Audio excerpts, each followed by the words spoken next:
This is Audible. Penguin Random House and Ubisoft present Desert Oath, the official prequel to Assassin's Creed Origins, written by Oliver Bowden and read by John Banks.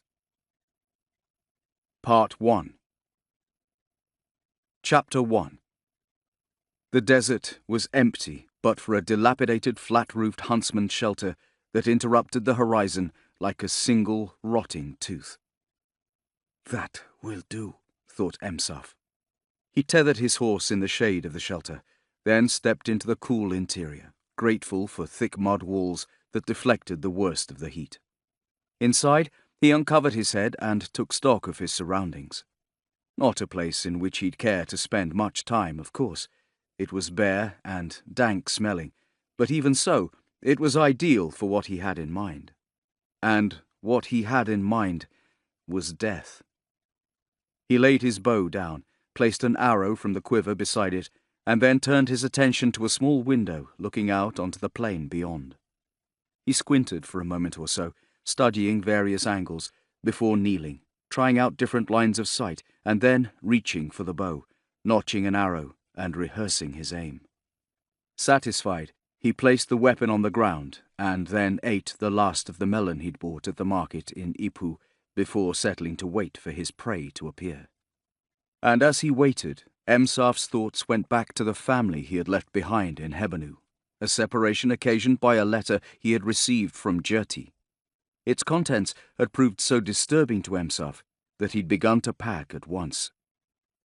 "There is something I must do," was all he would tell his wife and son. "Something that cannot wait. I will return as soon as I am able, I promise." He told Myrti he'd be away for several weeks, months even, and that she was to take care of the planting and trampling while he was gone.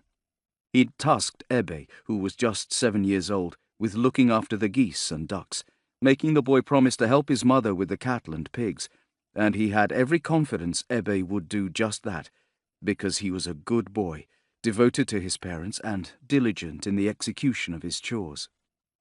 Tears had shone in their eyes, and Emsaf found it a struggle to maintain his own composure, his heart weighing heavy in his chest as he mounted his horse.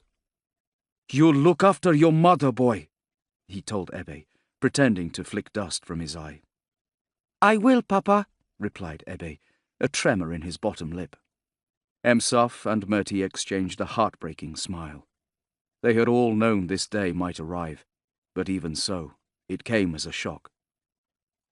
"Say a prayer to the gods for me. Ask them to keep us safe until my return," said Emsaf. And with that, he turned his horse and headed southwest, glancing behind him just once to see his family watch him leave, the act of departure like a knife in his heart. He had estimated it to be a 12-day journey from north of Hebanu to his destination. With him, he took the bare essentials, and he rode by night, using the moon and stars to navigate. In the daytime, he rested his mount and slept, staying out of the treacherous burning sun in the shade of a leafy terebinth, or in shacks.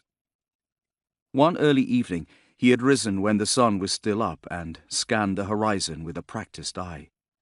There, in the distance, almost invisible, was a slight disruption in the heat haze that lay like silt across the horizon line. He made a mental note, but thought little more of it. The next day, however, he made sure to rise at the same time, and there, in the band of light on the horizon, in the same place as the day before, was a pockmark. No doubt about it, he was being followed. What's more, whoever was tracking him knew their business. He was obviously keeping the distance between them constant.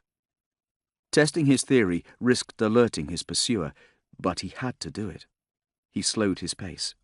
The heat signature remained constant. He travelled during the day, braving the searing sun. The follower must have done the same. One night he galloped, pushing his horse as hard as he dared. The one who was tracking him saw, anticipated, and did likewise. There was only one thing for it. He had to abandon his mission, at least temporarily, until he could do something about whoever was stalking him. When had his pursuer picked up his trail? An experienced scout himself, Emsaf had been cautious. Right, he thought. Let's think about this.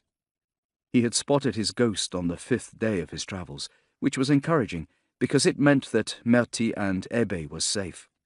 As long as whoever it was stayed well away from his home, that was good. What he needed to do now was try to flush out his stalker. Not far outside Ipu, Emsaf came upon a settlement. Traders had set up stalls and were selling oils, cloth, lentils, and beans in tall jars.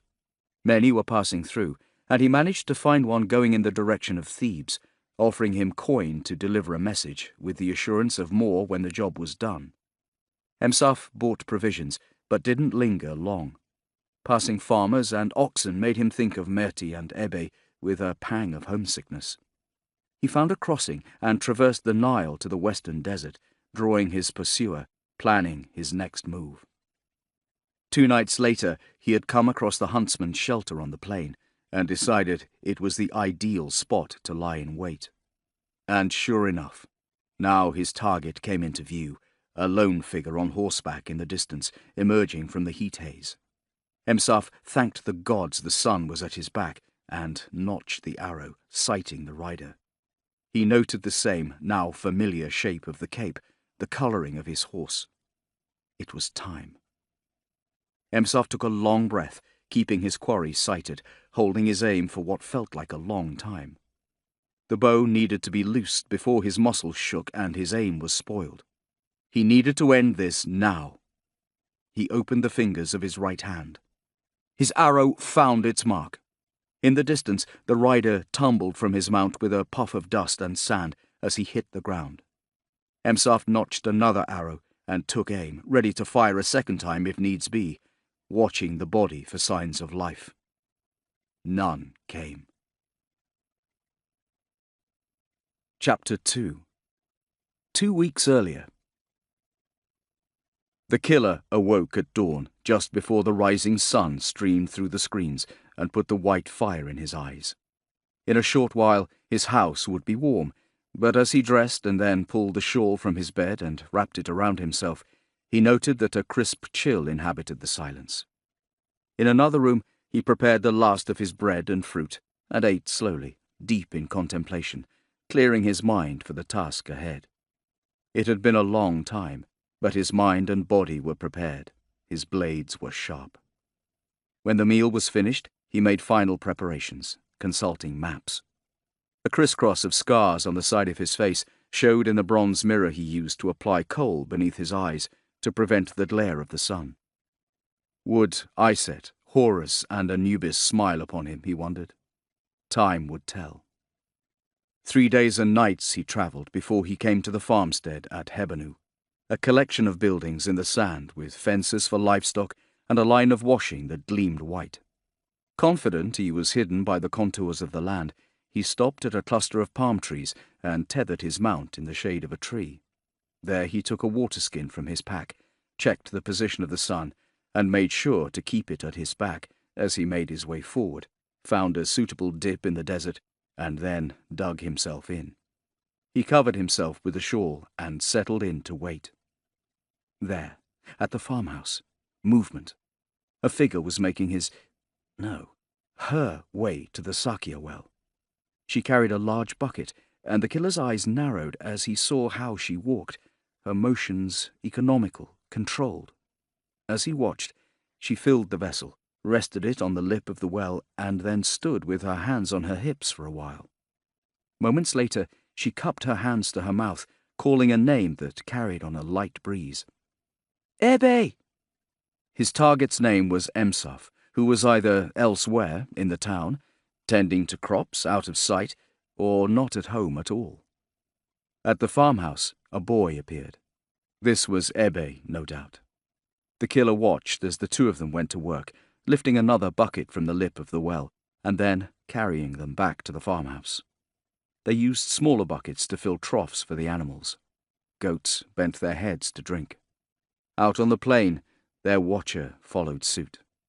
He remained in the dip until he was satisfied Emsaf was absent, just the woman and the boy inside the house, and then he scrambled to his haunches and set off at a sprint. He arrived at the farmhouse breathing hard, standing with his back to the mud brick. Through a rear-facing window, he heard the sounds of mother and child eating. He caught the word father. In the mother's reply came the words, soon be back. Now the killer closed his eyes to contemplate. This was a drawback, a minor one, but a drawback all the same. Had Emsaf been warned? No, not of his coming. If that were the case, Emsaf would have stayed to protect his family. But given notice of something, made haste in order to warn others, or set to a task maybe.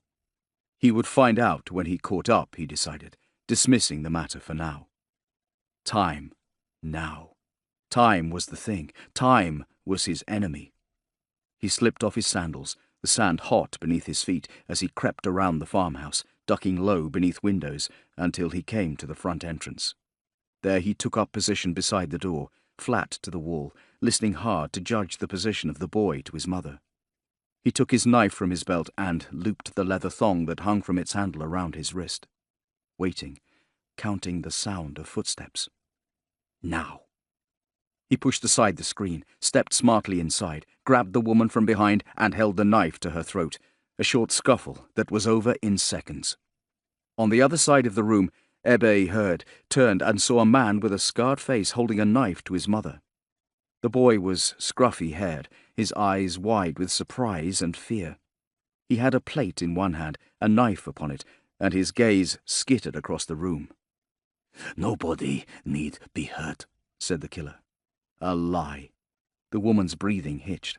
"Boy, put down the plate. Get to your belly." "Don't do it, Ebe," said the woman, her voice strained, determined. "I'm not playing games," he warned, and dug his blade into her flesh to make his point. Blood leaked from her wound and onto the killer's wrist. "Put down the plate," he repeated. "Remember what Papa said," gasped the woman. "Run, Ebe. Take the window. You can outrun him. He'll have a horse. Find it and go." Her hands rose to grasp at his arm, to steady herself. The killer shook his head. "Take a step, and I'll open her throat. Now, do as I've asked." What happened next was fast. Ebe's wrist flicking, the plate hurling away to break on the stone.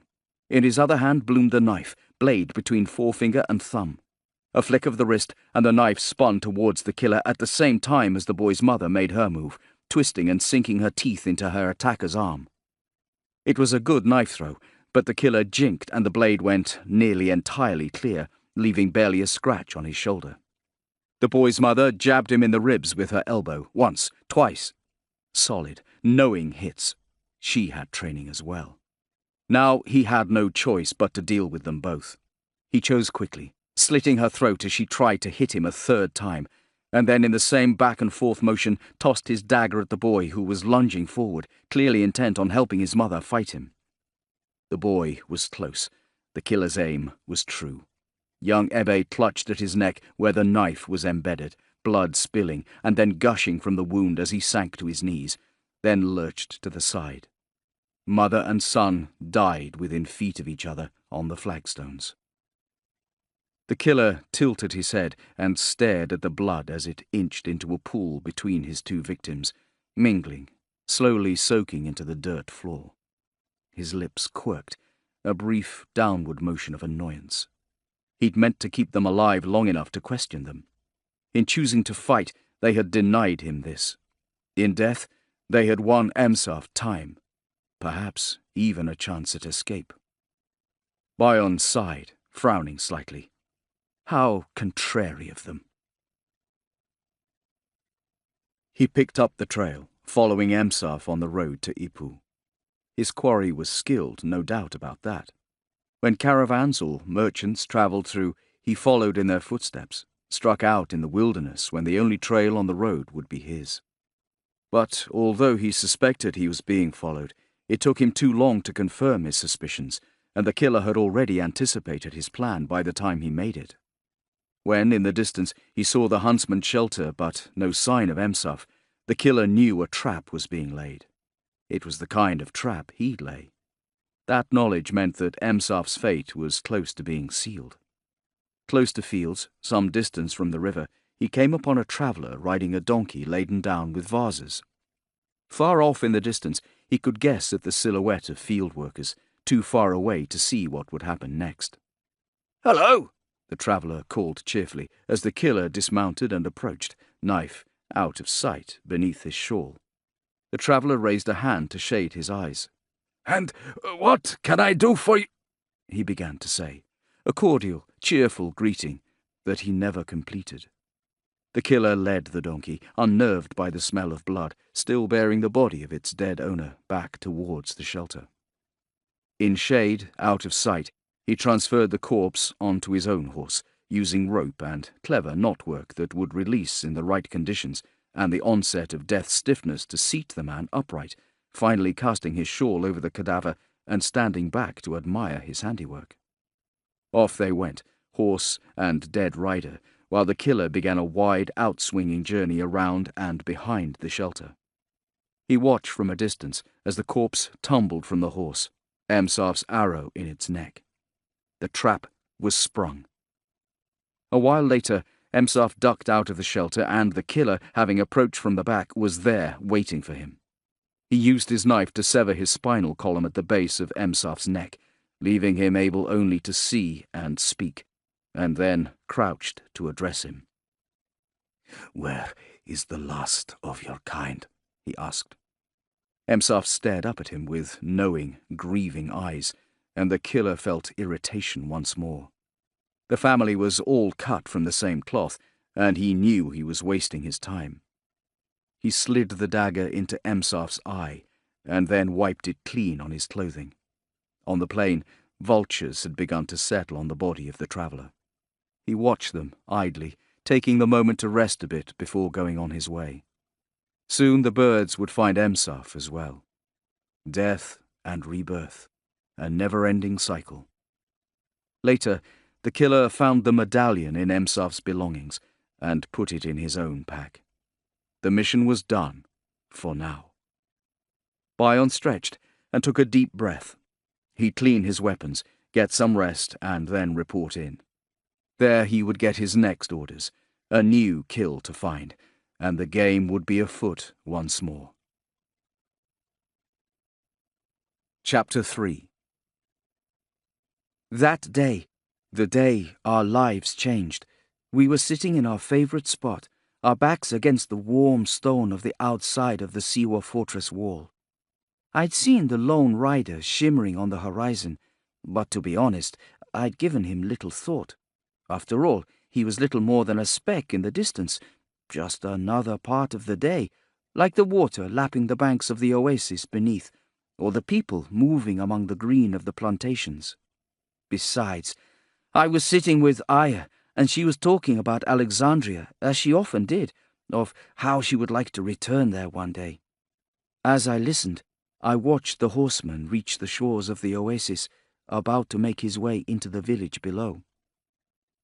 "You should see it, Bayek," she was saying, and I pictured it as she spoke. "Alexandria is where the whole world meets, where every language under the sun is spoken on its streets, where Greeks and Egyptians walk together, where the Jews have their own temples even, and scholars from around the world come to study at the great museum and library. Will you go one day, do you think?" I shrugged. "Possibly, but my destiny lies here." There was a pause. "I know," she said, sadly. "You know what else Alexander did," I said, to try and lighten the mood. "Besides creating his great city, I mean. He came here to Siwa. He came to visit the oracle at the temple of Amun." In Siwa, we had 2 temples. One was abandoned, but the other was like a small town within a town, the temple of Amun. "How did he get here?" said Aya. "Well," I said, "the story I prefer is that Alexander and his companions were in the desert, almost dying of thirst, when 2 serpents appeared to them and guided them out of the desert to Siwa." Aya chuckled.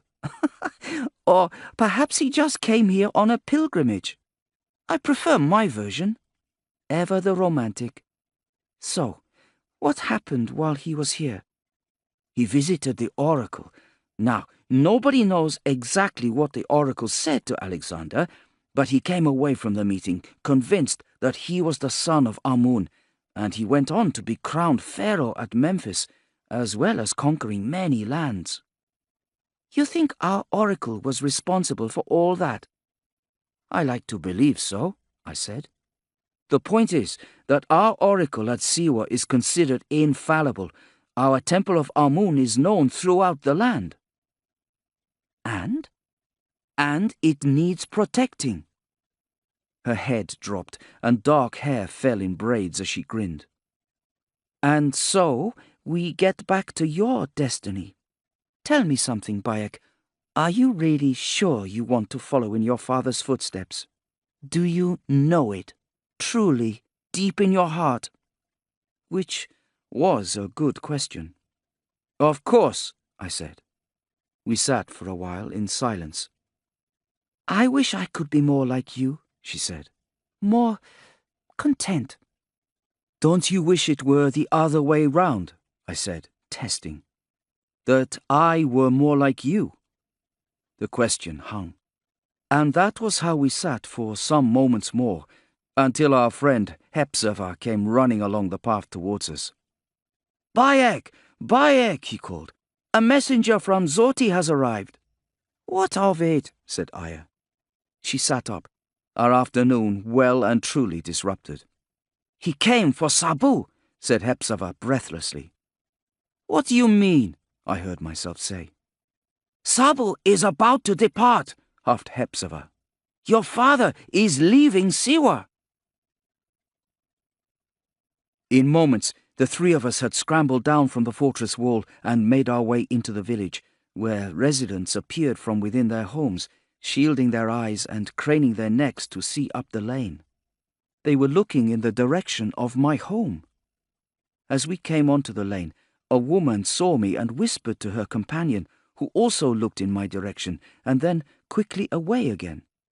Children ran past on their way up the hill, wanting to know what all the fuss was about. About to join the pilgrimage, I caught sight of a horseman riding against the tide, and it hit me that the man I'd seen skirting the oasis was the messenger from Zoti. He was preoccupied, tucking what looked like a purse of coins into a leather satchel slung across his chest, so that when I burst forward and grabbed his horse, he was almost unseated with the surprise. He cursed and rubbed at his chin. "You leave my horse be," he warned, fixing me with a pair of eyes the color of lapis. "You came with a message for my father, the township's protector. What did the message say?" "If he's your father, then I'm sure he'll tell you." I shook my head in frustration, trying another approach. "Answer me this instead. Who sent the message?" The messenger pulled his horse from my grasp. "You'll have to ask him that yourself also," he said. And with that, he left. Still the townsfolk made their way towards my house. From ahead, a call went up for Rabia, and I knew why. She and my father were confidants, often to be found conversing in low voices away from eavesdropping ears. At town meetings, the two of them always seemed to speak with one voice. "Come on," Hepzibah was saying, starting up the hill. But even though he and Aya were about to make their way up, I hung back, sure my life was soon to change, and wanting to delay that moment. Aya turned and saw. She told Hepzibah to carry on, and then came back to me, the last of the day's sun lighting her up, so that she seemed to glow as she strode the few paces between us. "Bayek," she said gently, putting her arms to my shoulders, finding my eyes with hers. "What is it?" I started. "I don't know." She nodded, understanding. "Well, you never will unless you come and find out. Come on."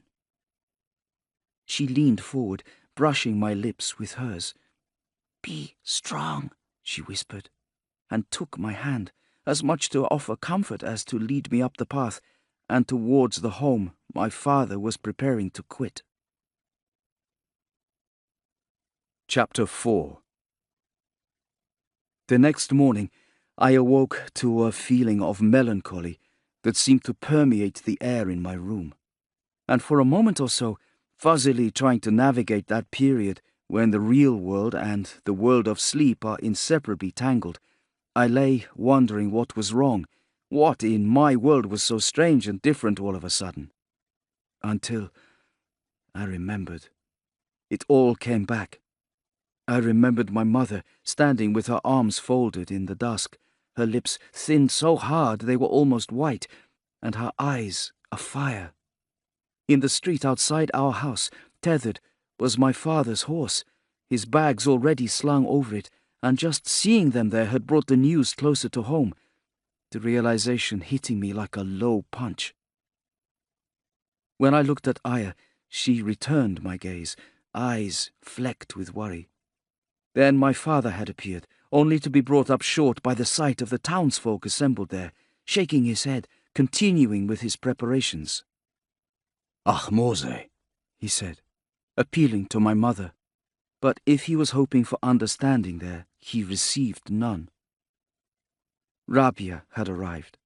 She and my father had exchanged whispered words, none of which seemed to satisfy Rabia, judging by the expression she wore. She and my mother were clearly of one mind. She was shaking her head, trying to impress something on my father, but whatever it was, he paid her no heed, refusing to speak to her in the privacy of our home, insisting he needed to leave at once. Then he was ready. He kissed my mother, and then took me in a fierce embrace, knocking the air out of me as he thumped my back goodbye. He mounted his horse. The crowd quietened. "You took an oath, Sabu," said Rabia, but there was a calmness about her, as though accepting the turn of events. "I have taken many oaths, Rabia," he said. "Who will protect Siwa now?" called a voice from the crowd. "Without me here, you'll need a lot less protection," he called back, and with that he drew his horse around and set off, choosing a path through the townsfolk and heading towards the oasis and away from Siwa. I remembered the sound of his horse's hooves as he made his way down the path towards the plantations, townsfolk lining the route to watch him go, some of them trying to puzzle out what he'd said. I remember trying to make sense of my feelings as he became a dot in the distance, but I couldn't do it then. As I lifted my head from the headrest and gazed around my room as though it were an unfamiliar place, I found I could not do it now either. Mother was already up. She'd taken a beaker of water to the back of our house, where young fig trees grew along the walls, their upper branches providing a canopy through which morning sun dappled the small courtyard. She sat with her legs drawn up, linen stretched across her knees, beaker held so loosely it looked in danger of dropping from her fingers. And though she smiled up at me as I arrived and took a seat beside her, her smile was a little wan, and I wondered how much sleep she'd had. "He'll be back," she said. "Don't you worry about that." "And what about us?" She gave a short, dry laugh. "Oh, life goes on. You just wait. We'll just be getting accustomed to life without him, and he'll turn up again and throw us all into disarray." "Why did he leave, though?" "I don't know," she sighed. "He wouldn't tell me. I saw worry in his eyes. Was it something to do with Mena?" Her gaze hardened with memory. She sank into her thoughts, and I kept her company, letting her reflect. Finally, she shook her head. "What difference if it was? It would make sense, at least." "I see," she said, and raised the beaker to her lips, then placed it to the step. "Well, in that case, you should probably go and see Rabia." Chapter 5. My father was the man who had defeated the tomb robber Mena. Only the gods knew how much I'd had that particular fact drummed into me. By everyone in the village, constantly. Who was Mena? Good question. Some said that there was no such man, that Mena was in fact several people, or simply the name of a highly organized gang of men who maintained the illusion of a sinister figurehead in order to spread fear.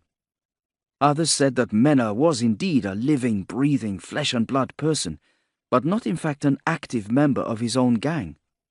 They said he was a man grown fat and rich from the work of his minions, and that he controlled his operation without once leaving the courtyards of his palatial home in Alexandria. The most persistent rumor, and the one we talked of most on the streets of Siwa growing up, was that Menna was real, and that he ruled over his gang with a potent mix of fear and the promise of great riches in store. They said his teeth were taken from his victims, wired together, painted black and sharpened, and that they admirably performed their job of inspiring fear in all who set eyes upon him, that he was cruel and ruthless and worshipped no god but money. They said he would kill those he could not bribe and anyone who defied him. He would kill them, and he would kill their families and hang their entrails in trees and their skinned corpses in public squares as a warning to those who defied him. They said he was a demon sent by the gods to punish the wicked, torment the innocent. That's how evil he was.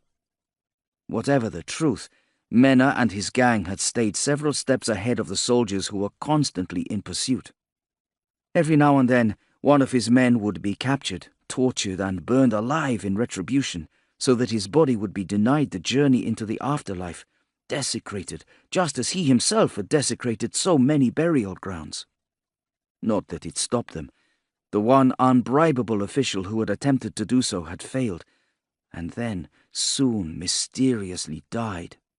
No amount of intervention suppressed Menna's activities, and despite the torture visited upon his cohorts, none had ever revealed his identity or whereabouts. Everyone feared him. I was much smaller, perhaps just 10 years old when Menna and his men were most active. When I first became aware of them, they were little more than a story, a fable. They existed purely as a topic of conversation between my mother and father, and thus, in my imagination, late at night, when I lay in bed trying to sleep. What I learned was that the gang had been moving throughout the north. They had been raiding pyramids, of course, but also casting their net wider. It was thanks to tomb robbers like Menna that the pharaoh's architects had begun to add more traps and dead ends to their burial sites, which were like a burning beacon to those who made a living stealing possessions that the dead planned to take to the afterlife. Even the rich, who were now buried in huge secret vaults, tombs built into rock, were not safe from his depredations. But his favorite targets were those less wealthy, yet not poor, who would begin their passage to the next life in a necropolis, a burial ground situated close to a settlement. It was upon these that Menna preyed. He had a method. Posing as traders, his gang would set up camp within striking distance of his target, but not too close. From there, they would go to work infiltrating the local community and bribing officials, as well as surveying tombs, taking note of their tunnels, and working on ways to avoid any traps that had been set. His methods would change depending on the nature of the burial ground, but he was in the habit of breaking into tombs and simply taking everything away. That way, the thieves could just disappear quickly and sort out the gold from the gimcrack later, in the safety of their lairs. All of which, of course, had brought him to the attention of my father, who, as Siwa's protector, the town Maketi, had made it his business to know when Menna and his gang were close. And at that particular time, they were very close. Chapter 6. Rabia wasn't home. I took a seat at the front of her house and settled down to wait, resenting every passing second, until at last I caught sight of her, ambling slowly up the path towards home, with a basket of fruit from the market. "I wondered if I might see you today," she said, moving past with little in the way of warmth or greeting. I followed her inside without being asked, waiting as she cast off her cloak and set down her basket, and then submitting to her as she stood with her arms folded, appraising me for an uncomfortably long time. A little older than my mother, Rabia was nevertheless similar in temperament. Neither was the type to mince their words. I'm direct, and there's nothing wrong in that, my mother used to say whenever my father chided her for plain speaking. And they both had a habit of making you feel as though they could see right through you. And right now, that was exactly how I felt. I see determination, she said, when at last the inspection was over. That's good. That's what we like to see from the blood of the Siwa protector. Perhaps you hope to take up the mantle presently, do you, now that your father's gone? Perhaps, I said carefully, wondering what she was leading to. How close were you to doing so, do you think? She asked. Her face was unreadable, eyes slightly hooded. I have learned a great deal from him. About the art of survival and combat. Survival, she said. Didn't you learn that from the Nubian? The Nubians had been camped on the outskirts of the township when I was younger. I'd been friends with a girl, Kensa, who, despite being younger than me, had taught me much about hunting and trapping. Later, I discovered that Kensa had taught me these things at the behest of my mother, who considered the Nubians to be the very best in such matters. Yes, I told Rabia now, but when the Nubians left was when my father took over my training himself. Only he could tutor me in the ways of combat and protectorship. Of course, agreed Rabia. And how has your training progressed? She fixed her gaze on me, and I felt as if she were able to see inside my head and read my thoughts, because it was true that, for some reason, my training had proceeded slowly, my father seemingly reluctant at every turn. Rabia and my mother pushed and pushed for him to train me, yet each step was preceded by some variation of, "You're not ready yet, Bayek." Yes, I was aware that my training would take years. A lifetime, Bayek, was something else I heard a great deal. But even so, it felt to me as though from the age of 6, when my training began, until now, at 15, I had made barely any progress at all. And now it seemed Rabia thought the same. Tell me, she said, do you think that your training should have progressed further than it has? My head dropped. Yes, I admitted. Quite, she said, smiling.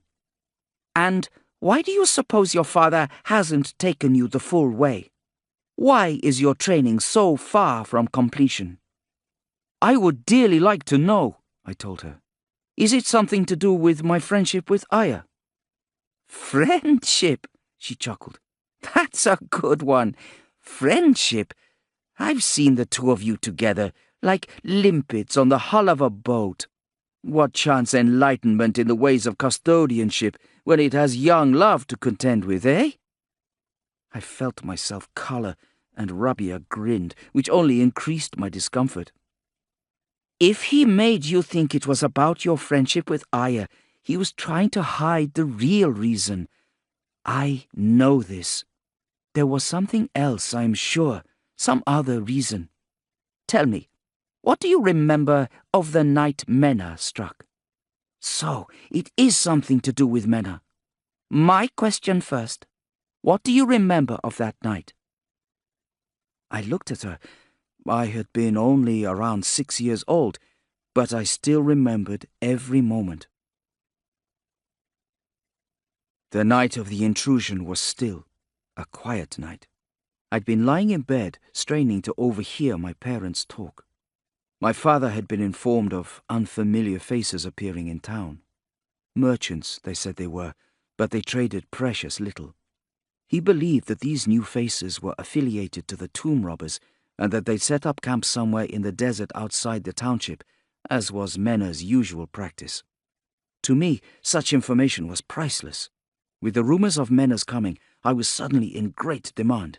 My friends, Hepzibah and Senefer, but not Aya, who had yet to enter my life, badgering me for information on a daily basis. Was it true that Mena planned to march on Siwa with an army of tomb robbers? Was it true that the points of his sharpened teeth were tipped with poison?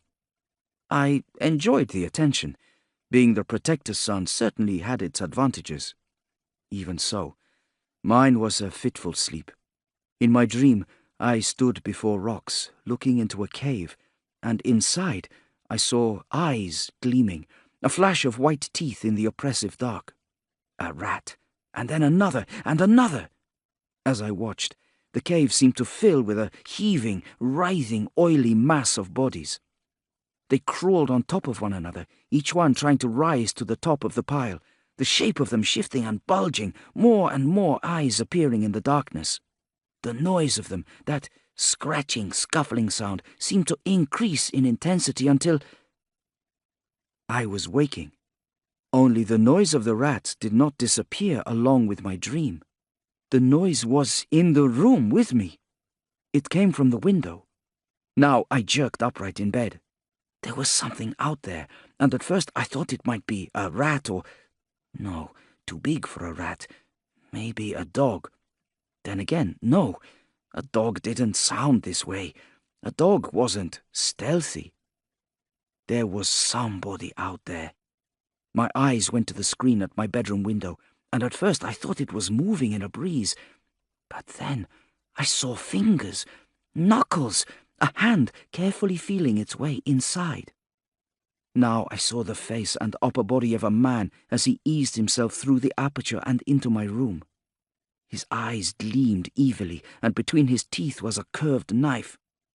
I scrambled out of bed as he drew himself up, and though my instinct was to run, and my brain was screaming at my legs to move, I couldn't make it happen. Couldn't do anything.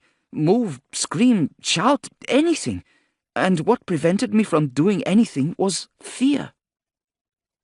The intruder had one crooked eye, wore a dark, dirty tunic and a striped cloak that reached down almost to the ground, flapping slightly in the breeze from the window. Then he took the knife from between his teeth. He was grinning, but instead of the sharpened black wooden teeth I expected to see, his were normal, broken and dirty, but nothing like the deadly weapons my friends and I talked of in the streets of Siwa. He put a finger to his lips to hush me, and still I wanted to run, but my feet wouldn't move, and I stood rooted to the spot as he took a step into the room towards me, light dancing on the blade he held, the knife moving toward me, entrancing and hypnotizing me, just as though it were a swaying hooded cobra. I opened my mouth, or to be more precise, I felt my mouth open, and I knew I had taken a first important step, my mind telling me that if I could do that, then surely I could force a scream, if I could just overcome my fear. He took another step closer, finger still at his lips. From outside I heard the whispers and muffled footfalls of more men arriving, and I thought of my mother and father asleep in the other rooms, and I knew the danger they were in. And now, at last, I felt the scream bubbling up, reaching my mouth, about to escape from my lips, when from behind me came my father's shout as he entered my room. "I see," he bellowed. "So, your master sought to silence me." The effect was instantaneous. The intruder reared back, the grin slipping from his face as he shouted, "Strike!" and darted forward at the same time. I turned and saw a second man appear in the doorway behind my father. "Papa!" I called, and my father swung, meeting the new intruder with his sword, drawing first blood, a twist of the wrist proving fatal for his attacker. He dropped to one knee and span back to face front, blade arcing to parry an attack from the first intruder. Still rooted to the spot, I felt warm droplets of blood spatter my face. My father was too quick for the crooked-eyed intruder, who took 2 quick steps back, the element of surprise lost, his knife a pathetic weapon against my father's sword. At the same time, my father reached for me, grabbing me by the upper arm and yanking me towards the door, where I stumbled and fell over the body of the second attacker. From the house behind me, my mother yelled, "Sabu!" and my father turned, hauling me to my feet and pulling me into the house with him. There, among the cushions and stools, was Mother, a blood-dripping bread knife in her hand, a dark, dangerous look in her eye, and a body at her feet. In the room was another man. A fourth was bustling through the door, armed, his teeth bared for attack. My mother called for me, and I ran to her at the same time as father surged forward to meet the 2 intruders. "Mose, get back to safety," he cried, his sword swinging underhand. In the next second, one of the pair screamed and fell, his insides already spilling from his open stomach. The other yelled a curse, and there was a ring of steel as their swords met. As my mother dragged me towards the bedroom, I saw my father duck and whirl, his sword held two-handed, to meet two more invaders as they crowded into our house. The blade slashed, droplets of airborne blood in its wake. He wore an expression of almost serene concentration, and for a moment, even though we were besieged by killers, I had never felt safer or more protected. The feeling evaporated. As Mother and I burst into the bedroom, we found another intruder pulling himself to his feet, having climbed through the window. "Easy pickings," he said, grinning and bringing his blade to bear. But they were his last words, because my mother had taken 2 decisive steps forward and rammed the bread knife into his sternum before he had even brought his own blade to bear. "He was right," she said as he fell, and then pointed to the sleeping mat. "Stay there," she commanded, before raising her knife and flattening her back to the wall beside the window, twisting her neck to check outside. Satisfied nobody was there, she moved swiftly to the door, a contrast of blood-stained knife and elegant skirts that swished the floor. There came a movement, a shifting shadow, and she raised the knife ready to defend herself again, only to relax at the sight of my father. His shoulders were heaving, and he was bloody and drawn from battle, but he was alive. Outside, in the dim light of our front room, I could see irregular shapes on the floor, the bodies of men who had fallen under my father's sword. "Are you all right?" said Mother, going to him, pawing at his tunic to peer beneath the blood-stained fabric for wounds. "I'm fine," he said. "And you, Bayek?" He looked meaningfully over her shoulder at the corpse sprawled in their bedroom. "We're fine," she told him. He nodded. "Then I'm sorry, but I've got to go," he said. "They will be striking at the temple, hoping for relics, gold, offerings, whatever they can get their filthy hands on. They fear no gods. They don't care if they offend the oracle. It's up to me to stop them." "Will there be many?" she asked. "Laborers mostly, the craftsmen he uses. The soldiers were sent here to deal with me. They expect me to be dead by now." With a warning to be on our guard, he left, and in the sudden quiet of our house, a house now seemingly littered with bodies, my mother sank against the wall and lowered her head. She rubbed her hands together as though washing, and I realized that she was trembling in the aftermath of combat, but aware that more men might come, that she might have to fight again. I thought of her stepping to the intruder and stabbing him, unhesitating, unwavering. For the first time that night, I'd seen my parents spill blood. But while there was a sense that I'd been watching Father do his job, and do it well, that keen sense of being protected I'd felt would stay with me. My mother seemed changed by it, as though ever aware of what lengths she would go to protect herself and her family. Over the years, I would often see her studying her own hands, pensive yet oddly serene, and wonder if she was thinking back to that night. Right then, though, I went to sit beside her, and in the moments before she roused herself and went to tell others what was happening, we comforted one another on the floor. I ended my story, numb with the memory of it. "Your father foiled the assassination and saved the temple," said Rabia. She had been peeling and pitting a date, and now she popped it into her mouth. "I was not there, of course, but from what he told me, the gang had indeed begun its assault, and many of those who worked at the temple were already dead. They would have stripped that holy place of its valuables, might even have killed the oracle, were it not for your father's interception." "Was Menor there?" "Your father never told you?" "No, he never did." "Menor was there, yes, but made his escape." Now Rabia looked thoughtful, as though considering before she next spoke. "That night changed everything for your father," she said at last. "He saw that night of violence through the eyes of his loved ones and began to question not only his own path, but the one you yourself are destined to follow. He feared for you and became unwilling to train you for your role as protector. He began talking about wanting to shield you from violence. He would say you weren't ready. That was his excuse. Any excuse would do not to train you. We told him, Ahmose and I, but that was what he said. I was always ready. I wanted nothing more than to follow him." Rabia raised an eyebrow, serious. She studied me for a moment, evaluating, with yet another of those piercing, all-knowing looks she managed so well. "Really? And how did you show that desire? What action were you planning to take to reconcile these two lives of yours, this friendship with Aya and your future as Siwa's protector? What of her desire to return to Alexandria? What steps have you taken to assure your father that you are the right person to follow him into protectorship?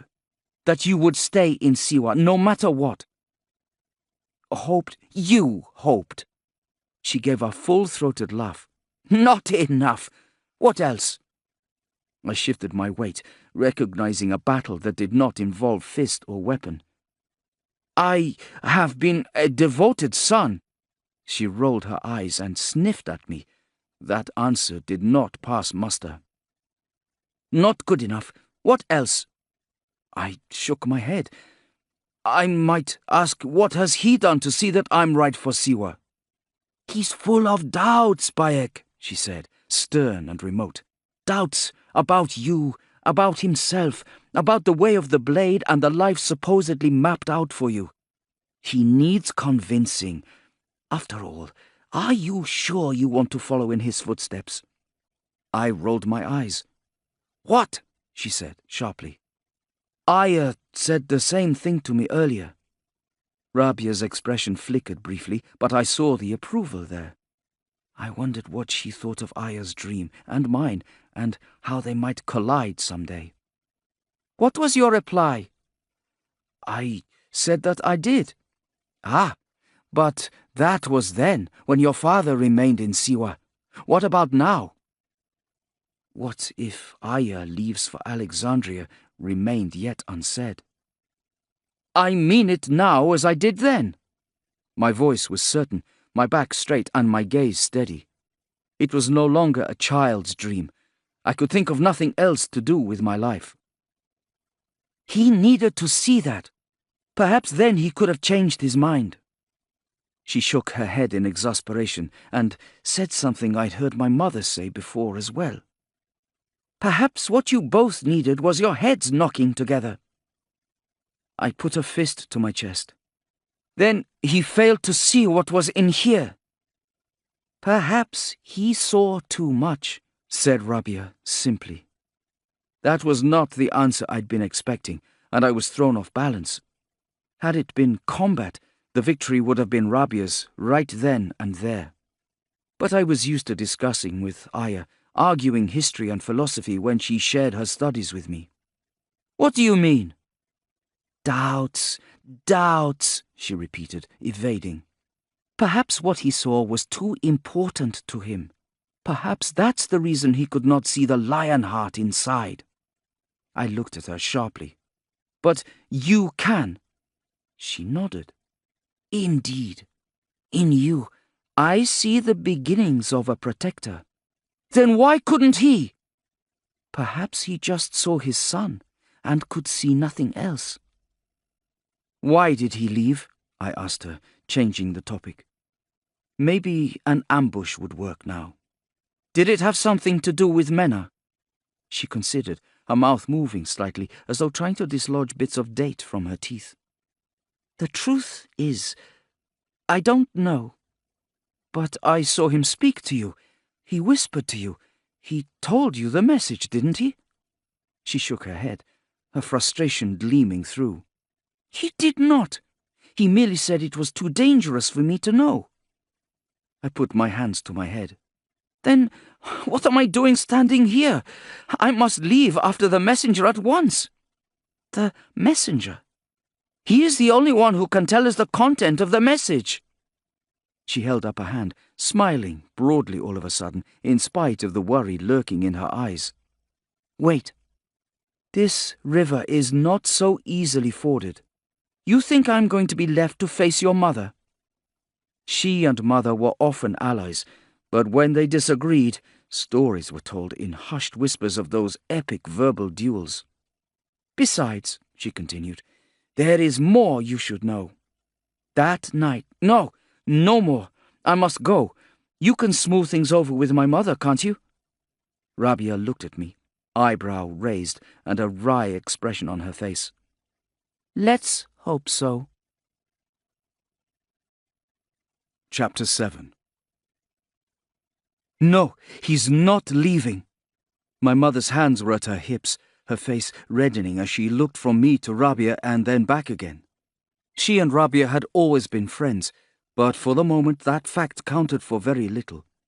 Sabu has trained him. He learned his survival from the Nubians, insisted Rabia. She stood with her hands clasped behind her back, trying to remain a calming presence. But his training was not complete. Wasn't that what Sabu said?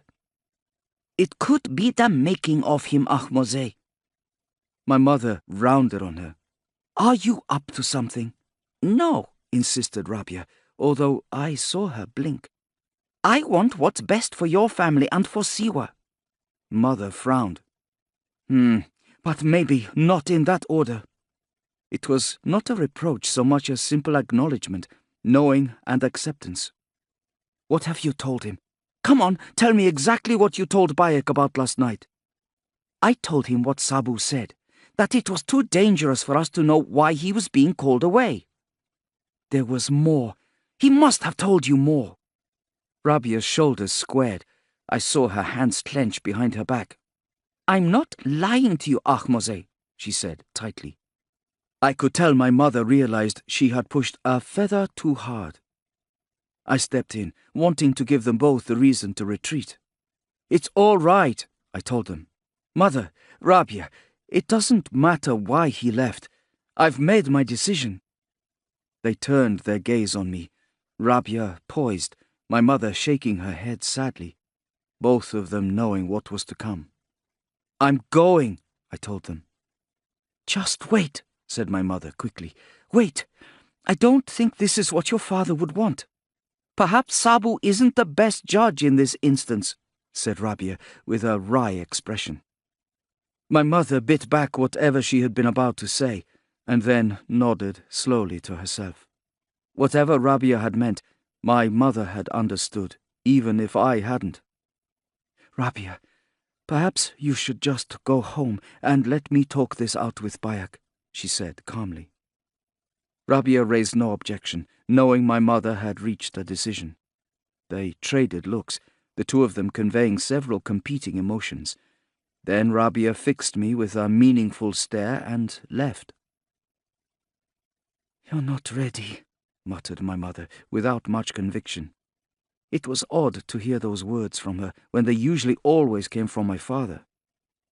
She and Rabia had always supported my desire to train as Maketi, in spite of my father's ire. I'll never be ready at this rate, I told her, frustrated. I want to go. This isn't exactly what I had in mind when I helped with your training. She sighed, shaking her head. I don't think anyone had this in mind. I was annoyed, though not at my mother, nor Rabia. At my father, certainly, for leaving in such a high-handed way. At fate, for bringing this into our lives. She smiled crookedly. Look, give it some thought, that's all I ask.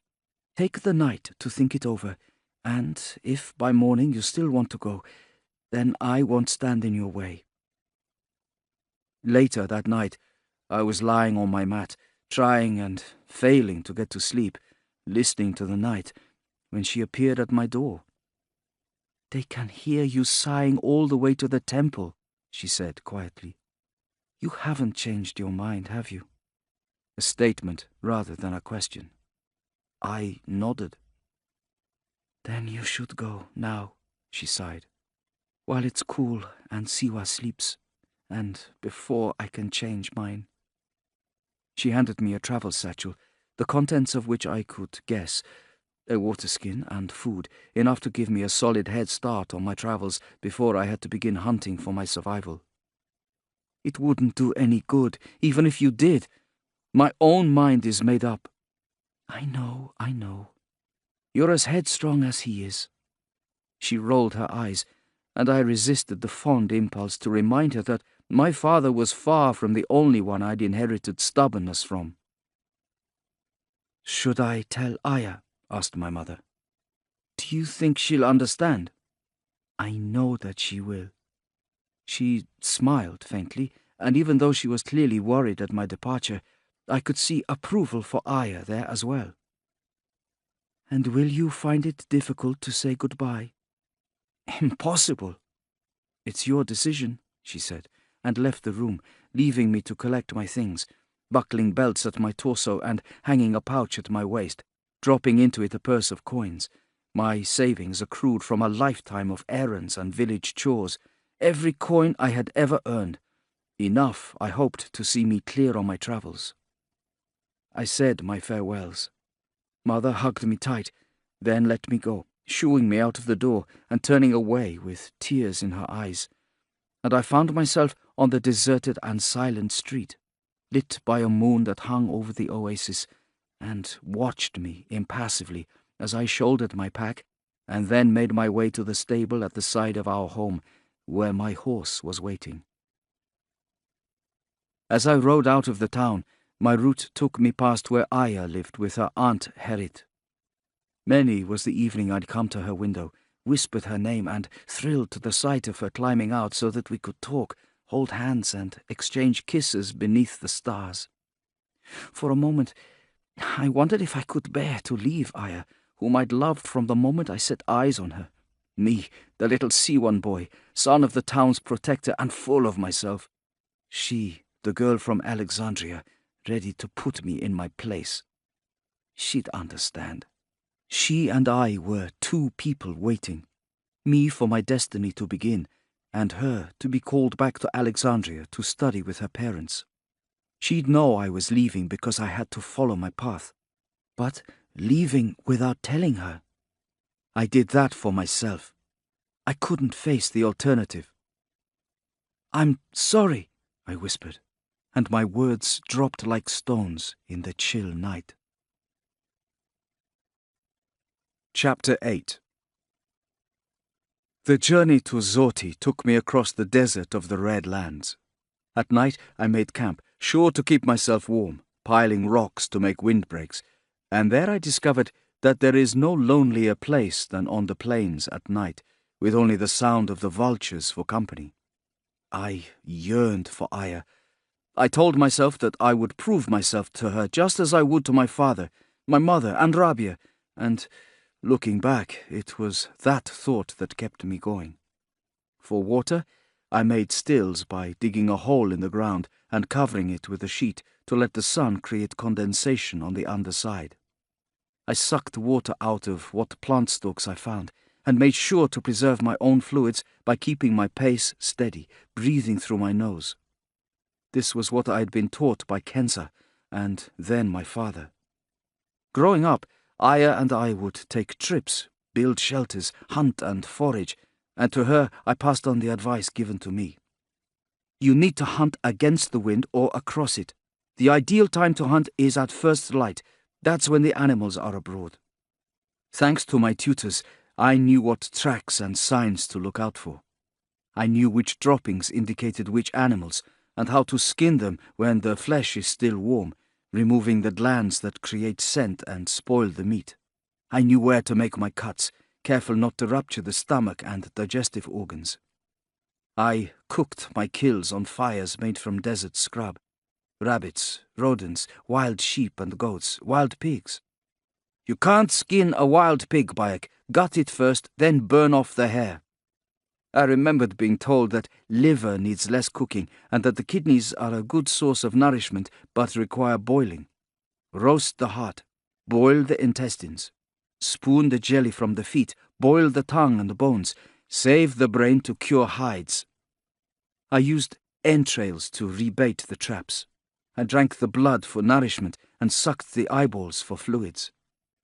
My first weapon was a slingshot, but the weapon in which I took the most pride was my bow. I made it when I was over the most arduous part of the journey and closer to the river, where the land was more fertile. There I found a yew tree and cut from it a supple wand for the bowstave. Here, hold the tip of the bowstave like this. That's your reach. That's how long your bow should be, my father had told me.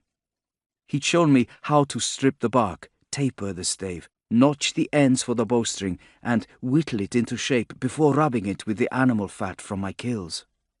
I used rawhide for my string, and then wound the stems of nettles at the tips of the stave to strengthen my knots and keep the bow tensed. I made arrows, fashioning them from straight pieces of sycamore. I'd collected feathers whenever I saw them, storing them in my pouch, and used them for fletching. Alone on the plain, making my bow, I thought of them all. Kensa, my father, my mother, and Rabia, Hepzibah, Aya, and I wondered when I would see them again. If I would see them again. Chapter 9. Eventually, I found myself travelling in the green splendour of the Nile shores. Where once all I could see was arid desert in every direction, now there were farms, trees in abundance, plantations and wildlife. No longer was I alone. Everywhere I looked were other travellers, merchants, labourers, farmers, even a procession of priests at one point. And then there was the river itself, the great Nile, whose fluctuations decided the fortunes of those who lived by its shores. When the snows in the highlands melted during the middle months of the year, thick mud was sent torrenting along the river, and this was the Akhet, the inundation, when people would thank the god Hapi for blessing the land with fertile soil to produce food for themselves and their families. It was their life, their source. They used it for water, food, and transportation. They relied on its floods to sustain crops. These were all things I already knew, of course, things I realized with a pang that had been told to me by Aya. There were countless pictures of the river in the temples at home, meaning that I'd already formed a mental picture of it, and I had always imagined it to be grand. Even so, nothing could have prepared me for the sight of it. It was vast, a huge mass of water that twisted, turned, and, though busy with boats, flowed in a slow and stately fashion, as though its only response to the thick humidity was languor. I could hardly take my eyes from it as I passed through fields green with the fruit of the inundation.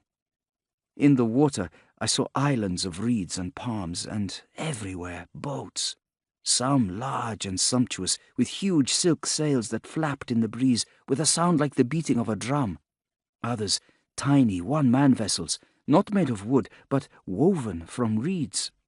Fishermen propelled themselves using long poles, tossing nets on the river surface.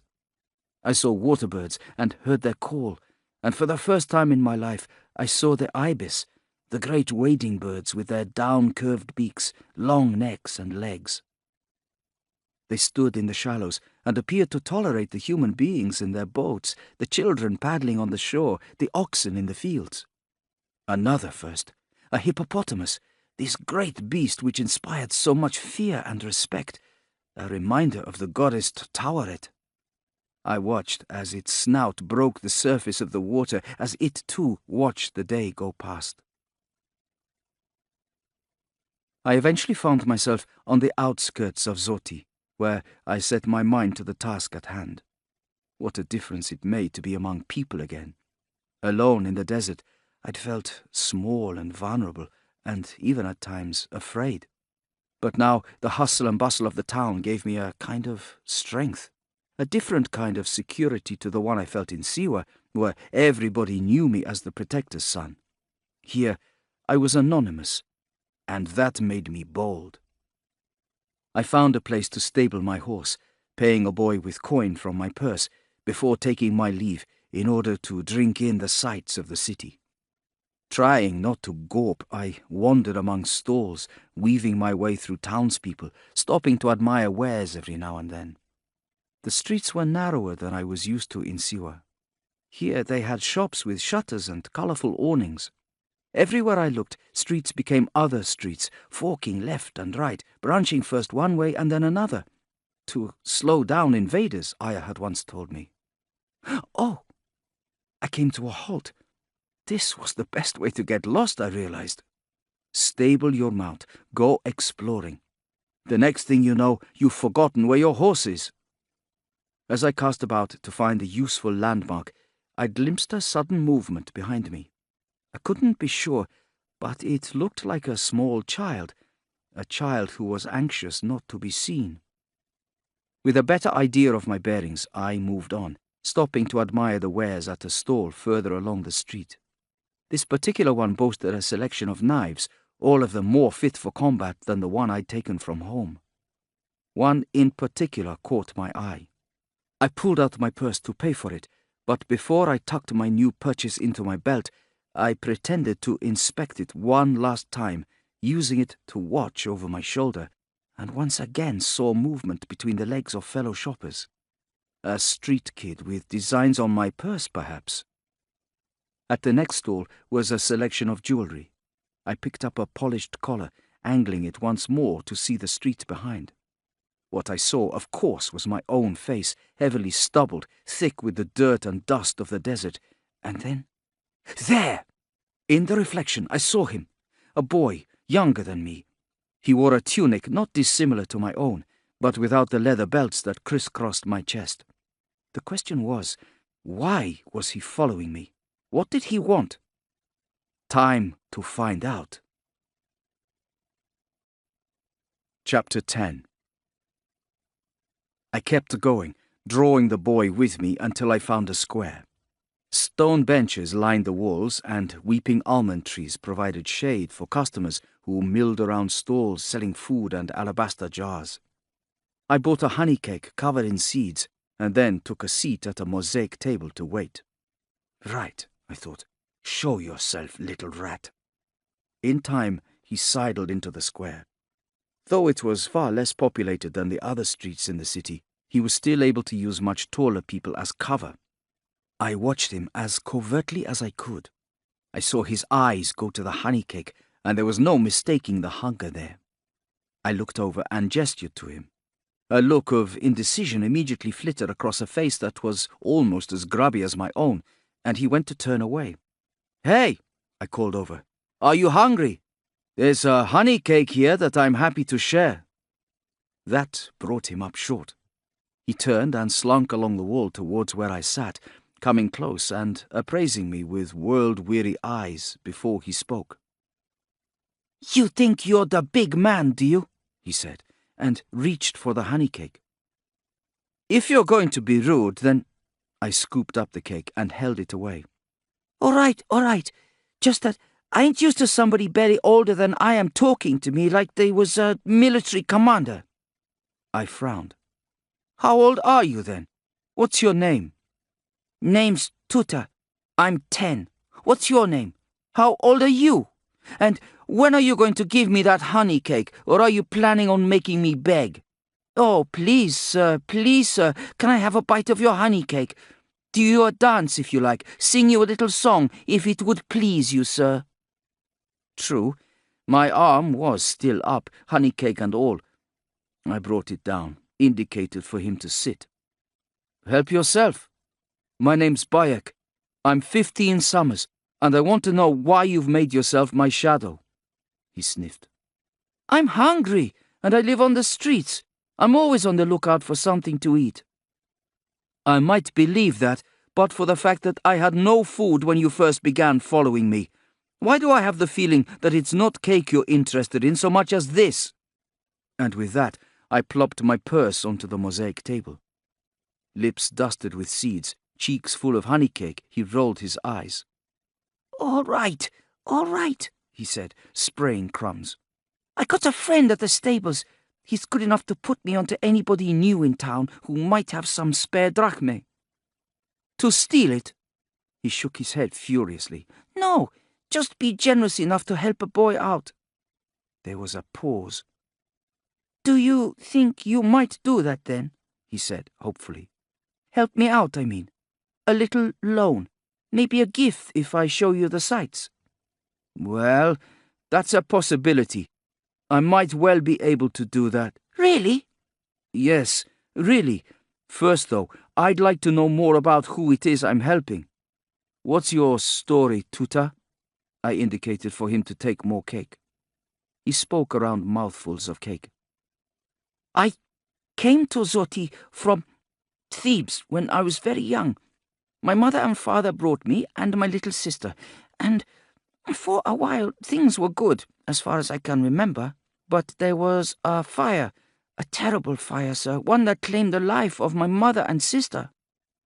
"I'm sorry," I said. "Thank you, sir. It was a couple of years ago now, and there's plenty in my situation." "What about your father?" "Well, that's a tale that's almost as tragic. For losing my mother and sister in the fire meant I also lost my father, who took to drinking and may well have drunk himself to death by now, for all I know."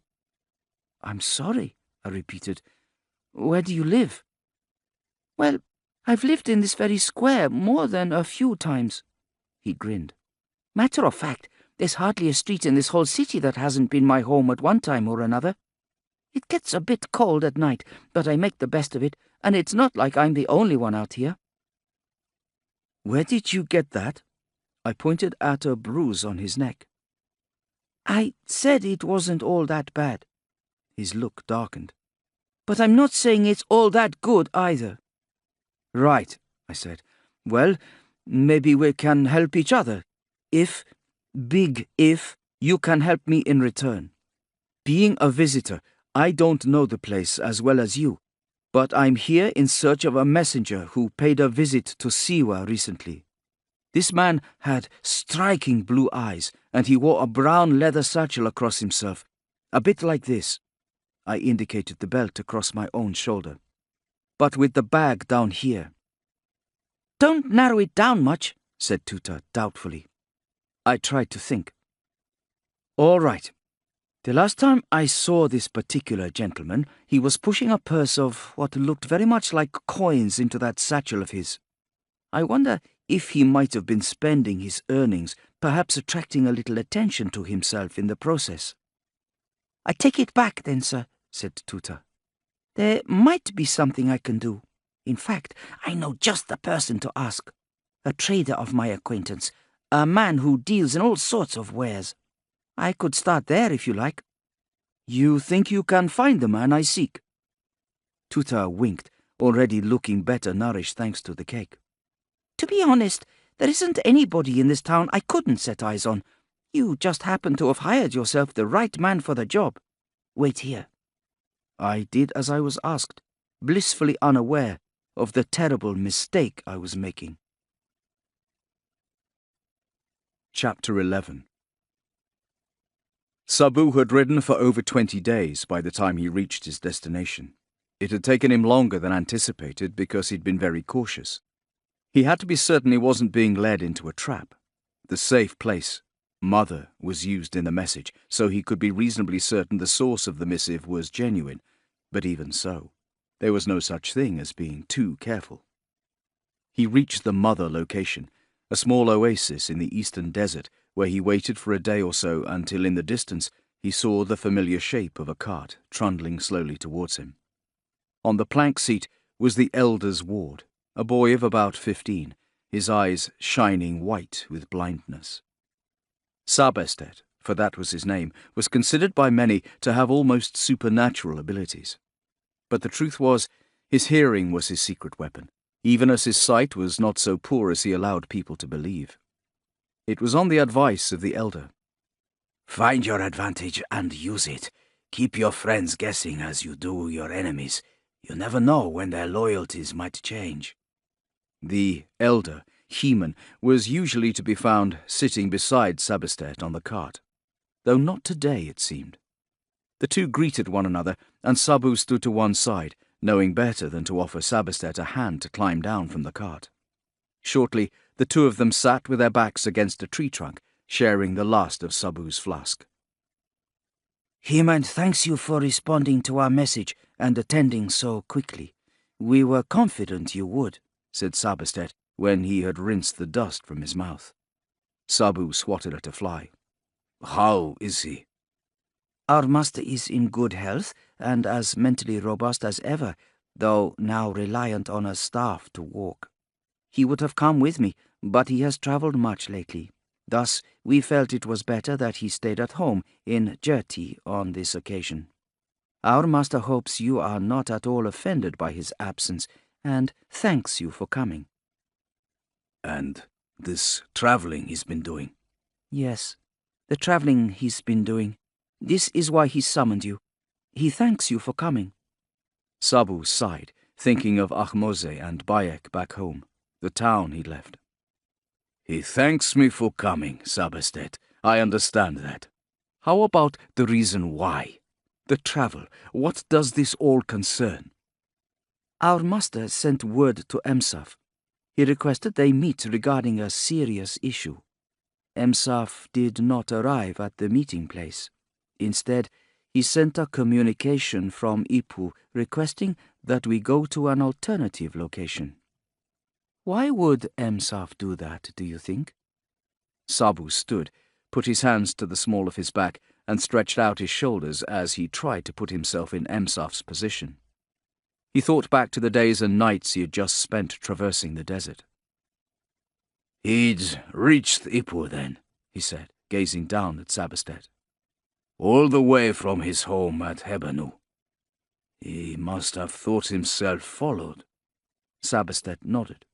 He was in the habit of closing his eyes, so that when he nodded, he looked as though he were deep in thought. This is the conclusion our master reached. He requests that you investigate so that the fate of our friend and comrade Emsaf might be recorded with certainty.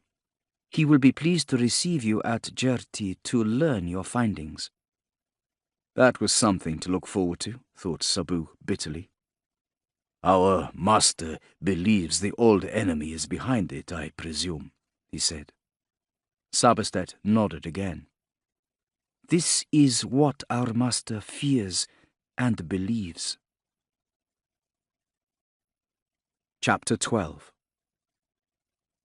It was dusk, and the courtyard traders had packed up and gone home by the time Tuta returned.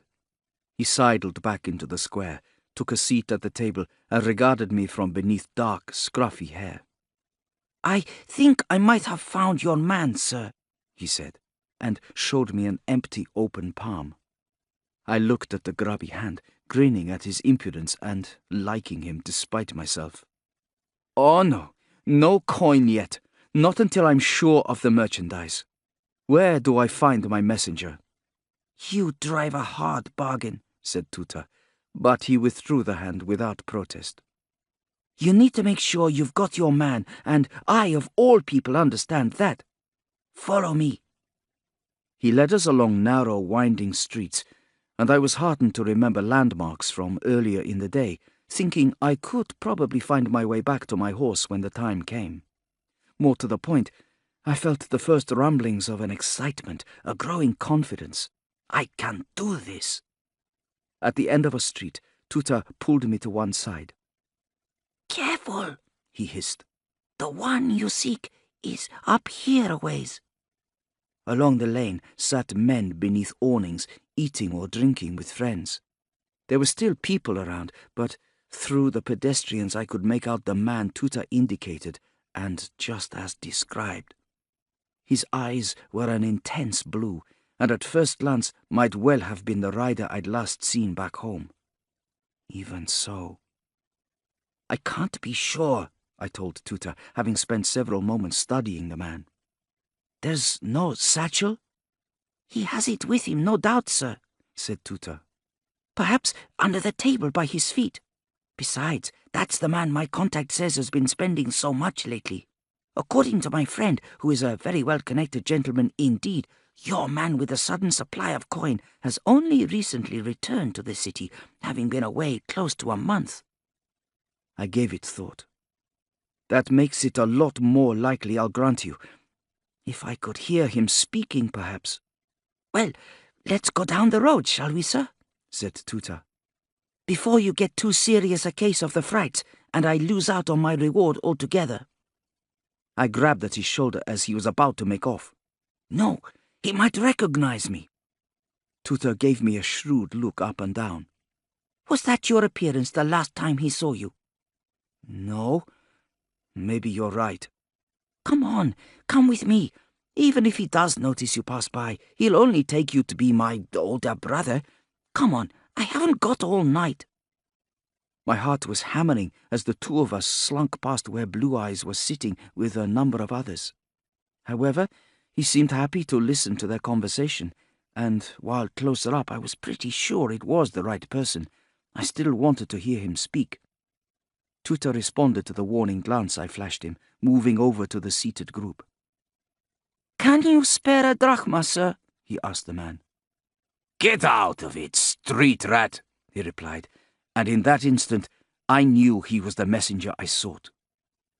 "Well," said Tuta when our promenade was complete. "That was him." "Then that concludes our business, does it not, sir? I'll take my coin and be on my way, if it's all the same to you." He palmed the silver I gave him. "What will you do now, then? What's your plan of action?" Good question. And it struck me that during the whole of my journey and all of my time in Zoti so far, I'd never got as far as planning what I might say to the messenger if I ever saw him again. "Strikes me you could do with an intermediary," said Tuta, as though reading my mind. "I might be able to arrange a meeting." That made sense. If he recognized me and ran off into that labyrinth of alleyways, I might never find him again. The messenger would not be so wary of a boy and less likely to slip away in the open. "Go on," I said. "I'll tell him I have a friend in need of his services. Wait in the theatre. I'll bring him to you and leave you to do the rest. How does that sound?" It sounded good, I thought, and so Tuta disappeared once more, and I found myself alone in the Zoti City Theatre later that evening, another coin poorer, and wondering if my new friend would ever return. The place seemed almost unnaturally quiet, and when I coughed, the sound echoed around tiers of seating recently vacated by the audience of a production of The Myrmidons. Earlier, they would have spread hymatians on stone seats, chatting away, eating nuts and dates and cake before the players entertained them with verse. Aya would have loved it. She liked to tell me about the fire effects they used in the Furies, the sword fights, the way the theatre company could make it seem to rain, even how they used some sort of crane to create the effect of the gods. Then, of course, the amphitheatre would be abuzz with the sound of laughter and chatter and the players delivering their lines. Not now. None of the torches or braziers were lit, and it was getting dark. I heard birds moving around in the seating above my head, a rustling that might have been rodents, and swallowed a sudden sharp stabbing of fear, a feeling that I was out of my depth. "No, Bayek, you're not. You must do this." Feeling exposed in the area just under the stage, I took a seat to wait, and sat with my hand surreptitiously on the handle of my new knife. I hadn't had a chance to sharpen it, working left to right with quartz sandstone, just as my father had taught me, so there were still some burrs on the blade, but it would do the job if needs be. What job? I chased away the thought. There was no reason to suspect anything sinister was afoot. Was there? From an entrance tunnel close to where I sat came a noise, and the birds heard it too, because it was accompanied by a sudden flapping in the rafters. Appearing from the shadows was the messenger.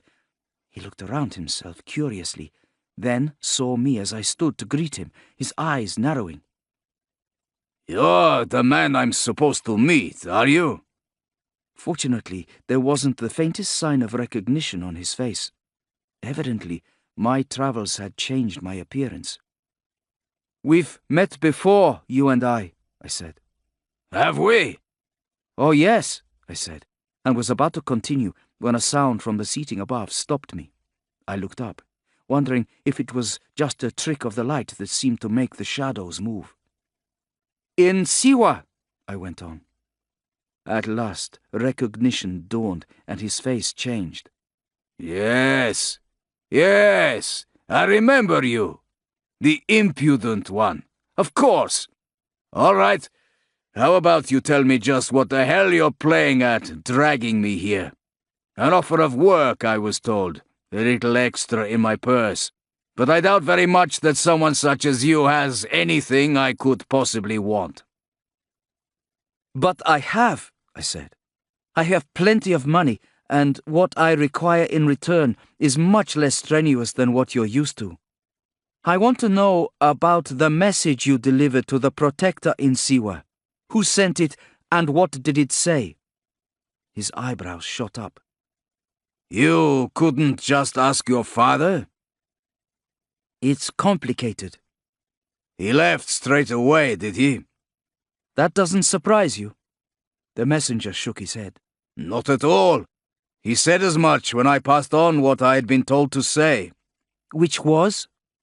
Don't get ahead of yourself, Protector's son. Show me the shape of your money, and then we'll talk further. Maybe. As I reached into my tunic for the coins, there was a movement, a sound, the scrape of sandal upon stone, and I swung about to see a figure emerge from the tunnel. Into the area in front of the stage came a man with a weathered hangdog face, tattered clothing, and a rusting short sword that he held by his thigh. Something about him was familiar, something I couldn't quite put my finger on. But if I'd thought that he was a friend of the messenger, then I was soon disabused of that notion. The messenger's brow darkened, and he looked quickly from the new arrival to me and then back again. What is this? He barked. His hands went straight to his satchel, clutching at the bag. What's going on here? He fixed me with a glare. Is this a setup?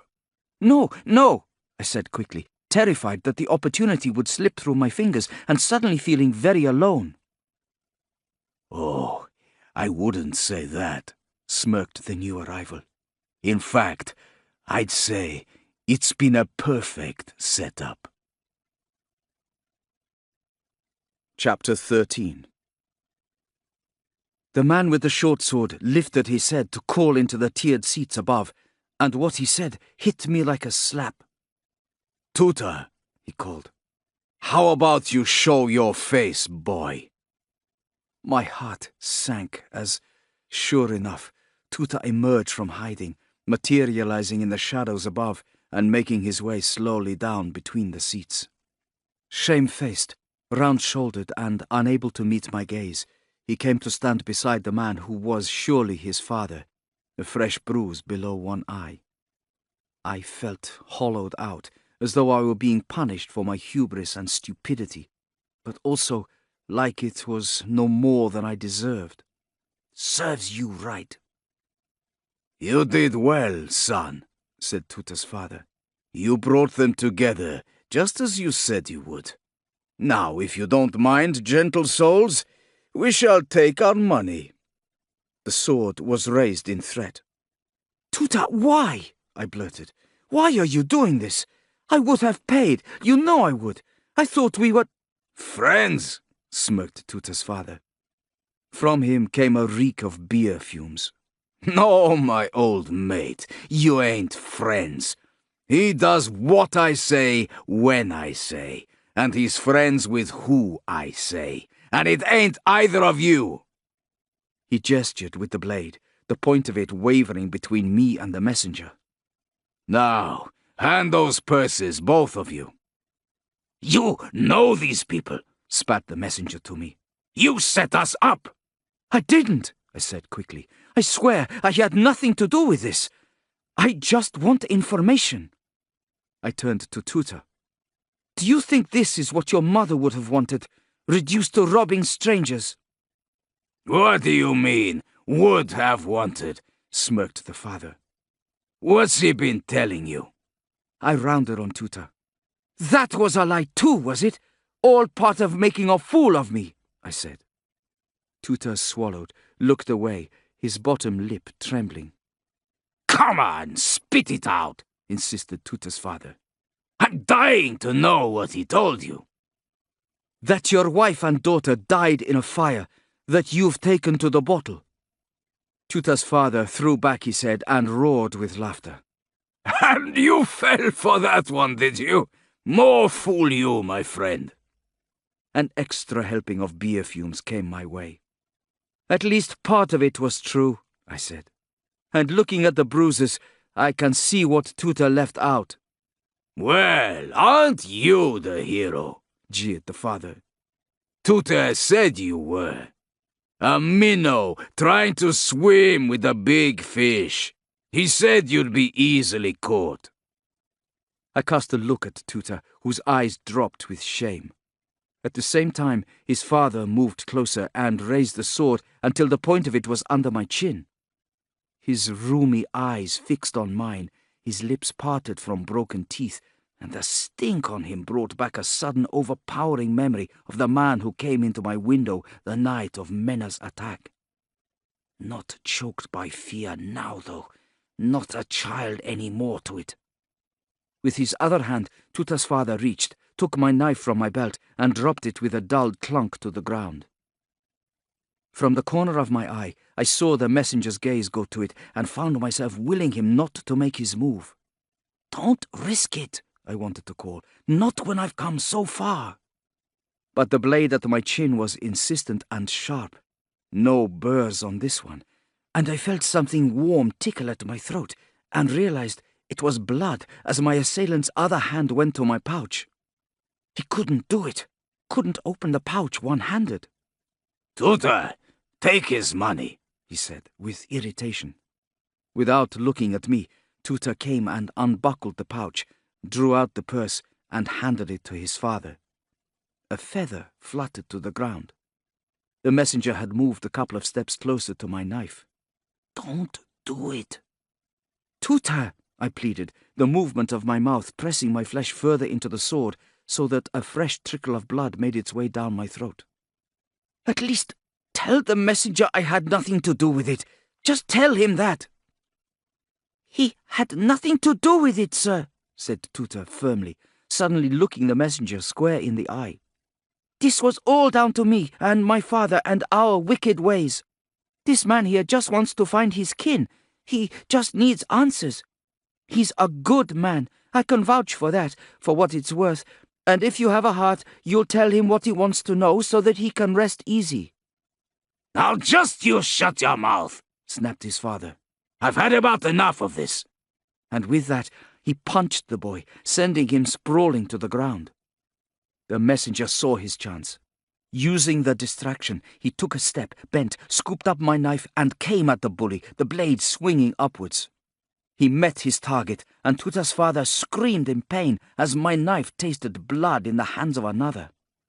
But the messenger's blow was harried and wild, a first strike aimed at gaining the advantage, and sadly failing, while making it impossible for me to help him in the bargain.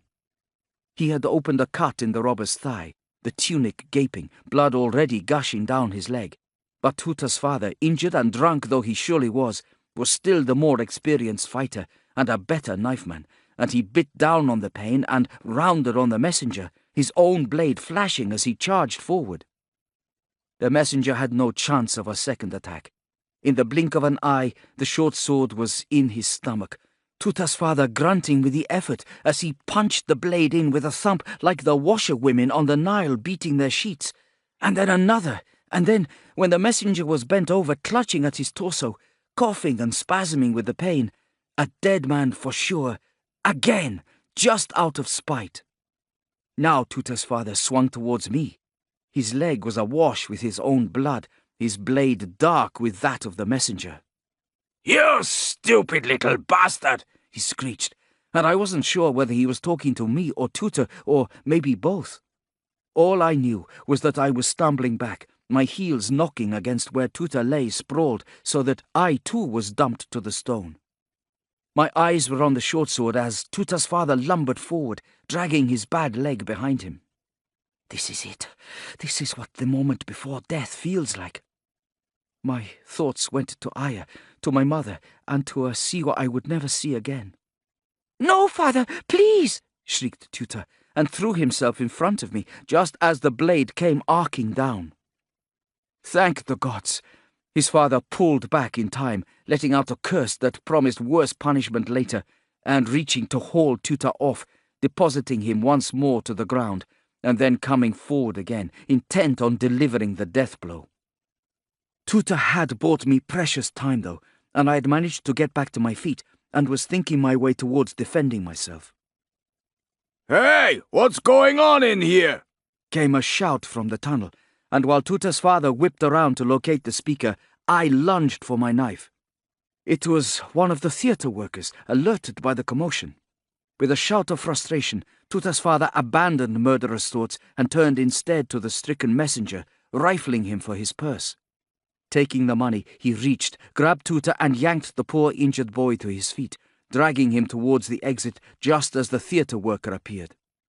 The worker began to protest. What? Before his face fell at the sight of the blade, and he was flattening himself to the wall of the seating area, letting Robber and his small accomplice barrel past. Out in front of the stage, I scrambled to the messenger. There I knelt by his side and put one hand to his temple, my eyes going to his tunic, all red and torn and wadded up. 3 stab wounds, punch, punch, punch. All my fault. I'd been such a fool. He coughed blood, eyes already glazing. When I put my hand to his heart, it was beating, but only just, fluttering like a wounded bird. He was going to die here. He was going to die here, and it was all my fault. But even so, I had to know, and although I hated myself for doing it, for putting my own needs above his last moments, I bent to him, saying, "Please, tell me, what did the message say?" He passed out, but before he went, he whispered to me what the message said. And it meant nothing to me. Chapter 14. I sat back on my heels, feeling a potent brew of anger and frustration and hatred. From across the way, the theatre worker shouted, "Now, you just stay there while I fetch the soldiers." But I was doing no such thing. I pulled myself to my feet and, ignoring the worker's shouts, ran into the seating area and dashed up the stairs until I reached the rafters. I came to an overhang. Jumping, I grabbed it, swung myself up onto the roof of the theatre, and crouched there, scanning the Zoti streets from my new perch with a bird's-eye view. The streets were less crowded now that large sections of the city were shrouded in darkness, torchlighters only just beginning their night's business. Even so, I thought I saw my quarry 2 streets away, an older man and a younger boy hurrying along, the man limping. I stood, gauging the distance between the theatre's overhang and the flat roof of what was either a shop or house next door. It was a long way down, with no awnings and nothing soft to break my fall if I missed or came up short. Taking deep breaths, I squatted, feeling my leg muscles bunch, and then took the jump. I made it, feet finding purchase, forward motion taking me on as I traversed first one roof and then, jump, another. On the roofs was bedding, but thankfully nobody settling down for the night. I raced on, keeping Tuta and his father in my sights, leaping from one rooftop to the next. My heart hammered. What I planned to do when I caught them, I had no idea. What drove me was a sense of injustice, a feeling that I'd messed up, a need to put things right. On I went. We were coming out of the city now, where there was more housing. Finally, I reached the gap between the roofs, which were too wide for me to jump, and that was my cue to let myself down to the street below, keeping out of sight behind a cart as I took stock. I cursed. There was no sign of them, but, stepping out from hiding, I scanned the ground, and yes, there it was, a blood trail. For the length of a street I followed it, and there it ended. Here was where they had gone to ground, and now I was standing in front of a house, much like any other on what was a quiet lane. The bloodstains led directly to its door. Coming as close to the house as I dared, I strained to hear through the window. From inside came the sound of harsh discussion. Tuta's father was cursing. There was the noise of a slap and Tuta crying out in pain that made me clench my jaw with anger. What to do now? Surely Tuta's father would need to take to his bed and heal. After all, apart from his injury, the robbery was a success. As far as he knew, there was nobody in pursuit, and they had their money. If I could just get that money back. I crept to the darkened rear of the house, thankful there were no neighbors to sound the alarm. Sure enough, from one of the back rooms I heard what sounded like Tuta easing his father into bed, the older man complaining, demanding beer for the pain and honey for his wound. Good. Drink yourself into slumber. I moved to the darkest part of the rear courtyard, navigated my way through some scattered clay bricks, and took a seat on a step, deciding to wait until I thought it was safe. How long was I there? I did not try to read the stars in order to know, as I'd once been taught. But everything inside the house was still when I slipped around to the front. There, I took my knife from my belt, finding scant comfort in a weapon I had never used in anger before, but knowing it was better than nothing. With hands that shook, I moved the screen aside and stepped inside. Chapter 15. The front room of the house was almost bare. There were none of the stools, cushions, or rugs I was used to seeing in the homes of Siwa. None of the home comforts you'd expect. On the one and only table in the room was a clay flask lying on its side, the rusty short sword, a single candle flickering, and the 2 money purses. Also in the room was Tuta. He had been sitting against the far wall in the dark, but at my entrance he dragged himself to his feet and let out one short yelp of surprise. "Hey!" before recognizing me. I winced at the sound. For a second I thought he might shout again, raise the alarm, and bring his father running. After all, I had no real way of knowing exactly where his loyalties lay. But he did no such thing, and instead we stood stock still, our eyes locked as we listened and waited to learn whether Tuta's strangulated shout had roused his father. Tuta's face was badly bruised, and he had been crying. The cocky lad I'd met that afternoon was absent now. In his place, this frightened, beaten little boy. No sound came from the back room. I stepped to the table, scooped up the 2 purses, and dropped them into my pouch. Perhaps I could find out if the messenger had family and deliver them the money. I thought I could make my way back to the street where I'd first seen him, perhaps ask some of his friends there. First, though, I had to get out of this house. Tuta had been watching me, making not a murmur as I retrieved the money. His face was open, bottom lip trembling, and I knew what he was thinking. He was wondering how his father would react when he woke up. He was wondering how bad the beating would be. "Come on," I whispered. "You're coming with me." He shook his head, stepping back to the safety of the wall. "You want to stay here and be thrashed?" I hissed. "He'll most likely kill you when he finds out I've been in and taken the money." "Then don't take it, sir," pleaded Tuta. I shook my head. "I'm sorry, Tuta. Whether you come with me or not, half that money belongs to me, the other half to the messenger, his family at least. Come with me. Earlier you told me you lived on the streets. Any life is better than life with him." "He'll find me."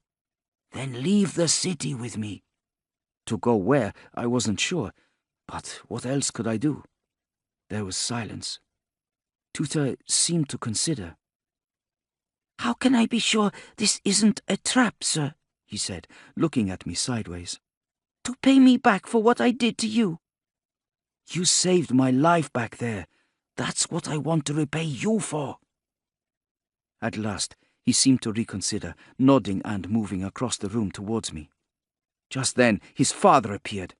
His hair was wild, his leg crusty with dried blood.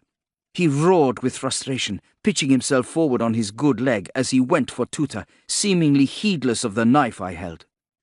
"You trying to take my money, boy?" he yelled. snatching up Tuta by the scruff of his neck like a naughty dog and yanking him backwards. You dare! You dare! "No, father! No, father!" pleaded Tuta, but his father was laying about him with his good foot. In the next instant he stopped, almost as though he had remembered my presence, and more importantly, the money, and his eyes went to the table, saw the purses missing, and then flashed at me. Before I could react, he was launching himself across the room at me. My attempts to fend him off with the knife were useless, and he far outweighed me.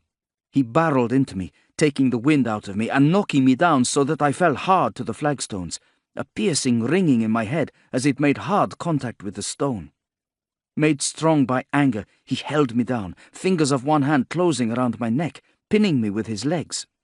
Spittle landed on my face, and I felt blood seep through my tunic and realized it was his, and in some far-off part of my brain, I wondered if he might simply bleed out and collapse before he was able to finish the job. His hand squeezed. I tried to drag breath into my lungs and couldn't. Twisting my head, I saw Tuta lying motionless, his eyes closed, dazed or out cold. My own hands went to grab at the huge calloused hand at my neck, trying to prise his fingers free. He was reaching behind himself with his other hand now, fingers pawing at the table, going for his short sword. And then, in a movement of shadow, I saw a figure behind him. Not Tuta, someone new. A hand swept away the knife, which clattered to the floor. Next, I saw a clay brick rise and fall, splintering over Tuta's father's head, a second after he realized his weapon had been taken away. His eyes rolled up, his grip relaxed, and he sank to one side.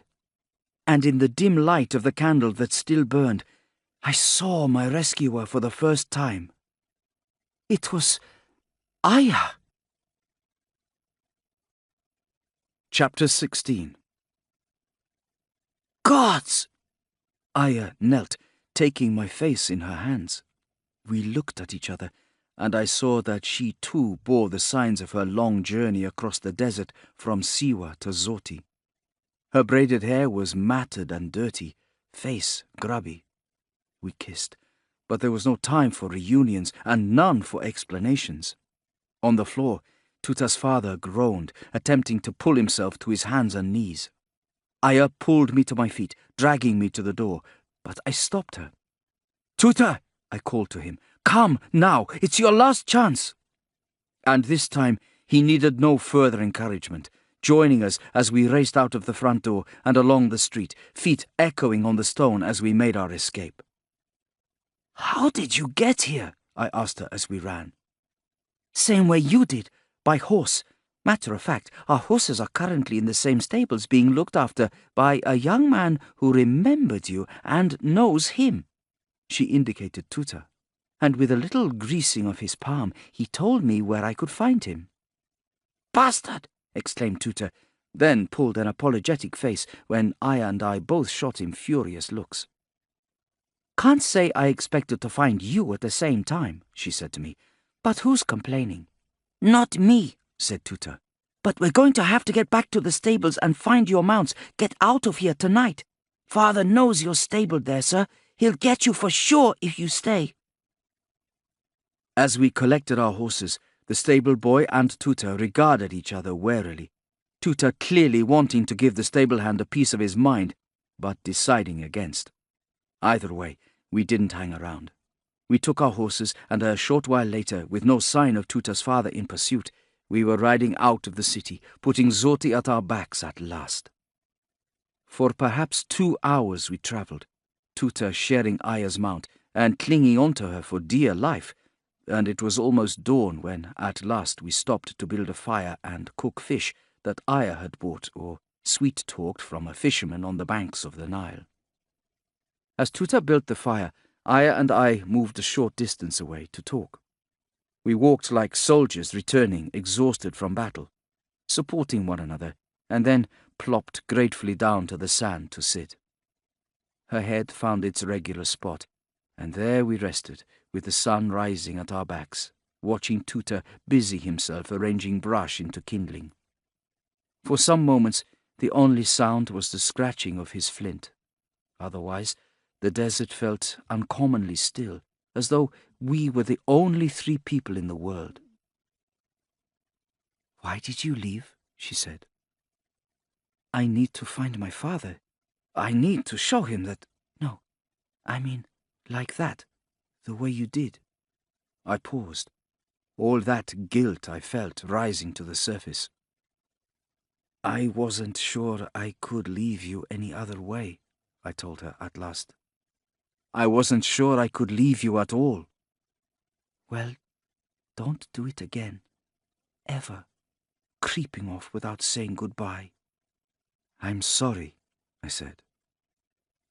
"Tell me then," she said.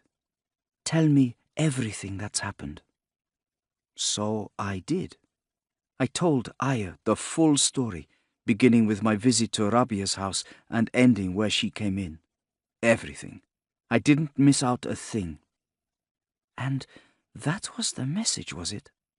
she said when I had finished. "Come at once to location, Mother. We fear the order gathers." That was it. "Location, Mother," she said. "A secret meeting place. Does it mean anything to you?" "No." "And the order?" I shook my head. "You never overheard anything while you were growing up?" "No." And for a moment I was speechless.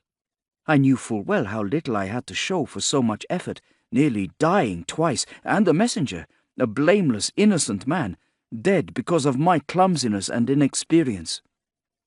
"And now I just don't know what to do," I said. "I don't know where to start, where to go." Reassuring arms encircled me. "Well, you would know," said Aya, "if you'd stuck around to hear what Rabia had to say. She told you about Kenza, but did she also tell you what happened after Mena's attack on the temple?" "Go on." "There was a priest who died in the attack, yes? You remember that?" "Yes, vaguely." "Well, he didn't die in the attack." She stopped herself. "What I mean to say is, he died, but not in the attack. The Nubians killed him the following day. Your father had asked them to do it because it was this priest who had been working with Mena, passing him information." I thought about visiting the Nubians' camp, or should I say the site where the Nubians had been camped, and finding it deserted. "I never saw Kenza again. Is that why she left Siwa?" "The Nubians were dispatched on a mission, again by your father. They were assigned the task of tracking down Mena and his men and stopping them once and for all. According to Rabia, Kenza has grown to become the leader of this mission, and though she has wreaked havoc on his gang, her task remains uncompleted. Mena and some of his lieutenants remain at large." "And this is what Rabia thinks the message was about?" I asked. I couldn't see her, but I felt Aya pull a face. "Well, that's what she said, yes." "You're not so sure?" "No, not really.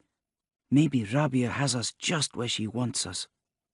She wants us to pick up a stray and sit in the desert without a clue what to do." "That's not strictly true, though, is it? We do know what to do, because that's another piece of information you missed out on by doing your moonlight flit. Rabia suggests we go to Thebes, find Kenza, and enlist her help." "You'll excuse me if I don't find the prospect of doing Rabia's bidding too enticing. It hasn't really worked out for me so far." "Do you really think that?" she said. I considered for a moment. "No," I admitted. "Maybe not. I guess it was her idea for you to follow me after all." "Then we eat, we sleep, and tomorrow we set off for Thebes," she said. "It is at least a plan of action," I said. "But our problem is that we know nothing about Thebes. Look what happened when I went to Zoti with that particular philosophy." "That's where I can help you, sir," said Tuta. We had not heard him approach, but now he stood before us. Behind him the fire blazed, dancing orange flames mirroring the coppery rising sun. "You know Thebes," said Aya. I could tell she was reassessing him in light of everything I told her.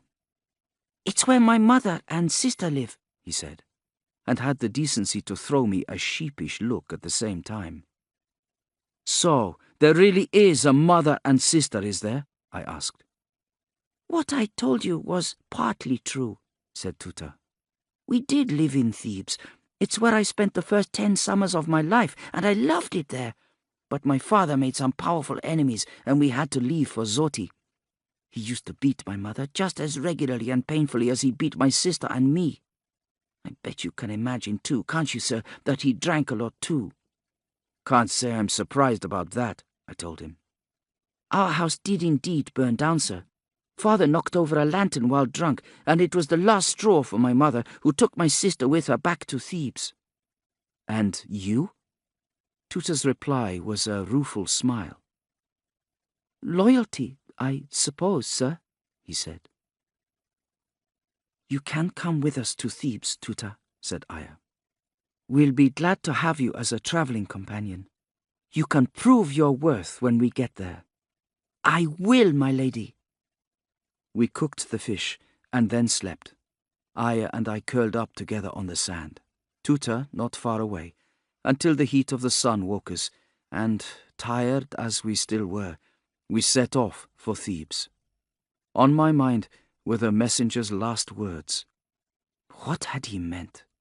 What was the order? Chapter 17. The Order is supposed to think us outdated and redundant, of no threat, raged Sabu. What has happened, Himon? The old man pursed his lips, furious. There was a time he would have shouted right back at Sabu, but though Heman was still imposing, muscle had become sinew, age had dulled him, and shouting matches no longer held much appeal for him.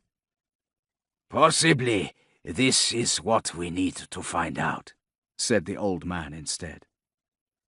"Our master thanks you for the efforts you have made on our behalf," said Sabestet, placing a cupful of hot carob in front of Sabu, who had to fight hard to contain a wave of irritation. He had done as he had been asked by Heman and Sabestet, undertaking the journey to Hebenu, where he had found Emsaf's farm under new ownership. The current occupants had been wary of him with good reason.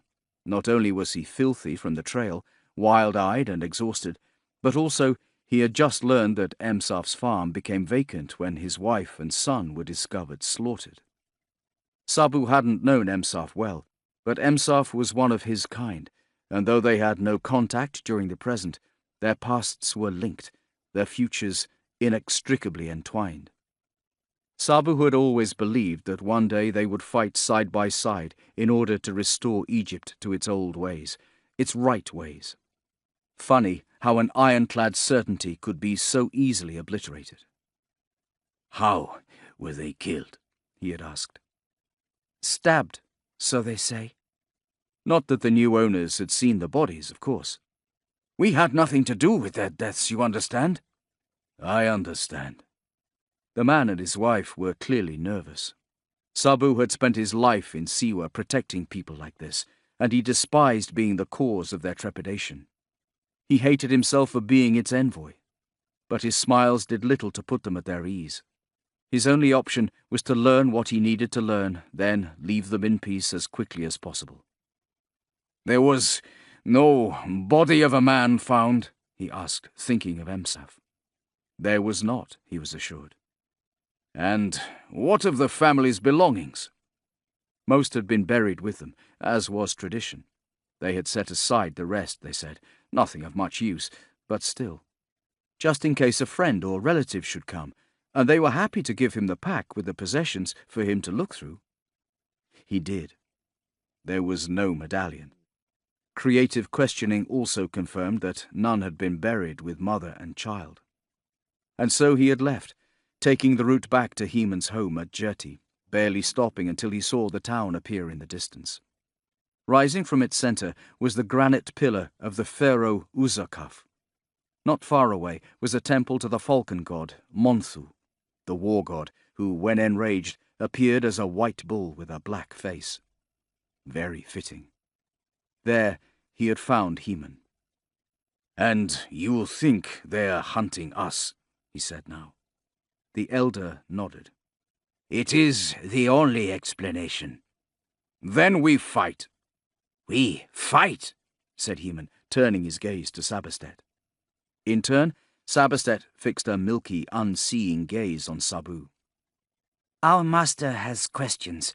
He wishes to know the names of the warriors who make up our army for this particular fight. Sabu rolled his eyes. He'd known this was coming. I have begun to train Bayek, but he isn't ready. It is your duty to make him ready, said Heman. It'll happen. But don't forget that Emsaf was training his boy also, and it did them no good. Our stock has become depleted. This makes us vulnerable. Quite so, scoffed Heman. Which is precisely why we need to increase our numbers. And one way to increase our numbers is to... Yes, I know. Bayek's training will be completed. When? When I say. Too late, perhaps, said Heman. By the time you decide he is ready, the Order will have annihilated us. Leave Bayek to me. Our most pressing matter now is to find whoever it is that would have us all dead and kill them before they finish the job. We strike at them before they can finish what they've started. Wouldn't you agree? Heman nodded. And how do you propose to do that? I have some thoughts about that. In the meantime, why now? Why is the Order suddenly taking such an interest in our activities that it wants us eradicated? Heman nodded. A good question. It appears there have been developments in Alexandria. Part 2. Chapter 18. Several months earlier. One early morning, an ex-soldier by the name of Raya arrived at the library of Alexandria. It was so early, in fact, that one of the custodians was still fast asleep, slumped against the stone of the entranceway, head lolling on his chest, and a thin silvery line of dribble glittering slightly in the growing light. Raya only just resisted the urge to kick him awake as he passed, unseen and unchallenged, into the great entrance hall of the library. Inside was a different story. Nobody snoozing in here. Another man might have felt dwarfed by the tall, sculptured columns that stretched away from him, disappearing into foamy morning light to where teachers wandered with their pupils in the garden, and students lined the stone benches of the amphitheatres in order to hang on the sage words of mathematicians and astronomers. Another man might have whistled in awe at the thousands upon thousands of scrolls racked in hundreds upon hundreds of shelves, left and right and straight ahead, like a vast honeycomb of parchment, the sculpture and bas-relief, the sense of industry that permeated the building, musty and damp, but learned and wise. The awareness that here, within arm's reach, close to where he stood, was the repository for all human knowledge, past, present, and probably future. Another man, perhaps. Raya stood to get his bearings, watching as young scholars, male and female, moved hither and thither, sandals rasping on the stone. Not that it was lost on him, not that it didn't impress him, just that he had once been a soldier, a warrior famed for his steely nerves, iron will, and fortitude in the face of the massed ranks of the enemy. To him, the library was little more than an affectation. Talking of which, he had been meaning to ask directions from one of the older workers who made their way among the shelves laden with scrolls, but as it was, he had no need. The sound of Theotimus's hacking cough, a noise that never failed to set his nerves on edge, the way others felt about the sound of grinding teeth or cracking bones, seemed to float through the library and find him. He changed direction and made his way towards the sound, glancing to his left and seeing eyes that watched him through the tubular scrolls. A spy? A curious scholar?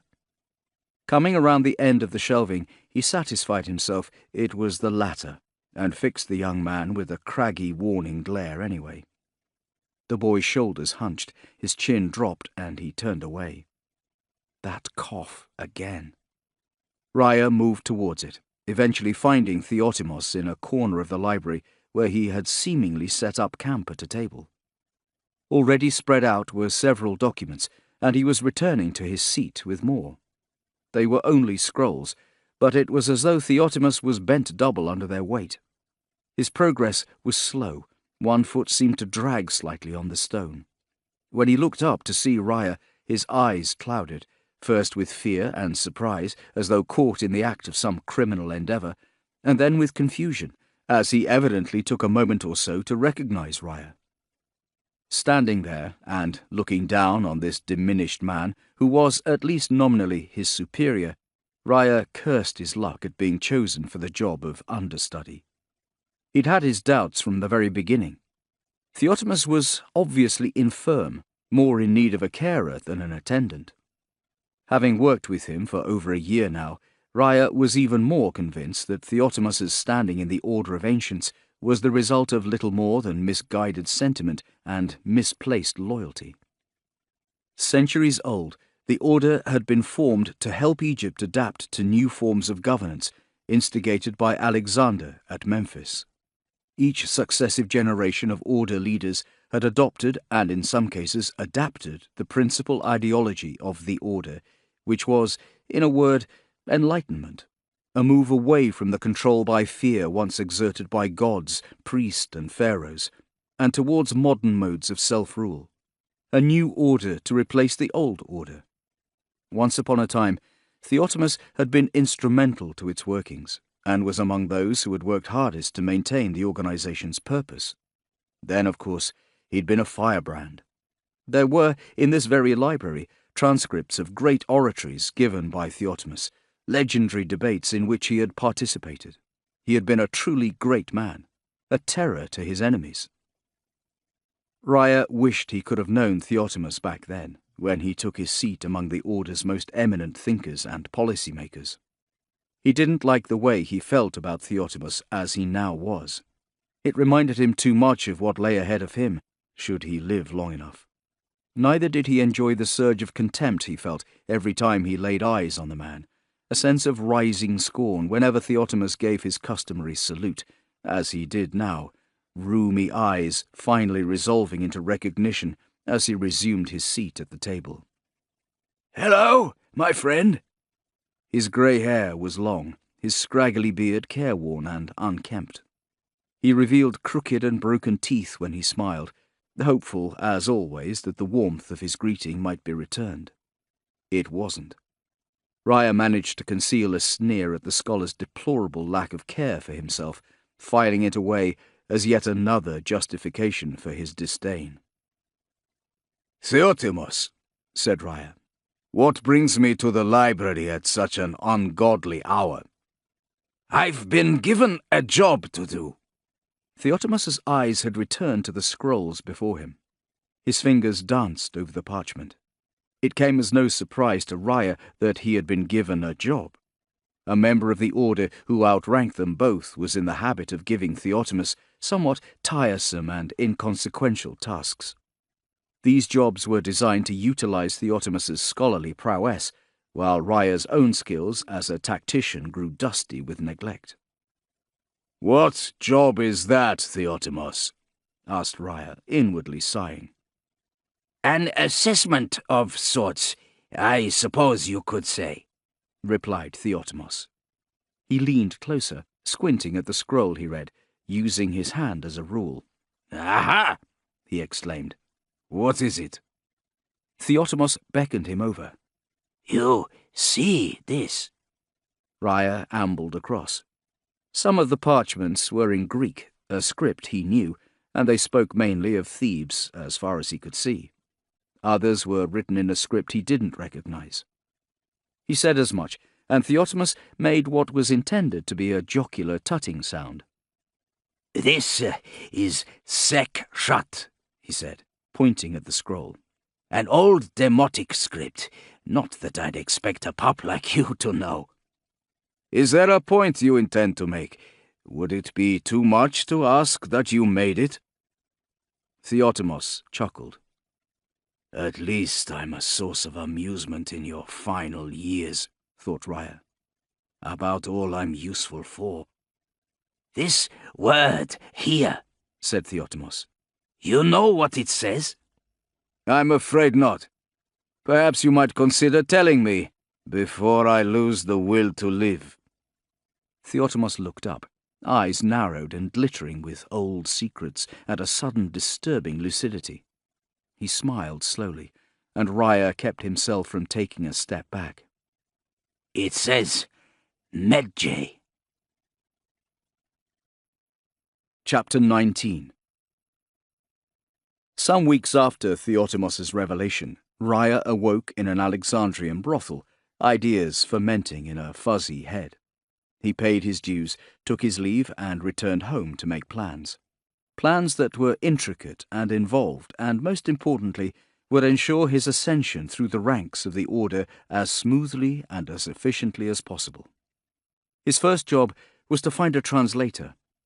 No, not his first job. There was something else to do beforehand, an act that would give him a great deal of satisfaction. And then, when the foundations of his scheme had been laid, he packed, said goodbye to his wife and 2 daughters, and left Alexandria, commissioning a boat along the rippling Azure River in the direction of Fayum. When he was close to his destination, he disembarked, bought a horse, and made his way to the home of the one they called Bowden, killer of men. He wondered if his old comrade still wore the kohl around his eyes, and if those eyes were still as dead as they once had been. Bowden's house on the outskirts of the Black Desert, close to Fayum, was one of a few scattered buildings that made up a tiny settlement. The slight dip in which they stood gave the homes the impression of sinking slowly into the ground, and the wind had a habit of picking up great scoops of sand and flinging them at the walls. It was a hostile environment, and the shepherds who made it their home had the good sense to spend most of their time away, which was just how he liked it. It was, therefore, something of a surprise to return from a trip to collect water and see a horse tethered outside his house. Draped over the hindquarters of the animal was the standard of the royal guard, the Makerophoroi. Bowden stopped. So, he thought, he is here. Raya has come to collect. No one else would even know to come and find him here. He drew his knife, just in case, looping the leather thong around his wrist, and stepped inside. Raya had been waiting. When the killer pushed open his woven wicket door, ducked his head, and stepped inside, the older man stood, and for several moments they regarded one another in silence. Raya with his arms folded, smiling, the killer with his knife in his hand. It was the visitor who broke the silence. "Hello, Bowden, my old friend." "Commander," replied Bowden, unsmiling in return. He did not need to attempt social niceties with Raya. In fact, he preferred not to. Keeping Raya off balance was always preferable. He stepped out of the doorway into the shadows. He hid a smile at the way Raya shifted his weight, as though preparing for an attack, but not wanting to offend. "What do you want?" Raya smiled, practiced and polished, indicating Bowden's knife, another relic of the old days. "Can I assume you no longer feel in need of protection? And if so, then perhaps you'd consider slipping it back into your belt.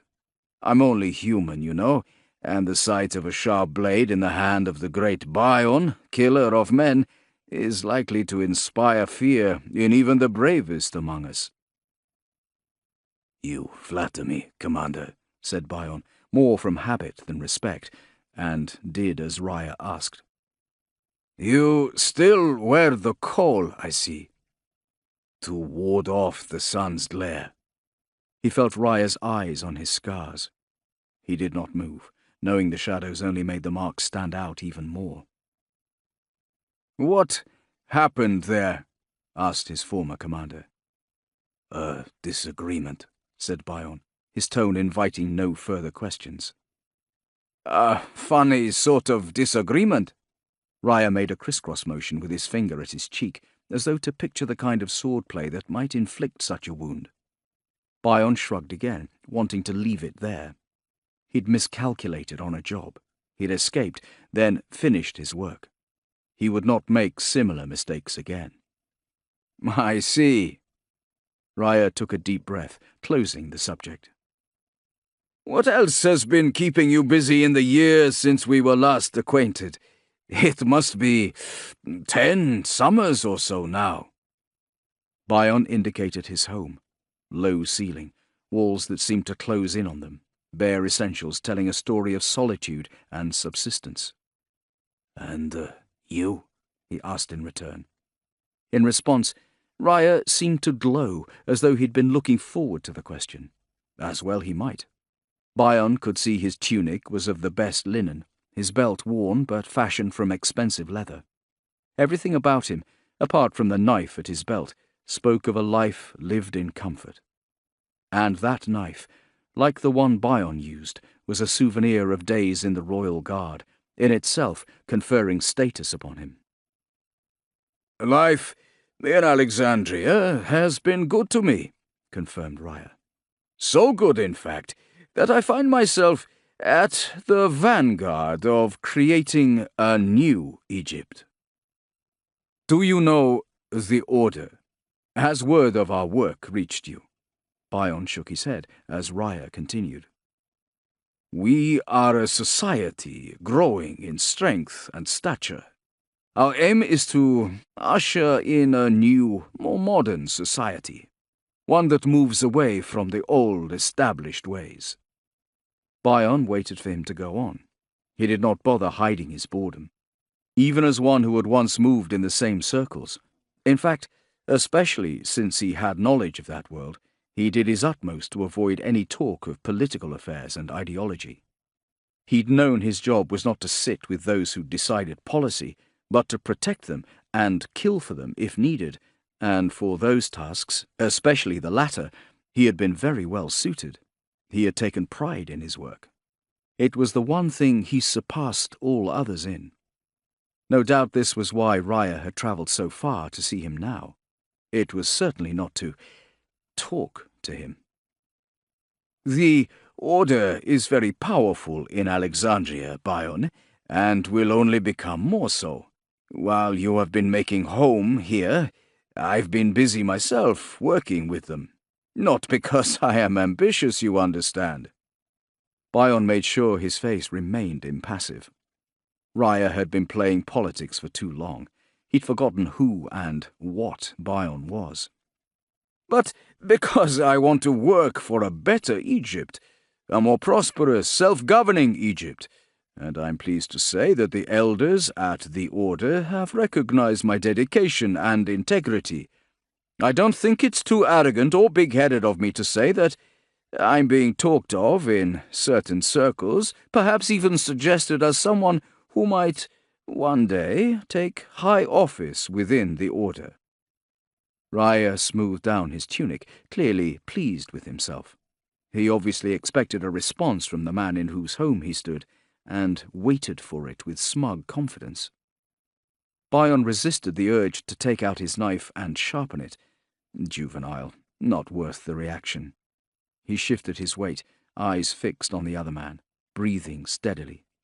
Idly, he wondered when Raya had become such a talker. He'd been a man of action once. When Bion said nothing, Raya stammered, then recovered, continuing smoothly. Now, of course, that is not for me to decide, I understand that. And something so far out of my hands is hardly worth my thinking about.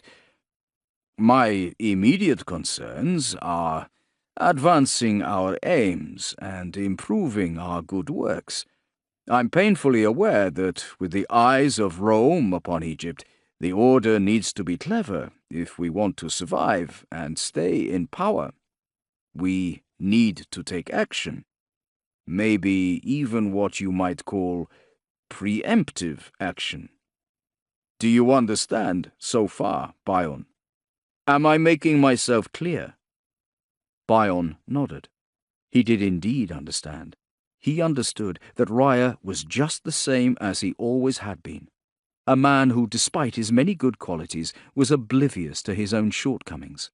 a man who had grown complacent and overconfident in his machinations.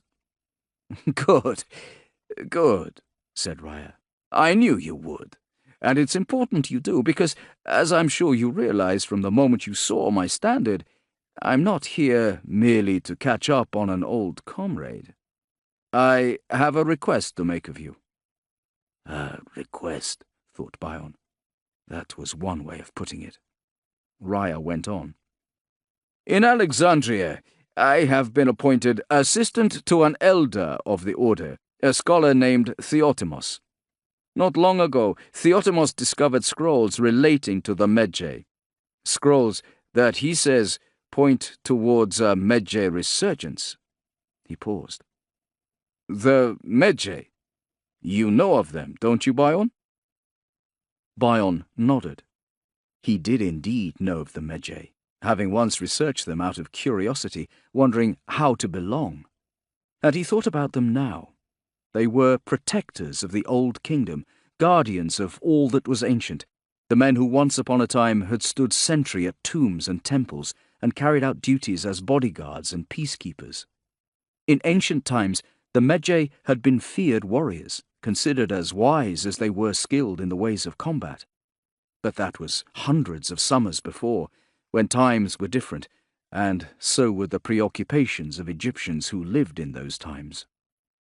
With a new era came new guardians and protectors, and such is the way of things that neither the representatives of the modern world nor their enforcers were prepared to tolerate those who represented the old one.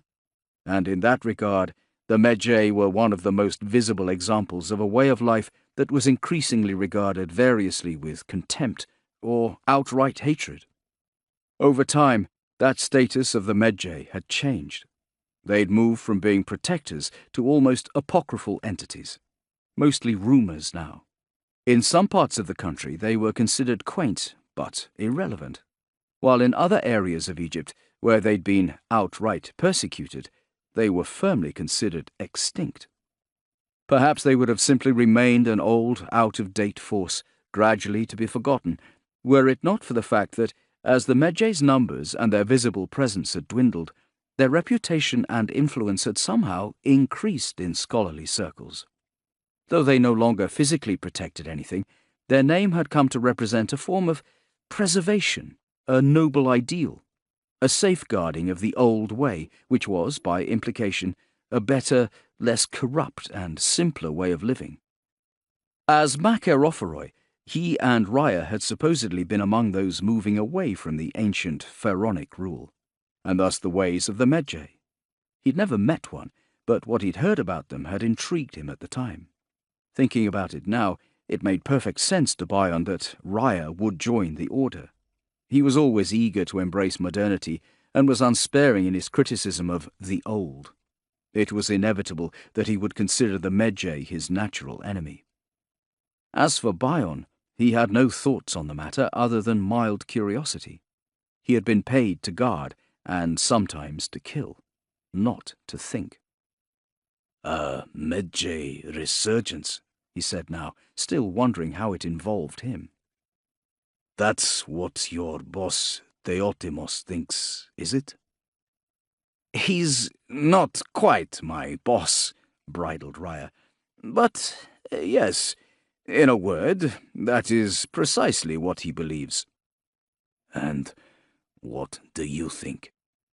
Hopefully this time Raya would be to the point. I can't read scrolls written in fancy ancient languages, said Raya with pride. I'm a soldier, not a scholar. This is why we have historians like Theotimos, so that they can tell us what the scrolls say. And what does Theotimos say the scrolls tell him? Bion was patient in many situations.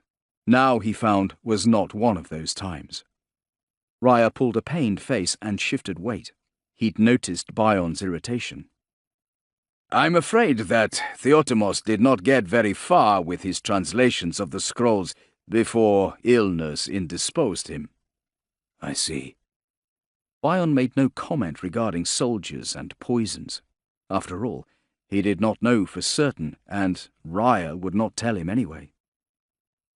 I hope he will recover soon and can resume his studies. He went on hurriedly, sparing Bion the trouble of prodding him onward.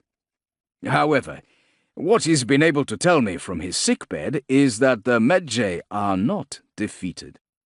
Perhaps I should say they refuse to admit defeat and plan to maneuver themselves into a position where they will once more be vying for power in Egypt, which, as you might imagine, will bring them into direct conflict with the Order.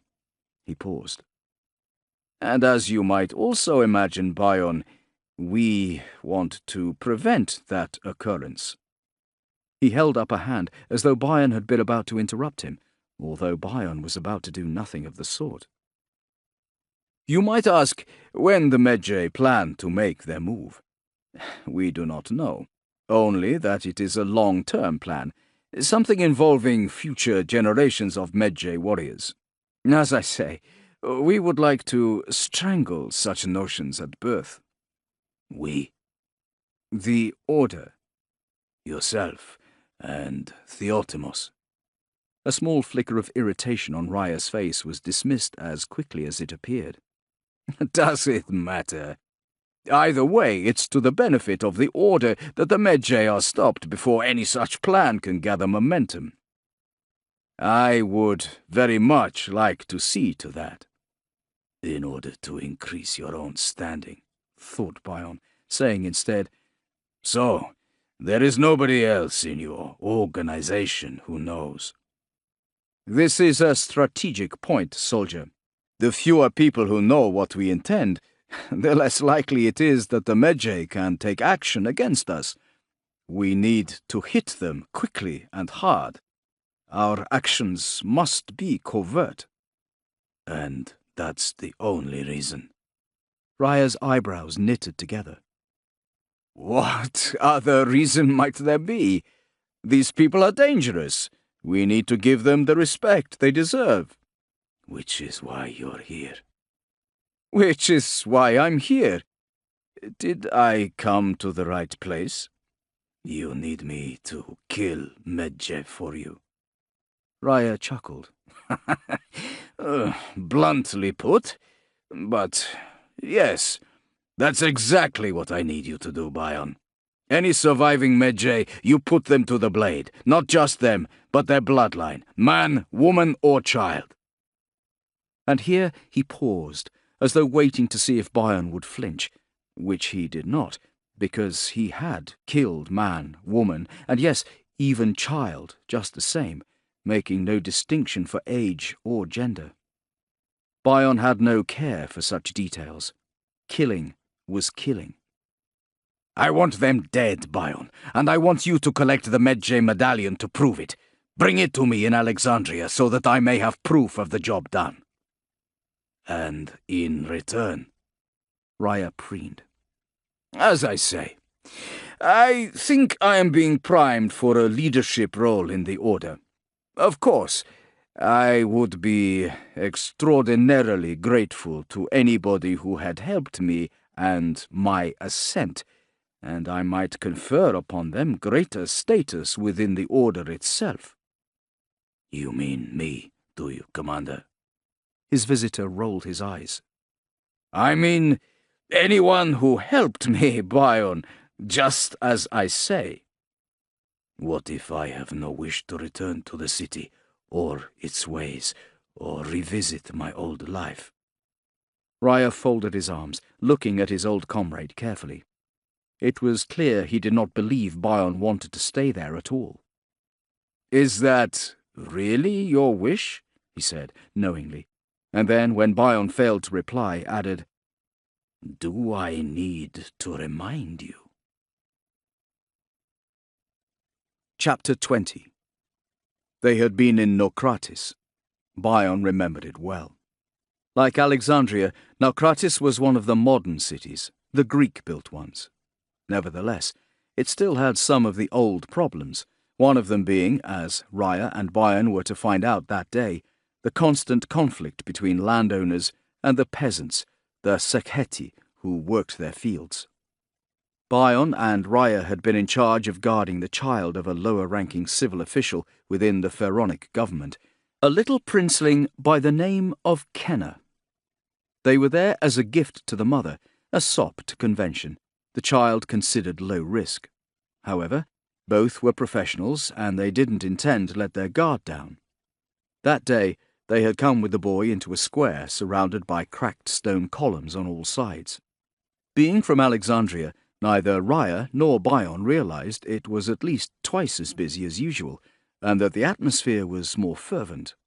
What they saw was a bustling square with a raised stone platform at its center and steps on which men stood delivering impassioned speeches to a lively crowd. One orator in particular seemed to have gained a large audience.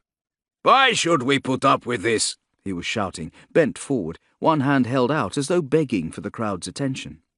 His dirty robes seemed only to emphasize the significance of his message. "Why must we stand by and allow ourselves to be treated this way?" They had watched as the orator continued to speak against what he called the godless methods of a landowner named Wakare. It wasn't until a little later that Bion conducted his own investigations into Wakare's working practices and found that they were indeed unethical and exploitative, and that the anger and hatred he had experienced that day in the square was entirely justified. But for now, "We must rise up!" bellowed the speaker. Bion saw the boy look startled, taken aback by the strength and passion of the man's message. Maybe they should leave, he thought. After all, the crowd seemed lively. These situations had a habit of spiraling quickly out of control. On the other hand, maybe it would do the boy some good, he thought.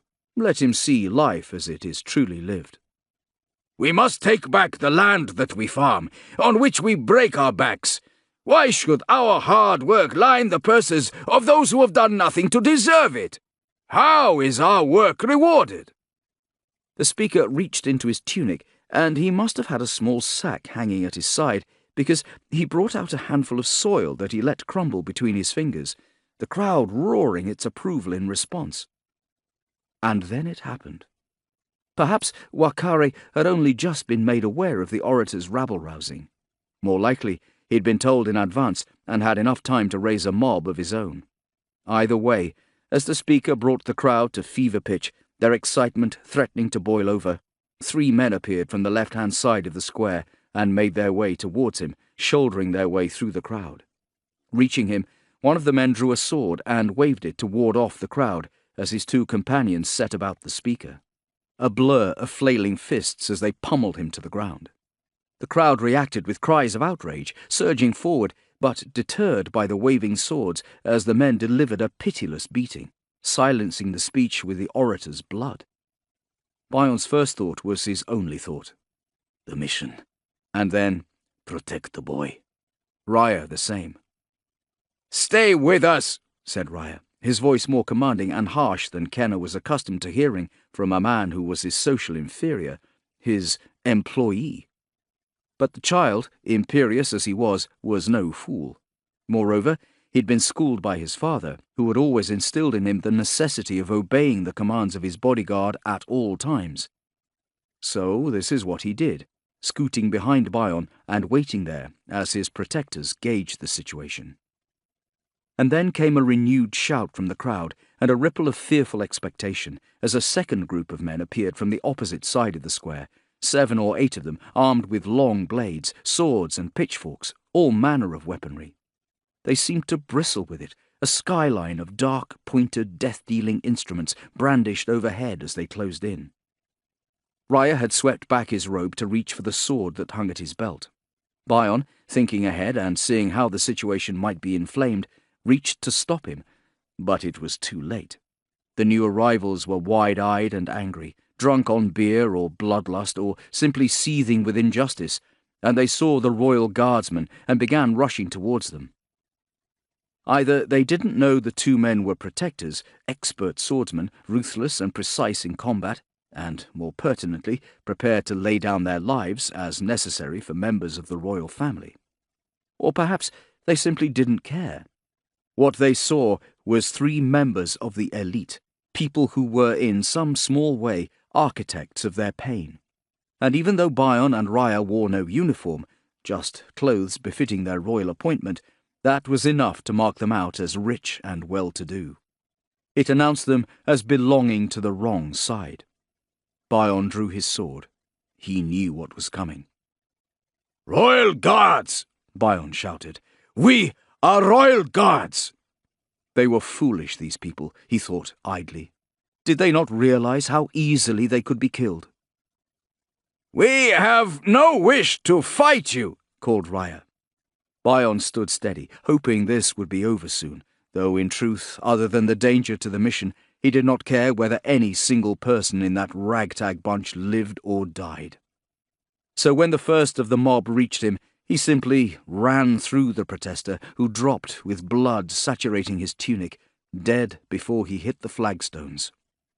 The sight of it enraged the group further, and as bystanders scattered, the battle intensified, the two guardsmen fighting with their backs to the platform, shielding the boy.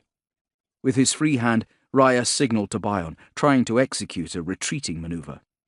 Those bystanders, sufficiently curious not to have fled, formed a circle in order to watch the fight, and it was into their ranks that Raya was hoping to escape. Now, seeing an opening, Raya whirled a finger and pointed.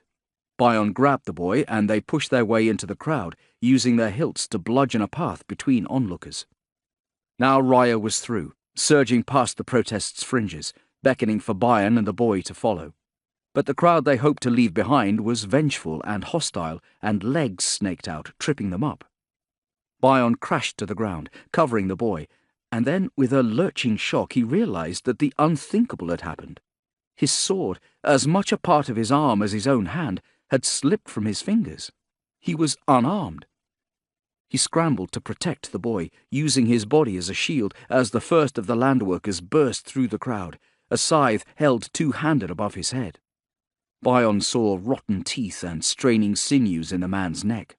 He saw hatred and the need to kill, and he threw up a useless arm in defense as the implement sliced the air towards him. It never met its target. Raya had stopped, turned back, and used his sword as a spear, and the attacker fell with the blade embedded in his chest. Plunging back towards them, Raya stooped, snatched up Bion's sword, and felled a second man, wrenching his own sword free, tossing Bion's blade back to him as his comrade scrambled to his feet, dragging the boy with him, the three of them continuing their escape to safety. And at last, they ran from the square, losing the last few pursuers in the streets of Nokratis. Bion remembered the grateful eyes of the boy when at last they reached the royal court. He himself had thanked Raya for saving their lives, but had done so with annoyance. Why? Because he knew Raya well. A good soldier, perhaps, but lazy too. Too ambitious. Always scheming, eager for more, for things beyond his station. And Bion knew that one day he would be reminded of the fact that Raya had saved his life, and be honour-bound to repay that debt. When Raya had left to begin his return journey, Bion's feelings were like a blanket in need of unravelling. He knew Raya hadn't told him the full truth. He knew he now had a job to do, and though he had no wish to be bound to the man in such a manner, Bion was not a man to leave any obligation unfulfilled. It was irksome. His life, though frugal, was pleasing to him. He had no desire to leave his small home for what would be months, maybe even years on end. He had no desire to kill again. And yet, why was it, he wondered, that he felt a tingle of anticipation? That he remembered the smell of blood so easily, how flesh parted before a sharp blade so readily? And as he'd made the preparations that were to take him away, first to Hebenu, and then on the trail of Emsaf, he had wondered, do I miss the killing? Chapter 21. Aya was taking long, frustrated strides back and forth in front of the rock that we called home for the past 2 days. "I can't believe we let him fool us," she was saying. "A little street rat, letting him get the better of us like that. He saw you coming in Zoti. He saw you for the inexperienced mark you were then, and he hasn't stopped since, I'm telling you. You don't understand, I told her, squinting up at her from where I sat cross-legged. Tuta and I have been through a lot together. Brothers in arms, is it? She said, not unkindly. She sat down next to me, leaning against my shoulder. You think there's honor among thieves? Was I worried? I wasn't sure. Our journey had not been an easy one. We'd crossed rocky terrain, our horses' hooves slipping on shale beneath our feet, making camp and hunting for food. Those survival skills that had been taught to me by my father and Kensa, and in turn passed to Aya during our expeditions in Siwa, we now handed on to Tuta. In doing so, we amazed ourselves. We took pride in our subsistence. This was unforgiving land that gave up its fruit begrudgingly. Survival was not easy, and ensuring Tuta's well-being as well as our own was an added challenge. We felt ourselves harden beneath the unforgiving sun. The fear that we felt being so far from home cast adrift of those things that usually provided so much security became resolve. I had lain awake at night wondering whether this course of action to find Kensa was the right one, but pleased we were taking action. And even if one day I was forced to return to Siwa with my mission a failure, then I would at least return as one more suited to the role of protector. I would know I had tried, that I had not turned from the task merely because it seemed insurmountable, that I had become the better for it. Then, on the horizon, we saw columns like broken teeth and knew them for what they were. The Theban pillars, the great hypostyle hall, and we saw the shape of a temple that seemed to form itself from the desert before our eyes, gaining mass the closer we came. The river span curled in the distance, a bright blue thread through sandstone buildings, while beyond it lay the Thebes necropolis, stretching from the banks almost as far as the eye could see. We'd been exhausted, hunched over on our horses, but the sight of the city in the distance straightened our backs. This was Thebes. To me, in Siwa, it had been as remote and legendary as Alexandria, and yet the two cities could not have been more different. Thebes, the once proud Egyptian capital, had suffered during a series of revolts from which it had never quite recovered. Spread out like a tattered patchwork blanket to the left of the temple, the city's ramshackle collection of houses and buildings looked as though they'd been tossed like dice to the desert floor and left to rest, or maybe rot, gradually becoming at one with their surrounds. It was only up close that we began to see flashes of colour from the awnings and lines of washing, but from afar it had simply looked like a huge grey structure, at once crumbling and foreboding. The great pillars seemed to brush the clouds above, and yet looked exhausted, as though in danger of simply collapsing to the sand below. Awe-inspiring, yet damaged and aging, a symbol of strength succumbing to age and neglect, much like the city itself. On the fringes of the city, we found the shade of a tree and a rock that would serve as a windshield, and decided to make camp. "You wait here," Tuta told us both. He wanted to venture into his old home city alone, in order to find his mother and his sister, Kaya, and he took the horses, the idea being to barter them for food. Aya was suspicious, but Tuta and I prevailed, and off he went. The first day out there in the shadow of Thebes, Aya and I talked of home, as we often had on our journey, recounting our camping expeditions, reliving them. The second day, the conversation had turned to the whereabouts of Tuta, Aya growing more suspicious. What did we know of him? On the one hand, he had not only once lived in Thebes, but also was used to living by his wits on the streets. Who better to find his own family, and then Kensa? They were the positives. On the other hand, Tuta had been young in Thebes, very young. In all likelihood, his family would have moved, left the city, maybe even died. Kensa? She could be anywhere. I wasn't even convinced of the wisdom of looking for Kensa in the first place. But more than all that, Tuta had our horses, and he was a thief. True, I'd saved his life, and he'd saved mine, but he was still a thief. The third day.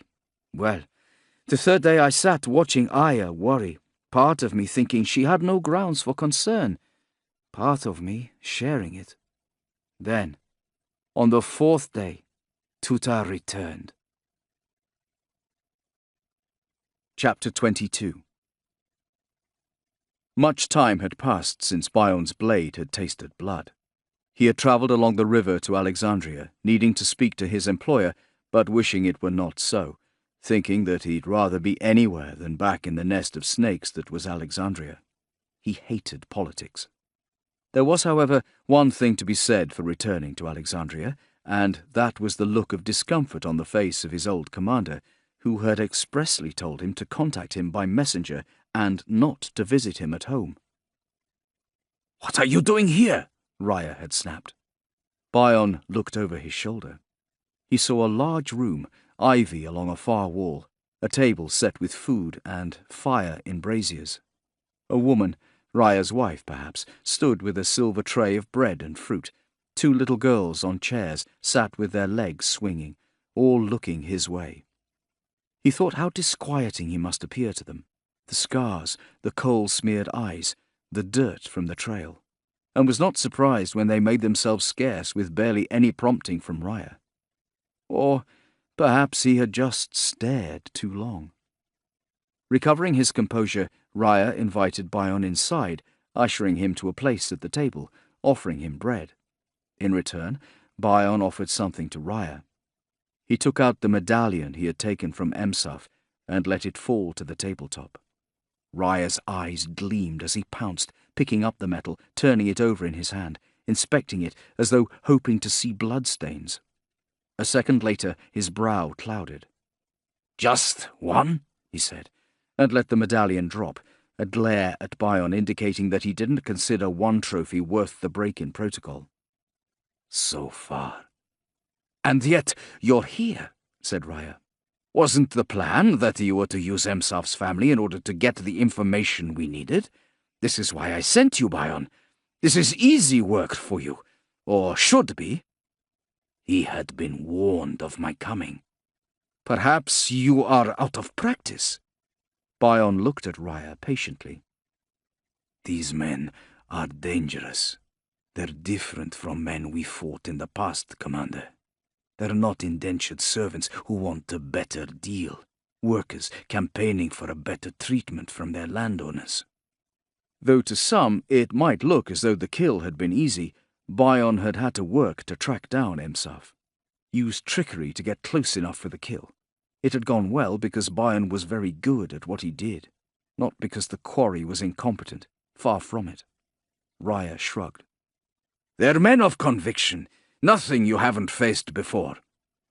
"They are men of conviction who are also highly trained, highly skilled. They have everything we have up here." Bion tapped his temple. "And probably more of what we have here." He tapped at his chest. Raya chuckled.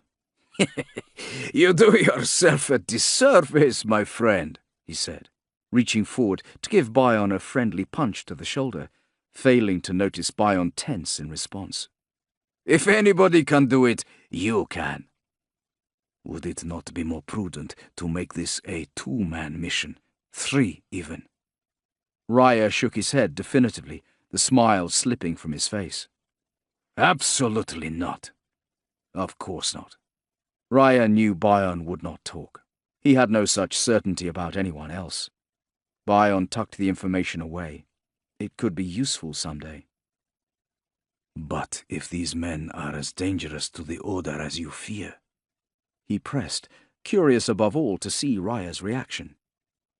"Dangerous to the Order they may be," replied Raya, "but a man like you and I—" He waved his hands, bringing them both into his theoretical world. "They merely represent the old ways given human form. You're quite right, old friend. We must not make the mistake of underestimating our foe, but neither should we fall into the trap of giving them too much respect. This is a job we can handle, you and I have no doubt about that." Either way, I haven't forgotten that your natural preference is to work alone, even if you have. Now, come on. How can we root out the last of these vermin?" Bion looked at him. Wasn't it obvious? "You have a leak. Find the leak. You can find the last of the Medjay." "Are you sure we have a leak?" asked Raya. His eyes hardened, both of them knowing full well that it was Raya who had impressed on Bion the need for secrecy. And yet, if there was a leak, then ultimately it was his responsibility. Bion would not talk. They both knew that. "You said Theotimos was unable to continue his translation. Who was to do it instead?" "A translator. I used a student from the library." Fool. Bion rested his hand at his side, fingers lingering on the pommel of his knife. "Then I think I had better speak to this translator." Chapter 23. Bion had let himself into the home, made his way up to the roof, and found the historian Rashidi and his wife asleep on rush mattresses beneath the stars. Bion watched them for a moment, considering his options. The usual would do well enough here. They were mere civilians, scared into his bidding easily enough. He flicked the shawl he wore back over one shoulder and drew a dagger that he placed to Rashidi's throat, put his other hand over his mouth, and shook him awake. Moments later, they were back inside, where Bion bid Rashidi take a seat on a pile of cushions, and then sat down himself. The uneven lighting in the room served only to make him look more sinister, his shadowed features doing the work of 1,000 threats. Rashidi was rigid with terror, his mind empty of all reason, his mouth dry. All he could focus on was the knife in Bion's hand. At last, he found his tongue. "What do you want?" "I want to know about the Medjay." "Well, there is no such thing as the Medjay," blurted Rashidi. "Not anymore. They don't exist, and haven't existed for hundreds of years. The Phylex now stand where the Medjay once did." "But you do know of the Medjay?" asked Bion evenly. "Your specialist subject is the Medjay, these..." Bion shrugged. "Protectors, scouts, soldiers of the Old Kingdom. Yes or no?" "Yes." "Have you seen documents recently?" Rashidi's eyes flickered. He swallowed. There was a pause in the room, a silence broken only by the sound of a candle guttering. "I see documents all of the time in my line of work." Bion leaned forward. "I think you know what I'm talking about. Have you seen documents recently? Something new, something interesting, perhaps? You see, I spoke to a translator last night. He told me that he was having difficulty with some work and sought your advice. Is that right?" "No," said Rashidi. It was a lie, of course. The translator had been very clear as to what had transpired. Still, he took another angle for the moment. "The Medjay are supposed to have died out centuries ago," he said. "But they haven't, have they?" "There are those who still proclaim a loyalty to the Medjay." Bion held up a hand to stop him. "I'm not talking about them. I'm talking about the real ones. I'm talking about the ones to whom you sent a message not long ago." Rashidi shrunk back, as though he could disappear to a safer place, a small keen of terror and knowing his only answer. When Rashidi had given Bion the information he needed, Bion held him against the wall, flipped his dagger into an overhand grip, rammed it through his left eye into the brain, and let the body slide to the floor before wiping the blade clean on Rashidi's hair. He checked the cesspit, thinking he might use it to dispose of the bodies, but it was too small for his needs. At the rear of the house, he found a walled courtyard area used for cooking, as well as olive oil stored in tall vases, and decided that would do instead. Next, he took the steps up to where Rashidi's wife slept on the roof beneath the stars. His promise to Rashidi had been empty, of course, but the relief the man had found in thinking his wife safe had granted information he'd otherwise perhaps have withheld. People trusted stupidly, Bion knew, when they thought loved ones might be saved. He bent to her, and she awoke instantly, alerted by the feel of his hand over her mouth, and her eyes widened as his dagger blade plunged deep, her good eye fluttering as she died. Bion pulled her body to the side of the roof, heaved it over the side and down to the courtyard, and then descended the steps. He then dragged her corpse and that of Rashidi outside to the cooking area, doused their bodies in olive oil, set fire to them and everything around them. He waited a moment to make sure everything was burning nicely, then slipped away into the shadows, returning to his own lodgings. Back in his room, he took stock. He packed his things neatly, readying himself to leave at first light the next day. When he went up to his roof and looked across the city, he saw the smoke in the distance. Across the rooftops came the sound of commotion as the fire alarm was raised. He settled down to a restful sleep.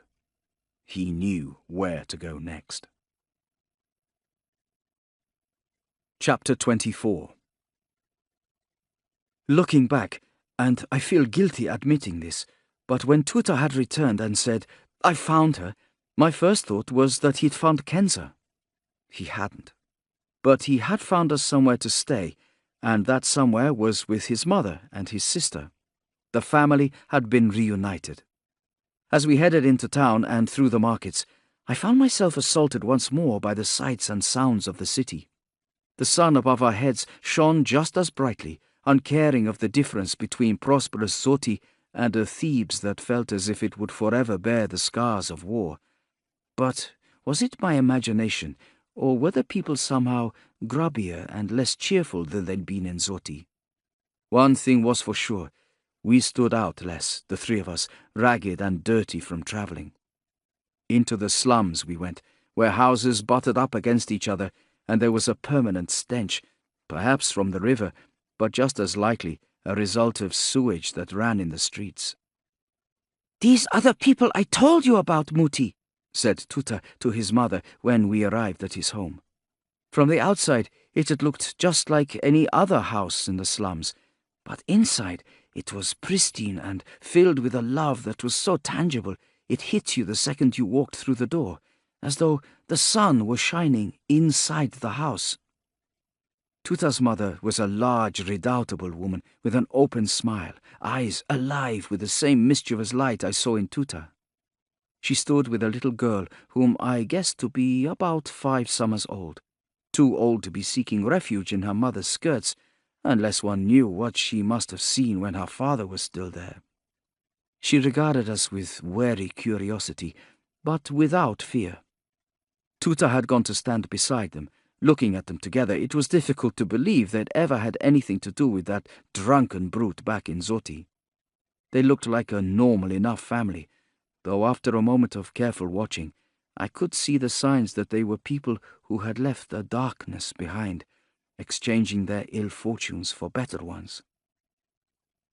"I am Bayek, son of Sabu of Siwa," I told them, reacting to Tuta's silent prompting. "And I am Aya of Alexandria and Siwa." Tuta's mother acknowledged us gravely and introduced herself as Imi, and the girl as her daughter, Kaya. "I have you to thank for my son's life. You saved him from that horrible man," she said. I smiled at Aya and quickly clarified that I had not done all the saving single-handed. When it came to the story of how Aya had rendered Tuta's father, his name was Paneb, we discovered, unconscious, Tuta's mother's eyes went to Aya, appraising her carefully in a way I couldn't quite decipher. The moment passed, and I said, "Wepawet, the protector god of Zoti, brought us together, and now I hope that the gods of Thebes will be just as kind and aid us in our mission." "You're looking for an old friend from Siwa, I hear. A tribeswoman who lives here in the city with members of her people. Is that right?" "It is," we said in unison, and she nodded decisively. "Then you shall be our guests here until such time as you may find them. And if anybody can find them, Tuta can. No doubt his skill in making contacts among the city's undesirables will be most useful." She threw a playfully admonishing look at Tuta, who pulled a face that was somewhere between a blush and a smile. "However," continued Imi, "you might also consider making your way to the temple of Karnak. There you will find the priestess. I have every faith that she will be able to help you. Whether you'll be able to even speak to her is another matter." I raised my eyebrows, and Imi took a deep breath, expression serious and a touch concerned. "As you might have noticed from the look of our city, Thebes is in a somewhat depressed state. The Greeks have been harsh towards us. They continue to be so, and there is much resentment and jealousy among the local people. Bear this in mind as you travel through the city." The next day, Tuta bade us farewell, evidently looking forward to acquainting himself with the underbelly of Thebes, pointing us in the direction of the temple before he went. "The priestess is as intelligent as she is mystical, so I've heard it said. I'm sure that if anyone can convince her to help, then you can." With that, he flashed us a grin and was off, leaving us to explore Thebes together. We set off, in no hurry, wanting to get a feel for this strange, dilapidated city and the people who lived in it. Just as we had been on the approach, we were struck by its washed-out appearance. It was clear that Thebes had once boasted vibrant colours. We saw vestiges of it on painted columns and pillars and walls. Now, though, time, sun, and general neglect had taken their toll. The fading and peeling paint adorning the carved figures and the bases of the columns was a sad reminder of another, more prosperous time. Only nature was undaunted. In Thebes, colour was provided only by foliage and the occasional glimpse of the glittering water. Its denizens, meanwhile, appeared as worn down as its buildings. "Do you notice anything?" said Aya, as we trod its streets. "Like what?" "Imi is right." She lowered her voice. "There is a certain tension about the place." "You mean the state of it?" I indicated some daubings in Latin and Greek that we passed. Crude statements of discontent that served only to underline the shabby look of the place. "Not just the look of it, but—" She rubbed her fingers together as though testing the quality of herbs. "A certain feel, as though the whole city is on edge." Sure enough, we passed Greeks with indentured Egyptian servants trailing in their wake, and then a high-born Greek with a coterie of Egyptian bodyguards, either oblivious to the townsfolk who watched him with such dislike, or uncaring of it. We finally reached the alley of sphinxes, baked by the sun as we walked between the huge black cats that lined the way to the temple of Karnak. Before we neared the sprawling, vast temple complex, we stood for a moment, entranced by it. Like everywhere else, this expanse of buildings, precincts, and quadrangles had seen better days, but even so, it was a feast for the eyes. The columns were twice as tall as anything we'd seen in Thebes so far, and 3 times as wide, the carvings even more intricate and ornate. We climbed steps and made our way inside, asking after the whereabouts of the priestess from temple workers, who looked at us with mild curiosity and then waved us on, further into the complex, into the inner sanctum.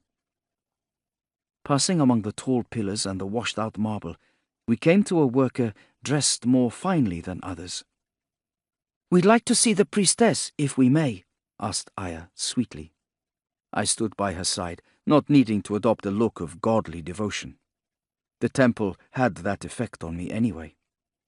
The man eyed us up and down, his head arriving at a position in which it was perfectly inclined to look down his nose at us. We'd cleaned ourselves up since our travels, but even so, he judged us inappropriate to see the priestess, and was shaking his head, about to tell us no, when there came another voice. "Wait," it said, and we looked up to see its owner materialize from the shadows at the far end of the auditorium. Chapter 25. At first I saw the silk and gold and beauty, and was rendered almost speechless by it, thinking that she was truly resplendent, sumptuous with riches and colour. But then she came closer, and I saw that her linen was frayed, and the gold leaf on her staff and the tall headpiece she wore was flaking. As she approached, I realized that she was in many ways the embodiment of the decaying temple, and thus of Thebes itself. I found myself wondering what effect she had on the city, for even though her clothes were down at heel, there was a presence about her. There was nothing at all stricken about the way she carried herself, nor was there any hint of defeat in the slow, measured manner in which she turned her gaze on us. Her command to wait had been clearly intended not just for us, but for her servants as well. I am Nitocris, God's wife of Amun, High Priestess of Thebes, and Guardian of the Temple of Karnak.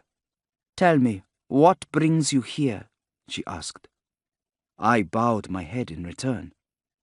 I am Bayek of Siwa, I said, and this is my companion, Aya of Alexandria. Aya and I looked at one another. Aya nodded, even as I shifted slightly, deferring in this conversation to her. Considering she'd been at the temples in Alexandria, Aya was obviously best placed to reply. We come to Thebes from Siwa, she said, and then stopped at the knowledgeable way the priestess nodded, as if already in possession of that information. We come in search of Siwa's protector, a man named Sabu. Aya indicated me. This is Bayek, son of Sabu. I am Aya. Sabu may not be in Thebes, but we hope to find a Nubian named Kensa who may be here with her tribe. She might know where he is. Indeed, said Nitocris. She led us to a bench along one wall, dismissing her underling first. So, you are the protector's son, she murmured, a statement, not a question. I nodded in confirmation anyway. And do you hope to be protector yourself one day? Her lips quirked even before I answered. From the look on my face alone, I would guess. Yes, I said.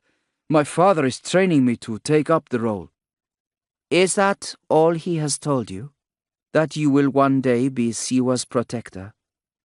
The question was neutral, without judgment or insinuation. I couldn't help but instantly wonder. Is there anything else to know? Her smile returned, though her gaze was still serious, intent. Yes, she said. There is much to know. Though this could have been anyone's reply about life and anything else, I knew she was being specific. There were no airs about her, no self-aggrandizing mysticism. Your friend, Kensa. Perhaps she will give you answers that you seek. If she does, return to me, for I should like to talk more. Was that the end of our audience? I found myself eager to spend more time in her company, wondering at the wisdom a woman with such presence might have to share. And then, as though she sensed that need in me, she turned her gaze towards me. I am the god's wife of Amun, she said, answering a question I hadn't asked, with a touch of amusement which quickly faded to gravity. And one day I hope to see Thebes rise again, and once more be the force it was. You cleave to the old ways, to the ways of the pharaohs? Asked Aya. She was clearly intrigued, ever wanting to know more about everything. To the ways of the gods and the good of the people, Nitocris answered simply. To Amun, who rules by listening to the poor, not by using them. Amun, who is of service to the people rather than insisting on being served by them. But there are new ways now, said Aya. I could tell that she was interested by the priestess, despite being one to favor the logic of philosophers over clerical politicking. The word coming from Alexandria is that Ptolemy Auletes is selling Egypt to the Romans to stay in power. Nitocris laughed, low and confident. Ah, but hasn't Egypt been invaded before? The Persians, the Nubians, the Greeks. And yet it is our country that changes people. Our people endure. We will change the Romans just as we changed Alexander. It is up to us to see that Egypt always retains that power. Us? I asked. Oh yes, Protector's son. She sobered once more, one hand lightly coming to rest on my shoulder for the briefest moment. You may one day find yourself with more than just Siwa's temples to protect. She rose from the bench, and with that, the meeting was over. As we left, I found myself looking forward to the time when we might return, and she could give me answers to questions not yet formed. Beside me, Aya was thoughtful too, both of us lost in our own worlds. Tuta, meanwhile, continued looking for Kenza. Weeks passed, during which time Aya and I became further acquainted with Thebes, spending our days joining Tuta to forge contacts and ask questions, or going to the outskirts of the city with wooden practice swords that we'd whittled in order to work on our swordsmanship. At nights, we would all convene at Tuta's house and sit around a fire, or perhaps outside if the night was warm, drinking milk, beer, or wine. Tuta's little sister, Kaya, had developed an affection for Aya. Her mother didn't mind, being more than happy to let the girl sit with their visitor, her legs drawn up, head resting on Aya's tunic. Tuta, Kaya, and Imi were a family again, but although Aya and I were outsiders, we were greeted and treated like royalty, and I know that Aya loved it there just as much as I did. I was happy. I wanted to find Kenza and my father and learn what else the priestess had to say.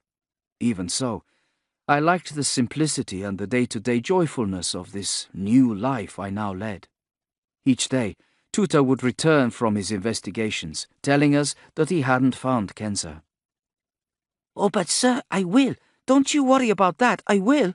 If she's in Thebes, or if she's ever been in Thebes, then I'll find her.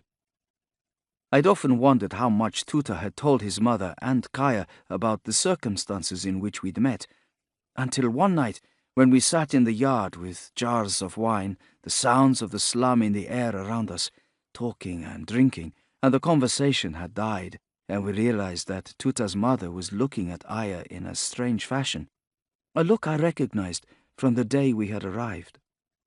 Kaya had been sitting with Aya in her usual pose, resting her head, thumb in her mouth. But as she became aware of the awkward silence, she sat upright, wondering what was wrong. And then Tuta's mother came out with it, addressing Aya. So, you gave my husband a good hit on the head, did you? Aya shifted uncomfortably beneath the intensity of her gaze. I did. There was a fight. It's like I said to you, Mama, said Tuta, and then tailed off as she held a finger to her lips. I know you did, little Tuta. I just wanted to hear it in Aya's own words, that's all. I just wanted to hear her say it. Aya wasn't sure how to react, throwing me an awkward glance. You might have killed him, continued Tuta's mother. And now Aya swallowed, not sure what to say in reply. I could tell she had no regrets, but neither did she want to cause grief. I was just trying to save Bayek, she explained. And Bayek was just trying to save Tuta. Tuta's mother laughed, loud and clear, hands to her knees, while she rocked back and forth. No, you should have killed him. He would have had a very sore head the next morning, grinned Aya, relieved and a touch proud as well. Is that right? Well, he's no stranger to that. Perhaps it'll be such a sore head that it will make him mend his ways, though I doubt it. Tuta shook his head sadly.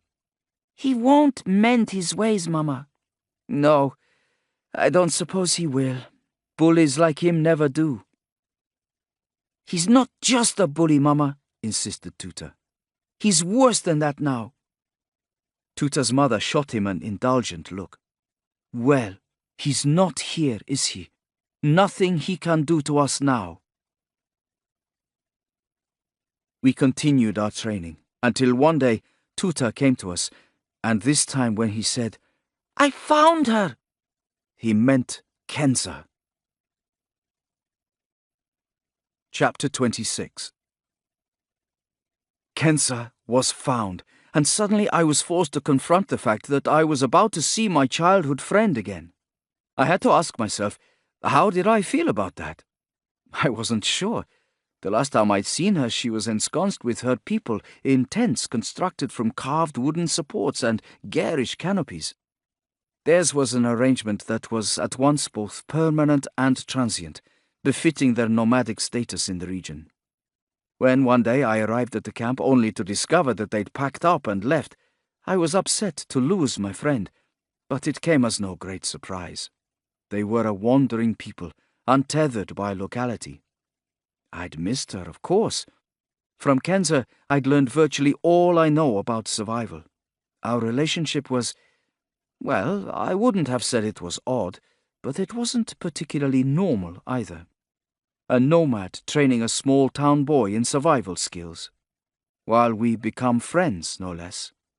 Thinking about it now, though, I had to admit that Kenza had molded me in many ways long before my father finally decided to train me himself.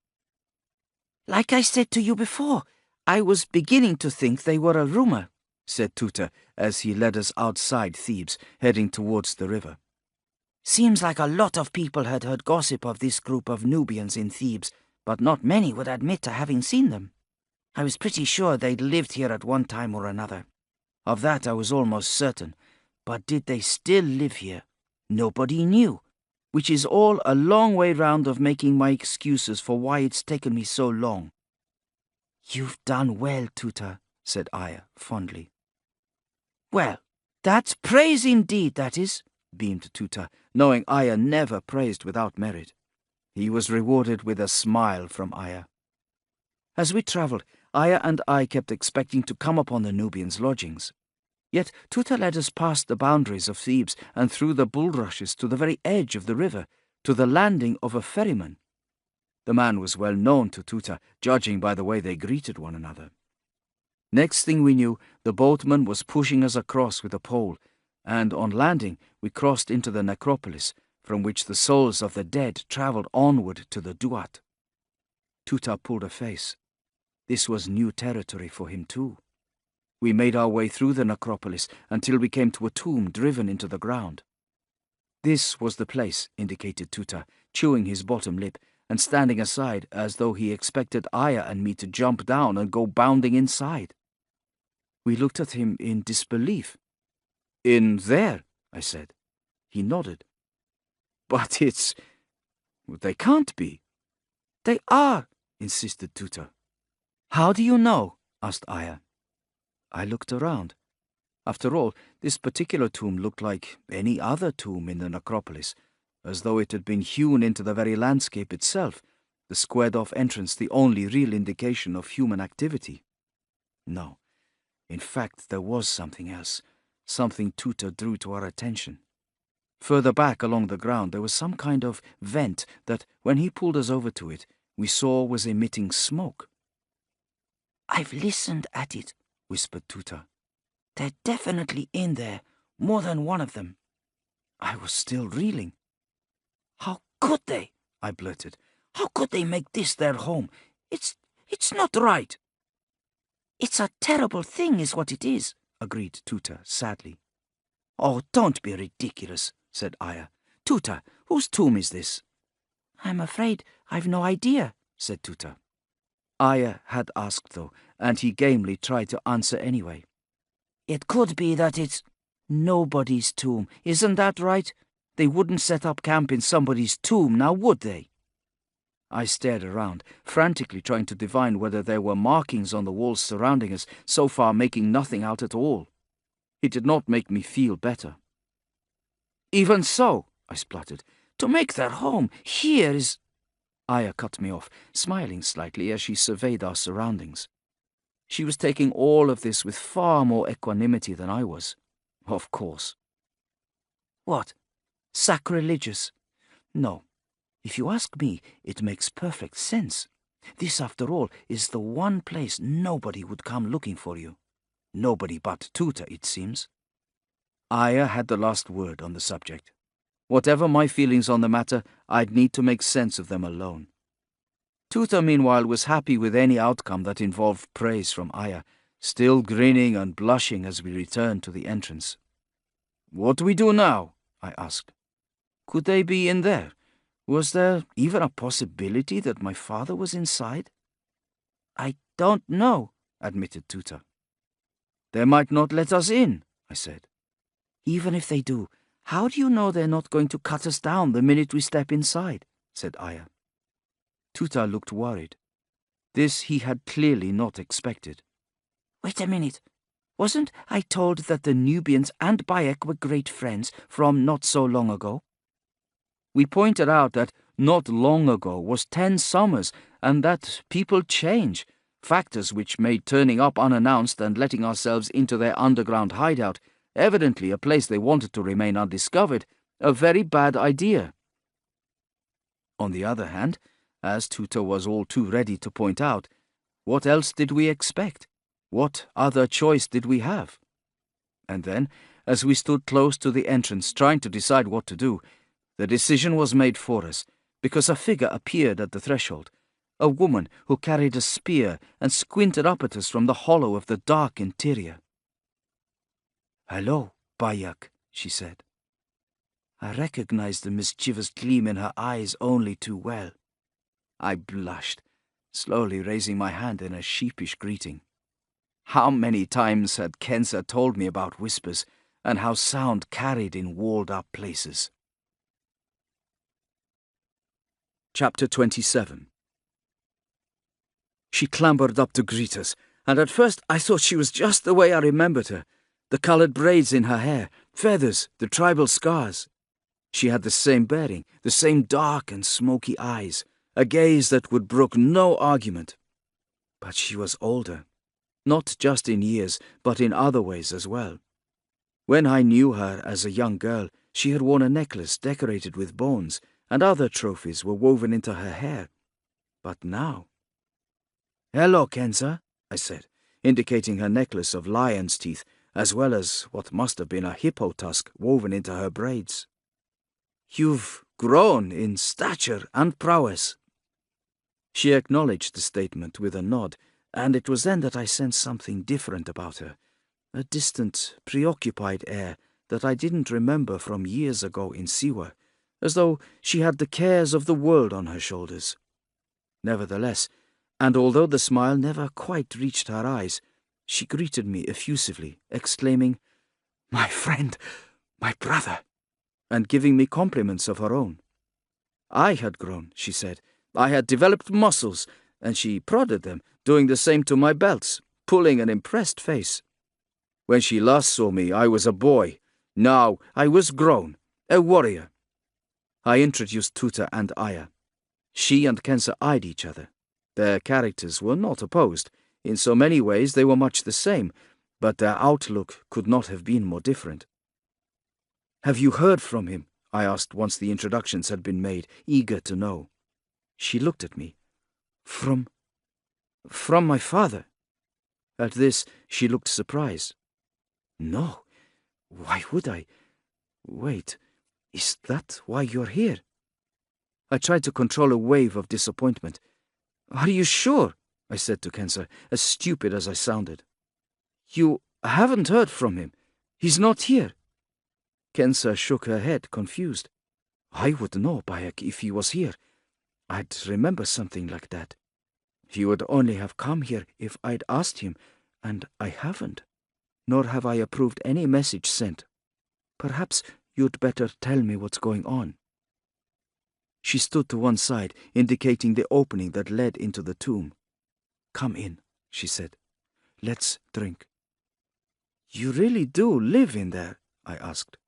She nodded. The corner of her lip curled, but I couldn't help but press on, even though I knew she was already amused at my reaction. "But It's a tomb. It's sacred. She shook her head and started to walk, one hand trailing along the wall. A looted tomb, explained Kenza. No longer sacred. Nobody respects the tombs anymore. Come on. I'm not sure what I expected as we put the sun to our backs and trod down into the tomb below. Something dark and dank and cramped, I supposed, but nothing could have been further from the truth. The ceiling was low, but not so low you were forced to stoop, and it was draped with awnings that took me back to Siwa with a rush of recognition and a sudden yearning for home. It was warm, without being unpleasant. A fire at the far end gave it and it seemed strange to even think the word, a homely feel, and was far from the only source of light in the room, as there were lanterns hanging from the walls on either side. How easy it was to forget that we were in a tomb. I could see at once that the Nubians' numbers were much reduced. An older man, covered in a shawl, weathered face, heavily scarred, sat coughing, raising his head to look at us without much interest. A younger man, slightly older than Kenza, sat next to a woman his own age, who was pregnant. There was also an older woman busying herself at the other end of the cavern. Other than that, "This is it," said Kenza, seeing my face fall. The man coughing, she explained, was her grandfather, the tribal elder. The other woman was her mother. The young man was Seti, a warrior. The pregnant woman, his wife. There was a scout, too, Neka, his name. But other than that, this was the remains of her tribe. I was trying, and probably failing, to keep my shock to myself. I had never known any of the tribe in the old days. When going to see Kenza, my usual method had been to hang around on the boundaries of the camp, waiting for her to appear.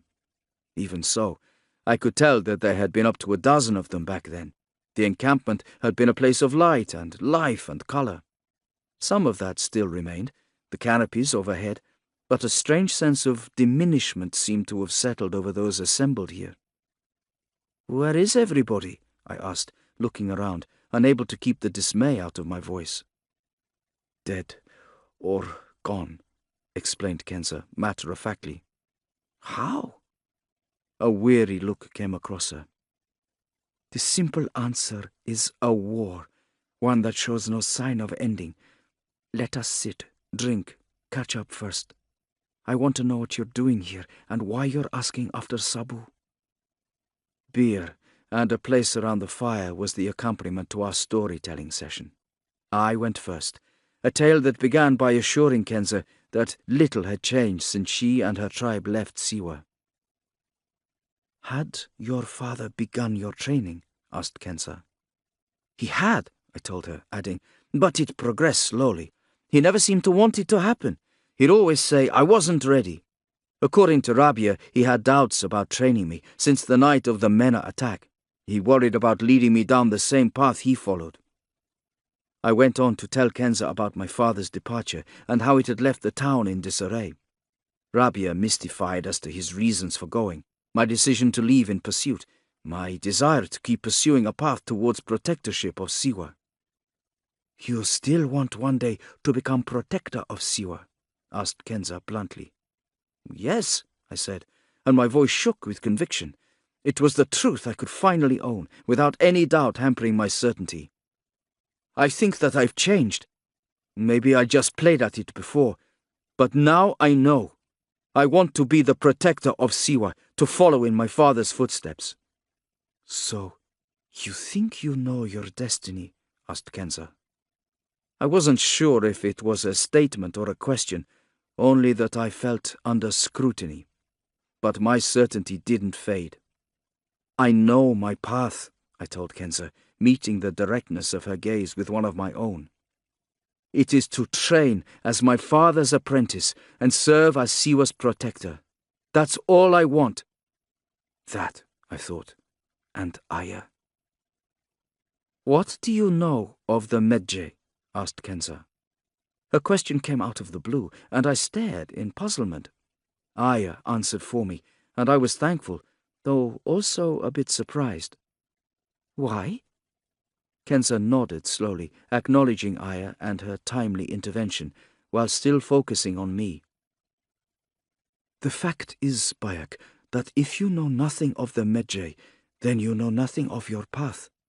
Everything you believe, well, I wouldn't go so far as to say it's been a lie, but it certainly hasn't been the whole truth. I fought irritation, close to becoming anger. Then why don't you tell me?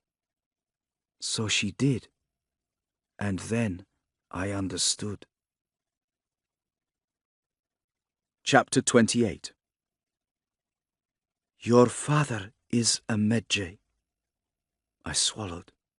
I didn't even know what a Medjay was, but even so, I heard myself say, "He can't be," confusion evident to my own ears. "Nonetheless, Bayek, he is," said Kenza. "But they no longer exist," said Aya quickly. "The Medjay died out years ago." At least Aya knew something. It was reassuring somehow. A truth I could use to calm myself. While I resented myself, Kenza spoke. "They didn't. Not fully." "Wait," I said. I needed to know, before the conversation swept past me. What exactly is a Medjay? A soldier of some kind? A protector? Kenza nodded. A protector, indeed. They are, or were, the reason that people respected the tombs, for one.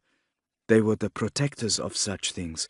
And as a protector, your father was sworn to guard the temples at Siwa, thus the whole village, from any forces willing to act against it or against the aims of Medjay.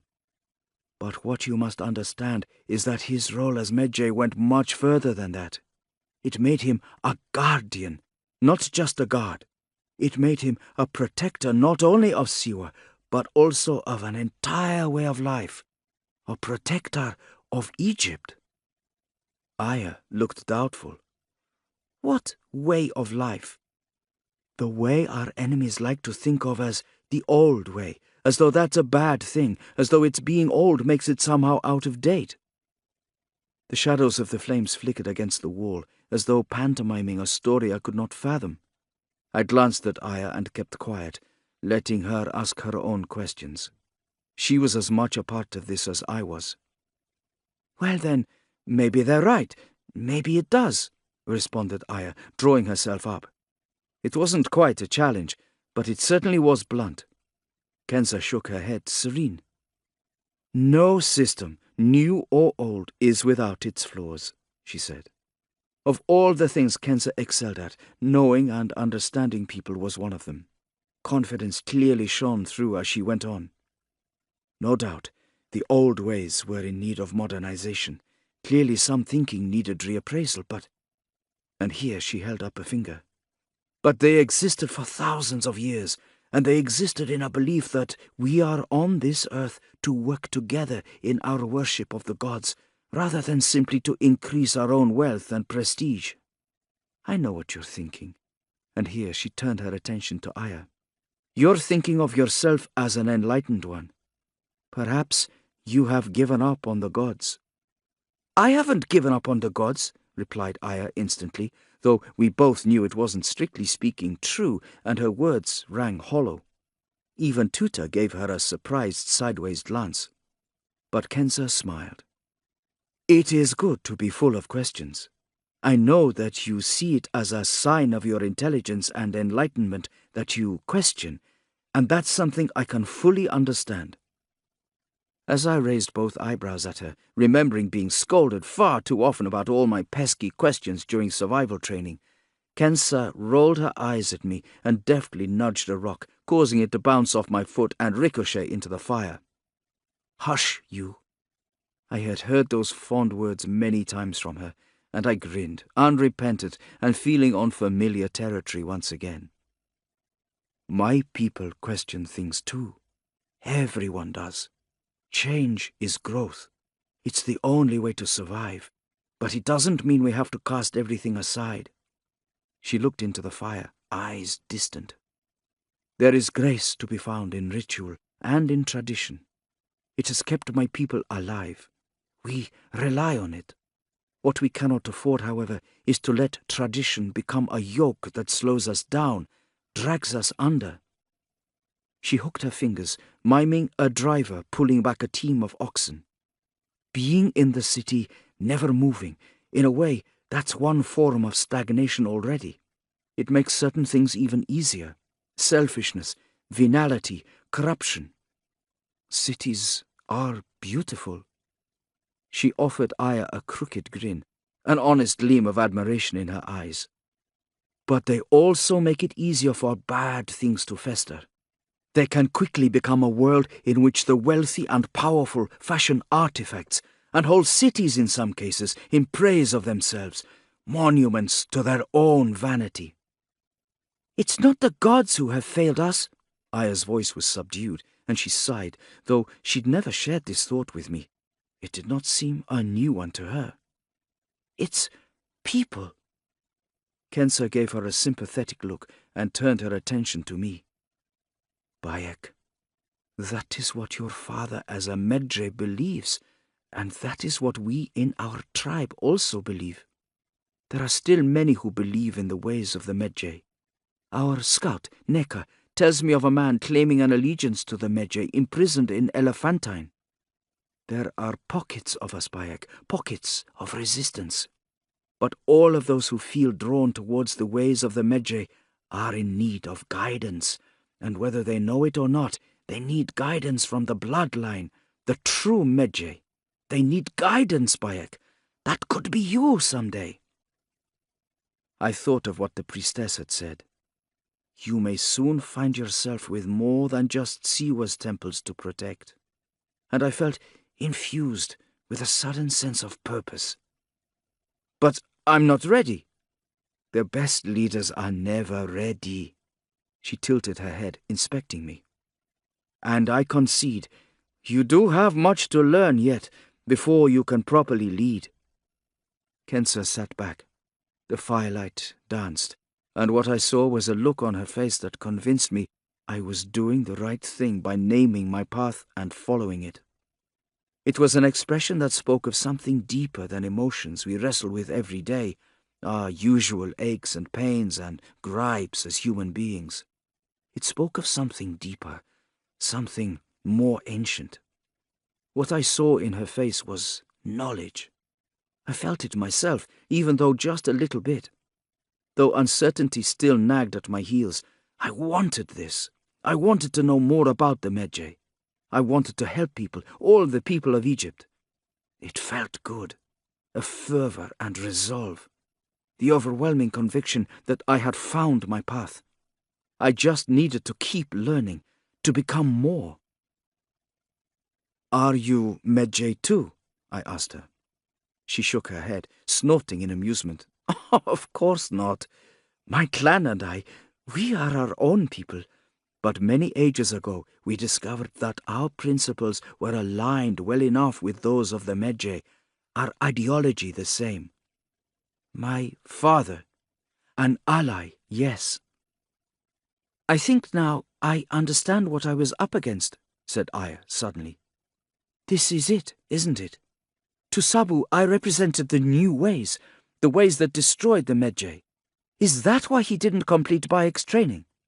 No, Kensa interrupted, though it took me a long time to understand why.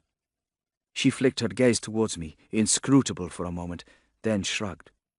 Being Medjay, it is about something more than you or I. It's about the greater good, about looking beyond today, tomorrow, next week, even next month, and asking, what happens in 10 years' time, 50 years' time? The Medjay is a way of life. It's a way of being, a way of saying that I reject values forced upon me by a society I no longer support. It's a better way of being at one with the world and with the people in it. It is about giving everything, sacrificing everything if needed. She paused and shrugged. I think that's why Sabu held back on the training. Aya listened intently, and I caught a look of dawning understanding in her eyes. Though Kensa had always been skillful at hunting, and I lucky to have her to teach me, Her skill at reading people is what had always awed me. But I didn't understand what Kensa was trying to tell me. I did not ask her to elucidate further. She'd just be annoyed at my thick-headedness. So, why did he leave? I heard myself say. Why did my father leave Siwa? I don't have the answer to that. I can see why Rabia sent you to me, but as for why your father has left Siwa unprotected, I don't know. Find him, and you'll find out. And also, when you find him, then perhaps your induction can continue. Do you think I am to become a Medjay? I was perhaps a bit breathless as I asked, but I valued her opinion. And she was a mentor of mine as well, after all. My first dedicated teacher. She laughed, and I had to admit I'd likely earned that. I know that your father was training you in the ways of the Medjay, even as he worried. But you see, it's not just a matter of learning combat or subterfuge and surveillance. It isn't just a series of skills such as those I once taught you in Siwa. Becoming a Medjay is about adopting a new way of life. It's about changing your way of thinking. Medjay isn't something you choose, like whether to eat bread or fish. Medjay is something you are. She thumped her own chest, the sound like the beating of a drum in the cave. It's something only you can define. Whether you like it or not, Bayek, you are the son of Sabu. In that you have no choice, along with everything it brings. But being Medjay, well, regardless of what Sabu believes, that's entirely up to you now, isn't it? Chapter 29. How did I feel about setting out on a path that would make me a Medjay? To be honest, it seemed just a step further than being a protector of Siwa. Ironically, that was exactly why my induction had not been completed. My father's doubts and worries had likely been exactly along the lines, even if he taught me how to protect Siwa, how much more would it take for me to learn and protect, if necessary, the Medjay ethos? On the other hand, if I were to reject Medjay ways, just as Egypt herself had done, what would it mean? For all Kensa's talk about the Medjay being in my blood, it wasn't as though I could somehow magically embody their ideals overnight. Belief wasn't something you carried in your blood. Conviction was part of one's spirit and ideology. That much I knew with certainty. I was confident Aya would agree with me on this. She was the one who had exposed me to modern philosophers and poets after all. In the meantime, there was still much to learn. "What will you do now?" asked Kensa. I shrugged. "Do what I've been doing. Continue to teach myself what I can as I search for my father. Keep learning." I could practically feel Aya's approving smile. A quick glance in her direction confirmed I was right. "This Medjay in Elephantine," Aya said. "Could he help us?" Kensa looked doubtful. "It's unlikely the man they have in prison is a legitimate Medjay. No doubt he's a pretender, someone adopting the mantle and claiming adherence to its ways without a true understanding of the history. There are plenty of those about. Besides, how would you reach him?" "With your help." She was nodding, thinking, unsurprised by my presumption. "We thought Sabu leaving might have something to do with you being here," prompted Aya. "I'm sorry to disappoint you." "But you are here because of my father, aren't you?" I probed. "It's true that your people decided to go after Mena." Kensa nodded. "Then where is Mena? Dead? Close by? Where?" "He is near," agreed Kensa. "Mena has been at his current location for almost 6 years, but we believe he may now be on the move. My scout, Neka, is looking into it now." "You can't lose him," I said quickly, perhaps a little too sharply, wincing immediately afterwards. I had no right to order Kensa in such a high-handed way. She pulled her face, clearly agreeing with my regret. "I ought to slap you just for suggesting such a thing. While you've been in the sun wondering why your father hasn't been teaching you to play swords, I've been out here watching my family die at the hands of Mena's men. Ours has been a long war of attrition, Bayek. I have no intention of letting him go, and if you think you're going to arrive here and start telling me my business—" "I'm sorry," I said. I was sincere. For all that had cast a long shadow over my life, as well as the man with the crooked eye who had crept through my window the night of the attack, the consequences were a bit more immediate for Kenza. "He exists, then," I said at last. "Venner? I mean, he's not an idea or a group of people, some means of scaring children to go to sleep at night." "Oh no, he's none of those things," said Kenza. There was a long pause as she seemed to think, poking at the fire with the stick and blinking slightly as the flames leapt in response. "You found your way here," she said at last, directing her words at Tuta. "Do you think you can find a horse and cart?" Tuta nodded enthusiastically. 2 days later, we had a horse and cart. Chapter 30. Before we left, Aya and I went to see Nitocris once more. We made the journey to the temple of Karnak, navigating the guards and temple workers to her inner sanctum, where she greeted us as though she had known we would appear, leading us to the same spot to sit. "So," she said, turning a serene smile on us, looking from me to Aya and back again, "you return." "When you said there was much more to things," I trailed off under her knowing gaze, then smiled somewhat ruefully. "I understand now. We know of the Medjay, and that my path involves being much more than just Siwa's protector," I told her. "And you embrace that path, do you?" asked the priestess. "I wish I had known earlier," I said. The shade of the temple was soothing, wind blowing gently through the hallways, cooling our skin. For all my resentment at having had this hidden from me, this place calmed me down, moment by moment. I needed to focus.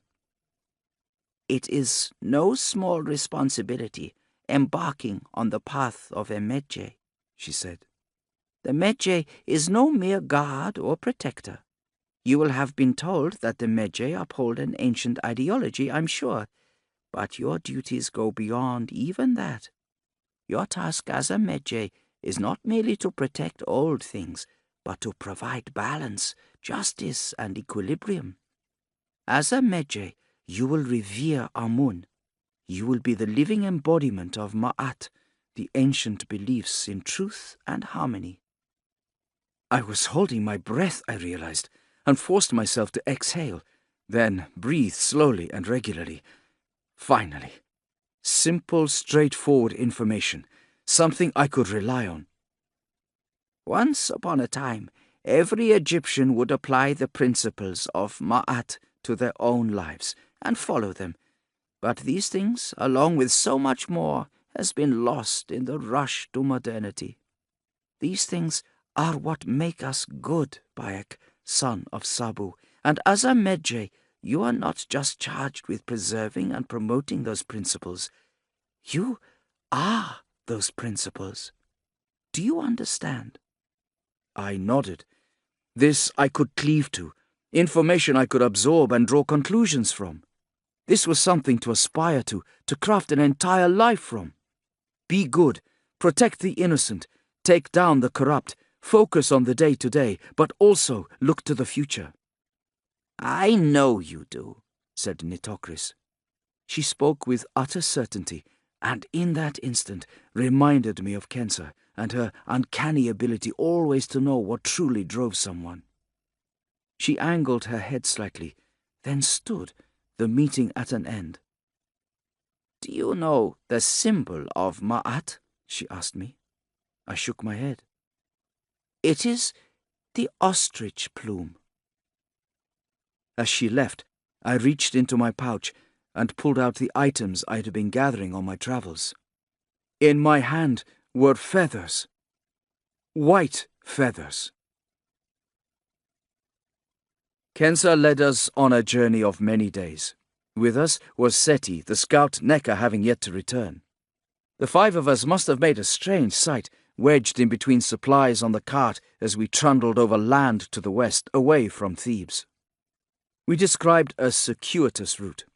An approach from the west was too dangerous, according to Kenza and Seti, so when we reached the low, shallow mountain that was apparently our destination, we kept our distance and took a long route around the base of it, coming at it from the east.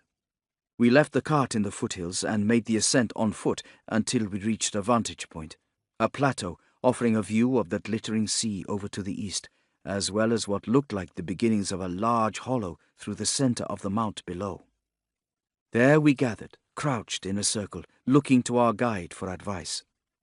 Kenza had warned us of the need for quiet when we reached the top, and when we arrived, she pressed a finger to her lips and fixed us with one of those fearsome, tight-lipped stares she was so good at, reserving special intensity for Tuta, who had proved to be a bit too excitable for her liking during the journey. She commanded us to go on our bellies, and we edged to the lip of the plateau, looking down into what was part hollow, part valley, an almost circular gash in the mountain falling to a basin below. There on the valley floor, hidden by mountain walls on all sides and accessed by a single road leading in from the east, was a collection of buildings. The buildings were badly constructed, but they were buildings. They spoke of permanence. Lying there, Kenza turned her head to me. I lay between her and Aya. "And that," she said, in a low voice, avoiding a whisper that could carry in the distance and betray us, "is where Mena has been hiding for," she thought. 5 summers now. A long time, but he hasn't got careless. Yet. Look."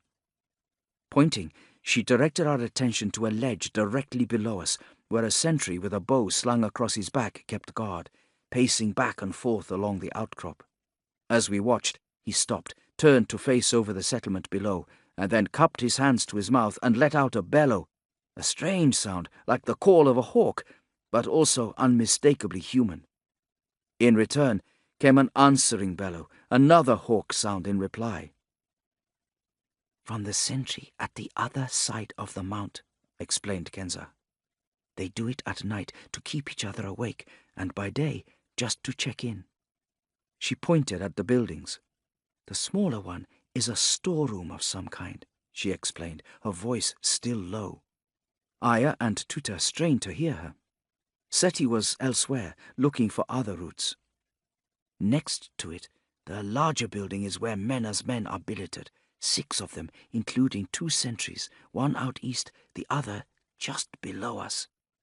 The third building, that's Mena's personal quarters. He shares it with his lieutenant, a man we believe is called Maxta. Most of them I don't recognize, but Maxta was there that night. You probably would have seen him. He has a crooked eye." It was as though a giant hand gripped me, and for a moment I couldn't move, held hostage by a powerful and overriding memory. The same man who had crept into my room the night of the attack. It had to be. Kenza ushered us away from the edge, and we formed a circle, doing all our talking in low voices. "And what of Mena?" I asked. "Is he the horror of rumor? Have you seen him up close?" Squatting there in the shingle on the mountainside, Kenza chuckled dryly. "Don't tell me you ever believed all that stuff about sharpened human teeth." I shook my head, but my burning cheeks betrayed the lie. I didn't need to look to know that Aya's face had broken into a broad grin.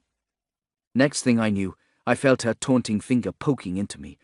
I shot her a look, and she smiled back, the moment sending a warmth through me. "No, I'm sorry," continued Kenza. "Much as it pains me to destroy any childhood myths, but Mena has normal teeth.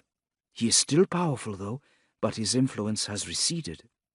10 summers ago, he had 3 times as many men at his disposal, not to mention adherents all over the country. This summer, we kill him. Soon." She held her breath for a moment, and finally let the air out, slow and measured. The strain of her self-imposed mission clearly had taken a toll on her, but she still carried on, resolute, unyielding.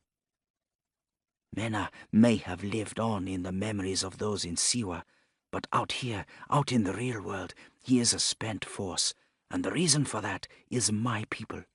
All this has been achieved at such great cost, and Mena lives because, although we are both reduced in strength, he is less reduced than we are. It's as simple as that. We've been watching him, waiting for the right moment to strike, and one of the things that Neka has told us is that Mena and his people may be about to leave. Kensa tensed, listening. From below came the noise of a chariot arriving.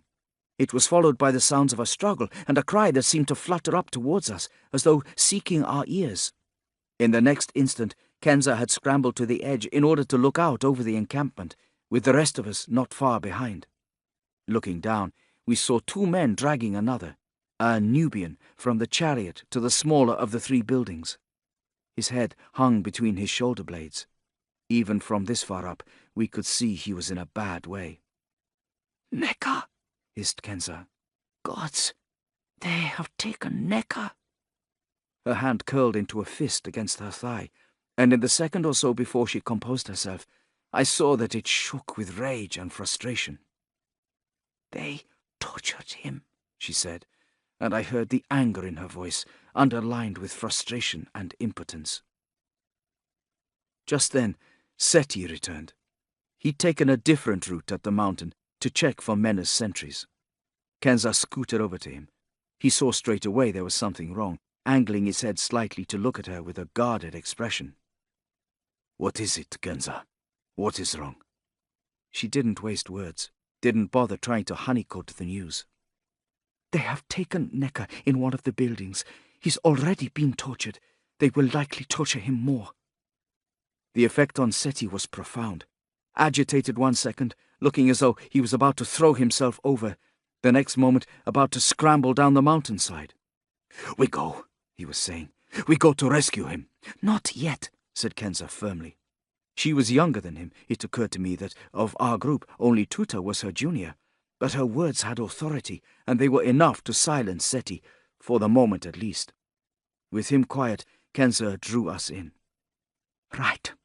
We get down off the mountain, and then we discuss what we do before we go attracting attention to ourselves. And you," she indicated Seti, "don't do anything rash, or we all die." Reluctantly, he agreed. The five of us turned and made our way back down the mountain. Chapter 31. At the foot of the mountain, Aya, Tuta and I stood to one side as the two Nubians faced one another, neither in the mood to back down.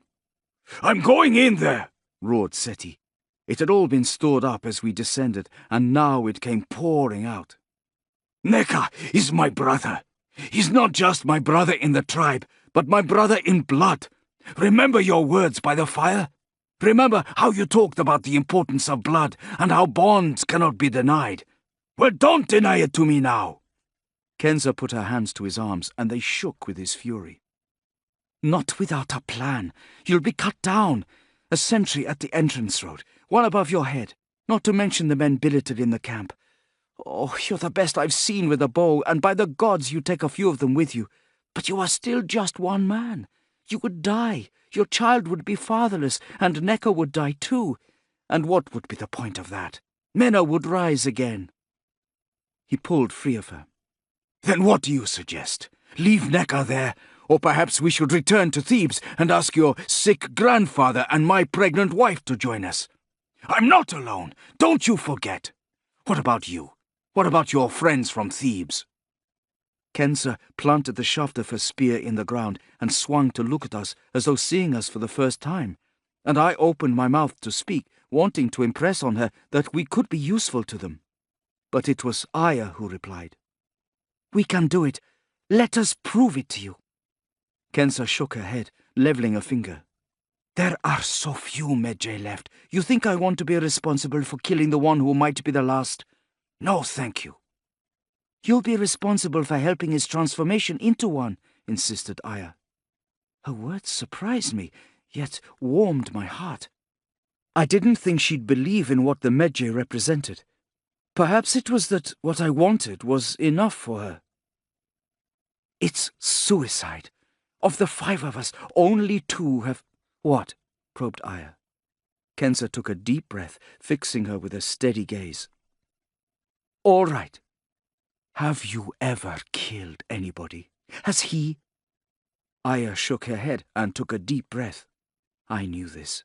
I knew she was settling in for an argument that she would not give up. Is that what being a Medjay is all about, then? It's all about killing people. That's the qualification you need. Her words were pointed, but not angry. An honest, sincere question. No, shot back Kenza, though I could see she was listening to Aya. But when killing is required, then Medjay must be able to do so without flinching, without second thoughts, and in the full knowledge that his or her course of action is the only one available to them. Could you do that, Bayek? She came close and put her hand to my chest. Is it in there to do that? I thought about the man with the crooked eye, Maxter. I now had a name for him. I thought about Mena and my father and being a Medjay. I thought about Tuta's father and how he terrorized his family for so long. A family which not long ago I had seen happy and safe. I straightened ever so slightly. I knew my answer, and Kenza being Kenza, she saw before I could even speak. She gave me a look, acknowledgement, a touch of relief, and then Seti chimed in before she could speak again, quaking with restrained emotion. You know what they'll be doing, don't you, Kenza? You know what they'll be doing to him. Yes, she said quietly, but our brother won't talk. Nekka will die before he'll tell them where we're living. Die! Blazed Seti. I'm not going to let that happen, and nor should you. Kenza clasped both her hands at the shaft of her spear and rested her forehead against it. Her tribal feathers hung like palm fronds, strips of leather dangling from her wrist braces danced in the breeze as she thought hard. Then, suddenly, she roused herself, strode to our cart, and, to my surprise, plucked from it my bow. I started to speak, to protest, when she tossed it to Seti. Look at it, she snapped. Feel the tension. I coloured as the Nubian inspected my bow. It's not a bad attempt, said Seti, though you could tell he wasn't impressed. He passed it back. The tension needs improving, that's all. My sister, all that matters here. Do you trust these people? She nodded.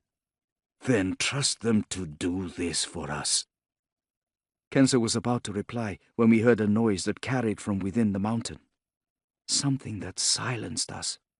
Something that ended the argument there and then. A scream. Chapter 32. We waited for night to fall. It was a full moon. Kenza and Seti had disappeared briefly, and when they returned, both wore white face chalk. I pulled a quizzical face. To honor our gods, she explained, and then added with a toothy grin, and to inspire fear in our enemies. Now we split up. Seti working his way upwards, his job to silence the sentry on the ledge. The rest of us were to travel around the base of the mountain to the east and neutralize the sentry there. After that, it was a case of being quiet and waiting until Mena's men had eaten well and drunk even more fulsomely, so that they would be dead to the world when we made our move. The 5 of us crept around the mountain until we reached a point where it opened out into the track that led into the encampment. As we came closer to our destination, Kenza moved ahead, indicating single file to ensure we hugged the stone, making ourselves part of the landscape as we beetled slowly and quietly nearer the entrance. She blinked, and I could see she was still mentally counting. Now we were as close as we dared. We were some 50 feet or so away from the sentry, who was leaning on an outcrop with a bow across his back, facing away from us. We'd been hearing the hawk call as we approached the entrance, but now I wondered if he'd fallen asleep because it had been a while since the last one. But no. It came, a sound that seemed to fall from the heavens, echoing into the vast blackness of the desert beyond. A sound that was, in its own way, lonely until the sentry not far from us stood from where he reclined on the outcrop and responded. I looked at Kenza. Her eyes were half closed in concentration, counting still. But that last alert seemed to have been the one she was waiting for, and I saw her swallow. Ready. She glanced to us, nodded affirmation. Ready. Stay there. Wordless commands. And then, silently, she hefted her spear and set off at a run, feet padding silently on the hard ground, moving like a ghost through the night, spear hand drawing back, ready to let loose on the run. He can't have heard her. It was inconceivable. Either way, something, perhaps some extra sense, made him stand and turn, and in the light of the moon he saw Kenza approaching and opened his mouth, perhaps to yell a warning to the sentry, perhaps to challenge her. Who knows? Neither course of action would have helped him. In the next second, the only sound in the night was of his gurgling. A death rattle exhaled from around the point of Kenza's spear, which was embedded in his neck. He fell, feet scrabbling, just as Kenza reached him and knelt. She obscured our view, but I saw a knife, and the gurgling stopped. For a moment or so we all listened, wondering if Seti had done his job and taken care of the first sentry. Each of us dreaded the sound of the hawk call, but it never came. Satisfied, Kenza passed the sentry's bow and arrows to Aya, a look of mutual understanding passing between them. Now, conscious of a moonlight that threw our shadows along the path, we moved fast but quietly towards the compound. Here the track opened out, and the buildings that this afternoon we'd seen from our vantage point above were now close at hand. Inside them, the enemy slumbered, hopefully with sufficient soundness that we would not wake them. Away to our left were stables, chariots, horses. Kenza gave a low whistle, at which Tuta and Aya came together and then, keeping to the wall of the bowl, moved around in the direction of the stables. Kenza touched my arm. "It's good to have you here, Bayek," she whispered. I was remembering her reservations. "You really think so?" "I do." We looked up and saw that Seti had taken up position on the ledge opposite. Just seeing him there with his bow in one hand and an arrow in the other gave me fresh confidence. Kenza too, I think, because at that moment she indicated to me and we began to make our way to the cluster of buildings in the middle of the basin. We were out in the open now, feeling exposed and vulnerable as we crossed to the storehouse. I glanced to my left to see that Tuta and Aya had begun their work, harnessing a horse to one of the chariots. We'd need it. With Necker hurt, we would require transport. Besides, the plan was to leave Mena and his men without means of returning to Thebes. We reached the storehouse and stopped, looking at one another as we steeled ourselves, half expecting a cry to go up. Nothing came as we breathed easy and inspected the storehouse door, which was locked with a wooden spike hammered into a loop in the sturdy wood. Wordlessly, we began to loosen it, moving it as gently as we could from side to side, working it loose. Some moments later, the spike was free and the door unlocked. It squeaked, and we screwed up our faces at the sound, which to us was like a clap of thunder in the camp. Then the door was open, and for the first time we were glad of the moonlight which flooded inside as we stepped in the door and saw Necker. He would have looked like his brother Seti had it not been for the eye closed by a huge bulbous bruise and the grazes on his cheeks and forehead. On his chest was a series of knife wounds, as though delivered one agonizing, painstaking cut after another. And yet, when he saw us, his good eye opened wide and his parched lips drew back in a smile, the sight of it sending a wave of relief over us. Even though his hands and feet were bound, he managed to sit up. "Seti," he whispered. "Covering us from the ledge," replied Kenza, going to her knees, drawing her knife and opening Necker's bonds in one movement. He massaged his hands, touched his eye, and winced. "How bad is it?" asked Kenza. Hesitant fingers went to the wounds on Necker's chest, but he caught her hand and held it there. "Yes," he said, his good eye clouding over. "They hurt me, but they were only just getting started. Tomorrow, they said, that was when the real fun would begin." He indicated me. "Who's this?" "This is Bayek, son of Sabu," said Kenza quickly, helping him to his feet. "He and his friends are helping us. Come on, it's time to get you out of here." "Oh, I'm leaving, all right," growled Necker, his expression turning dark. "But I'm leaving with Mena's head on the end of that spear you're carrying." Kenza shook her head, fast and determinedly. "No," she said firmly. "We're outnumbered. You're hurt. This mission is to get you out of here safely, and that's exactly what I intend to do." "What do you think my brother would say?" Kenza thinned her lips. I think we all knew exactly what his brother would say if he were here now. "We've been waiting for an opportunity to hit him," pressed Necker. "We need a better opportunity." She trailed off, and I could tell she was starting to think about it. Despite the risk to the few of her people left, she was seriously considering it.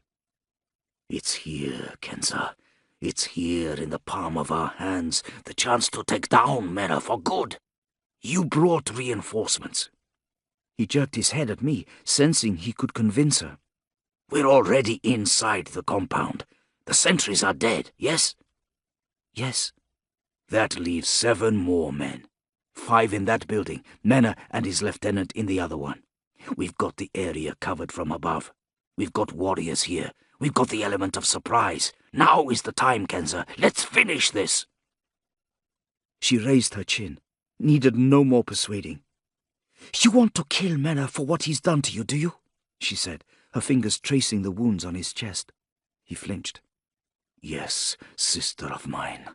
Yes, I do."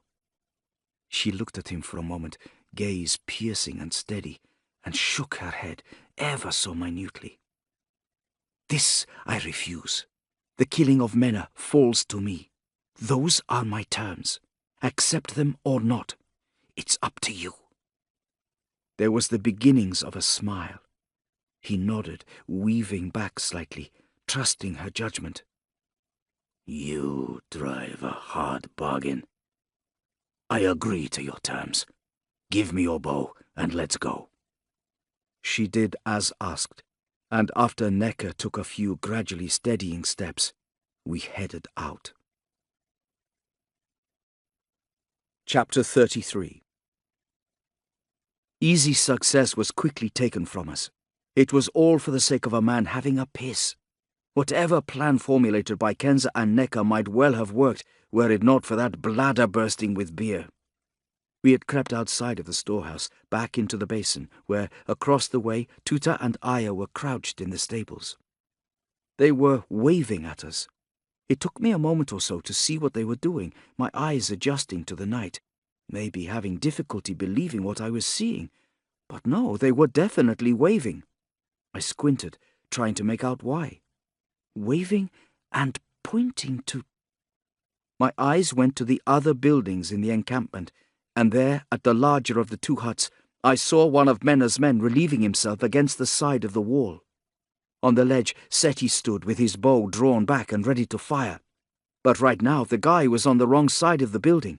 His chosen urinal was in one of the few areas Seti couldn't cover, and now, if he looked to his right, he'd see Tuta and Aya, but if he looked to his left, he'd see me, Kenza, and Necker. "Shit!" Kenza began silently and frantically indicating for us to return inside the storehouse. The only sound in the basin was the henchman's stream of piss against the side of his hut. He'd be in trouble for that, I thought, crazily. They probably had rules about going out to the boundary, but he was too tired to bother. Steam rose. He stopped, and then started again, and then stopped, let his tunic drop until he stepped backwards, unsteady on his feet, either with drink or sleepiness. Terrified of a movement that might catch his eye, but just as terrified of staying out in the open, we froze. Even Kenza, who gave up on trying to shepherd us back inside, simply crouched, motionless. Likewise, Tuta and Aya had fallen still on the other side of the hollow. I didn't dare turn my head to see Seti. All of us were petrified of being seen, praying the man would simply stagger back into his quarters. But he didn't. He'd stopped, cocked an ear, and then he put his hands to his mouth to make the hawk sound, or at least a drunken approximation of it. We held our breaths, watching as he once again cocked an ear, listening, waiting for the answering hawk call, and seemingly irritated that he didn't come. Next he appeared to take stock, and with his chin raised and his chest puffed out, he took a look around himself, like a drunken king surveying his realm. His eyes passed the stables and didn't linger there, Tuta and Aya concealed by the shadows. But then his gaze came to where the three of us crouched outside the door of the storehouse, and suddenly I felt terribly exposed, thinking, "This is it, Bayek," the friendly moon shining down on us, pointing us out. There they are! Surely we'd been spotted. Kenza thought so too. She gestured to Seti. Both started to move slowly, weapons at the ready. But the unthinkable happened. Finally coming to a decision, the man shouted once, beginning to raise the alarm. Kenza faded into the shadows, and Seti stood no longer hidden. The man saw him and launched himself forward, his second shout delivered with more volume and urgency, throwing himself at the door to his lodgings and battering them with both palms. For him, it was too late. Moving to the door of the billet had brought him into the sight line of Seti, who fired. An arrow pierced the man's cheek, his barrage of blows stopped, and his yells were cut off by the shaft in his esophagus. But the damage was done, and in a moment the door of the billet was flung open. "Hey!" came a cry from within, a voice filled with sleep that became a shout of shock when the man inside saw his friend's body sprawled on the ground. He charged out, foolhardy. Kenza's spear caught him as she lunged out of the shadows, the kill neat and quick.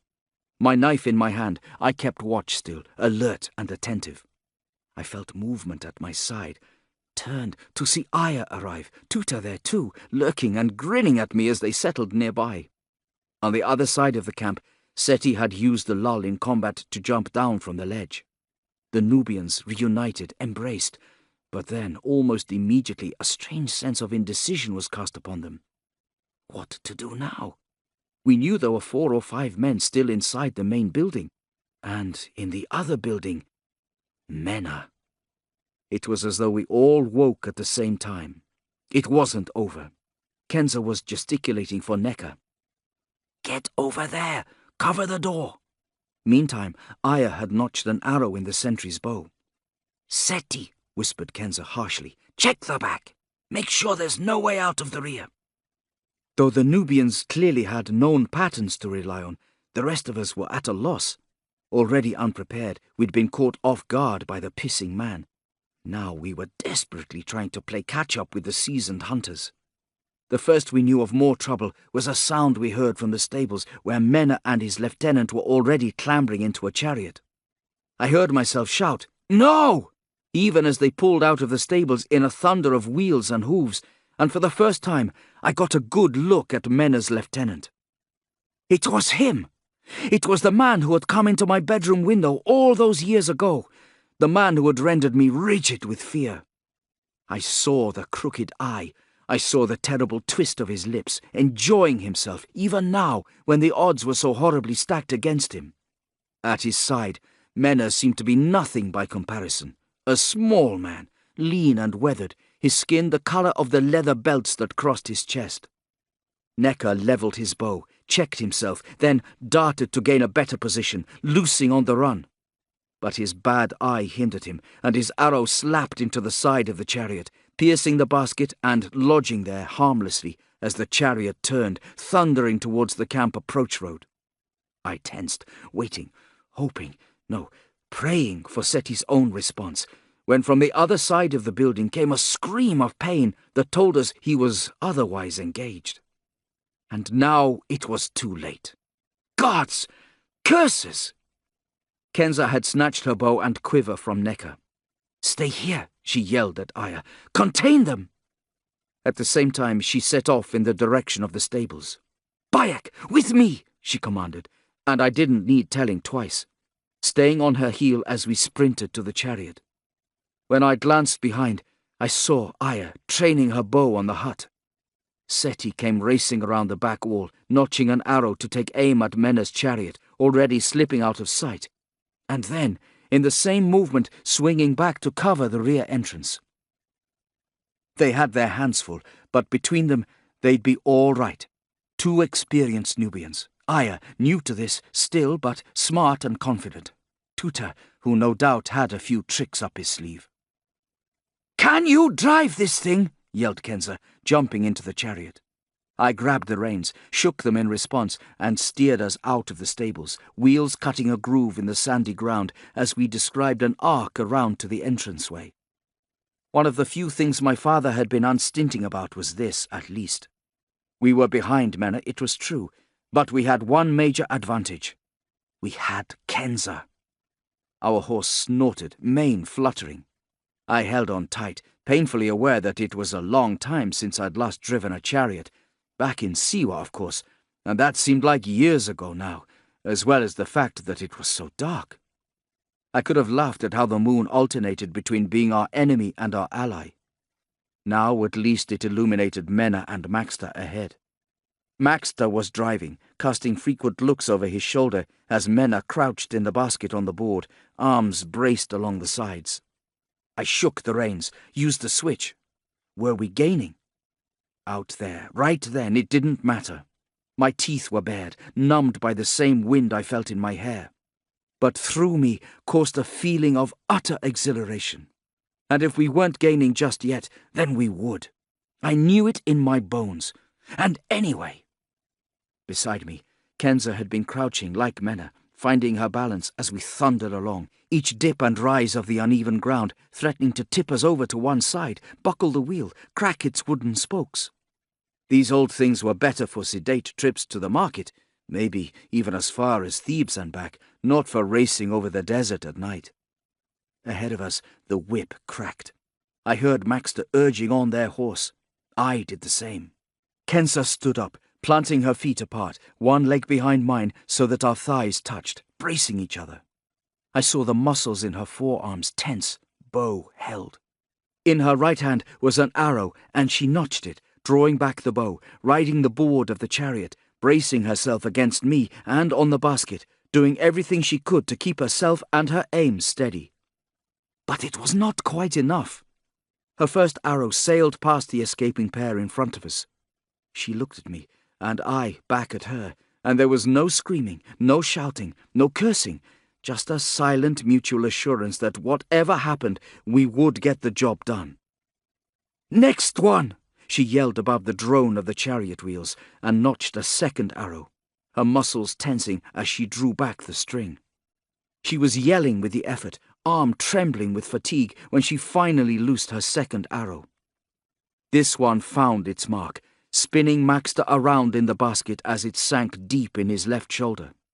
He fell, yanking at the reins, causing the horse to stop and rear. In the same instant, the chariot snapped round, wheels spinning in the air as the entire contraption twisted, then crashed to the ground, the occupant still inside. We pulled alongside. Kenza had notched another arrow, and I had my dagger in my hand, and we stepped from our basket and went to investigate. Their chariot was upside down, one wheel smashed, the other spinning lazily to a halt, both men trapped beneath. Trying to get to its feet, their horse was whinnying painfully, and as Kenza kept her bow trained on the overturned chariot, I moved towards it, cutting the leather straps that held the animal, setting it free. I then walked to the rear, crouched to see underneath, wincing at the sight that greeted me. There was a lot of blood. At first, I'd thought both men were alive.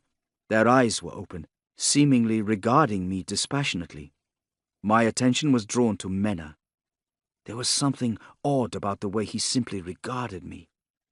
And then I realized he was unblinking, and also that his head was at a strange, unnatural angle to the rest of his body, as though stuck to the side of the basket.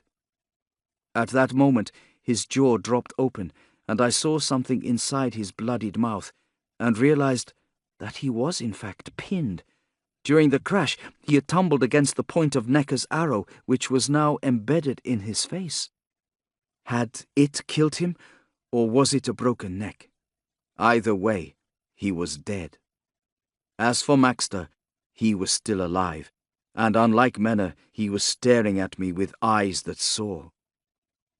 Who are you? he asked, and though his voice dripped with malice, it was forced and weak. A line of blood ran from his mouth into his beard. "It doesn't matter," I said, still crouching. "You're beaten at last, and by a Medje's son." His eyes widened in horrified recognition as he coughed his last, a bubble of blood appearing at his lips, and then bursting as he died. Chapter 34. Bion had met Raya on one final occasion before leaving Alexandria, this time at a location with which Raya was more comfortable. A grove of fig trees deserted but for clouds of insects, drooping foliage, and a stone bench on which they sat, able to converse in peace without fear of being overheard. Without Raya worrying about all the things Bion's presence within his life could bring. Bion had inhaled the sweet scent of figs and watched insects among the trees as he updated Raya on his meeting with the scholar Rashidi, telling him what he'd learned about Heman and Sabastet, this blind boy and his master living in Jerti. An ancient, eh? Raya snorted with scorn, and Bion was glad they sat side by side, sure that his distaste for Raya was written all over his face. It was strange, he thought. The commander he knew from the old days was ambitious and prone to bouts of misplaced self-belief, but not stupid, not one for unthinking, unquestioning acceptance.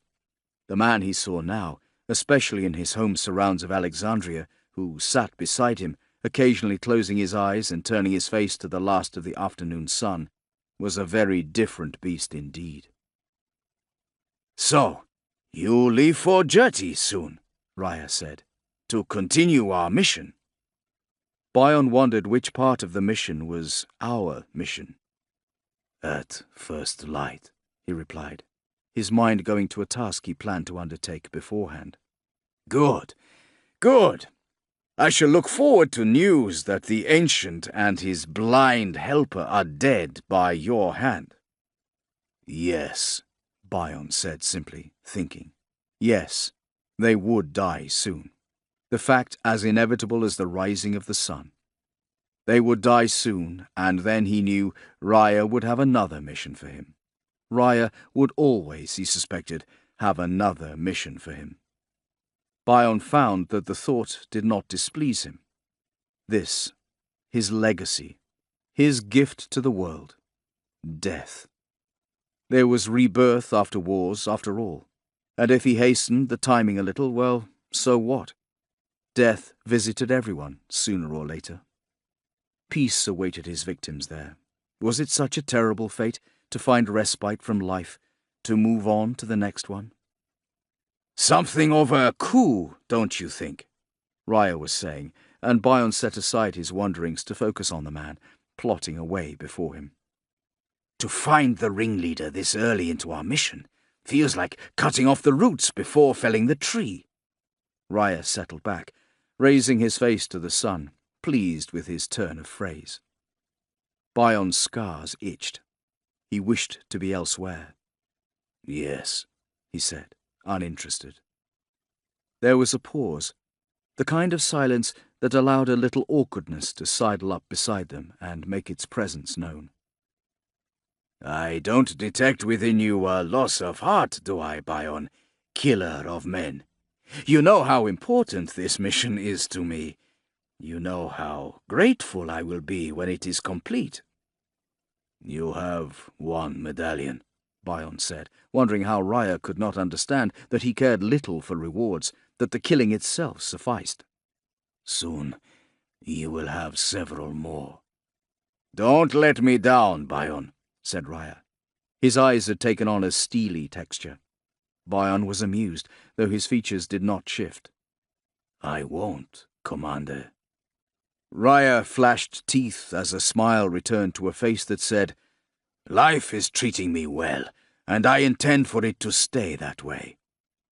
Good. Good. For some time they sat side by side, until at last Raya spoke. You remember Naucratis, Bion? You reminded me about it in Fayum, thought Bion, but instead of saying so, merely nodded his head. "The landowner, Wakare, you remember him?" "I do." "He was murdered not long after that. Murdered in his home. Did you know that?" Bion remained silent. It had no bearing on today. Raya stood to go, looking down at where Bion remained seated on the stone bench. "I wonder," said Raya, "whether, if I were to investigate further, then I'd discover that Wakare was killed by a knife through the eye socket into the brain." "I wonder," thought Bion, but said nothing, watching Raya leave until he was out of sight, listening until his steps faded away to nothing. That night, before returning to his lodgings, Bion wandered across the city, marvelling at its newness, its Greekness. Yes, Alexandria reminded him of his time in Naucratis. It had that same haughty air of its own importance, except even more so, if such a thing were possible. Here you had to hunt high and low to see the peasants, the Saketi, the poor, the Shao. A dirty face was a rarity in Alexandria. Those who made their way along the streets and narrow passageways were well-to-do and assured of their own importance, happy and safe in the security of a consensus. These were the rich, the opposite of the Saketi, the people who could count upon fortune's good grace. Once upon a time he had killed for their like, and despite believing that he had left that life behind, he was doing it again. His walk, purposeful, brought him to the door of a well-appointed home, nestled among those occupied by the very rich he had been watching before. He knocked, and the door was answered by a servant. He asked for the master of the house, or perhaps the lady of the house if the master was not available, which he wasn't. The servant stood nervously to one side, as an elderly but well-dressed woman appeared and eyed him with suspicion. "Yes?" "I was wondering if I might speak to your husband, Theotemos," said Bion. She was a woman of some bearing, and if she was intimidated by Bion's appearance, she gave no sign, regarding him from along the bridge of her nose, before replying, "My husband is dead," she said simply, with only a faint trace of emotion. "I see," said Bion. And then, when he realized she was waiting for his condolences, added, "I'm very sorry to hear that." He made as if to leave, and then stopped, shoulders dropping as he turned to regard the widow in her doorway.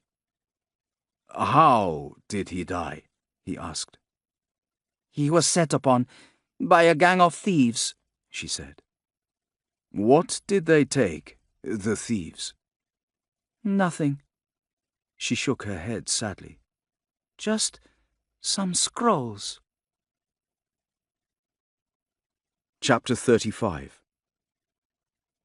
Before he died, the scholar Rashidi had told Bion that Heman and Sabastet were to be found in Jerti, and so that is where he went.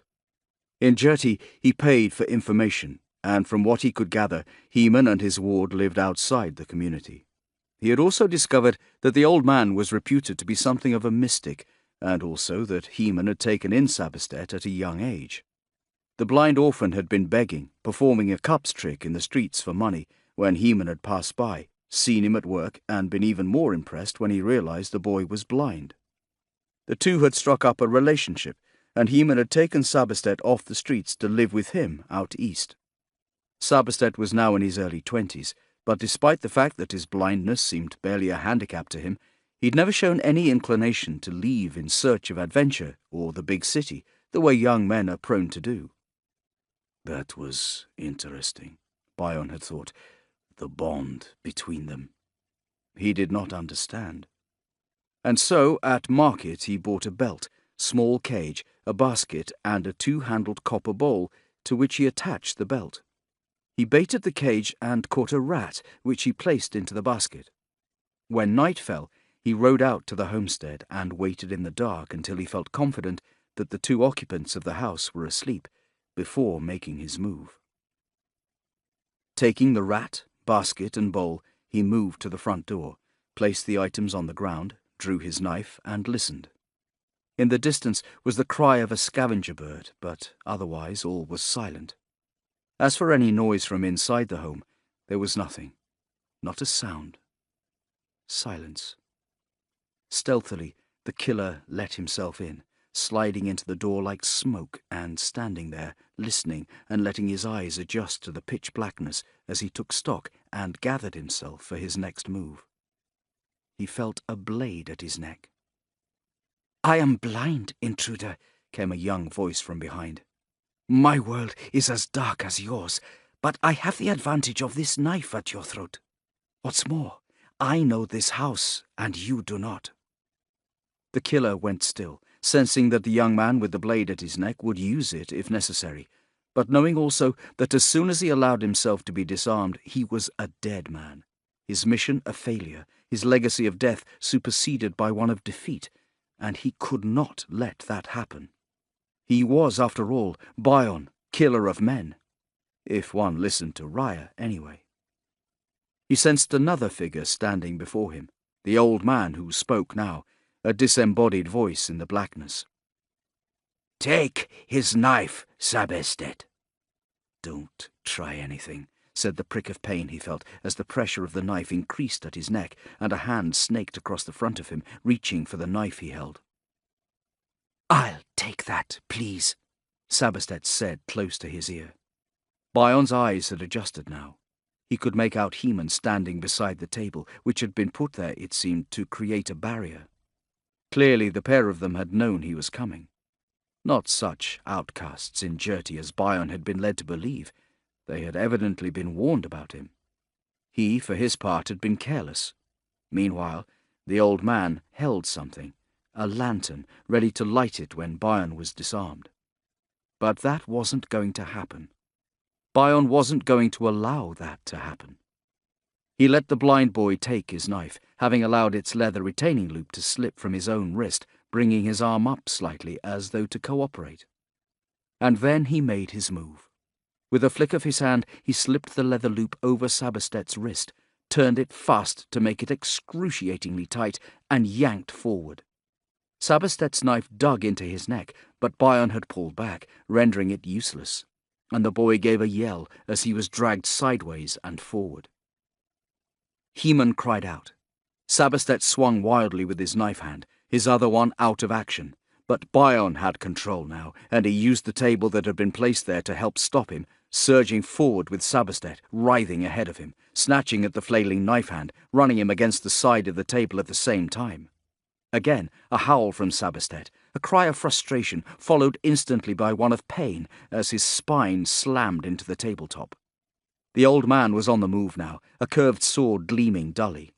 In a second, he'd be upon Bowden, who shoved Sabestet over the tabletop, ramming the boy's knife hand onto the table once, twice, hearing the jangle of the blade as it span away, and at the same time switching his efforts to the boy's other hand, held fast by the retaining loop of his own blade. Sabestet was dazed and in pain, too dazed and too pained to stop Bowden from twisting his own arm across his chest and jamming the blade through his shoulder into the tabletop, pinning him there. By now, the old man had rounded the table, seen that the momentum of his attack was lost, and switched his stance. His speed impressed Bowden, but even so, he was old, and though he was faster than his years, he wasn't as fast as Bowden. When he darted forward with an attacking jab, Bowden ducked beneath it easily, feeling the sword whistle over his head as he dived, took the old man's legs from beneath him and jerked upwards at the same time, upending the elder and slamming him upside down to the stone, his head making painful contact with the floor and knocking him out cold. The skirmish was over. Bowden felt for blood at his neck, a small cut there, nothing to worry about. Groaning, the boy lay pinned by the knife to the table, his top half bent over it, his feet scrabbling weakly to the stone for a moment or so before he lost consciousness. Good. Bowden knelt to the old man, feeling for a pulse. Excellent. He was alive. He needed them both alive for what he planned next. Ensuring the boy was pinned to the table, he left them for a moment or so, fetching the basket with the rat, and then returning inside the house, lighting the lantern and closing the door. work to do. Chapter 36. Do you know who I am? Said Bowden. Light was provided by lanterns and a fire bimbling in a freestanding brazier not far away. There were only 2 chairs in the room, and the old man was tied to one of them, his arms behind his back, and dried blood on his face from his head wound, his white beard caked with it. I know what you are, said Heman, groggily. He pulled at the rope that bound him to the chair, and then regarded Bowden with a blank stare. You are the end of life. You come here to take away all that we are. Yes, I am death, thought Bowden. It was nice when his targets understood. But to Heman he just nodded. I am that. Yes, and more. He won't tell you anything, said Heman, inclining his head towards the table, where Sabastet lay splayed across the top, as though for sacrifice. Bowden had unpinned him before tying him to the legs, and then cutting open his tunic to expose his stomach and chest. Next, he'd placed the rat inside the upturned copper bowl and strapped it to Sabastet's chest. They could hear the rat moving inside the bowl, scratching, trying to find a way out. Lifting his head every now and then, Sabastet was trying to be brave, but was unable to stop himself emitting nervous little sounds.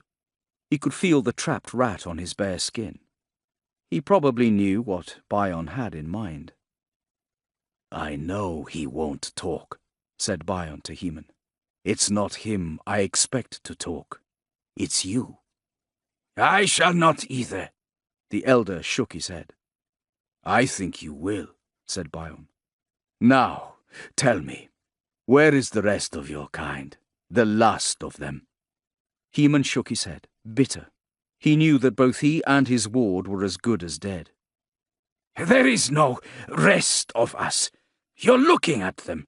You should congratulate yourself when you leave here that you leave the Medjay extinct. I'm not sure about that, replied Bowden evenly. I think there are plenty in Egypt who share your ideals, plenty who call themselves Medjay. He moved around to the brazier to blow on the hot coals, which glowed in response. These people you speak of are not the original Medjay, merely pretenders, idealists, those on the fringes of society who like to see themselves in opposition to the prevailing consensus. Heman spat to the side in disdain. I'll grant you that these people do exist, but they are not the authentic followers of our creed. They don't share the bloodline, is what you're saying? Asked Bowden. Heman nodded. And the bloodline has died. The bloodline ends here. It ended with the death of my wife and my just-born son many years ago. Kill me. Extinguish the last weak flames of our order, and your job is complete. Bowden sighed. Inside, he was full of admiration for the old man's courage, his ability to stick to the story even when the odds were so severely stacked against him. But he had to be sure. And besides... You're right. The Medjay is close to its demise, he said. But my employers have found documents in Alexandria that suggest your kind plans to rally, that a new generation of Medjay is being prepared to take over from the old. You claim that you are the last rightful Medjay. I have already recovered one medallion that proves the opposite. Now, please, before I am forced to take this further, tell me where I can find the last of you. Heman shook his head, and Bowden knew his plans would not go to waste. Well then, I think we both know what happens next, said Bowden. I place hot coals on the copper bowl. The bowl heats up, and the rat inside tries to escape, which it begins to do by trying to gnaw at the bowl before giving up and tunneling out another way. How do you think the rat escapes, Heman? Sabastet groaned. Heman shook his head at the savagery of it. "It is painful, Heman," continued Bion serenely. "A terrible pain that, depending on which route the rat chooses to take, can be extraordinarily lengthy. I have seen it before. I have administered it before. It is a death I would not wish upon anyone." He paused, thinking that he in fact did not really care, but he'd learned over the years, over the kills, that pretending sympathy unnerved his prey even more for some reason. "Now, tell me," he said, wondering at what Heman's deepest, most private thoughts were at this very moment. "Where is the last of your kind?" The old man shook his head, a little more unsettled now. "You have no need to do such a barbaric thing. There is no last of our kind. I've already told you. You're looking at him." Bion used tongs to place a hot coal on top of the copper bowl. The rat inside responded straight away, and the scuttling, snuffling sound seemed to increase in urgency. Sabastet whimpered. Bion added another coal, and then another. "Unfortunately for you," he said evenly, "I believe you are lying." The scuffling sound from inside the bowl became more and more frantic. The copper began to glow, Sabastet moaning as the copper heated, but while that would be painful enough, it was nothing compared to what was coming. Bion had seen rats gnaw their way to freedom. He had heard the screams of the tortured. He had seen a burrowing rat nose its way from between a man's ribs. Sweat had broken out on the old man's forehead. "It's me you want," he tried weakly, but Bion just shook his head, leaning over the bowl and blowing on the coals, which flared red in the flickering light of the room. The rat was squealing in pain now. Soon it would begin to worry at the skin. It would start to chew the flesh. Sabastet was steeling himself as bravely as he could. Bion would have been impressed if he'd cared about such things. "Tell me," thought Bion. "They always do. You will as well. Why fight?" "You haven't got long," he warned the old man. "Soon it will begin, and there will be little I can do to stop it." "All right, then. All right," gabbled the old man. "I'll tell you. Please, just remove the coal. I'll tell you." Bion looked into his eyes, and he believed him. Reaching for the tongs, he removed 2 of the hot coals. 1 remained. "Please," prompted Heman. "We're close," said Bion. "Just tell me. Let me decide if you're telling the truth, and then we'll see about the last one." "There is one other Medjay," swallowed the old man. "One other true Medjay. One who is, as you say, at the vanguard of a resurgence." Bion shook his head. "Try again," he said. Inside the bowl, the rat was still trying to escape. "What do you mean?" stammered Heman. The sweat shone on his forehead now. Still they could hear the rat. "There is a bloodline," pressed Bion. "There are 2, agreed Heman, nodding his head vigorously. "A father and son." Bion looked into his eyes, saw the man was telling the truth. "Good. Good," he said. "And what else?" He dropped the second coal back into the brazier and then removed the last one, but held it there, poised above the bowl.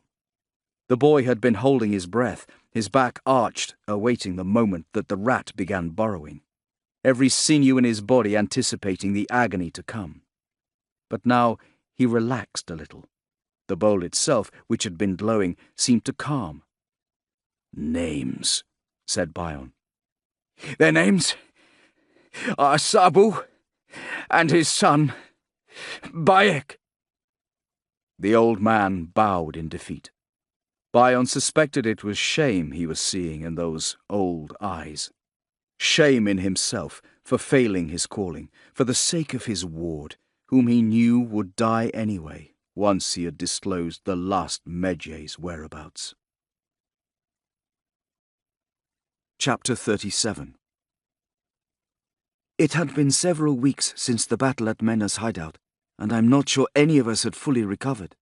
Cuts and bruises had healed, or almost so in the case of Necker, who had suffered the most. But as for what went on in our heads, Aya, Tuta and I had returned to Tuta's mother's house in Thebes after the battle. As we walked in, she'd rushed over from the kitchen area to take him in her arms. "Gods! Tuta, my son, where have you been all this time?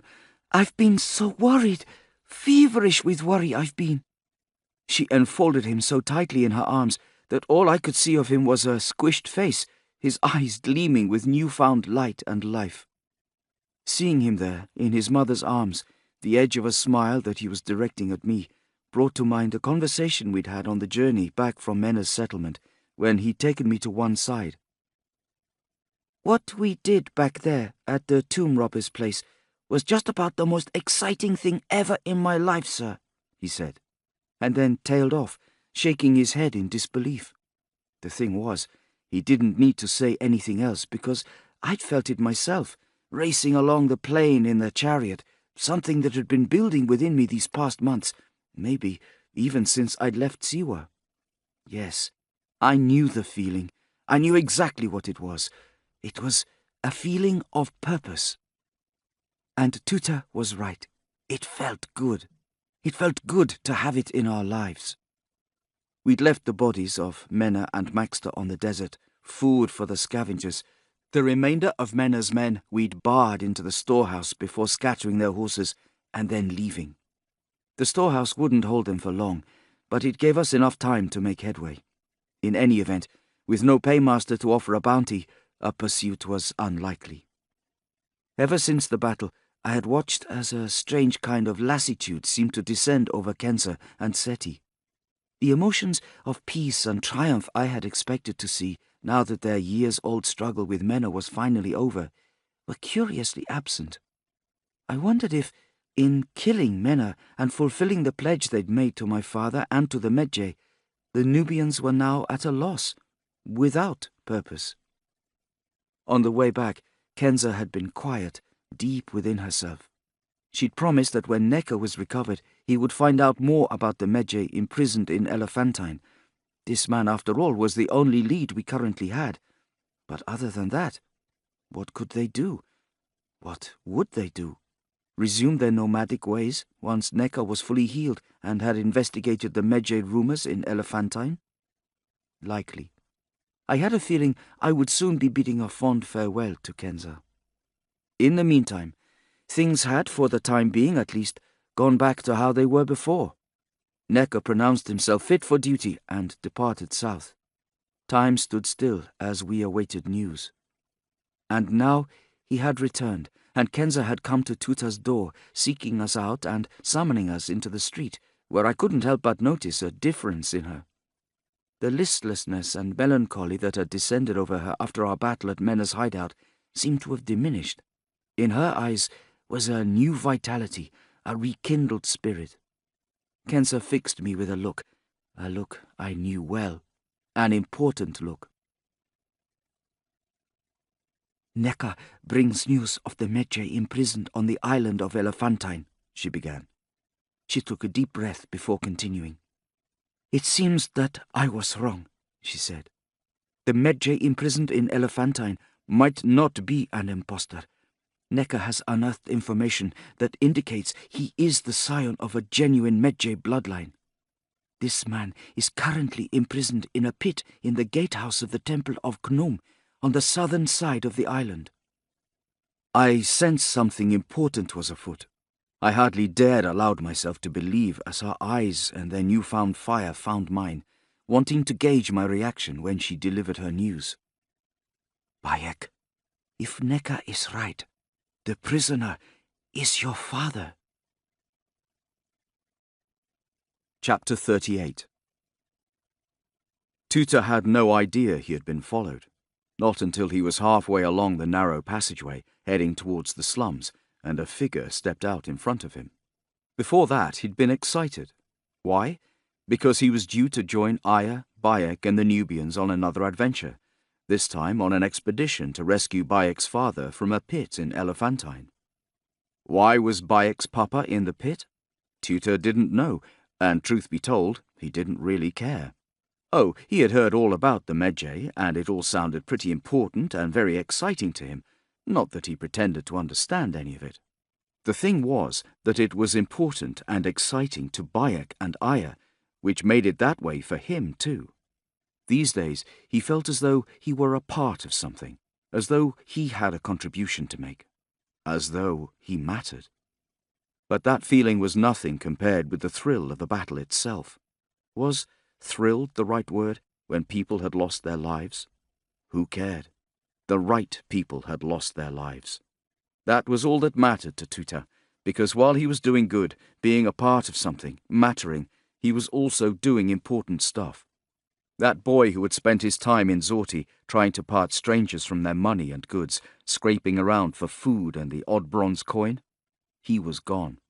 New Tuta was here, and he was about to embark on a fresh adventure. And then the figure stepped out in front of him, and Tuta knew at once that things had gone from being mended to broken again. His father's eyes, rheumy with drink and bitterness and loathing for himself and for Tuta, bore into him like twin augers. It was a look that promised nothing but more pain and despair. "So, I found you then," Parneb leered, and Tuta's mind raced, trying to think how on earth his father could have found him in all of Thebes, trying to calculate how he was expected to behave.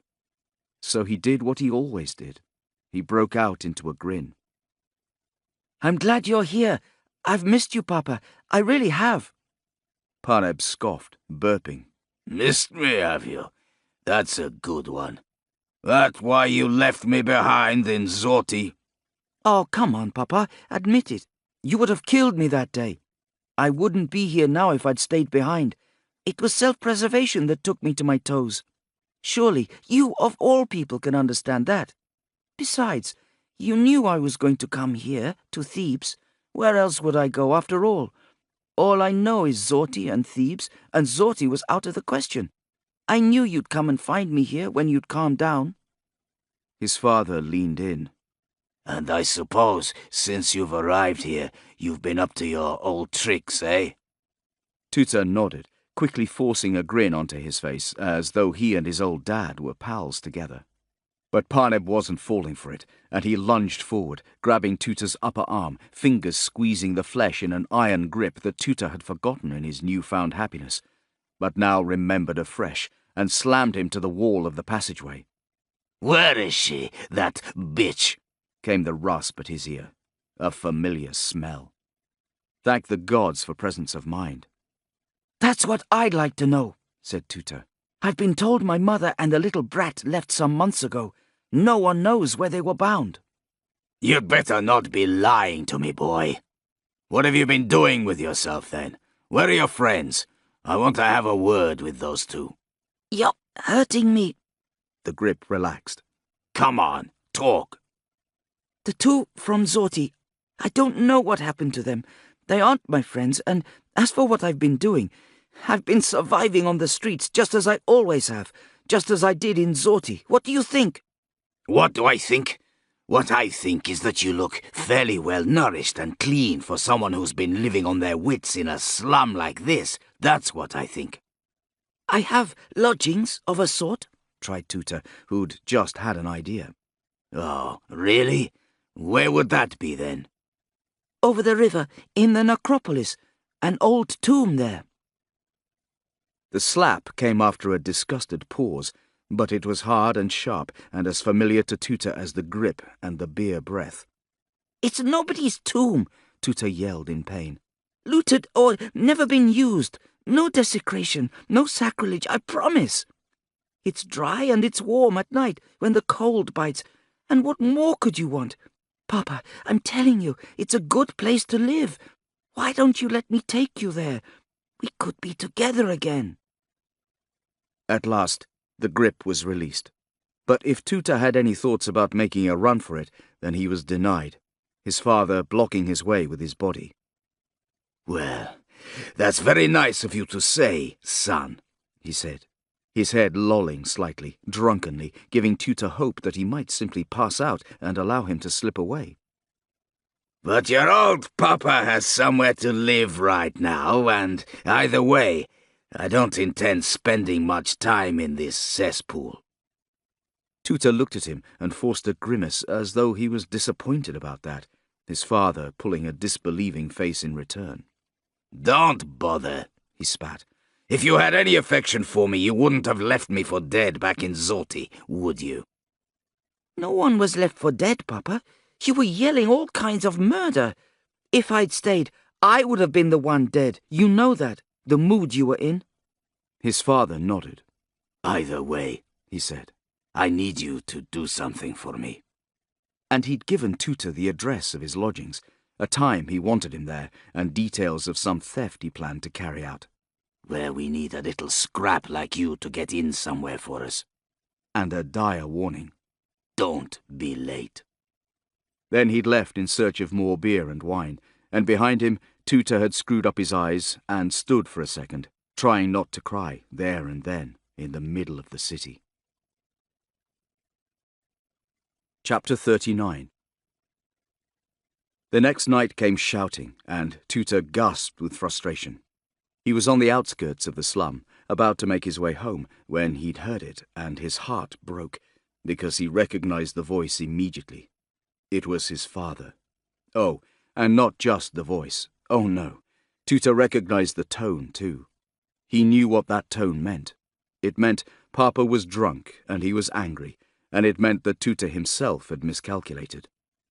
"I know you're here, you lying little shit," he heard bellowed from somewhere among the houses. Residents were poking their heads out of windows, wondering what was going on, and Tutor heard somebody telling his father to pipe down, for all the good it would do. He experienced a strange moment of guilt, as though it were his fault that the peace of the slum had been destroyed. As if those who peered out of their windows would see him and know that he, Tutor, was responsible for all the commotion.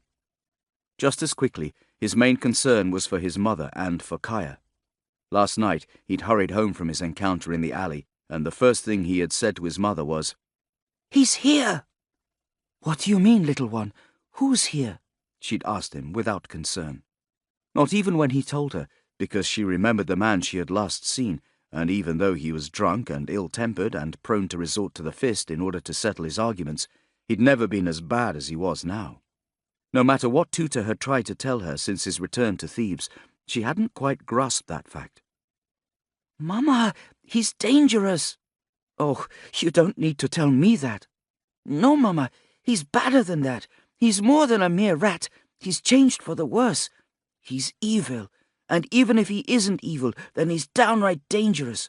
I don't think I should go. I should stay here, make sure nothing bad becomes of you." She had shaken her head vigorously, telling him that she'd had years of having to handle the terrible Parneb, and if he came round again, well, then she'd just have to handle him again. And even though Tutor wasn't sure she could do that, he so powerfully wanted to go to Elephantine that he let himself do something he was at this very moment beginning to regret. He let himself believe it would be okay. And the price of his delusion was this. Parneb in the slums, drunk and raging, incensed that he had failed to turn up to the agreed meeting place. No way was he going to let that pass. "Right, Tutor," he thought to himself. "Get a grip. Think this through. The only way you can sort this situation out is to meet it head-on. And at the same time, whatever you do, keep him away from the house." But Aya and Bayek were there. Together they could handle him, surely. Mind still racing, trying to explore all the angles. No. If he'd led Parneb home, then he'd know where Mama and Kaya lived. They would have to leave the house that they had made their own. So Tutor took a course of action that scared him, but was the only one he could think of. Instead of taking off in the opposite direction to all that shouting he could hear, he went towards it. Some moments later, there he was, his father, hammering his fist against the house while he shouted for his son. What Tutor would have done for an incensed homeowner to appear. No, an incensed and very tough homeowner. An incensed and very tough homeowner in an especially bad mood. Unfortunately for Tutor, no such saviour appeared. There was just his father, his drunken father, leaning on the house, then squaring his shoulders to resume his cries for Tutor when he caught sight of his son standing watching him. Tutor swallowed, but stitched a smile onto his face, greeting his father, trying to stay jovial. "Why are you making so much noise, Papa?" To which his father had thrown back his shoulders and turned to look exaggeratedly around the area, at the crumbling walls, peeling paint, and the tattered awnings, as though he were accustomed to great luxury, this man of taste. Tutor felt bile rise just looking at him. "But keep smiling," he thought. "Keep smiling." This slum was home to his Muti and Kaya, and what happened next would be vital when it came to keeping it that way. "Where were you, boy?" growled Paneb. Tutor, still grinning, trying to bluff it out, said, "I came to your lodging, ready for the job and keen to earn coin, just as you said. But you weren't there. Thank the gods you're here now. Is it too late?" His father wasn't having it. "What are they like, my lodgings?" Still trying to bluff. "Better than you deserve, old man. Come on, let's get out of here and go to some more salubrious part of the city. You look like you need a drink." But now his father fixed him with a beady-eyed stare, his beard glistening, his mouth wet as he spoke. "They're here, aren't they? Your liar of a mother, my little Kaya. They are, aren't they? I'm going to find them. They're mine. They had no right to leave." Tutor felt his heart skip a beat. This was bad. This was the worst. Fear inched up his spine, and as he spoke, he smiled still, brightly, coaxing. "No, Papa. Just as I told you, they're long gone, and so should we be. Come on. Something tells me you've got some stories to share." A look crossed Paneb's face, something unreadable. In the next instant, he stepped forward and punched Tutor in the stomach. Tutor shouted, groaned, his hands going to his belly as he staggered back. And then, looking down, he saw blood. Blood on his hands, on his tunic. He saw the knife in his father's grasp dripping with it, and realized it was his own blood. His father was shaking a befuddled head, as though unable to choose between anger and fear and regret, and then taking flight instead, running off down the street, even as somebody from a window overhead was shouting for the soldiers. Tutor went to his knees. His mouth dropped open, his head emptied of all thoughts apart from, "I've got to get to them. I've got to warn them before I die." Chapter 40. "Where is he?" Aya was saying, fond and amused. "Where is that little scamp?" "I don't know," I said. "Tutor made his own rules. That's what we all liked about him. He wouldn't have been Tutor otherwise." "Tell you what, I'll go and have a look for him," I said, and bent for a kiss from her before she went to return to the backyard, where Kaya and her mother were enjoying the last of the evening sun. I stepped out, looked left and right along the street. One end of it opened out onto a square with an old disused and overgrown fountain at its centre. The other took you deeper into the slum. I couldn't see all the way down the street. A large cart was in the way, as well as a stack of boxes. But from that direction came the sound of a commotion, and somebody shouting over and over, "He's dying!" I started off down the road, boots slapping a rhythm on the wet and dirty stone as I picked up speed. "He's dying! He's dying!" And now, rounding the cart, I saw a crowd of people, one woman who stood there with her hands held in front of her, hands that were covered in blood. Another man who looked my way as though I might know what to do. And I knew, even before I arrived and shouldered my way through the crowd to see who they were talking about, that the blood belonged to Tutor. I knew instinctively that it was he who lay dying on the street. I fell to my knees by his side. His eyes had been flickering, but they opened now and focused on me. I could see him trying to smile, his lips parting to reveal teeth stained with blood, and my guts turned to liquid. Emotions I couldn't name, thrust their way towards my fingertips, so that, for a mad moment, it felt as though I could simply touch Tuta and, with all of the love I felt for him, heal him. But my hands went to his face, his cheeks burning hot beneath my palms, and no healing came, just a dying that originated from his stomach. His hands were at the wound, and the front of his shirt was saturated with blood, wringing wet with it, a trail of it leading away in the streets.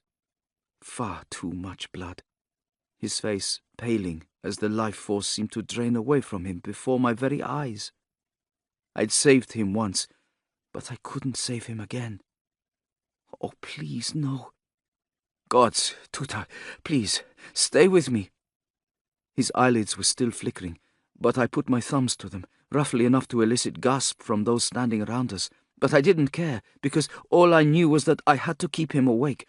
I had to prevent him from sleeping, because sleep was the brother of death, and if he closed his eyes he might never wake up, and at that very moment there was nothing in the world that was more important to me than making sure Tuta lived. Tuta, who did this? I asked him, as much to get him to focus as anything else. I wasn't thinking then of revenge, just of preserving his life. Papa, he managed, the word a whisper that hit me like a slap. Gods, no, I spat. He took his hands from his stomach, and with what felt like an unfeasible surge of strength, reached to grab me, bringing me closer, clutching at my belts and dragging me to him. Don't let him find Mama and Kaya, he begged. Please, Bayek. Do what you have to do to keep them safe. He gave me a location, each word forced from between his dying lips. Tuta, stay, I said. And I don't think I've ever meant anything so deeply and fervently as I meant those words. But that passion wasn't enough, and I saw the light ebb from his eyes, and all of that emotion, all that love I felt for him. I wanted him to take with him on his journey to be with the gods. I wanted him to be safe now, safe from what had killed him. His hand slipped from my face. His eyelids fluttered and then closed. His head lolled to one side. From my pouch I took a white feather. Tuta had loved them. He'd always been fascinated by them. I wasn't thinking now. One had appeared in my hand, and I pressed it to his blood-soaked shirt, whispering my pledge as I did so, telling Tuta's departing spirit that his blood would soon be mingling with that of his father. "Hey!" cried one of the bystanders as I pulled myself to my feet and set off at a run. I'd briefly considered returning home to break the news, and perhaps I should have put the feelings of his immediate family before my oath, but may the gods forgive me. I didn't. Instead, I took off running in the direction of Paneb's lodgings, Tuta's blood a heart-wrenching trail which confirmed my destination. As I dashed through the streets, I thanked the gods for Thebes' down-at-heel appearance. I attracted a few glances as I flew along the streets. People recoiled from my bloody face.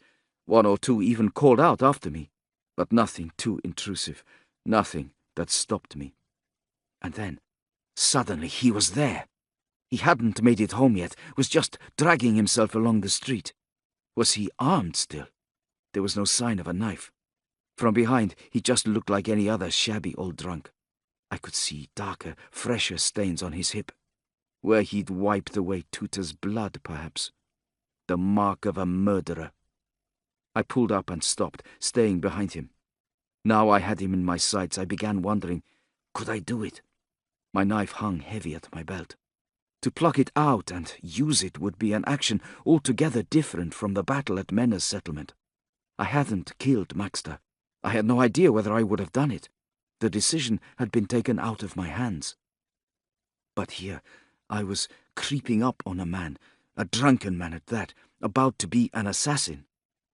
No, not just a drunken man, I told myself, trying to steel myself. Much more than that, much worse than that, a murderer. And I had promised revenge. Was this the Medjay way? I didn't know. I had a debt to pay, a brother's family to protect. It was all that mattered. I drew myself up. Paneb had stopped on a corner, hand going to the distressed sandstone for support, moving around the corner into a side street, shuffling, his feet knocking vases that toppled and fell with a loud clatter. I turned the corner behind him, to where he stooped, trying to set the vases back up straight. It was only us, the air quiet and still. "Turn to face your killer," I said, and my voice fell like a stone. He froze momentarily, and then continued with what he'd been doing, one hand swinging by his knees as he reached for a jar. I heard something else as well, snuffling, the sound of crying. I took a step closer. "I come to avenge your son." "Come on, then," he said through a wet mouth. "Come and finish it. Do it." "Turn to face me." My hand gripped the knife, and I took another step closer, wanting to end this, but even so, knowing that despite the depths of my hatred, I couldn't stab him in the back, not like that. I thought of what Kensa and the priestess had told me. I wondered if stabbing a man in the back was true to the Medjay way. I wondered if it mattered.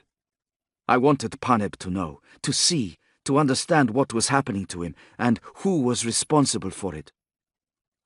"You can't do it, can you?" he said, his sobs ebbing. "You can't take a life without looking into my eyes. I can understand that, boy. I can respect that." "Turn to face me," I said, through gritted teeth, the knife like a red-hot poker in my hand, gripped so tight I could feel the bones of my fingers. A man who would kill a child understood nothing at all, I thought. All right, he said. "I'll turn." Slowly, he began to rotate and face me. I saw hooded eyes, his straggly beard, a face that reminded me of Tuta even though looking at him only increased my loathing. And then, like a snake, he struck. I almost didn't see it. His arm angling, a vase in his fist, and a grunt as he hefted it from the ground and swung it towards my head. I reacted in time to ward it off, and the jar shattered on my forearm, pain numbing my arm, making me cry out.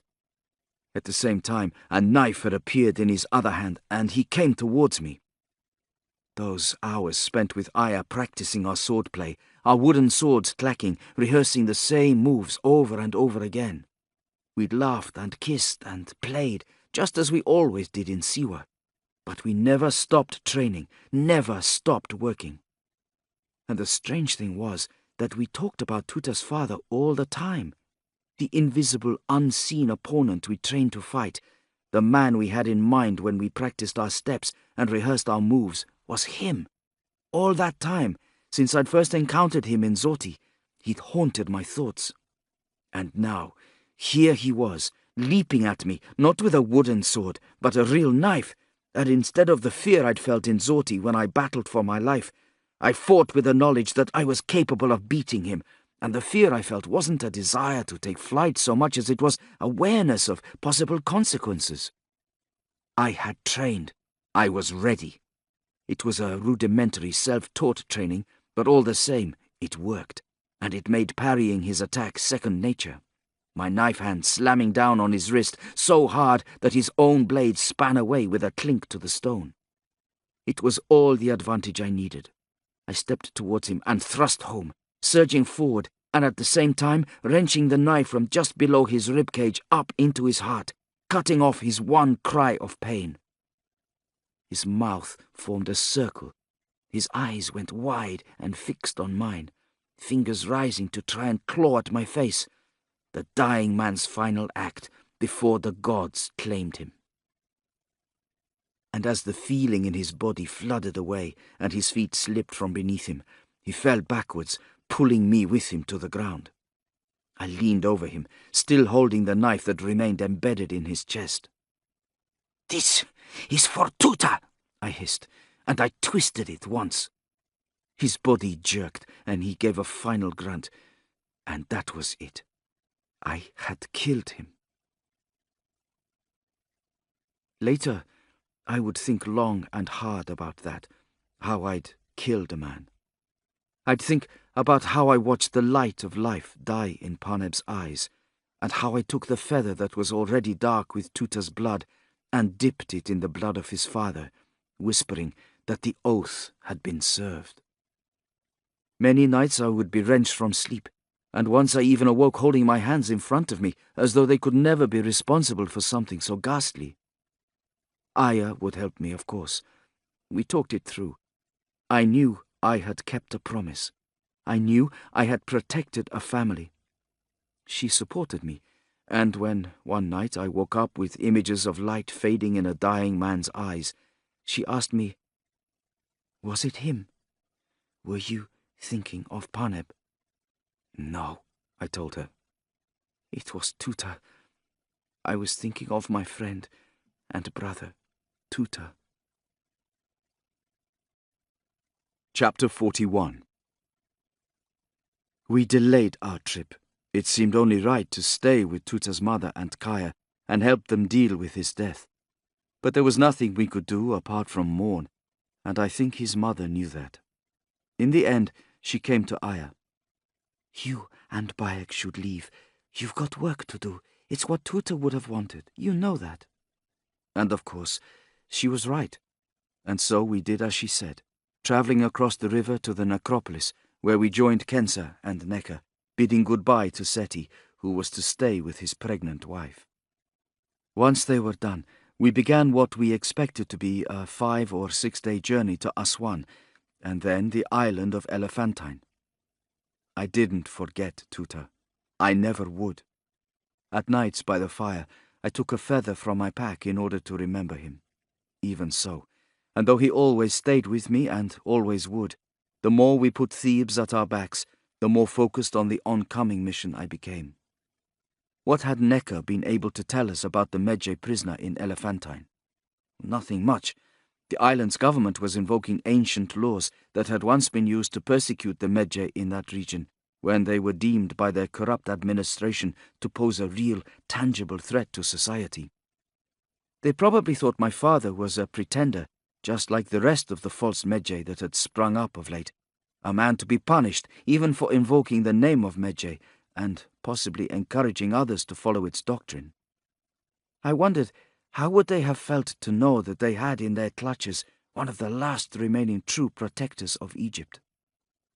We travelled downriver to the village of Aswan.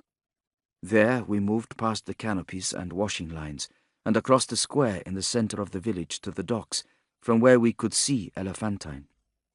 We took a boat across the river to the island, and then, in order not to draw too much attention to ourselves, made a fireless camp in a well-hidden hollow not far inland.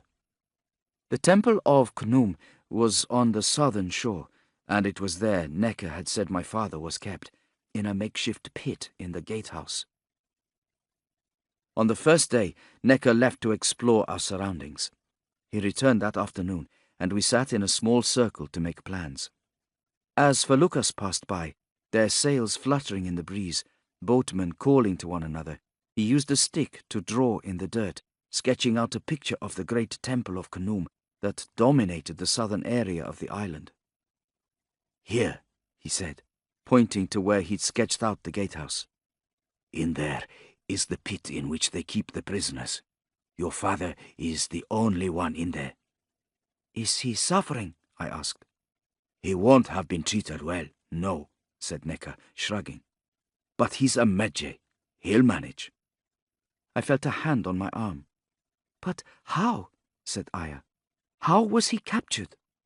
Of us both, Aya knew most about the Medjay. She'd shared what she knew during our travels, and she was aware that they were likely to face various forms of persecution up and down the country. She had never been close to my father, but I sensed her opinion of him had shifted since the discovery that he was a Medjay. While I wouldn't say she'd taken to liking him, now at least she respected him.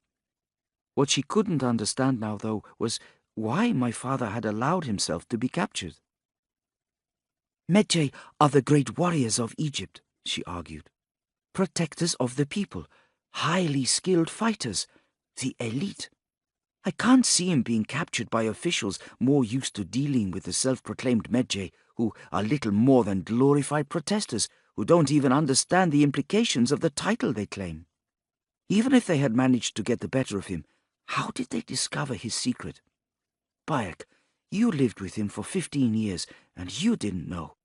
Now we're supposed to accept that he accidentally gave himself away while traveling in hostile territory.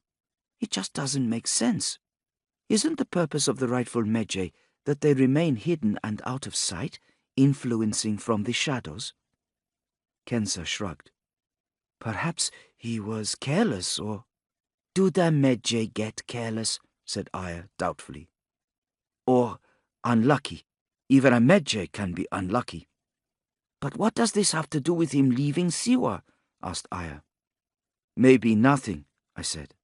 But even I knew that was unlikely. She shook her head and returned to studying Nekka's drawing in the sand. As it turned out, I should have listened to her. We all should. Chapter 42. That same night the dream came to me again.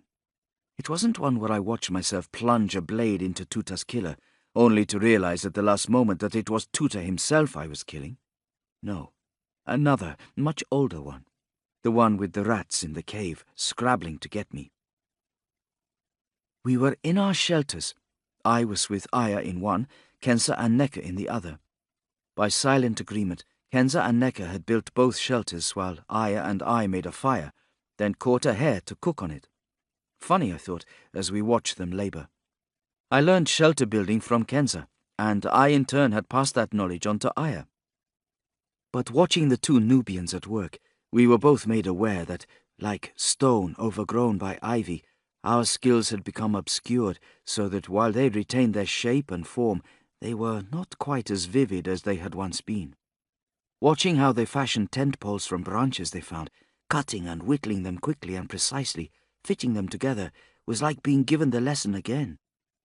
They had worked quickly, muttering about oncoming weather and how they wanted to ensure our shelter was as sturdy as possible.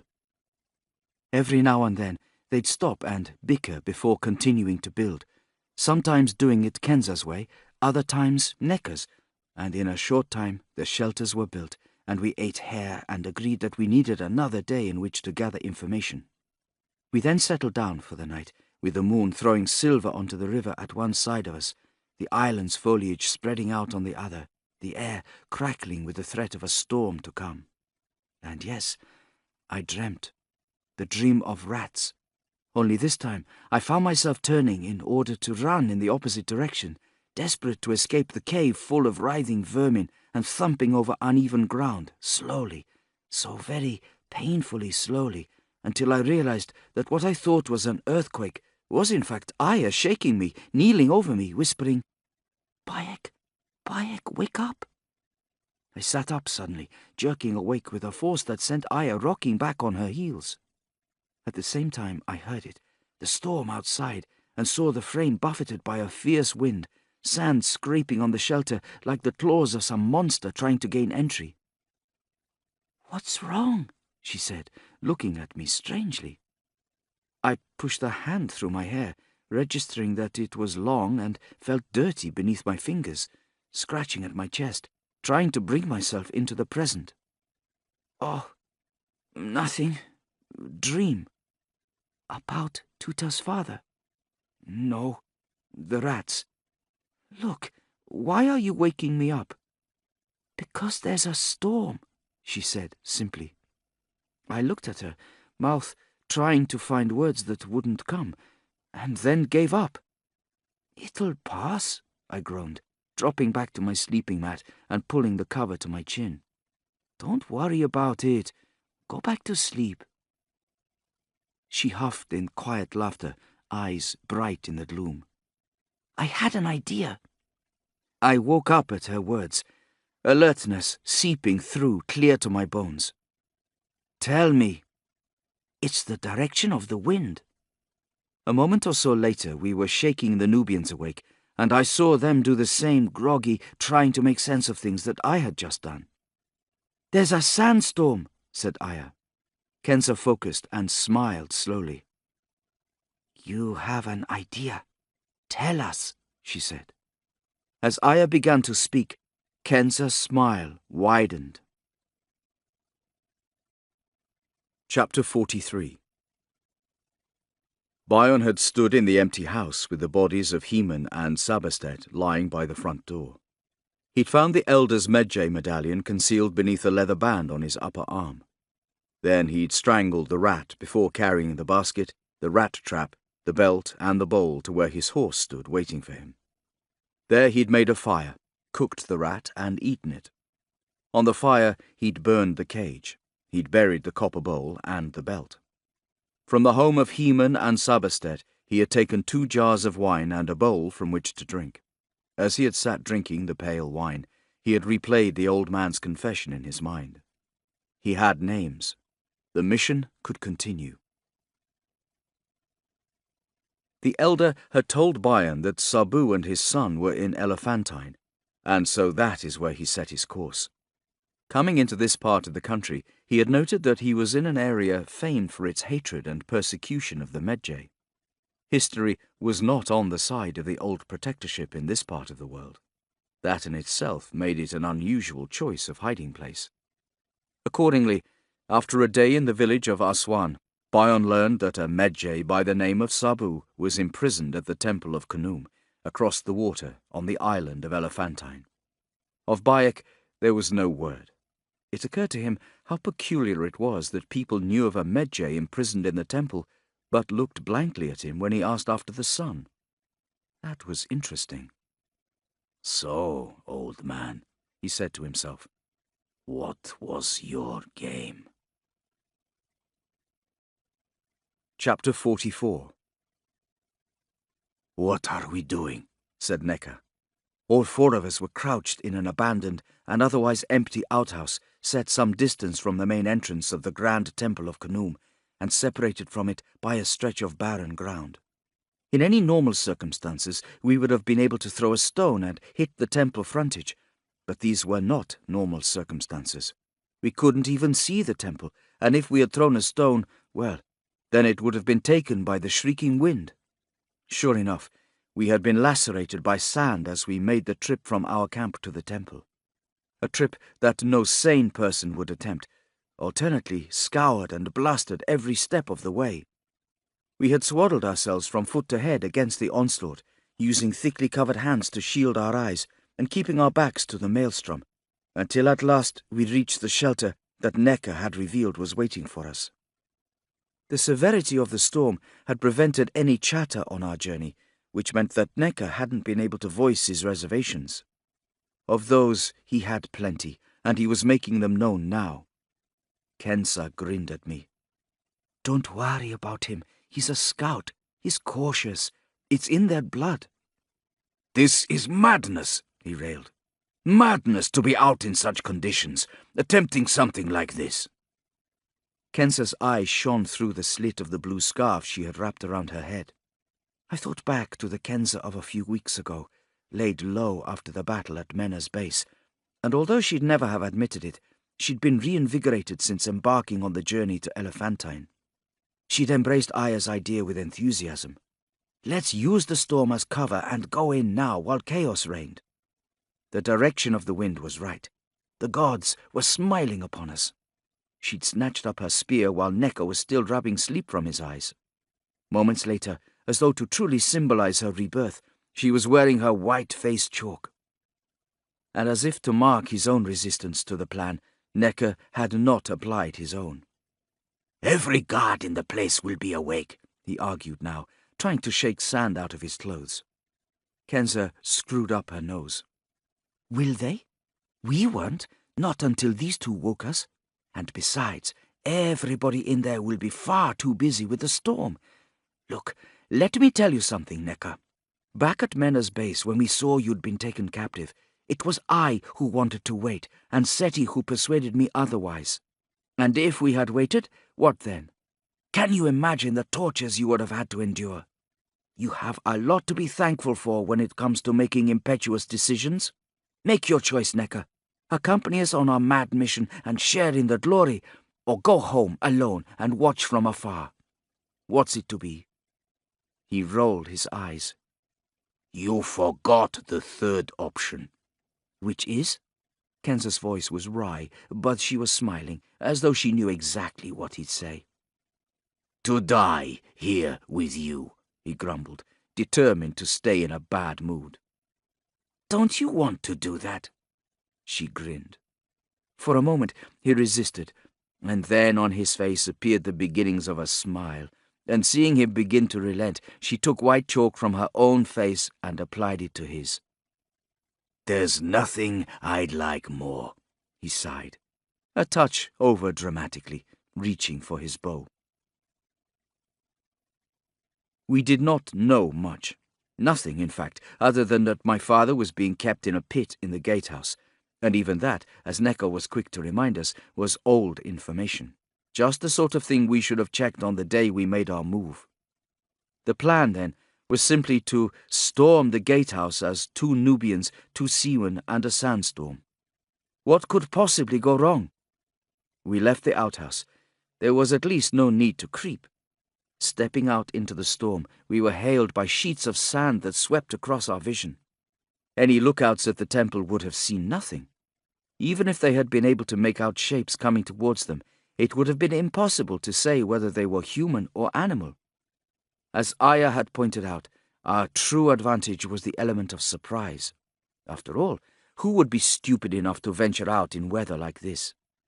Sure enough, the wind howled. Sand seemed to pelt us in relentless, merciless waves. As we approached the temple, we were acutely aware of a guard on the gatehouse ramparts. A bowman was posted there day and night, according to Necker. With gusts of wind throwing sand at the temple frontage, any sentry with a sense of self-preservation would be taking cover behind the ramparts, and if he did pluck up the courage and risk a look, he'd see nothing. But what if the wind dropped? What if it stopped for long enough that the sand settled and the vision cleared, and the lookout remembered to do his job and do some looking out? That thought was uppermost in our minds as we made our way to the temple, feeling exposed and vulnerable, cursing the wind that whipped at us, but needing it to hide us. And when at last we came to the foot of the gatehouse, we took a moment to savor the relief. We looked at one another. Our faces stung beneath the cloth that we wore, battered by the storm. Necker was focused, all reservations aside. Kenza radiated intensity and focus. Aya had never looked more resolute. We edged our way to the gatehouse entrance, a huge wooden affair with double doors that would open to admit carts and chariots. It was inset with a smaller wicket door. The noise of the storm was different here, the sand rattling off the wood. Kenza looked at us, gauging our readiness. We were nothing but 4 sets of eyes, but those eyes said yes. Those eyes gave her permission to do what she did next, which was to see whether anyone was home. Kenza raised her fist, knocked. We waited. Would they even hear the summons above the storm's din? But hear it they did, and from inside came an answer. Identify yourselves! The voice was muffled, indistinct. For pity's sake, open up, or have the blood of a mere child on your hands, replied Kenza pitifully. In this storm? Are you mad? Came the indignant reply. Kenza rolled her eyes, but kept up the act. That's why I need shelter, sir. Please, will you accommodate me? I can slip inside this door, sir, before you feel the brunt of the storm. You'll see. As though to emphasize the severity of the situation, the wind picked up. A huge gust of it thumped at the wooden door, shaking it on its hinges. All right, came the voice from the other side, grudgingly, as though Kenza were controlling the storm's ferocity. I heard a bolt thrown. I caught Aya's eye. I wondered if she knew what I was thinking, and supposed that she did, because of course I was thinking that I was mere moments away from seeing my father. And not just seeing him, but rescuing him, no less. Maybe she was thinking none of that. Perhaps her mind was going back to the reasons why Sabu had allowed himself to be captured and imprisoned by the clod-hopping oafs of Elephantine. Perhaps she was still puzzling on what she was certain was wrong. And then the door opened. Chapter 45. We rushed in, the four of us and the storm. Kenza led, shoving the door into the face of the man on the other side, and he stumbled back, arms pinwheeling, no weapon drawn, his face falling in shock at the sight of us as the wind slammed the wicket door back on its hinges.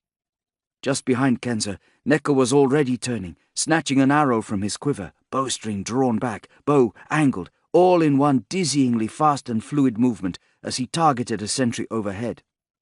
In the next moment, the lookout came tumbling from above to land with a messy, bloody squelch on the stone in front of us. The storm rushed into the square in which we now found ourselves. As much a benefit as 10 extra warriors in our favour. Aya and I heaved open the double gates to allow the wind greater entry, its presence more effective than we could have imagined. As though in reply, there came a shout, and another guard rushed out of the haze, this one with his weapon drawn. Kenza stood, having dealt with the guard at the door, felling the new arrival with a swift-thrown spear before he could reach us. Necker waved to usher us forward, shouting for caution, knowing the edge of the pit could be anywhere, and we felt our way carefully forward, even as an arrow came whistling from within the swirling, eddying sand. Loosed more in hope than with any considered aim, it went wide, and we edged further forward on our bellies, finding a pocket of calm beneath the storm as we searched for the pit's opening. We could hear shouting. I imagined the gatehouse guards reassembling as they tried to work out what was happening. Another arrow came slicing out of the mist. They were getting themselves together, assembling. At the same time, we were making noise, the four of us pretending to be dozens, letting the storm work for us. We finally reached the pit, where I pulled myself to the edge, dragging myself by my fingertips in order to peer down into what seemed like an abyss. "Father!" I called, and I was sure that I was rewarded with a movement in the darkness below. I saw eyes shining in the blackness. Down there it was safe from the storm that we had allowed into the gatehouse, and which now raged around us. Necker came scrambling around the lip of the pit, cradling a length of rope. "Nice of them to leave this lying around for us," he said with a grin. Close by, a stake driven into the ground was grooved in a way that left us in no doubt as to its purpose. Seconds later, the rope was wound around the stake and tossed into the pit. "I'll cover you," said Necker, and pulled away. "Grab it, father!" I yelled into the black hole, as around me came the shouts and screams of further battle. There wasn't much time. Necker was fitting arrows into his bow and letting them off. I heard the twang of the bowstring, and through the maelstrom I saw his face, twisted with determination and effort as each arrow in turn left his bow. Again, he did the work of an army as Kenza, Aya, and I, with all our might, dug our heels into the ground, rope burning our palms as we pulled backwards, one step at a time, heaving, yelling, adding to the noise, a mix of triumph and effort, knowing that the end of our mission was within our grasp, and hardly able to believe that the four of us had been able to pull off such a daring rescue. Victory so close at hand. Later, when it was all over, Aya told me that she had glanced into the hole and seen the prisoner helping himself out of his jail, climbing up the walled rope with his feet on the sides of the pit. I didn't see him. I didn't realize, but Aya did. Even before the prisoner reached the top of the pit, she knew. It was not my father. Chapter 46. The storm seemed to die in response, as though it too were sharing a dumbfounded air that descended upon us as we looked at one another and then back at the prisoner. Temporarily silent, we forgot to ask his name, what he was doing in the pit, or whether he really was Medjay. Just knowing that it was not Sabu of Siwa, not my father, I felt numb, my stomach lurching. Necker came skidding back towards us, aware that the lull in the storm would inspire the gatehouse guards to greater bravery. "Come on, let's go. Let's get out of here," he urged, before throwing a look at the rescued prisoner. "Hello, Sabu," he introduced himself. "It's not Sabu," said Kenza, finding her voice. "It's a decoy." She reached to the man, grabbed a bunch of his dirty tunic in her fist. "I ought to throw you back in there face first. Who are you?" Terrified, the man was shaking his head, mouth working uselessly. He was old, greying, his lips were wet and his eyes rolled crazily. What? Necker was saying, diverted from battle by the sudden turn of events. What? I was told it was Sabu, a Medjay from Siwa called Sabu. I pulled Aya to one side. You knew, I said, piercing her with my gaze. You knew, didn't you? She shook her arm free. Of course I didn't know. I suspected. Well, you should have. I tried, she insisted. She had. I took a deep breath and let go of my burgeoning resentment. It wasn't her fault.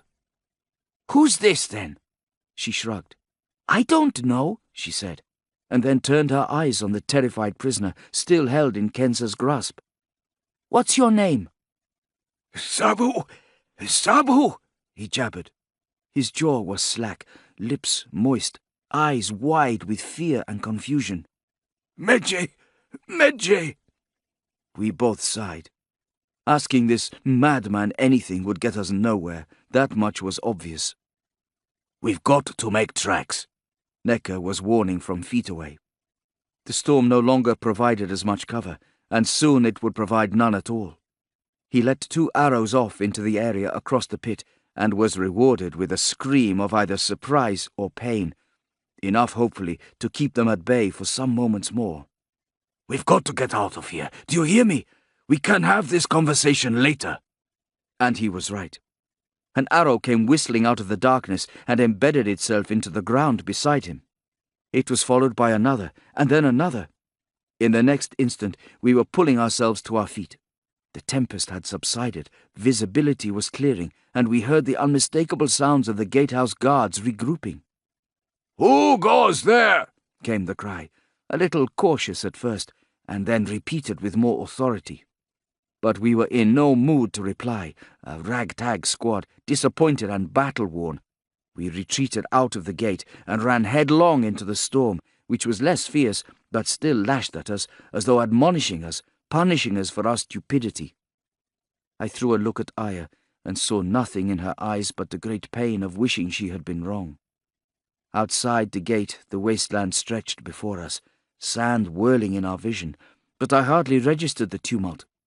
There were warlike cries, and a group of guards came rushing from around the side of the gatehouse with their swords drawn, others taking up position with bows.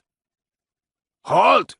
They demanded in unison, and if the idea was to stop us in our tracks, then it failed, because our blood was up, our survival instinct keen and sharp, and though we checked ourselves at the sight of them, we pushed on. Necker snatched an arrow from his quiver, twisted his torso and loosed it all in one movement. His shot found its mark, dropping one of the bowmen. At the same time, a swordsman, running, tried to block Kenza's path, but she swung with the spear, bringing the shaft of it up and under, impaling him. From the corner of my eye, I saw a second bowman take aim at Aya. My warning shout was snatched away in the swirling storm, and I changed course, trying to reach her, thinking, "No!" and shouting at the same time, "Aya, dive!" And then the bowman was dropping his weapon, clutching at his neck, from which protruded an arrow. Where had it come from? Not from Necker or Kenza. I had no idea. I just kept on running, screaming at the others to speed up, as, thankfully, we left the last of the guards behind. I ran to Aya. "Someone's out there, and whoever it is just saved your life." She looked at me, and I wondered if she was thinking the same thing I was. And then we kept on running, peering into the murky, swirling darkness as we plunged onwards, with still no sign of our mystery bowman. Ahead of us were Kenza, Necker, and the prisoner. Behind us, the temple, the shouts of the guards becoming more distant now.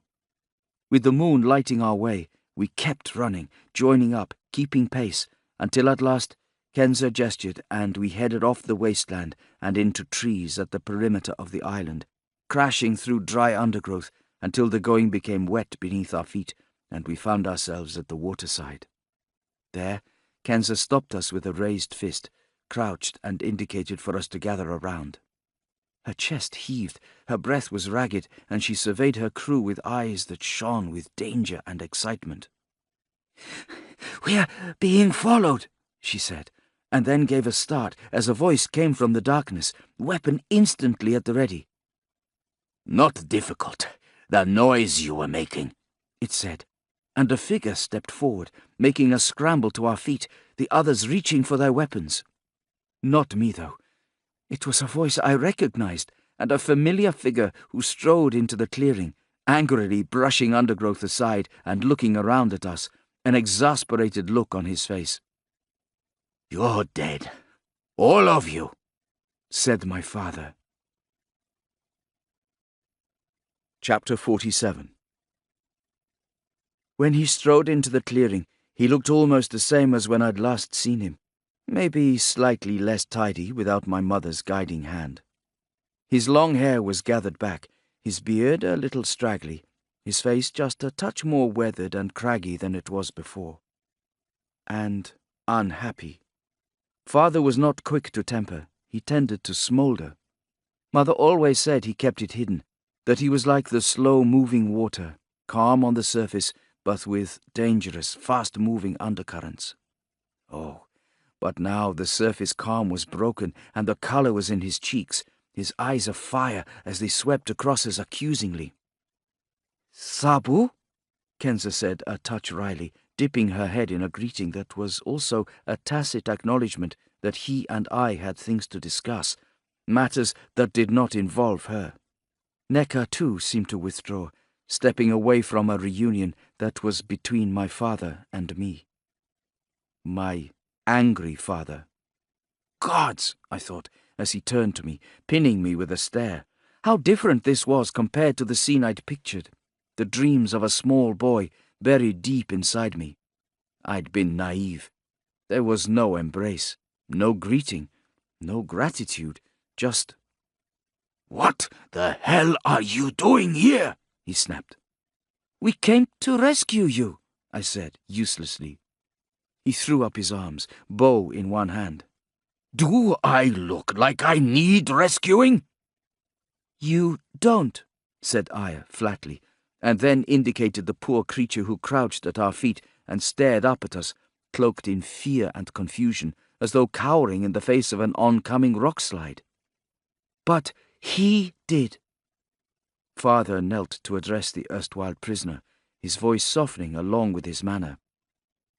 "You performed your duty well, Bez, and I'm sorry if you've been caused any distress. My thanks go to you and to your family, and I hope you can all enjoy your reward." "Thank you, Sabu, thank you," managed Bez, nodding furiously. His wide eyes skittered, and if he wasn't exactly calm, at least he seemed to have collected himself. "Why?" I asked. "Why did you need him?" Father sighed, straightening with a resigned air. "The short answer is that I needed to set a trap, and I needed bait for that trap." "A trap for what?" said Aya. "For a killer hunting Medjay." He'd stopped himself.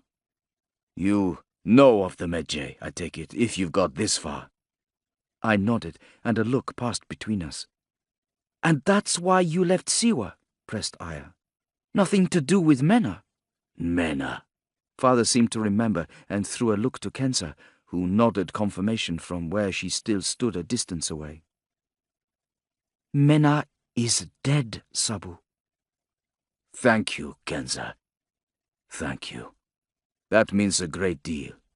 He turned to Aya. "No. The reason I left Siwa had nothing to do with Mena, and everything to do with a message saying the Medjay are under threat." "The killer," I said. Father nodded. "A man who knows his trade, Bayek. He got the better of Emsaf, an expert and talented Medjay, a great fighter, scout and tracker. This killer is methodical and he is ruthless. That's why I hope to draw him out." "I'm sorry, Father," I said. My face fell and my head dropped, but he put his hands to my arms. "There'll be plenty of time for reprimands later, and there will be reprimands." He paused. "But for now, I'm pleased to see you, all of you, and I'm gratified that your skills have improved since I left Siwa. A few bad habits that we need to look at, mind you, but we'll make a—" "Wait," whispered Kenza, holding up a hand for silence. What? Said my father. Somebody close, replied Kenza. Your trap may yet work. Someone's coming. She narrowed her eyes, nodding slowly. And they're good. It must be him. We finish it, here and now, said my father, hoisting his bow, grim-faced and steadfast with the rising sun at his back. He indicated for Kenza and Neka to take the flanks, while he took the middle, in order to come at whoever was stalking us from 3 directions. Aya and I stood, ready to take our places. He nodded. Join up. Form a party just behind. Keep watch in case he tries to work his way in from the rear. He won't be able to do that, stuttered Neka. He's got this far, snapped my father. Emsaf underestimated him. I won't make the same mistake. We fanned out and began to move away from the waterline, leaving Bez behind. Looking to my left, I saw Aya tense, skirts clinging to her legs with the damp. Ahead of me, a cluster of flies danced in the early morning cool. No noise now. The Nubians and my father were out of sight. The temple guards had clearly decided to give up their chase. If this Medjay hunter was as good as my father feared, then would he be so easily snared? I was doubtful. We moved further forward, painfully aware of even the quietest squelch and crackle as we trod through the undergrowth. Within me was the same excitement I'd felt at Mena's base, a knowledge that I was part of something worthwhile. I wished I could somehow communicate that to my father, to prove to him that I had grown, that I was making my own choices and was ready to follow up on them. And then I stopped thinking even of that, focusing on the moment, the task at hand. We advanced, footstep by footstep, breath held. I became aware that the undergrowth was thinning out. The silvery light that had only intermittently penetrated the canopy above now painted the ground ahead of us, and the going was less soft. And then came a burst of noise from up ahead, and where I would have jumped in shock but mere months ago, I swiftly whirled, ready to face the threat. There was sudden movement, a rustling, a shout I couldn't quite identify, followed by the unmistakable sound of loosed arrows whistling, and then a shout of pain. Aya and I had dropped to a crouch, our swords drawn. Ahead of us in the undergrowth came the sound of more arrows, and then my father's voice calling, "Show yourself, killer! Face me!" But there was no reply. We stayed crouched. Once more the stillness of early morning asserted itself. I wanted to call ahead, but stopped myself, reluctant to give away our position, wondering why there were 5 of us, and yet somehow I felt as though we were not the hunters, but the hunted. A sound nearby caught our attention, and then my father called out softly, "Bayek!" "Father? Are you all right?" "Unhurt. And you?" He appeared from within the gloom, Kenza and Neka at his back. "I thought I got him, but there's no sign of a body," he said, as Kenza squatted with her spear held in one hand and the other at the ground, her fingers splayed and her head cocked as though listening through her fingertips. My father, with a short tilt of his chin, bade us join them. "Good work," he murmured, and I'm sure Aya felt the same surge of pride I did. To Kenza he said, "Is he still around?" "I don't know," Kenza replied with a frown that spoke of not wanting to admit being unable to track him. "I don't know where he is, if he's even here." "He was here," said my father. "Of that I'm certain." He pulled a face. "I could have sworn one of my arrows found its mark. Whatever this means, we know one thing at least. We know our enemy's shortcomings." "What are they?" I wanted to ask, but held my tongue. "He's also a man who knows when the odds are stacked against him," added Kenza. Just then, a call came to us, carried by the misty early morning. "Medjay!" We froze, Kenza trying to pinpoint the source. "Medjay! We will soon meet and have our day of reckoning." It was followed by a scream from Bez, repeating the same word over and over again. "Sabu!" he shrieked. "Sabu! Sabu! Sabu!" We crashed back through the undergrowth, sticking together this time, weapons drawn, with my father, Kenza and Neka at our head, and myself and Aya behind, ready for attack, wary of traps or an ambush. Bez was in the same position we had left him. Yet again he was trembling with terror, looking up at us with big eyes, repeating the name. "Sabu! Sabu!" over and over again. Below his wide eyes he held his hands to his cheeks. "Demon! Demon! Demon!" he chanted. I'd never seen a man so terrified. And yet... Blood, said Kenza, pointing to his tunic. "Are you hurt, Bez?" asked my father, kneeling to him, looking for wounds. "No, Sabu," he gibbered. "The demon is hurt." Father stood, sighing.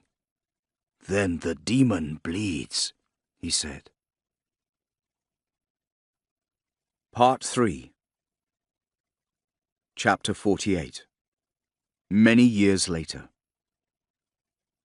Over the years, Bion had often thought about the night of the storm. He could have ended it that night if not for Sabu's lucky shot inflicting a wound that caused him to withdraw and spend many months recovering. Were it not for his preference for close-quarters combat, for his only passable skill with the bow. It would not have helped, he thought. The sandstorm had been the ultimate advantage in so many ways, and its aftermath meant they had been able to regroup, present a united front. There was only so much a bow could have done for him. He just hadn't planned for that. Would not have, by personal inclination. Maybe. Still. But what if it had helped?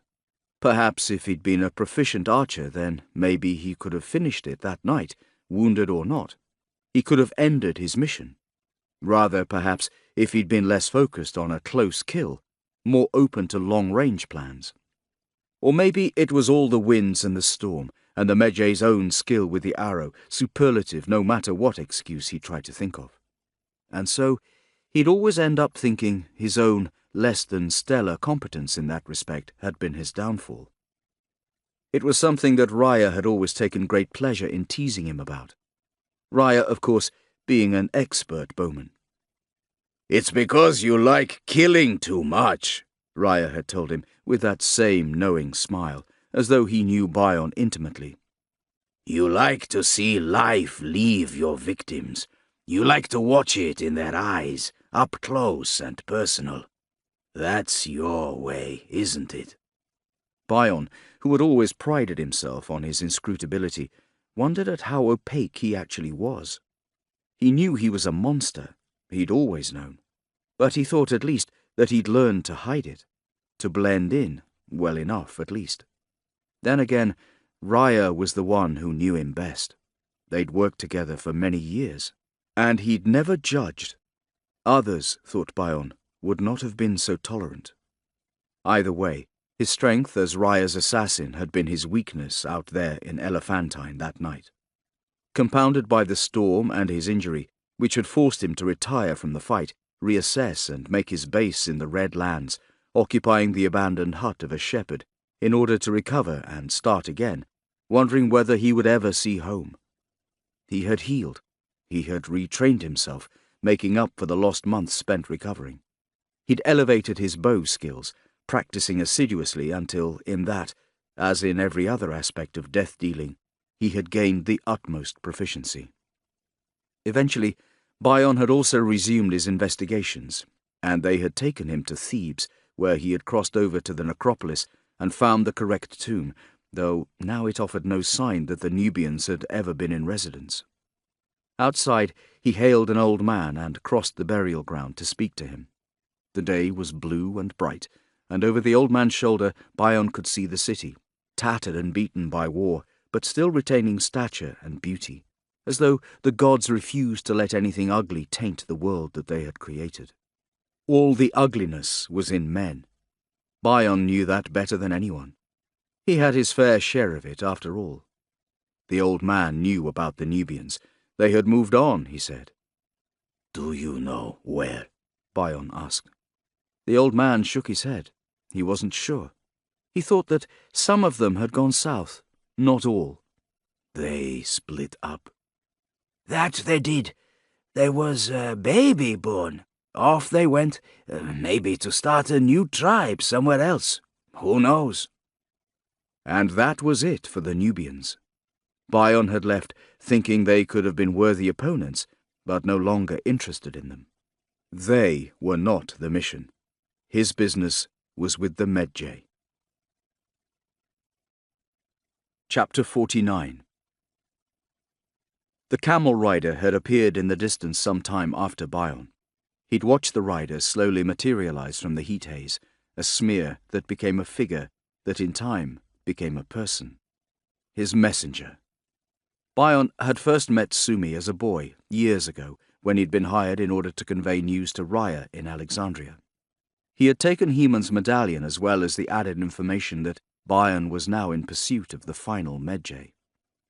The message had come back, "Why is this taking so long?" Sitting in his sparse shepherd's hut, Bion had thought of Raya. He'd pictured the commander in his Alexandria home, with ivy growing up the walls of its central courtyard, raging at Sumi, wondering why he could not control his errant assassin. It had been entertaining, briefly, to imagine Raya's impotent rage, the self-styled soldier now as helpless as the scholars he so loved to dismiss. So Bion had dispatched Sumi, a young man by now, to remind Raya that things had been made so much more difficult all those years ago because the Medjay knew of his coming. He reminded Raya that the blame for the leak lay at his feet. It was, after all, his scholar who had informed Rashidi, who in turn had alerted the Medjay to the Order's plan. If not for that, then Bion's mission would already be at an end. Raya would have other medallions to add to his collection. Back had come the missive, Sumi cautious as he stood and repeated what he'd been told. Raya has requested that you return to Alexandria in order that he can, let me get this right, discuss strategy. He wants you to come at once. Tell Raya I have a plan in place, Bion had instructed. Inform him that my request for him to trust me is made in the strongest possible terms, that he will be updated shortly. And now the reply had arrived. He watched Sumi approach warily and poured water for them both. When the messenger arrived, he sat cross-legged to drink and talk. He's got a nice house, hasn't he? Sumi looked around him as if comparing the two vastly different lifestyles. Nervous small talk. His hands were tight on the clay cup. Bion nodded. Yes, he said blankly. The commander was always a great believer in embracing luxury wherever he should find it. And he delegates to you tasks that lie beyond his own capabilities? In a manner of speaking. He fears you, Sumi blurted out, and Bion saw fear there as well. He approved. It was important to understand when one was in the presence of death. The young man had good instincts. We agreed you wouldn't ask questions, replied Bion. Now, the exchange. You gave him my message, I take it? Sumi nodded quickly, so much so that Bion fancied hearing his brains rattling within his skull. He was all wide eyes and nervous limbs. I did give him the message. He was not very happy. He rubbed his cheek, frowning in remembrance. I got the sense that I was lucky to make it out of there alive. He paused, and Bion knew that he was wondering whether he would make it out of this particular moment alive as well. Did he want to know of my whereabouts? He said he knew better than to ask. Relief, bright and honest. What was his dispatch in return? He says it has been many years now. He says he would like to see the job complete. Sumi sounded almost apologetic, and Bion had not a single doubt that the original message had not been so carefully worded. Of course you want to see the job complete, thought Bion. Of course you do. You didn't tell him anything else? The messenger shook his head. He and Bion had an arrangement. Sumi had recruited urchins, rapscallions and scamps, street children across the region, and those street children had recruited other street children, and yet more, all on the lookout for Sabu, Bayek, and the girl, and each would report to a contact, who would report to other contacts, who reported to the grinning Sumi, who in turn would report to Bion. Bion, who had learned the bow. Bion, who had recovered from an injury that might have crippled a lesser being.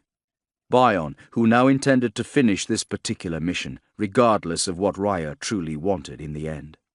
Bion sent the boy off. He knew his patience would reap a reward, someday. And then, one day indeed, after even more time had passed, Sumi came to Bion again, only this time it was a visit that Bion had not been expecting, and as he watched the camel approach on the horizon, he allowed himself the hope that, after all these years, the Medjay had at last been found. And so it was. "I bring news," said Sumi, when they once more sat drinking thick, pungent beer. "I think you're going to be happy about this one." His eyes flickered towards Bion's pouch, but remained respectful. Money lured him back. Money, despite the worry of death. "Go on," said Bion. "I know where they are, the people you seek, the trio." "Really?" said Bion. "All three of them?" Sumi nodded definitively. "Uh-huh. All three of them. They have made camp. Looks like they have been there a couple of months or so." "How do you know this?" "They sent a message." Bion shook his head, almost surprised. "No, they wouldn't be so careless as to involve another party." "More than one other party," said Sumi, sipping his beer. "The message was given to a boy who took it to another boy. It's the first one who is my contact." "So you know where the message was coming from, but not where it was going." "That's about it, but I can find out if you want." Sumi showed teeth and held up his fingers, scared but determined, in expectation of reward. "I'll need you to do that," said Bion, but he was thinking. And what he was thinking was, "This isn't right. There's something untoward here." He leaned forward, beckoning the messenger towards him, seeing his guest flinch a little, but coming in close all the same. "Are you sure there is nothing amiss here? Nothing you want to tell me now? I can assure you that it will be better for you in the long run if you do." Sumi pulled back with an earnest expression as he shook his head furiously. "No, you pay me well. I've worked hard for you and will continue to do so." He hesitated, then plunged on.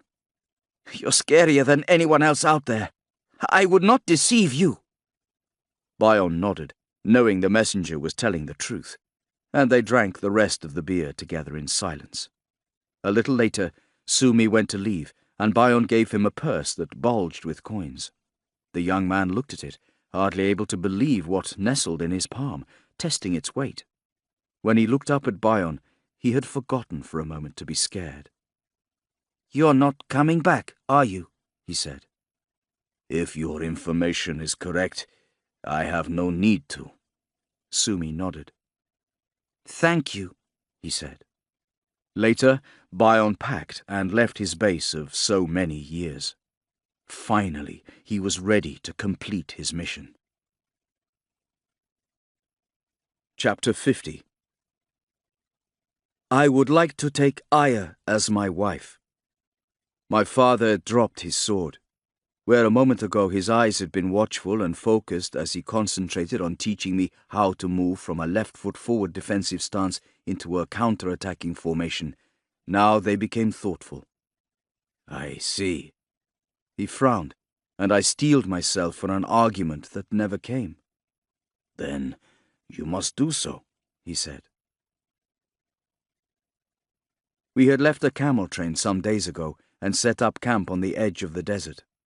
That morning I'd stepped outside mine and Aya's tent, cast a look at my father's shelter. I could hear him snoring gently inside, and then stood surveying the desert, the expanse of sand, trees on the horizon, and in the distance, the town. On the air was the briny scent of the sea and the damp smell of a morning preparing to be burned away by the day's sun. These things were just as they were every morning. The world in which I found myself was unchanged. But as for me, I had changed. I changed so much that I was unrecognizable as the 15-year-old who had left Siwa all those years ago. I was different now. I knew my path. I was training to be a Medjay. You still require more training. That was what my father always said, whenever I dared suggest that the years of his teaching might have conferred on me that status once and for all. He would never say when, only that when the time came he would know, and when he knew, then I would be the second person to know. After that night in Elephantine, we'd said our farewells to Kenza and Nekka. They would travel back to Thebes and reunite with their tribe. But in the meantime, we had to stay on the move. Father, Aya, and I had to keep one step ahead of the assassin who, despite his injury, continued to worry my father. This ghost, this demon that seemed to shadow him. Our first order of business was to speak to the elder, a man named Heman, and his ward, Sabestet, and we had spent months travelling to their home in Jerti. There we'd arrived to find the homestead empty and neglected. My father had taken one look and said, "Gods, not again." With the house deserted, we travelled into Jerti, and there it was confirmed what we already feared. Heman and Sabestet had been murdered. Father had not handled the news well. Things had changed. He withdrew into himself for some time, as though seeking his own counsel. And during that period, Aya and I looked after ourselves, and so far as we could, offered him support. It took him a while, but at last he came round, and one day, early in the morning out hunting, he made his announcement. "Your Medjay learning begins tomorrow," he told me. It was an acknowledgement, or as much of one as father would give, that he had not been training me seriously before. First came a period of what he called unlearning, getting rid of all those bad habits I had apparently picked up. My mind had gone back to the hours Aya and I spent practicing during our time in Thebes. Much of it wrong, according to my father, though not a disaster, considering we had been improvising, learning on our own. The whole time we'd kept moving, years of being what Aya called on the run. I think I trained in every town and village in the region, honing my sword skills and becoming an expert with the bow, making death and defense my trade. In addition, he schooled me in the ways and history of the Medjay. Once upon a time, these proud warriors, whose ranks I hoped to join, had the status of the Phylegs, or the Royal Guard. They were the protectors of the people, the Meketyu, of temples and tombs, statues and idols. They were the guardians of everyday life, but also of the people, keeping at bay the outside forces that threatened us. Just as the priestess Nitocris had told me, he reinforced the ideas that, although they had protected temples and tombs, and in the case of Siwa still did, the Medjay's power and influence had decreased over the decades. No longer were they proud and very literal sentinels, protecting brick and flesh and blood. Now diminished, they protected something more important, a conceptual way of life, an ideology. His views differed from those of the priestess in one critical aspect, however. To him, Egypt was a country upon which others imposed their own convictions. First, Alexander's ideologies had come to us, and now there were other Roman voices clamouring to be heard. And all this time, our own countrymen had been happy, nay, enthusiastic, to allow these changes. The great city of Alexandria, which Aya loved so dearly, had even been built in our conqueror's image. "We did not ask for this mode of living. This way of life was imposed upon us," my father would say. "We are being asked to worship status and power and gold, and these things are taking the place of the old ways. They are taking the place of the gods, Bayek. But the Medjay can rise again, to restore the principles by which we used to live, in simpler, less corrupt times. We are a part of that, Bayek. You will one day be the torch carrier for our whole creed. We will rise again, my son. Heman envisioned a resurgence. He planned for one, and you and I are key to that. The fate of the Medjay rests upon our shoulders. Then, of course, there was Aya. Nothing had changed between us, and yet it was as though everything had changed. She did not particularly care for my father, and he felt likewise. The two of them put up with one another, mainly for my benefit. He made no secret of the fact that, as far as he was concerned, she could never be a Medjay, not a true Medjay, and she betrayed no interest in the Brotherhood while in his presence. Her need to learn meant she'd often quiz me at night, rarely offering her own opinions, just listening, though I could tell she had doubts.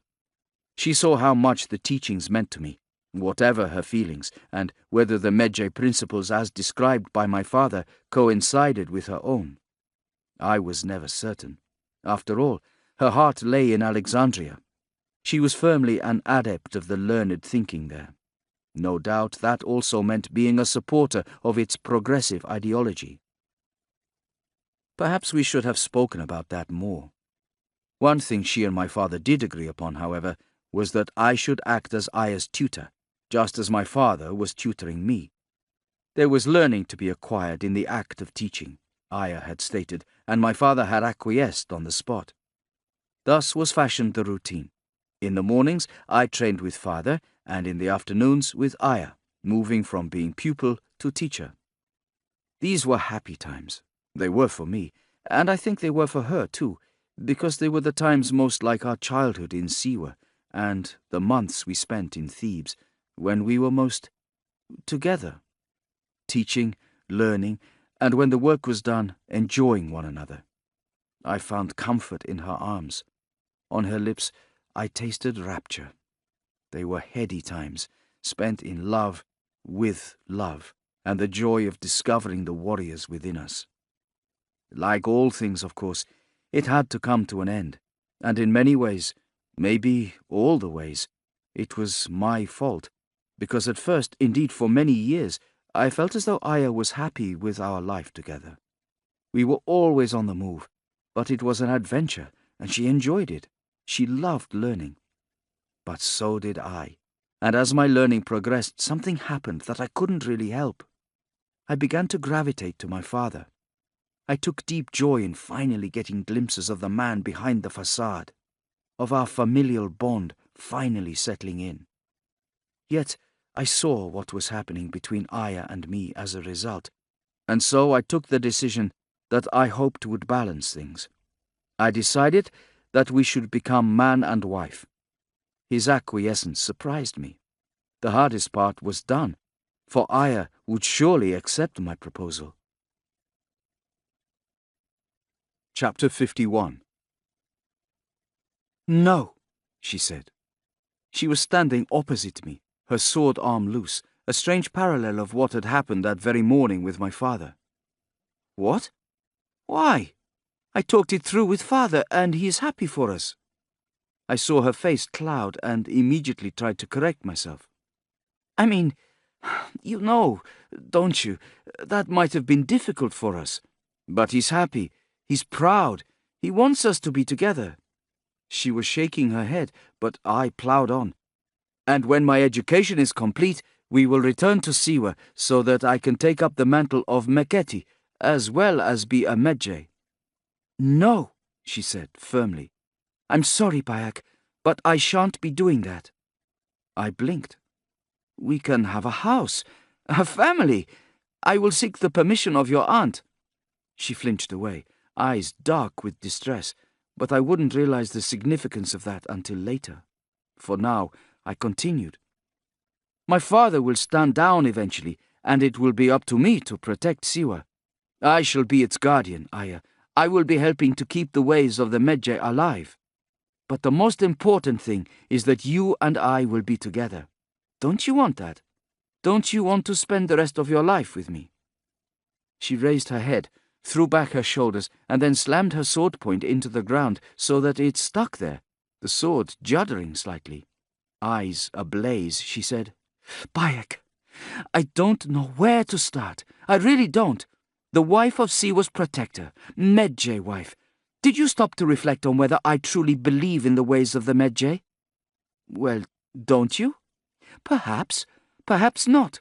That's not my question. My question is, did you stop to think about it? Well, no, but of course you didn't. Of course you didn't, because he's filled your head with all these... She was whirling her hands around her head as though trying to ward off a swarm of flies. Ideas! And you're not willing to question them. She sighed explosively. He's holding you back, Bayek. I felt a flash of anger at that. She'd given me space all these years, let me work on my relationship with my father. But a part of me had wondered all this time. It was a part I'd not been willing to acknowledge then. I was not ready now. I pushed the doubts away and pressed my case instead. I reached my hands towards her, as though trying to bridge the gap between us, a gap that seemed to be getting wider with every passing second. I have you, I said. I have you to help me question things, to learn all I can. You won't let me become complacent. He knows that too. She was shaking her head. Did you stop to think what I might want? I felt unsteady, unmoored. The question was fair, but I was still angry too. I'd tried to talk to her earlier in my training. I tried to ask her, and she demurred, citing respect for what I was trying to build with my father. Here's something else. You say you're happy to ask my aunt, but what about my mother and father in Alexandria? But you haven't spoken to them in years, not since you were a little girl, I said defensively. Inside, though, I was thinking that she was right. If it even had crossed my mind to visit Alexandria and persuade her father of my suitability as a candidate for a husband, as was the tradition, then surely I would have dismissed the idea. Oh, I had a lot to persuade him with. I was a Medjay scion, destined to become Siwa's protector, living in a well-appointed dwelling as one of the town's most respected inhabitants. I had much to offer my potential bride. I had no worries on that particular score. And yet, the idea of doing that, the thought of making that journey to Alexandria, filled me with more horror than the thought of fighting any man.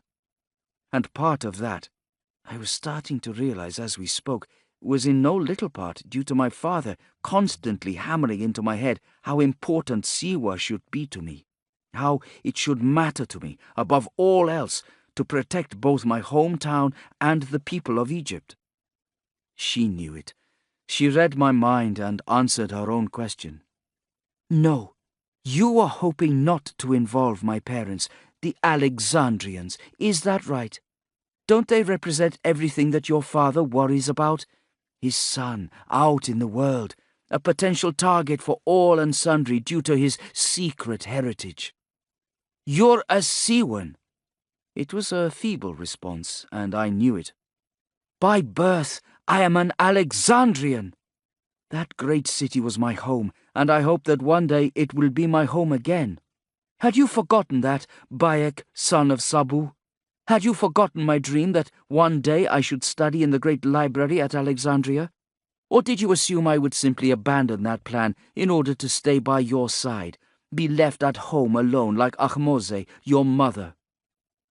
I found myself floundering, not knowing what to say. I was aware only that this was a situation that was getting swiftly out of hand. A scene that I'd pictured heading one way was hurtling off like a startled animal in the wrong direction. But she was also right. Many were the times I had worried about my mother, alone, back at home. Many were the times I'd nearly asked my father about her, only to stop before her name crossed my lips, worried I might cause even a greater rift between us. Did you ever stop to think when you were considering your path that I might be considering mine? She was saying. Of course, I said, and despised the desperation I heard in my own voice, knowing how it made me sound. Then again, I couldn't let things go this way. I had to convince her. No, you didn't, she was saying. You simply saw a way to please your father. Please my father? How? He is approving of the union, if that's what you mean. She reached for her sword, plucked it out of the ground, then slammed it back down again. But if the movement was designed only to dissipate some of her anger, it failed, because when she spoke, the fury seemed to tumble from behind her teeth.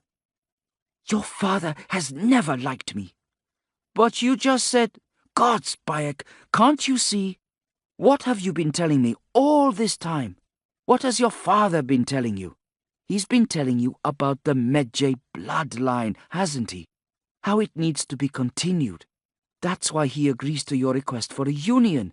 It's nothing to do with what he thinks of me. He doesn't care that I'm training beyond my ability to protect myself and your heirs. He knows that I'm the best chance he's got of carrying on the bloodline. Right now, you and he are the only true Medjay left, maybe in the whole of Egypt. He wants to grow himself another one, and he'll use anyone convenient in order to do it." I felt myself becoming angry, not because of what she was saying, so much as that I knew she was right. I had hoped it would not matter. After all, we loved one another. The answer, of course, was that to Aya it mattered. It mattered an enormous amount. I held up my hands, tried to find words that were not placatory but mirrored what we both felt. Instead, all I could find was a question. "Why did you never tell me you felt this way?" That took her by surprise, and though she'd been ready to answer in anger, she hesitated, clearly troubled.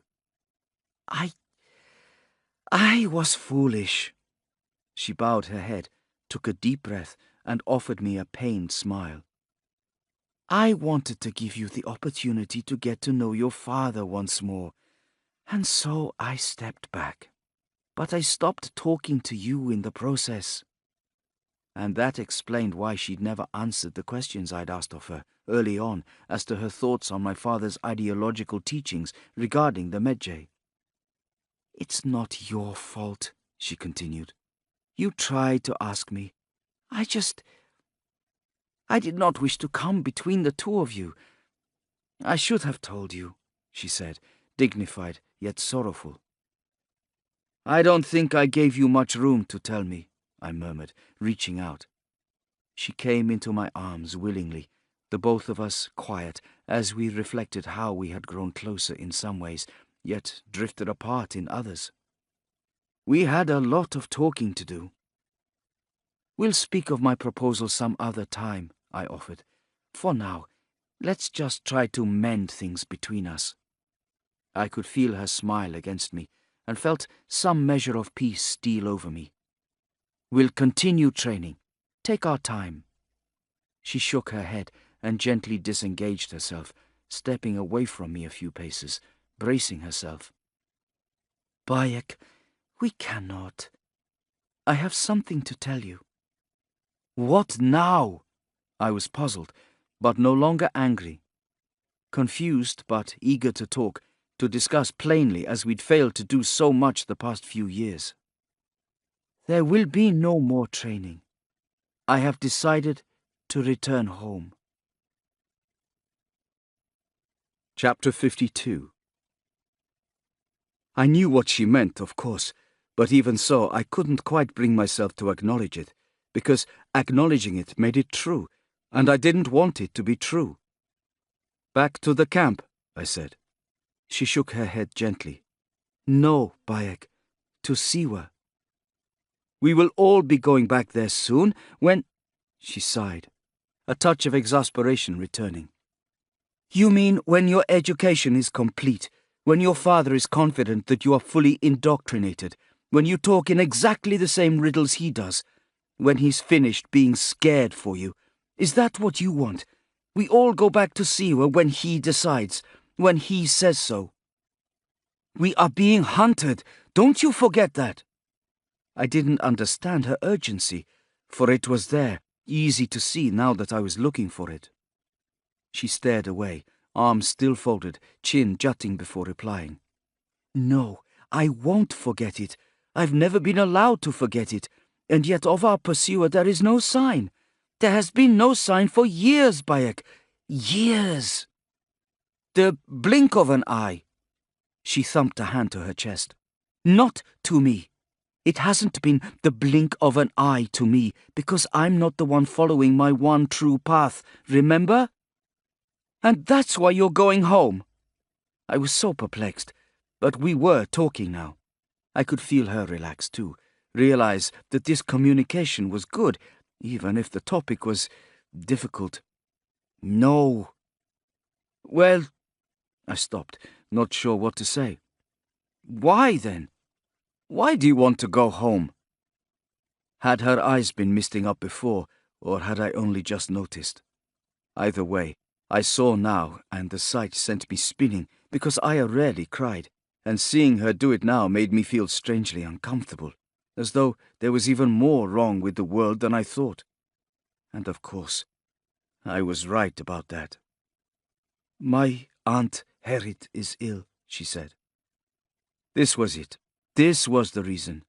But it took a few moments for me to process, to understand quite what she meant, and my heart went out to her, because nobody knew better than me how much Aya cared for her aunt. Herit had raised her since she was small, just a little girl. She was the only guardian Aya had ever truly known, even as she worshipped her scholarly parents from afar. While my relationship with my father was always, well, I suppose you'd have to say complicated, hers with her aunt could not be more different. Herit doted on the pretty little girl who had arrived from Alexandria. Aya had always made her proud. You only needed to look at her face when she turned it towards Aya to know, that mix of devotion and fascination. I knew, because I sometimes felt it too. For her part, Aya treated her aunt with total respect and love. If Aya occasionally had the habit of seeming to think herself above her contemporaries in Siwa, that certainly didn't extend to her aunt. I never heard her say a word against her. I never saw the slightest flicker of irritation or disdain for her aunt's homely ways. If Herit was ill then, naturally, she would be devastated. Of course she would want to go back home.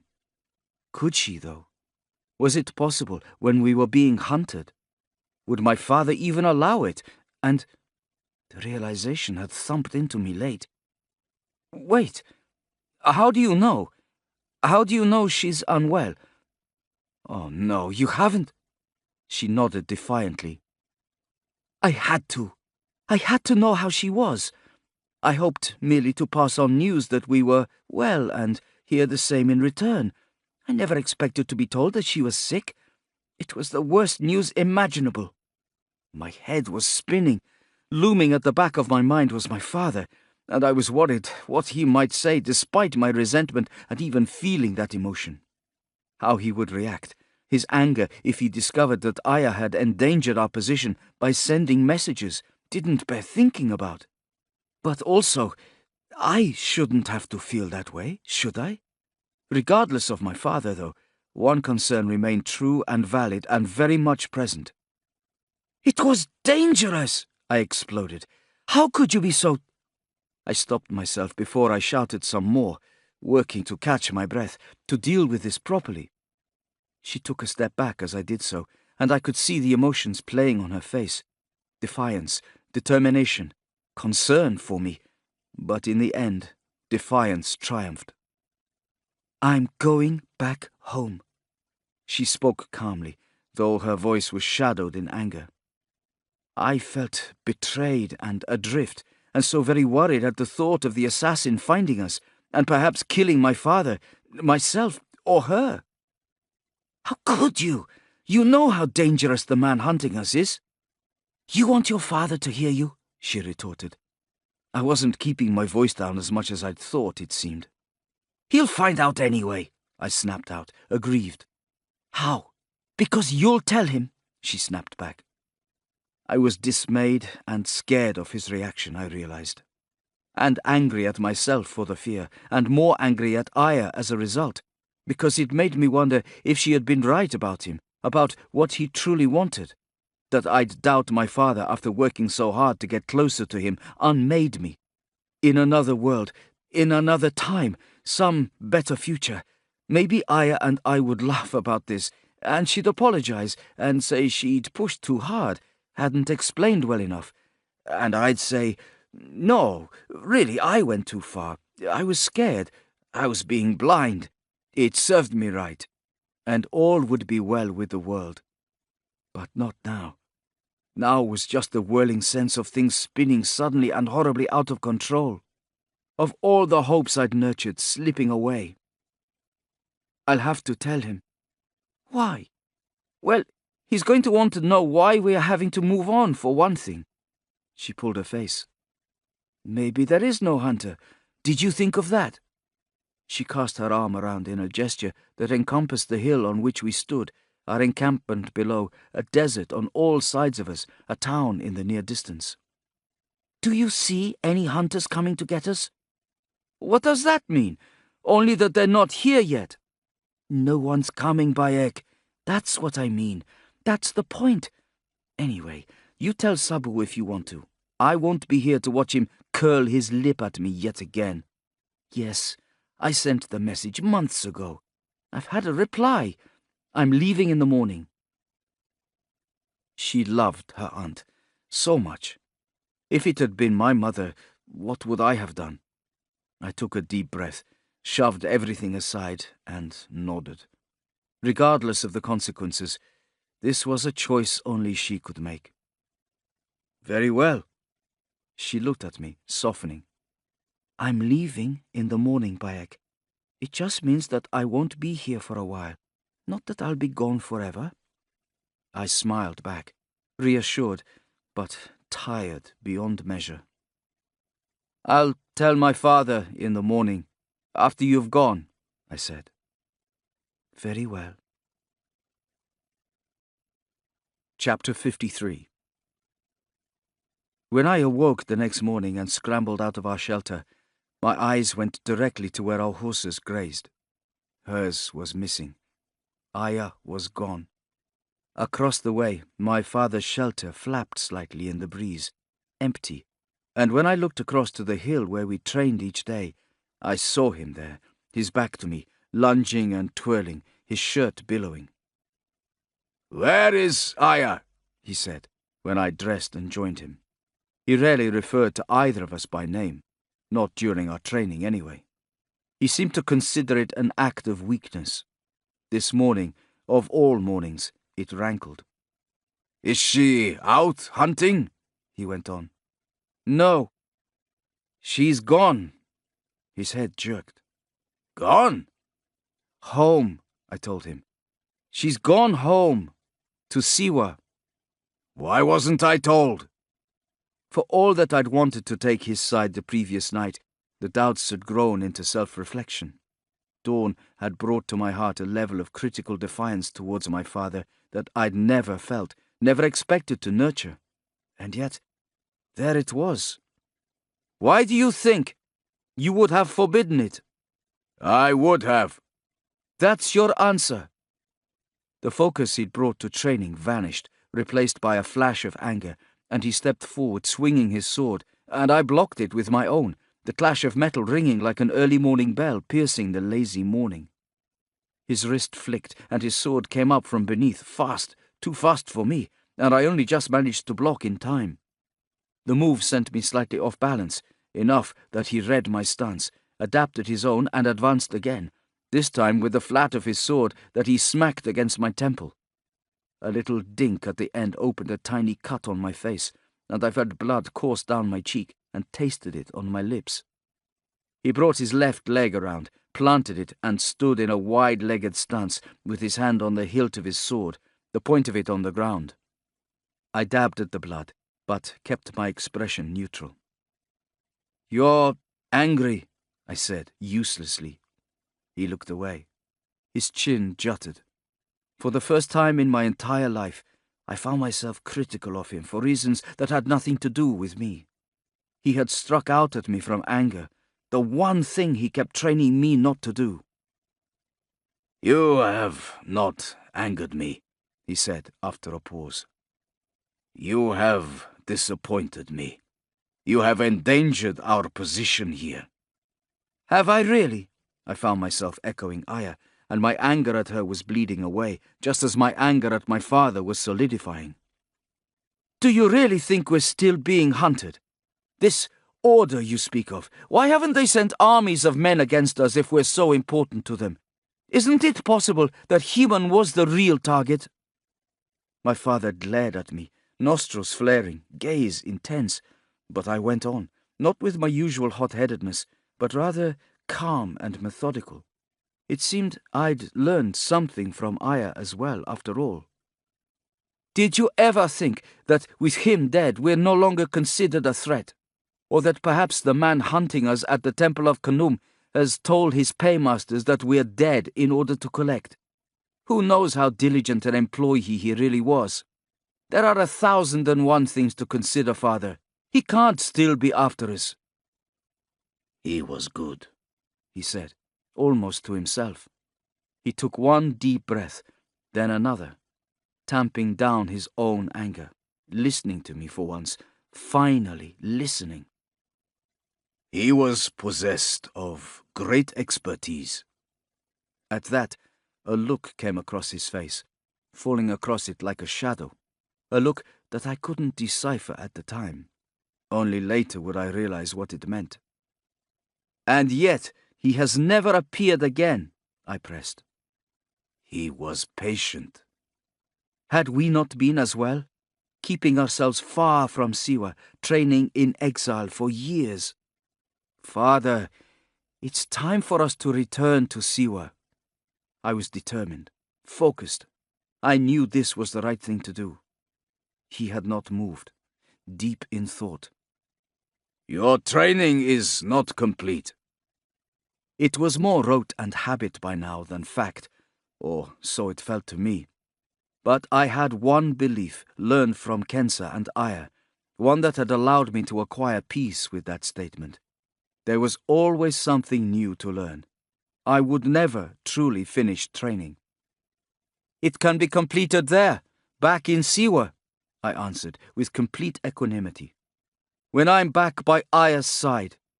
No, it is not seemly for those whom you protect to see you still not fully trained.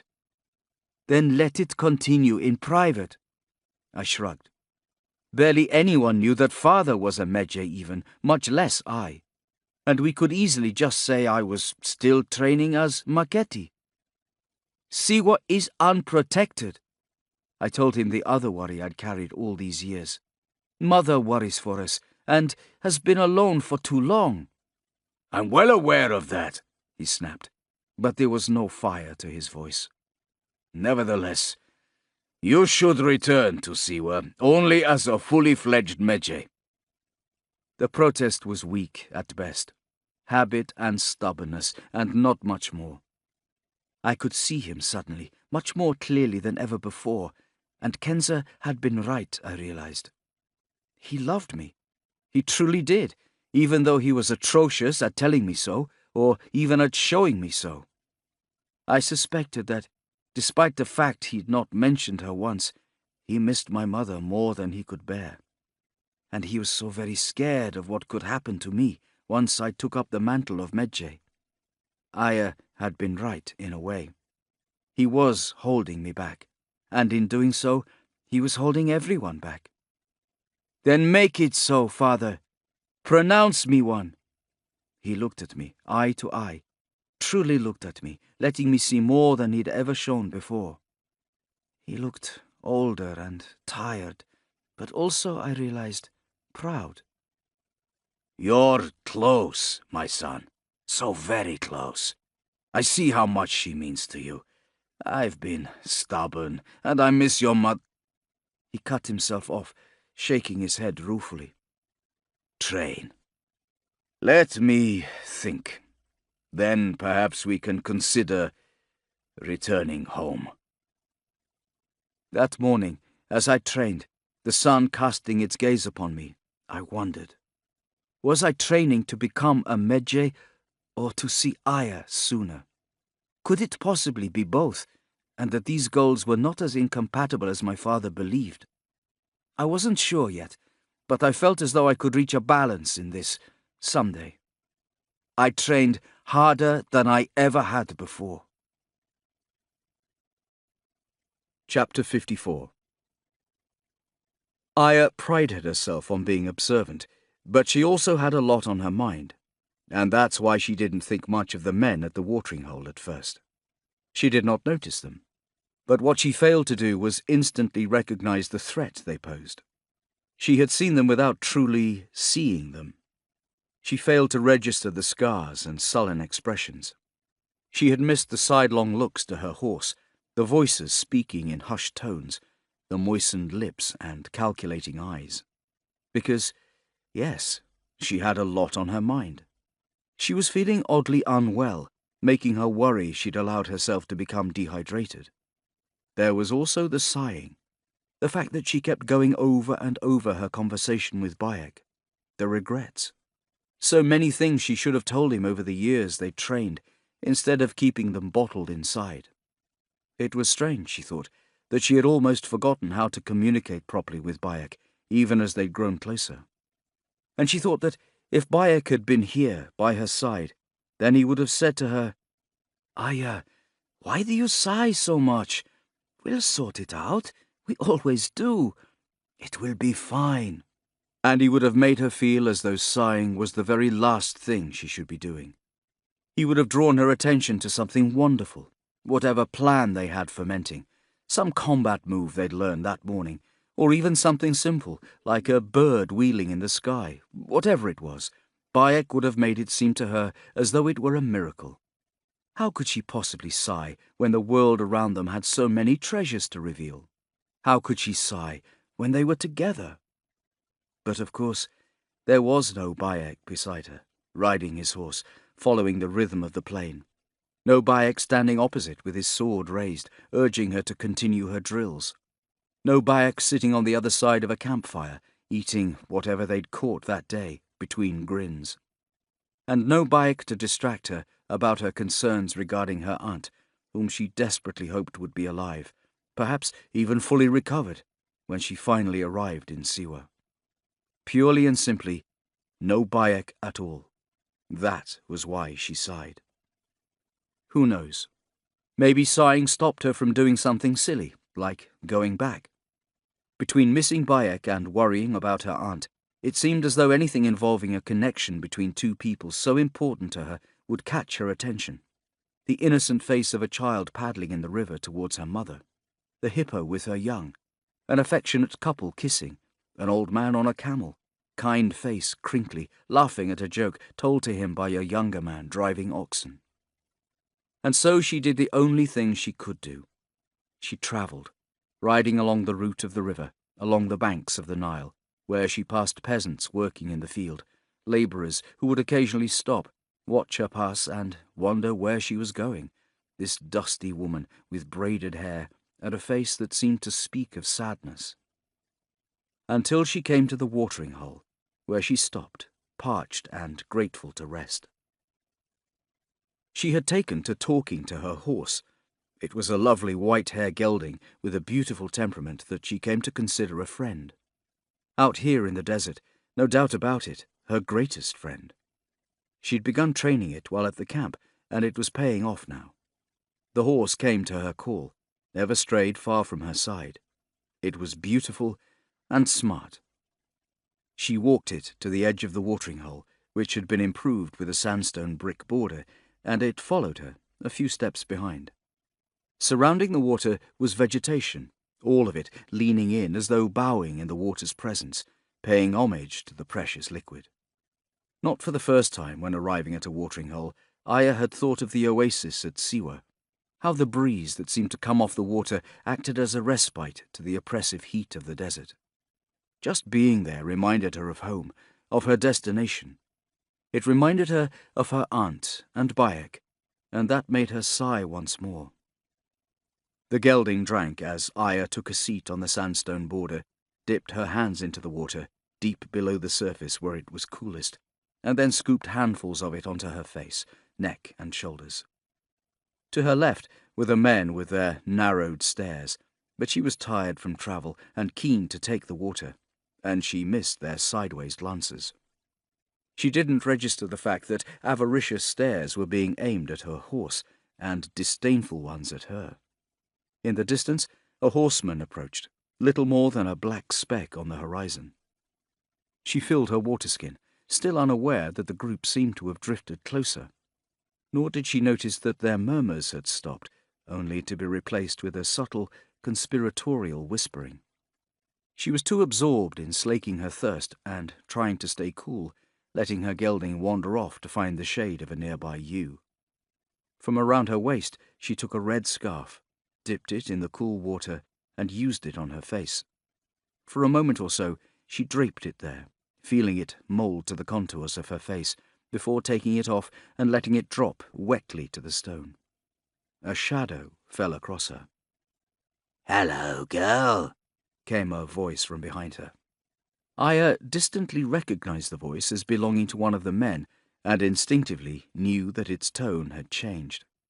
This was not the quiet banter he used for his friends, not the polite and respectful tones a merchant might have used, a trader hoping to sell goods, or even a stranger in search of romance.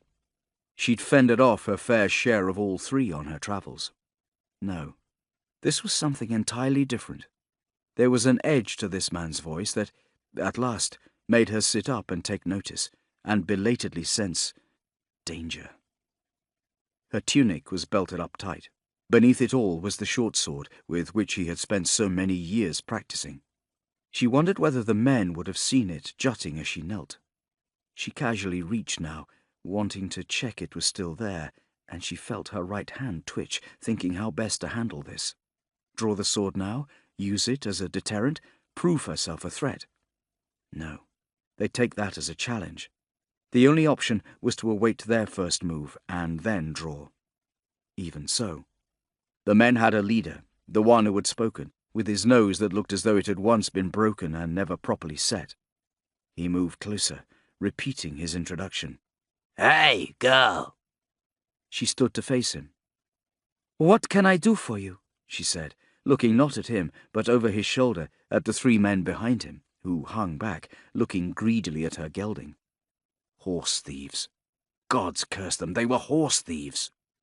He lifted his arm, putting one finger of his outstretched hand to her chin, moving her face so that she was looking at him. She let him do it so that their eyes met for a second, and she regarded him carefully before pulling away. "Don't touch me again," she warned him softly. "Well, it's simple, isn't it?" he rasped. "Don't raise a fuss. We take that pretty horse, and maybe that's all we do." Without the gelding, she would never make it back to seaward to see her aunt. "You can't have the horse." But the ringleader was already gesturing as though to say the conversation was over. "How about you just give us what we want? Don't be so troublesome. We'll take good care of the beast."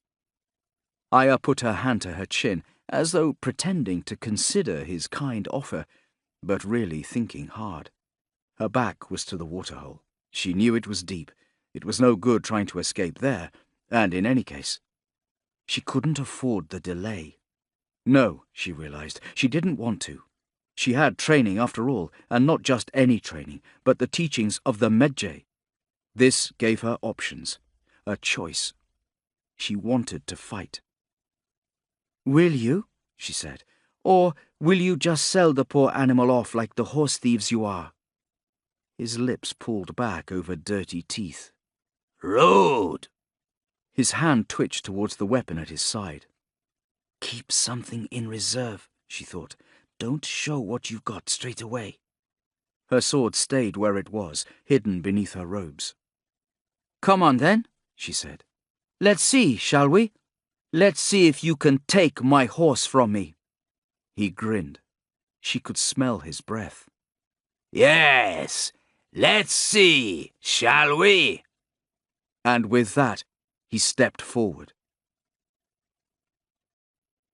Chapter 55.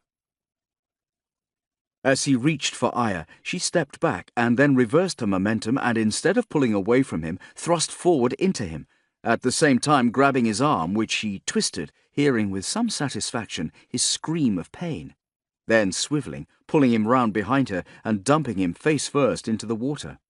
A perfect move. "If only Bayek was here to see it," she thought. She then whistled sharply, one short but piercing burst. The startled gelding bolted a few paces, as it had been trained, ears pinned down. It stopped and turned, at the ready, snapping its teeth warningly at one of the thieves as he tried to creep closer. Woe betide anyone attempting to lay a hand on it. She smiled, satisfied. The horse thieves were not pleased.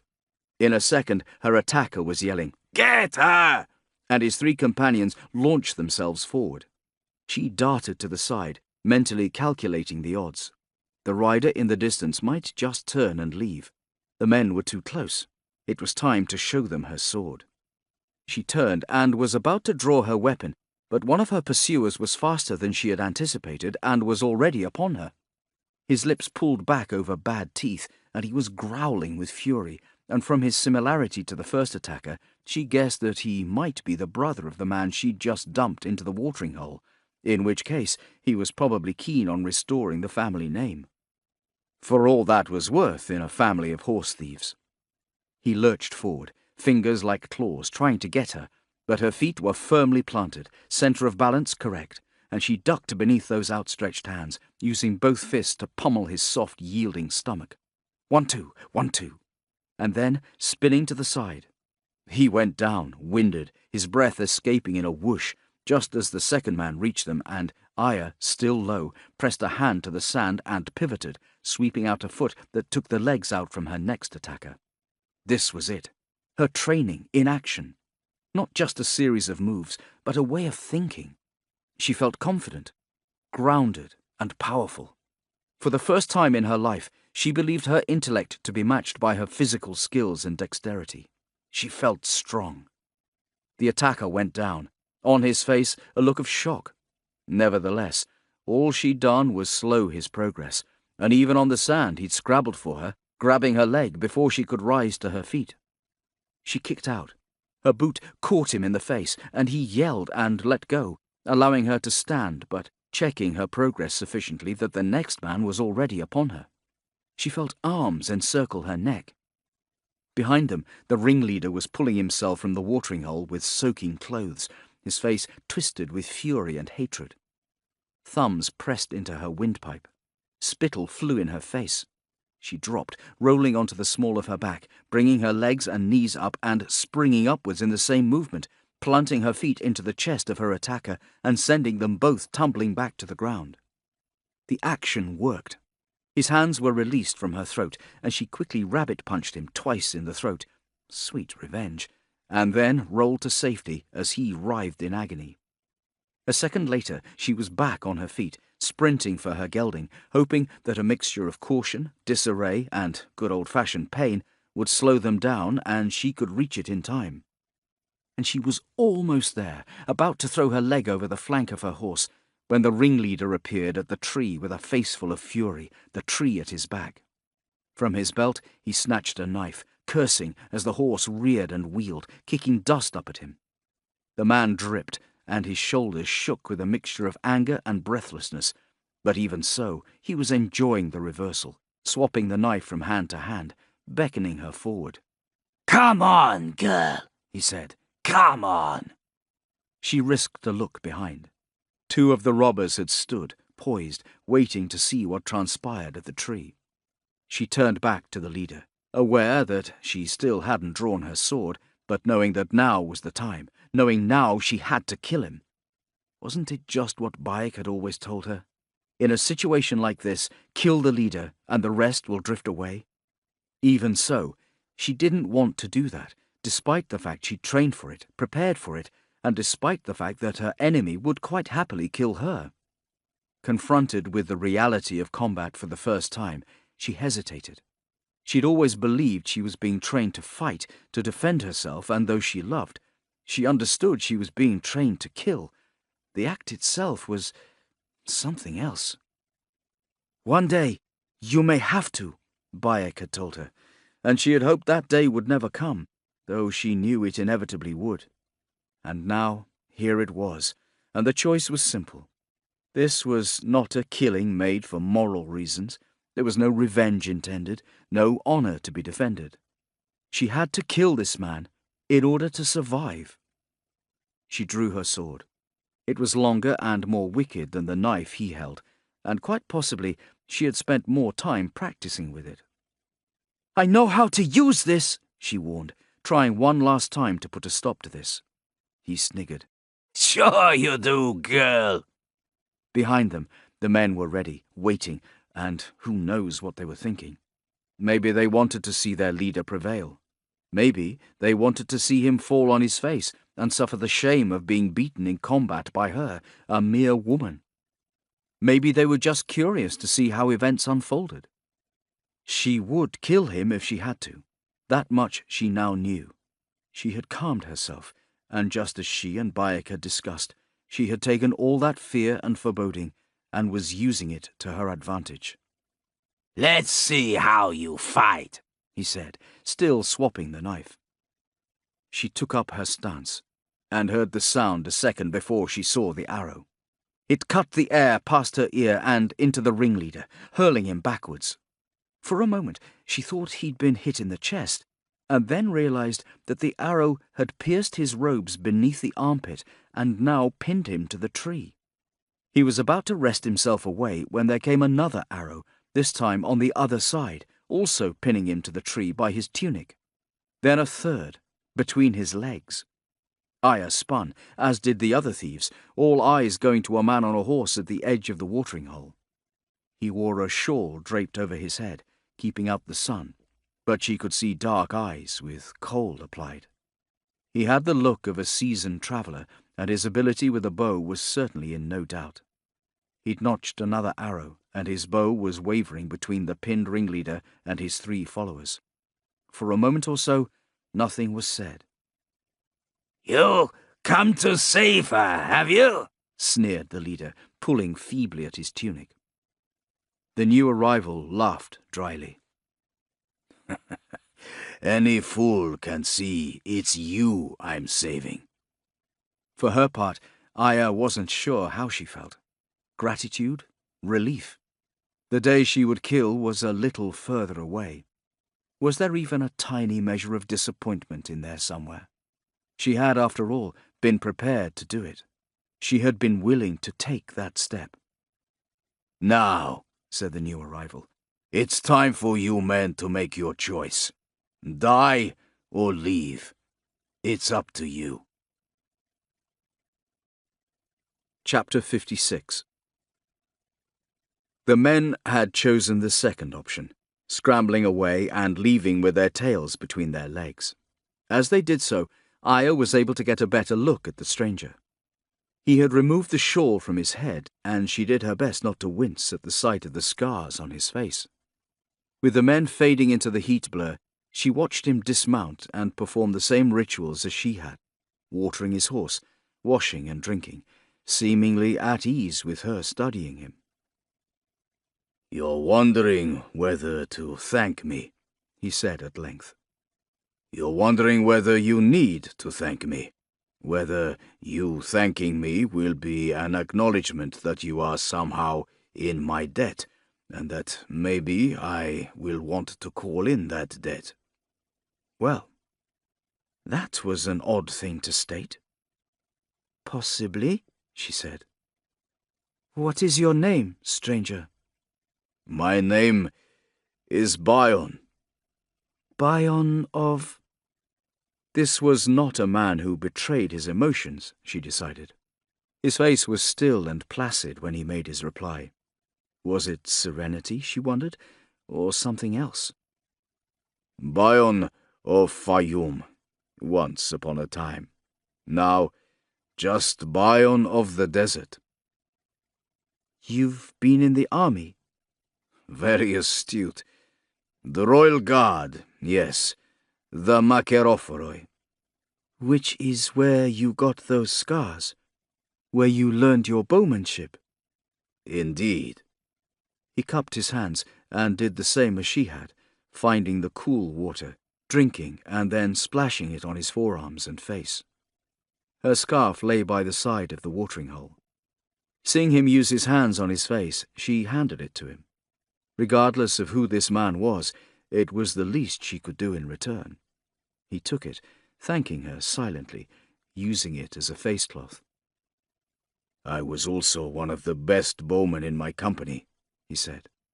Yet your bow looks new, she said, when he had finished wiping his face. He sat back on his haunches. He was smiling, but it was a blank smile, she decided. Weirdly empty, even. He was winding her scarf in his hands, wringing it out, making it taut. You're observant, he said. Droplets of water fell from the scarf to the brickwork. He wrapped the ends of it around his knuckles. The moment felt odd, and Aya found herself tensing, unsure why. Then he turned his face towards her. Chapter 57. We had moved, of course. Our new camp stood between a fast-flowing section of the river and two hillocks that shielded us from the worst of the weather. It was up on those hillocks that we went for each morning's lessons, when I tried so hard not to think of Aya, because the thought of her would divert me from my true purpose, which was to learn and get back to her. Only the gods knew how much I missed her, and as each day passed, I became more and more frustrated that I was no nearer to seeing her. What my father thought of my mood I couldn't say. Whatever he thought of what Aya had done, he kept to himself, had done ever since our morning conversation. But he worked me harder than ever before, tested me unrelentingly. Until one day it came to a head. I pulled back from an attack, took several steps back, refusing to parry. It was time to go. I was heading back to Siwa, with his approval or without. Upset at my behavior, my father dropped his sword arm, snapping at me. What is it, Bayek? I must have glanced in the direction of Siwa, for before I even spoke, he sighed explosively. You're not done yet. Your training is not complete. I'm trying to teach you as fast as I can, but... Not complete, father, I snapped, sheathing my weapon. I've been training for years now, every single day, standing on hilltops and in the sun, a new camp, a different base, a new place, and my dedication has never wavered. It is now. I can see it. It would never be enough training. I could see that now. And it had nothing to do with me. My father was afraid, not for himself, no, he was afraid for me. I need to see Aya and my mother again. I kept it as simple as possible, hoping he would break through his worries. Understand. When you are a fully fledged Medjay. When will that be? Weeks, months, years? He indicated the cut on my face, still not entirely healed. When you no longer are susceptible to an attack like that. I scoffed. How many times have you told me that a Medjay's apprenticeship never really ends? I did not tell him that Aya always believed this, had even approved when I told her my father had said that to me. Just because an opponent can inflict a cut, that doesn't mean to say he could deal the fatal blow. I want to do it now, father. I want to return to Siwa. I want to see Aya, perhaps even catch her up if I'm lucky. At that, I straightened, shoulders back, looking at him with eyes that I knew blazed with determination, and that I hoped hid the more tremulous feelings swirling within. I loved him, but also I felt sad for him.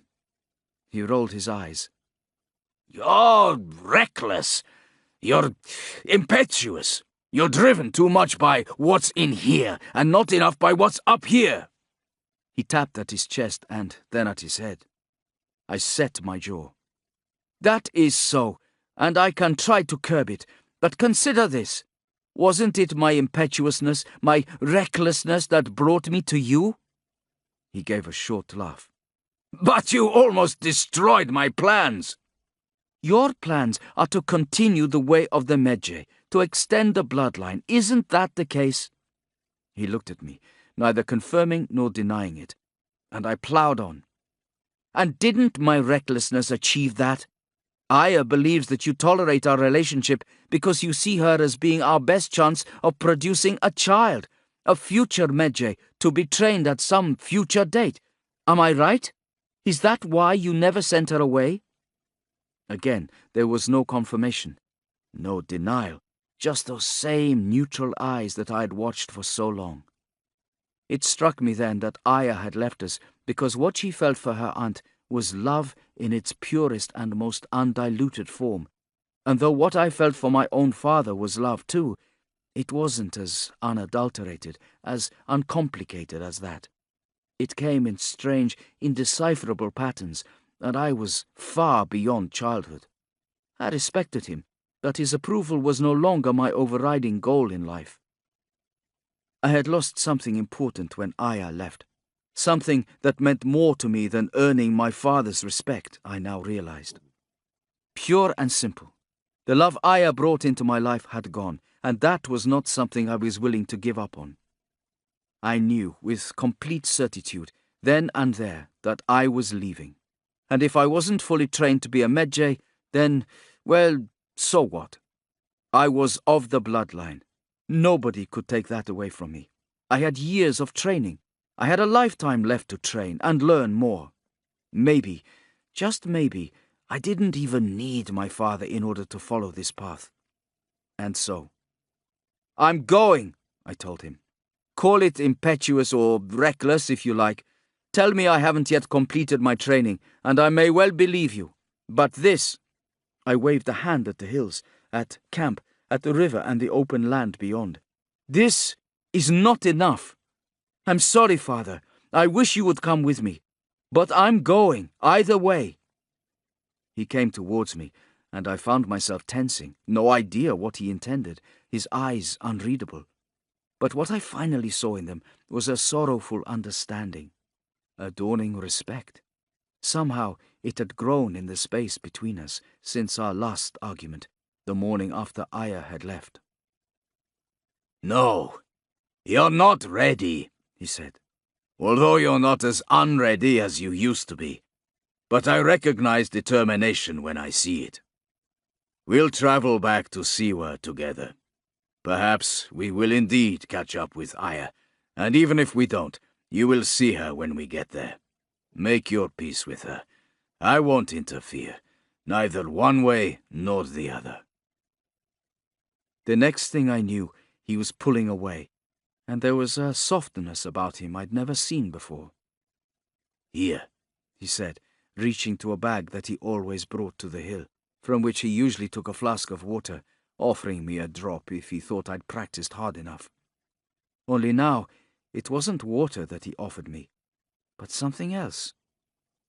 A medallion, the like of which I'd never seen before. And yet, at once it felt so familiar.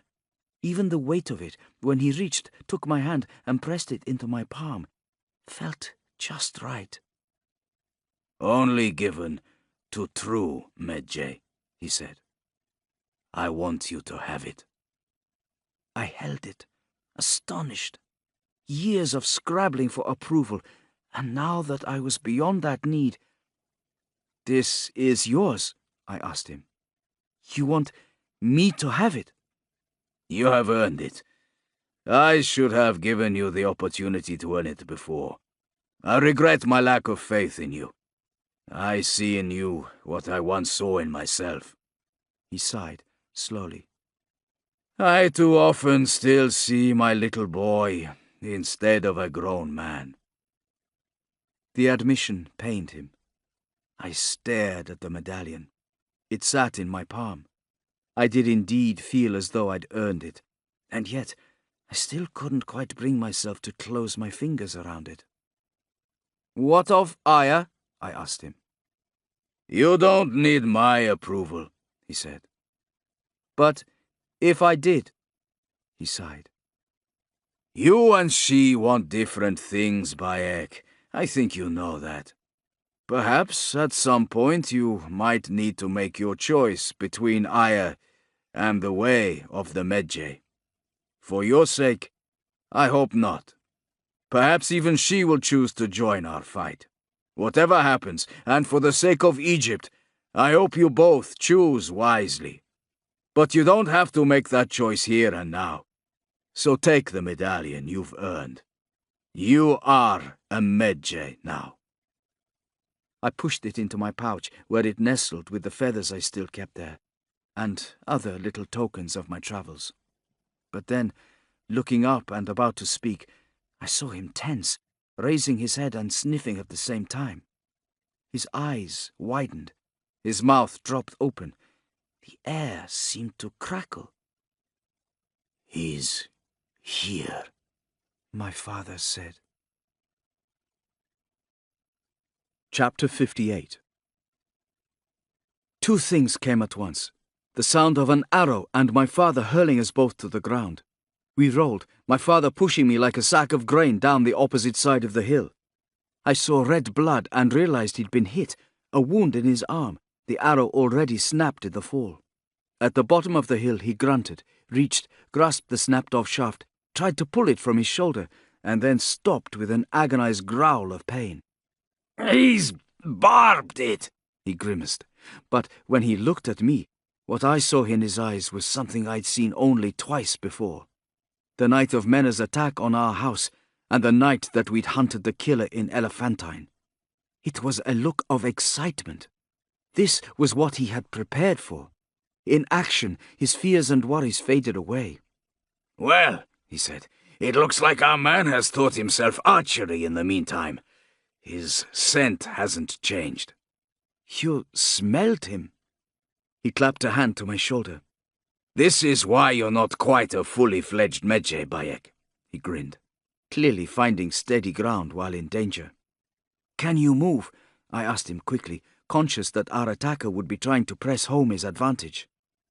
"I can walk, I can run, and I can swing a sword." He gestured towards our camp, the two shelters resting on supports, not exactly sanctuary, but inside them were our bows. I hadn't yet trained myself to detect the scent of an advancing enemy on the wind, but my bowmanship had improved in leaps and bounds during my training. I was a natural, it had turned out, as good as my father, perhaps even better. Together, we were more than a match for our attacker. "Come on," said my father. "We need to get there before he makes his way around." We took off running, the shelters containing our bows and quivers like a pair of prizes before us. A peaceful scene, 4 horses munching away at the grass that grew there. The soil, fed and enriched by the water, flowed close by, where the bank fell away sharply to the river. Now, if we could just reach our bows. But no. What we heard, as we made our dash between the foot of the hill and our camp, was the sound of approaching hooves, and when I twisted my waist to look behind us, I caught sight of the killer. At last, the man who had been hunting us all these years. He sat upright, steady on his horse, holding his bow and arrow with all the balance and confidence of the best Nubian bowman. I thought to myself that if indeed he had gained his prowess in the intervening years, then he had learned it to perfection. And the thought chilled me. The idea that he might have spent all these years searching for us, that my father had been right, and that Aya had been wrong, that chilled me too. He wore his shawl like a cowl over his head. His eyes were blackened with charcoal. A weathered face was scarred and inset with eyes that were alert and hard. And on seeing them, I realized that I was used to eyes like that. I looked across the training area at eyes like that every day for so many years. And then it struck me. I remembered a look I'd seen on my father's face, and suddenly I knew what it meant. All along, my father had sensed that he and the killer were the same. And the reason he could say with such certainty that the killer would never give up was that he himself would never have given up. He would have left the battle, reassessed, taught himself to use a bow in order to surprise his prey, kept looking. He would have finished the job, and sure enough, here was the killer, come to finish the job. And then I saw something else.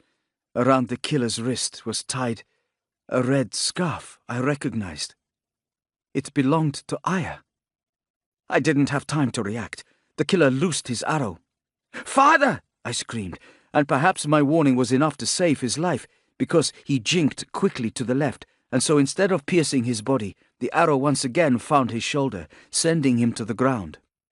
Gods! Now he had a second arrow in him. And as I scrambled to him, I saw that his face was already draining of blood. His tunic was saturated with it, front and back. Right then it struck me that my father might have met his match, and at that thought, terror coursed through me like a flooded river, washing away all my youthful arrogance and confidence, revealing only failure on the rocks. On my knees, I saw the horseman pull his steed round close to the edge of the river, notching another arrow. I snatched my knife, bought in Zoti a lifetime away, stood and threw. My best throw in the circumstances, a great one, and it took the bowman by surprise, thudding into his shawl at his side, doing enough to unseat him so that he tumbled backwards off his horse, bow and quiver going with him. Father had pulled himself to his knees, and now stood. Offering him my hand, I dragged him up with me, drew my sword, and started off across the plain towards where the bowman now knelt close to our shelters. He looked up, saw me coming, my father not far behind, and then reached and yanked my knife from his side, throwing off his shawl at the same time, and then standing, drawing his sword. I saw his scars. I saw his teeth bared, his eyes cold and emotionless. Light ran along his sword blade. The river bubbled and churned behind him. The scarf that I knew so well fluttered at his wrist. "Brave, Medjay," he said. A sneer from most people, but this man's eyes were flecked with emptiness as he spoke, as he brought his sword to bear. Metal met metal with a sound that rang in my ears. I had dared to believe that the ferocity of my attack might put him on the back foot, even that I might take him by surprise. But no. He met the move with an ease that I might have found impressive, had I not been his opponent. "Where is she?" I yelled at him, surging forward again, my blade swinging, trying to remember to keep my emotions in check, knowing that to lose control risked losing the fight. "What have you done to her?" Beside me, I registered my father arrive, and saw his brow cloud with confusion. He hadn't made the connection I had, that our pursuer had been watching us for some time, and that he had seen Aya leave and followed her. But what then? Gods, what had he done to her? "Where is she?" I repeated, no longer shouting. Let him think me weakened by concern. A perceived lack of focus would be to my advantage. "Bayek, recover yourself," warned my father from by my side. A common mantra from our coaching, spoken whenever my temper seemed to be getting the better of me. I didn't bother to answer. At least I was rewarded by the sight of the killer's tunic reddening, just as my father's had. The wound I'd given him would bleed a lot, and maybe if I could prolong the fight for long enough, then he would weaken and tire, and his superior swordsmanship be not such an advantage. Perhaps I could even dream of prevailing. And then it was no longer just me. My father had joined the battle, surging forward to engage the killer, their swords meeting. Clash! Clash! Clash! Two men who were better matched in a sword fight, each of them trying to find a weak spot, some vulnerability in the other one, probing with attacks, defending, then moving back into offense. Father was tired, and, like the killer, he was bleeding. The two of them had only a limited time before blood loss would send them to their knees, and then, this is where a connection between my father and me came in, I could move in to finish the job. But the killer knew it too, of course, battle-hardened and cool-headed. And knowing he could not afford to let his opponents dictate the rhythm of the battle, he drew me into it, driving back my father with hard downward strokes. It was the kind of power another man would have needed full-blown swings to create, but the killer seemed to achieve it with small flicks of the wrist. In his other hand, he held my knife, slick with his own blood, and if I came forward, trying to find a way around his defense, he used it to ward me off. I felt frustration bubbling within me, crushed it ruthlessly. We were two. He was one. The battle should have been short and brutal, and yet we could not find a way round him. His strength, his determination, and undeniable skill. My father and I were protectors. The man we were fighting was a master of his own craft, a soulless killer, pure and simple. I saw my father. I saw the effort playing out on a face that was drawn and pale. I saw the doubt in his eyes. And then it happened. The killer opened a cut on me. As I surged forward, falling for a feint I would never fall for again, he took my lack of actual combat experience and used it as a weapon against me, probing beneath my swinging sword with a shorter knife and with a flick opening a cut on my stomach that sent me stumbling back, one arm across myself. His sword slashed my upper arm, another, and then another. There came a lull, and for a moment the battle stopped, and we all stood, our shoulders heaving as we caught our breath and leaked blood from our various wounds. "Who is paying you? The order?" asked my father of our enemy. "We can pay you more." I didn't like the sound of that. It was tantamount to an admission that this opponent was too much for us. At the same time, I could see how pride could lead to a downfall, how just paying off an enemy could be practical, as long as you could be sure not to wake up with a dagger in the chest for it later on. "I do not work for money, Medjay," said the killer dispassionately. "Then you work for principle. Perhaps your ideals are more closely allied to the Medjay than you think." "Perhaps I don't have ideals," said the killer. His eyes flicked to me, and I thought of Aya and was about to speak when my father cut in. "Your job is to kill me. Is that it?"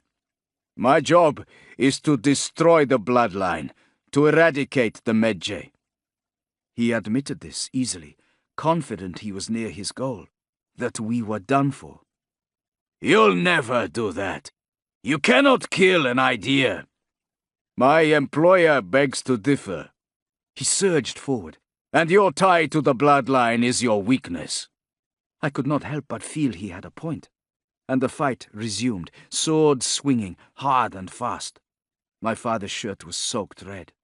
Of us all, he was the most badly wounded, but I could feel my own warm blood beneath my belt, and when I shifted, I imagined I felt the wound part and open like a mouth on my stomach, spilling more blood, which ran down my stomach, down my legs and into my boots, my toes squelching in it. Meanwhile, the fighter opposite us seemed to deal with his pain, keeping it hidden behind his eyes, refusing to let it beat him. How badly was he hurt? It was difficult to tell. He came forward relentlessly, mercilessly. This was a man who had hunted his prey for years. He was in no mood to stop. He came forward, inexorable, implacable, pitiless, and when he landed yet another blow on my father, the end seemed inevitable. I saw him stagger. My father, whom I never believed would taste defeat. His eyes, which before had seemed to gleam with the thrill of the oncoming battle, now spanned with the knowledge of certain defeat. Fear not of pain or death, though both were surely to come, but of failure, of loss.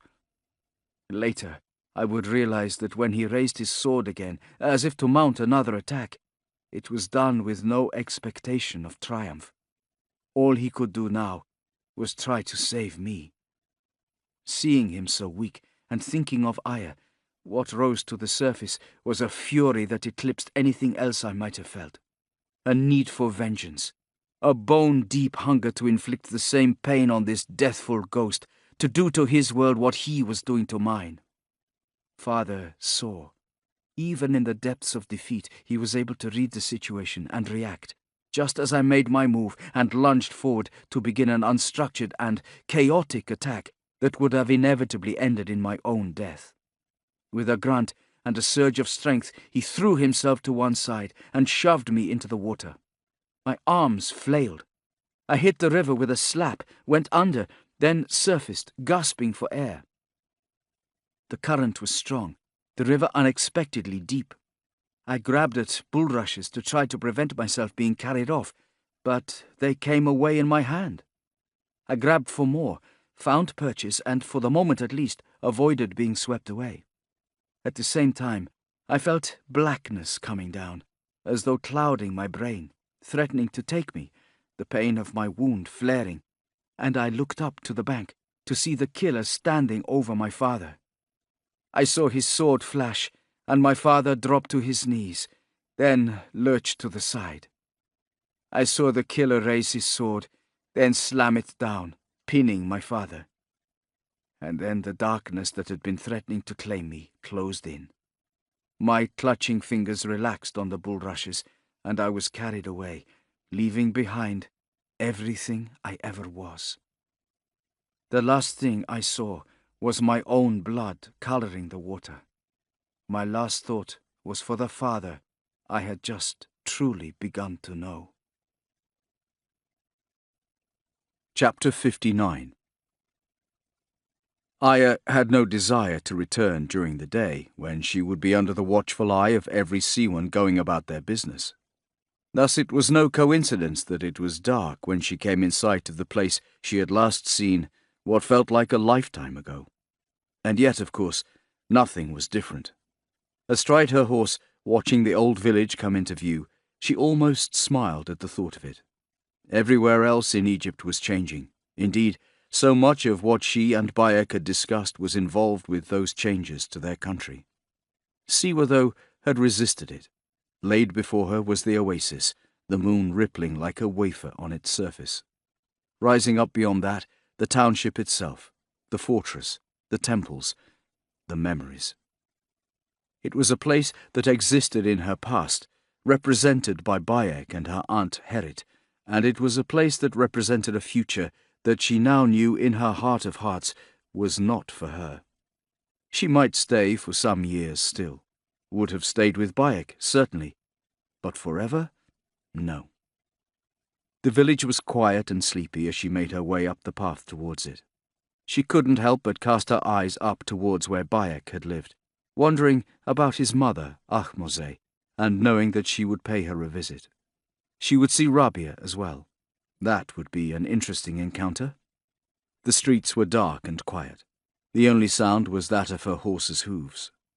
When she arrived at her aunt's house, her old home, her breath caught in her throat to think that she was here, that this was journey's end, and she found herself staying seated for a moment or so, trying to readjust and dealing with waves of memory and nostalgia that ran through her. The worry, too, that she might be too late to see her aunt. Exhaustion hit her, and she felt her shoulders drop, her head nodding forward, braids hanging as she gathered strength and resolve, telling herself that she had to do this, she had to go in. And then, with a deep, decisive breath, she dismounted, took her pack from her horse, slung it over her shoulder, and crossed to her front door. There, something had changed. She sensed it right away. The flowers, that was it. It used to be that her aunt always displayed flowers outside. In fact, the sight of Herit returning from market with a basket of fruit and flowers was so familiar to Aya that when she turned and looked down the street, it was as though that figure was imprinted on the scene, even though it was dark. But no, there were no flowers outside any more. In fact, the exterior of her aunt's home looked a little uncared for. Had it always been like that? Or was it just in her imagination that it was perfectly painted and adorned with vibrant blooms each day? She reached, chipped a little paint off with a nail, and wondered whether it was just her memory playing tricks on her. The other thing was the smell. Now, this definitely wasn't her memory, and neither was it a smell she associated with her childhood. It was... Gods, what was it? As she went to push aside the screen and step into her old home, the stench leapt at her from the interior, forcing her to put a hand over her mouth and instinctively reach for her scarf, before remembering that she had given it to Bion at the waterhole. Thoughts of that strange encounter were pushed to one side by the smell she was now confronted with, and, being careful to breathe shallowly, she advanced, cautiously and as quietly as possible. Burners flickered. Tendrils of oily smoke rose into the room. The smell was nauseating. Otherwise, the house had an air of emptiness. She extinguished the burners, trying to match their presence with the absence of her aunt. Why would burners be lit if Herit were dead? And trying to ignore the worry gnawing away in her gut. Once she might have rushed out into the street, knocked on the nearest door, and demanded to know where her Herit was. She would have looked and sounded like a panicky fool, and the gossip, oh, the gossip, Did you see Aya, Herit's girl, come back from her travels, shouting up the place? But not any more. Not the Aya she was now. Instead, she went calmly back into the street, grateful to escape the almost overwhelming burning oil inside, turned to her right, and went to the house of Herit's neighbour, Nefru, her aunt's best friend. "Hello," she called at the door, and then reeled back. That same smell, just as pungent, and if anything, even more intense. It was almost unbearable. "Hello?" came the reply, the Nefru she remembered. "Come in, whoever you are." "Is that Nefru?" called Aya. She held a hand over her nose and mouth and stepped across the threshold into Nefru's home. Just as Nefru appeared in a doorway in the sleeping area, a lantern flared. "Aya, is that you?" Nefru was saying, moving into the room and raising the lantern so that it threw a light not just in the space, but on herself as well. And at the sight of the first familiar face she had seen in so many years, Aya almost gasped, because seeing her was like a portal to a world of childhood memories. This was Nefru, Herit's next-door neighbour, short and slightly rotund, with ruddy cheeks that Aya always remembered as bulging slightly when she smiled, which was all the time, because Nefru smiled a lot. As well as being a neighbour, she was Herit's best friend, and the two of them, well, as far as Aya remembered anyway, never stopped laughing, always giggling about something. "Can that really be you?" Nefru looked almost overcome. She had always doted on Aya, and Aya loved her in return. Now, as the two women faced one another, reunited by sad circumstances, the emotion caught up with them, and tears divided Aya's vision, as Nefru came forward and took her in her arms. Child, Herit will be..." Aya grasped at hope. "She's alive. Where is she?" "Why, she's back there," said Nefru, indicating the sleeping area at the rear. "I've taken her in to care for her." "And does she thrive?" "She hangs on, child. She hangs on. We do what we can, myself and the physician." "What ails her?" Aya asked Nefru. "It's the coughing," said Nefru. "The physicians say the demons are in her and they're making her hack."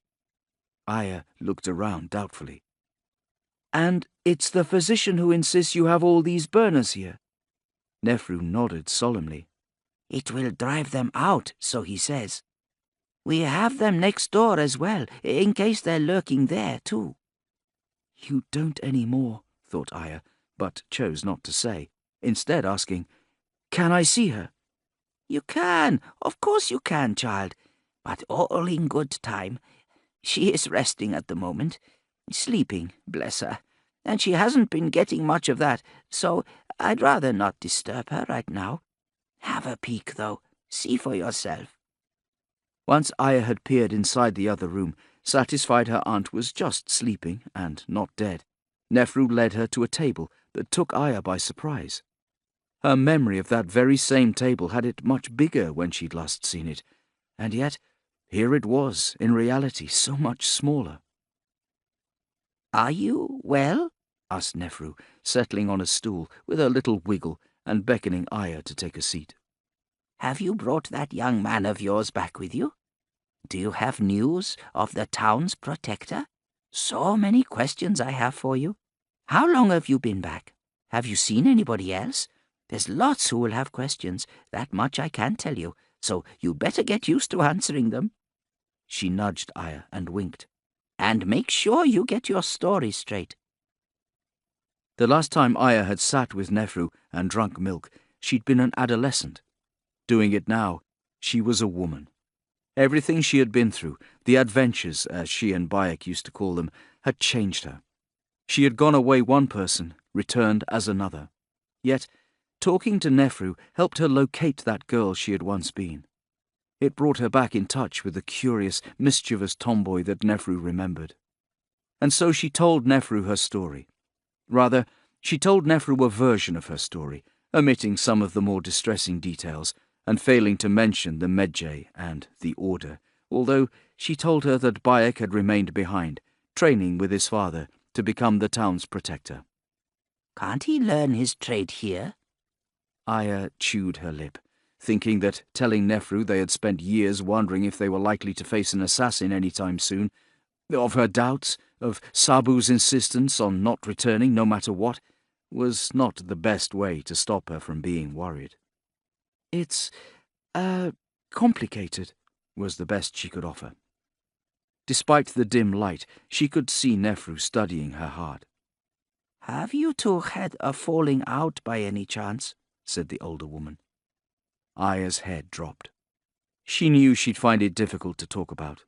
All that time trying not to think of Bayek on her journey, convincing herself he truly did understand, that everything would be all right once they sat down and talked properly.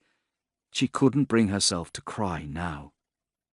But then she was nodding, hoping that would be enough to satisfy Nefru. Oh, but now her bottom lip was trembling, and in the next instant she was in Nefru's arms, curling in close for comfort.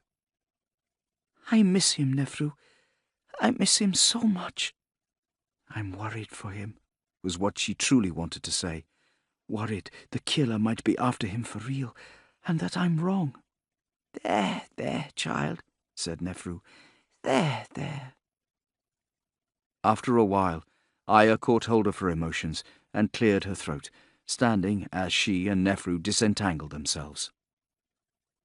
I'll stay next door, then, while I'm here.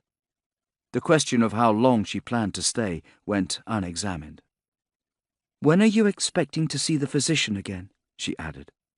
He said he will come back in a couple of days, replied Nefru. I see, said Aya.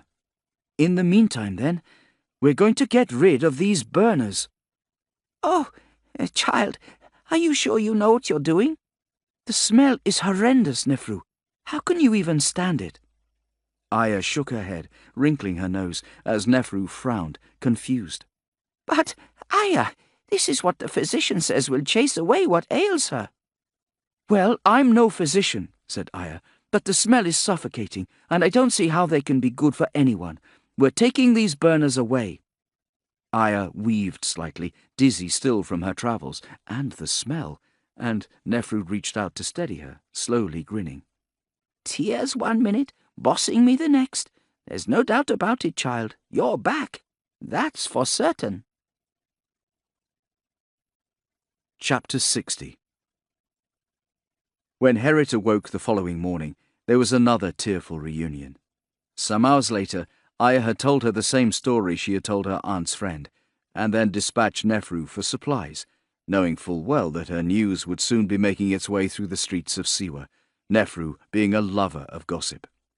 Just as perceptive, Herit had also discerned that things weren't right between her niece and Bayek, and for the second time Aya found herself seeking comfort in an embrace, and in her aunt's comforting reassurance that all young people were dramatic and everything would work out well enough, given time and proper thought.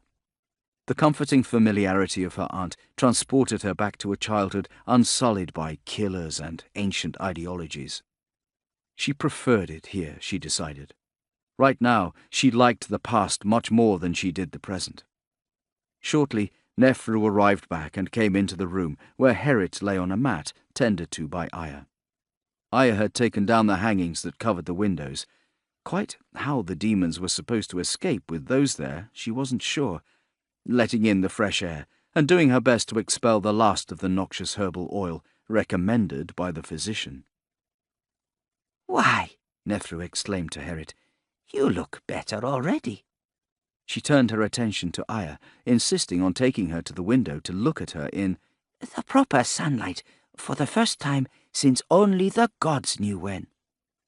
Feeling slightly better, Herit had pulled herself up a little too, and for a moment Aya surrendered herself to the inspection of the two older ladies. Doesn't she look lovely, Herit? Crowed Nefru. That she does, just like her mother. And her aunt, said Aya, smiling, joining in.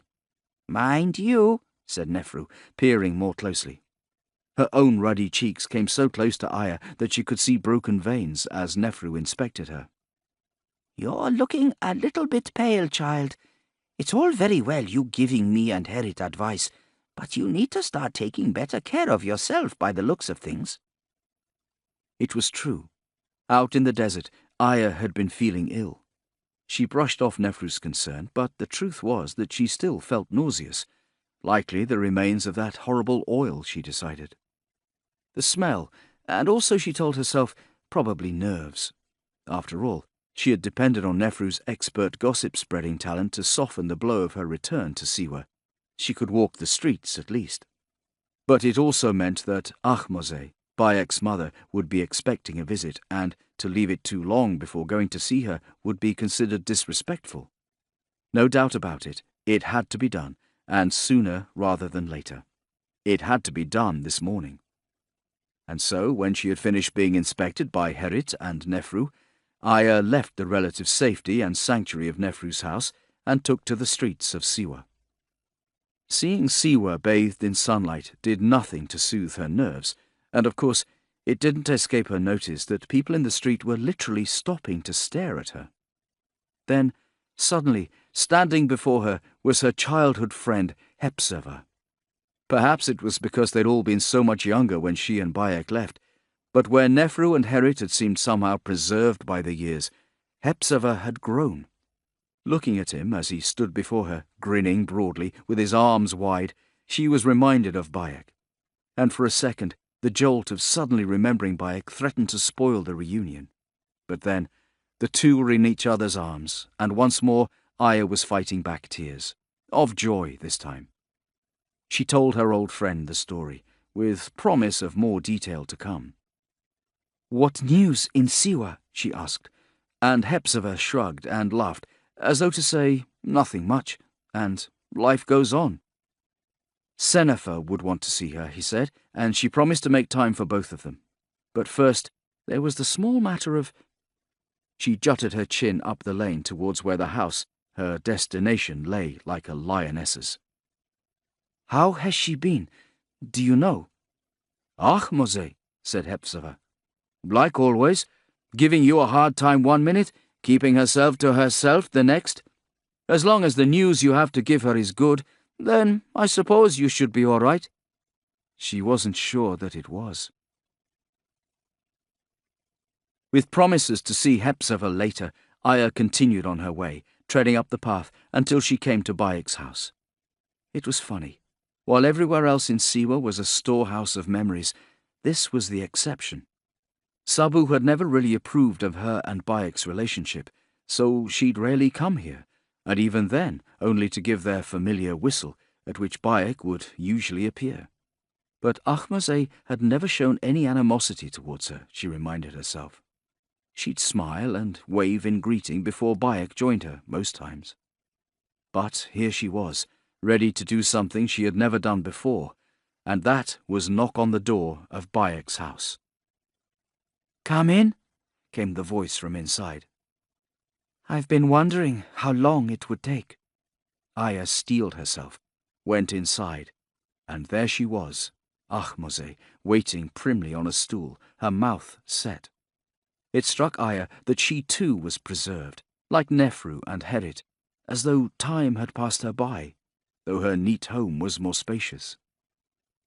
"You haven't brought them back, then?" she said, without offering Aya a seat. She looked her guest up and down, somehow friendly without being welcoming. "No," said Aya. Ahmose digested the news, although of course it wasn't news. Perhaps she had needed to hear it from Aya's lips. "How are they?" she said at last. "They're, well, the same as ever." Ahmose harumphed. "Really? That's not what I want to hear. By telling me something you think I want to hear, you're telling me exactly what I don't want to hear. How about just telling me the truth?" Aya stood, not sure what to say or how to react. She remembered Ahmose as formidable, but didn't recall her being quite so forthright, and for a moment she didn't know how to reply.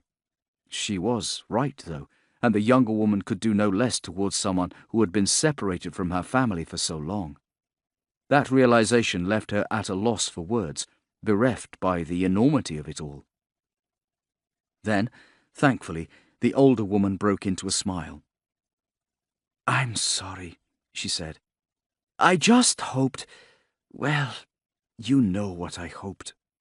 She stood, crossed the room, and took Aya in a warm embrace. "Darling Aya, you look even stronger and more beautiful than you did when you left," she said. "I can't tell you how good it is to see you again after all these years." Now came the offer of a seat, as well as the invitation to start again. "And please don't tell me they're the same as ever." "They're not, Ahmose. No. Your two men have become father and son." It was the truth, and a good one, after all.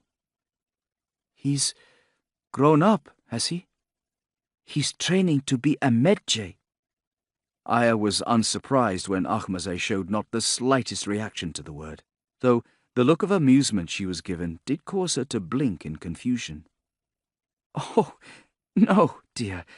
I didn't mean Bayek." Ah. So, it was that once more.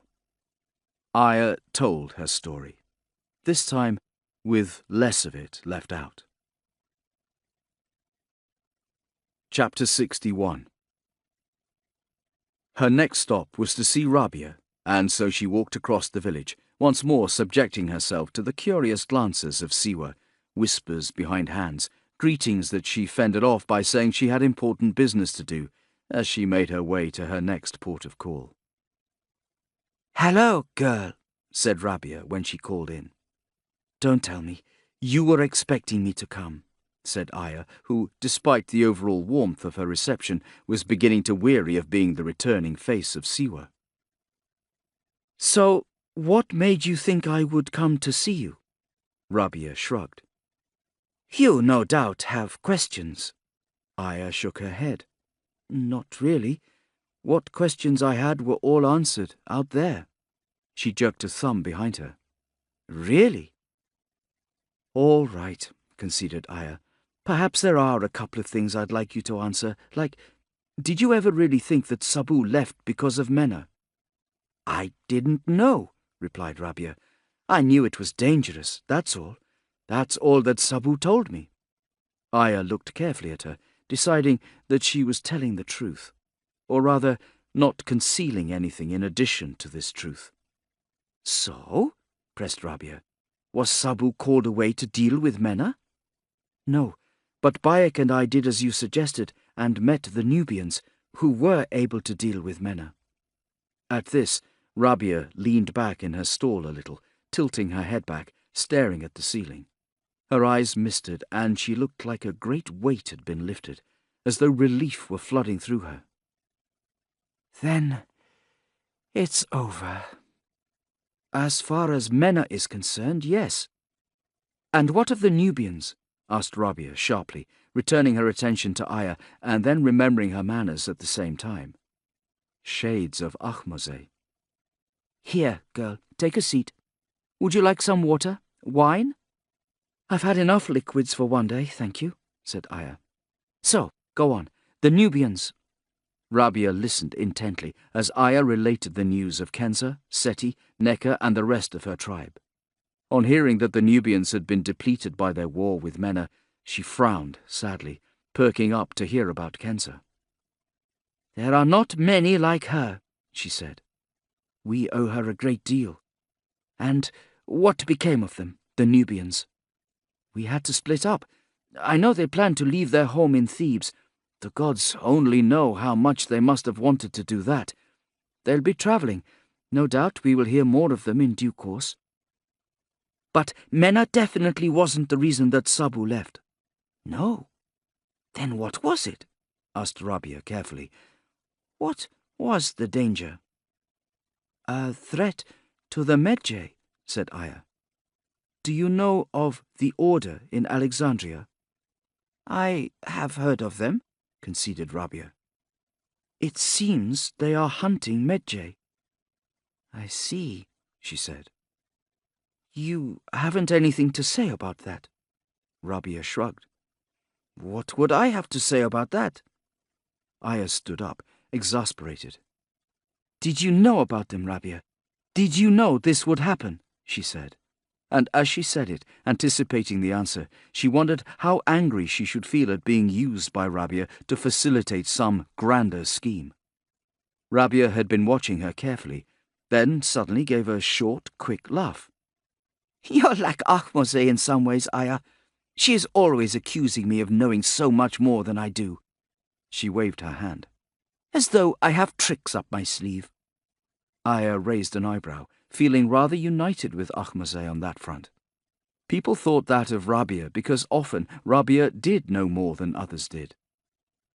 Do you think I can see into the future? The older woman continued. If only it were so. No. Sadly, I have no such gifts. Simply a desire to maintain the ways of the Medjay, and the knowledge that to do so involves protecting these temples. The temples are guarded, not by Medjay.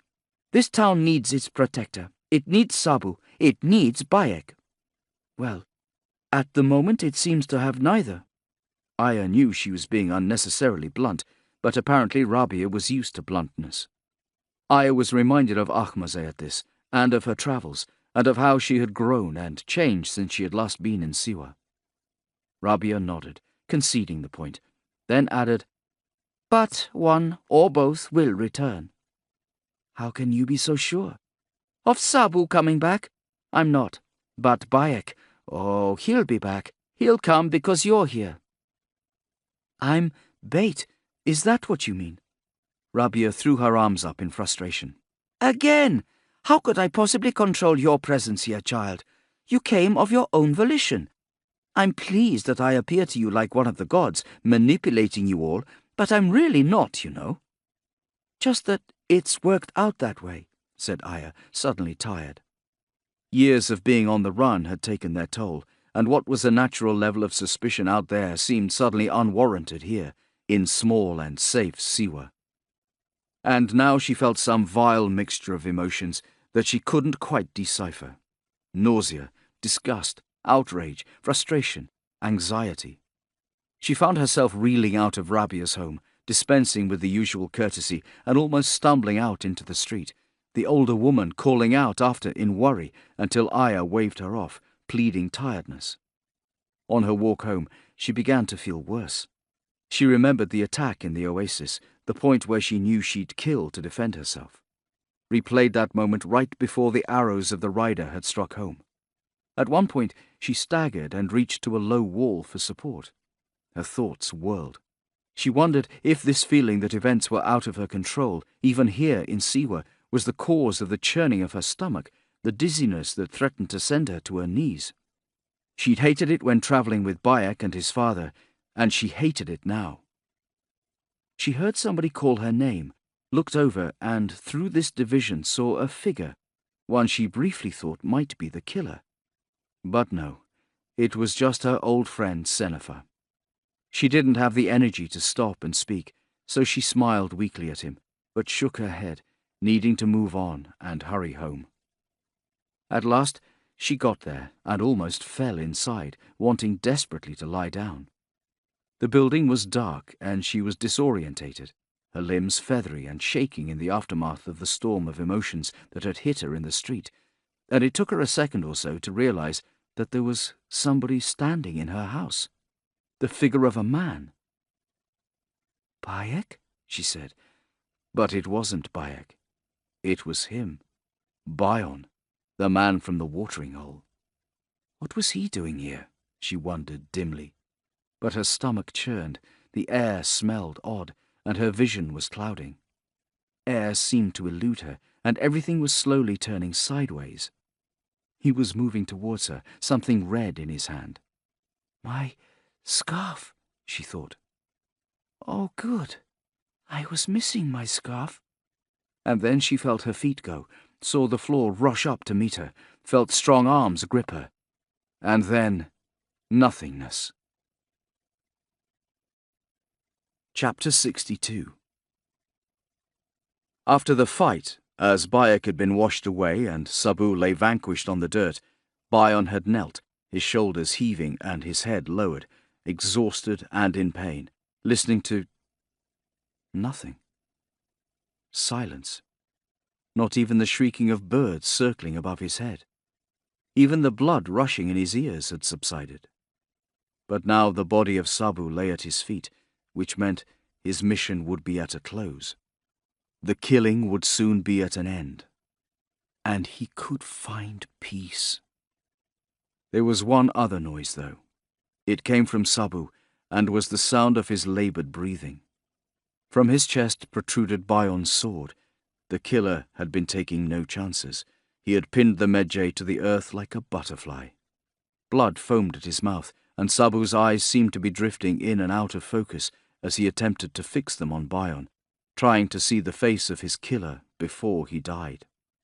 In pain himself, Bion shifted slightly, grimacing from the wound at his side in order to look down upon him.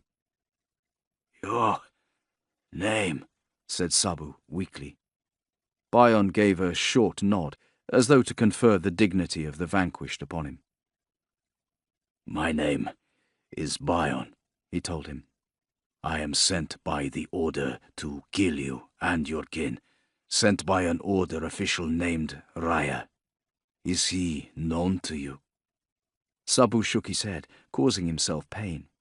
He screwed up his eyes to recover, and when he opened them again, his sight once more came to rest on Bion, who saw no hatred or anger there, just deep sadness to mirror his own.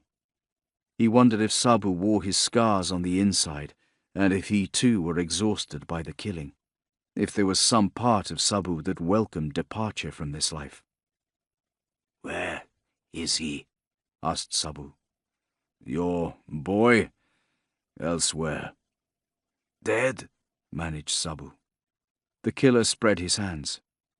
"Who knows?" "He's a strong boy," smiled Sabu, a little wistfully. "You taught him well, Medjay," said Bion, and he reached to brush a lock of hair from Sabu's eyes. "I watched you from a distance. I saw you pass him the medallion. You felt that his education was complete, I know. You had handed him the mantle of Medjay." "I gave him a death sentence, did I?" said Sabu. Bion shook his head. "No. That had already been passed. The Order of Alexandria has decreed that the Medjay and its bloodline should be extinguished. When my work is done, only your adherents and pretenders will be calling themselves Medjay. The Order will have nothing to fear. The era of dominance will be uninterrupted." "And that suits you, does it?" Bion shrugged, the very act causing him pain and making him wince. "No, it does not suit me. I do nothing but the bidding of my masters. I kill. That is all. I have killed your friends. I have killed your master, Heman, and his boy, Sabestet." He indicated the sword that pinned Sabu to the ground. "I have dealt your death blow, and shortly I shall kill your son in order to complete my task. None of this suits me. It is simply what I do." "You'll have to find him first," said Sabu. He forced a smile. "No easy endeavor, that." Bion had seen Bayek swept away by the river, but he knew more than Sabu gave him credit for. He knew that if Bayek were alive, then he would be making his way to Siwa. There was, however, no reason to tell Sabu that he knew these things. Let the man nurture his false hope as he passed to the other side. Let him deliver himself into the gods with faith as his companion. He didn't tell Sabu that he had to recover the final medallion in order to take it to Raya, to make the mission complete and end the killing. He didn't tell him that because, quite simply, Sabu had more than enough to contend with. He had his final moments to live. Instead, Bion said, "You were a fine and worthy opponent, Medjay. A great warrior. I'm sure you don't need me to tell you that." Take that to your gods. Know that you served your creed and your family and your—" He was about to say township, but stopped himself. "You have acquitted yourself well. You are right, Medjay. I may never find your son. I may never complete my task. You may take away with you the consolation that you made my labors a great deal more exhausting than they might have been. Goodbye." And with that, he sat back on his heels, deciding as a mark of respect to wait until Sabu passed, until he tended to his own wounds. It took the Medjay some moments to die, but when at last he did, his eyelids flickered one last time. A final breath escaped in a gentle sigh, and his head rolled to one side. Bion checked the Medjay was dead, and then retrieved his sword, left Sabu's body for the carrion, and then dressed his own wounds before returning to his horse and setting off in the direction of Siwa. Chapter 63. How long had I drifted? I had no idea. What sort of shape was I in when the elderly couple had pulled me from the water? I had no knowledge of that either. All I knew was that I was lying on a sleeping mat, and yet the floor didn't feel secure beneath me, as though it were— Yes, that's right. It was moving. Moments of disorientation followed, and then a searing pain from my arm and my stomach, each painful twinge reminding me of his blade flashing in the sun. I thought of his coal-blackened eyes, dead, the scars on his face that seemed to glow like white worms. I thought of the red scarf, and I tried to pull myself upright, only to be sent back, speared by agony that seemed to lance through me. The thought of Aya stayed with me, anchored to the base of my skull, while I fought the dizziness that prevented my ability to think clearly and make sense of my surroundings. And then, with a delayed reaction that I was almost shameful of, I remembered my father. I saw again the vision that had followed me as I was swept, bleeding along the river away from the scene of battle. A sword that rose, glittering almost prettily in the sunshine, and then fell, plunged downward into my father. He had his worries about me, which he'd expressed as doubts as to my suitability as a Medjay. I knew it was fatherly concern he'd never been able to articulate, but it had also created the distance between us, one I had struggled to cross these past years. In the end, I suppose for that reason as much as any other, we'd never really got to know one another as friends, but we, in a fashion, finally became father and son, and he had taught me to become a Medjay. We had intended to return to Siwa together, where I would eventually take up the mantle of town protector, so perhaps friendship would have developed in time. Who knows? Maybe not. One thing was certain, I would never find out now. Where was it? The medallion he had given me? I wasn't sure, but I knew that for now it didn't matter. Unless I was very much mistaken, I was the last Medjay. Whatever Medjay would be from now on was up to me. Even with the grief haunting me, it was a grounding, sobering thought. After some time, I became aware of another presence in— well, I wouldn't call it a room, it was more of a space. But either way, I realized I was not alone. Raising my head to peer towards the end of the sleeping mat, I could see a man who now spoke. "Hello?" he said. He stepped into the light, and to my relief, it was not my father's killer. This man was much, much older, and stood slightly stooped, the way that I suppose is usual when you make a boat your home. He wore a white tunic, and his hair was held back by a band across his forehead. Standing just to the left was a woman I correctly took to be his wife. She looked fretful and concerned, and as I watched, she gave him a nudge with her elbow so that he stepped forward and introduced them as Nehi and Anna, man and wife, owners and residents of the boat in which I lay, which they used to fish and to transport goods up and down the river. "Are you feeling better?" asked the woman. Like her husband, her voice was gentle and reassuring. It reminded me of my own mother at her most comforting, and the thought alone sent a pang of homesickness through me that was sharper and more painful than any of my wounds. "Where am I?" I said. And so they told me. They told me that they lived on the boat and that we were travelling north, which of course I knew meant home, and that they had found me in the water, grievously wounded. "You looked like you'd really been in the wars, young man," said Nehi. "We thought you were dead for sure," agreed Anna. "We tended you as best we could," said Nehi, quickly clarifying. "Not that you owe us anything, of course. We wouldn't hear of it." "Then I can't thank you enough." Next came the question how long I had been there, and they looked at each other, pulling faces, shrugging. "Not that long," said Nehi. "Only 4 nights." I tried to think. That meant that the killer, whoever he was, had 4 nights' head start on me. "If you take me north with you, then I think I would stay." "What is there?" "My hometown, and the woman I love." I paused, not willing to endanger them by mentioning the Medjay. "My life." I hoped that these answers were not contradictory.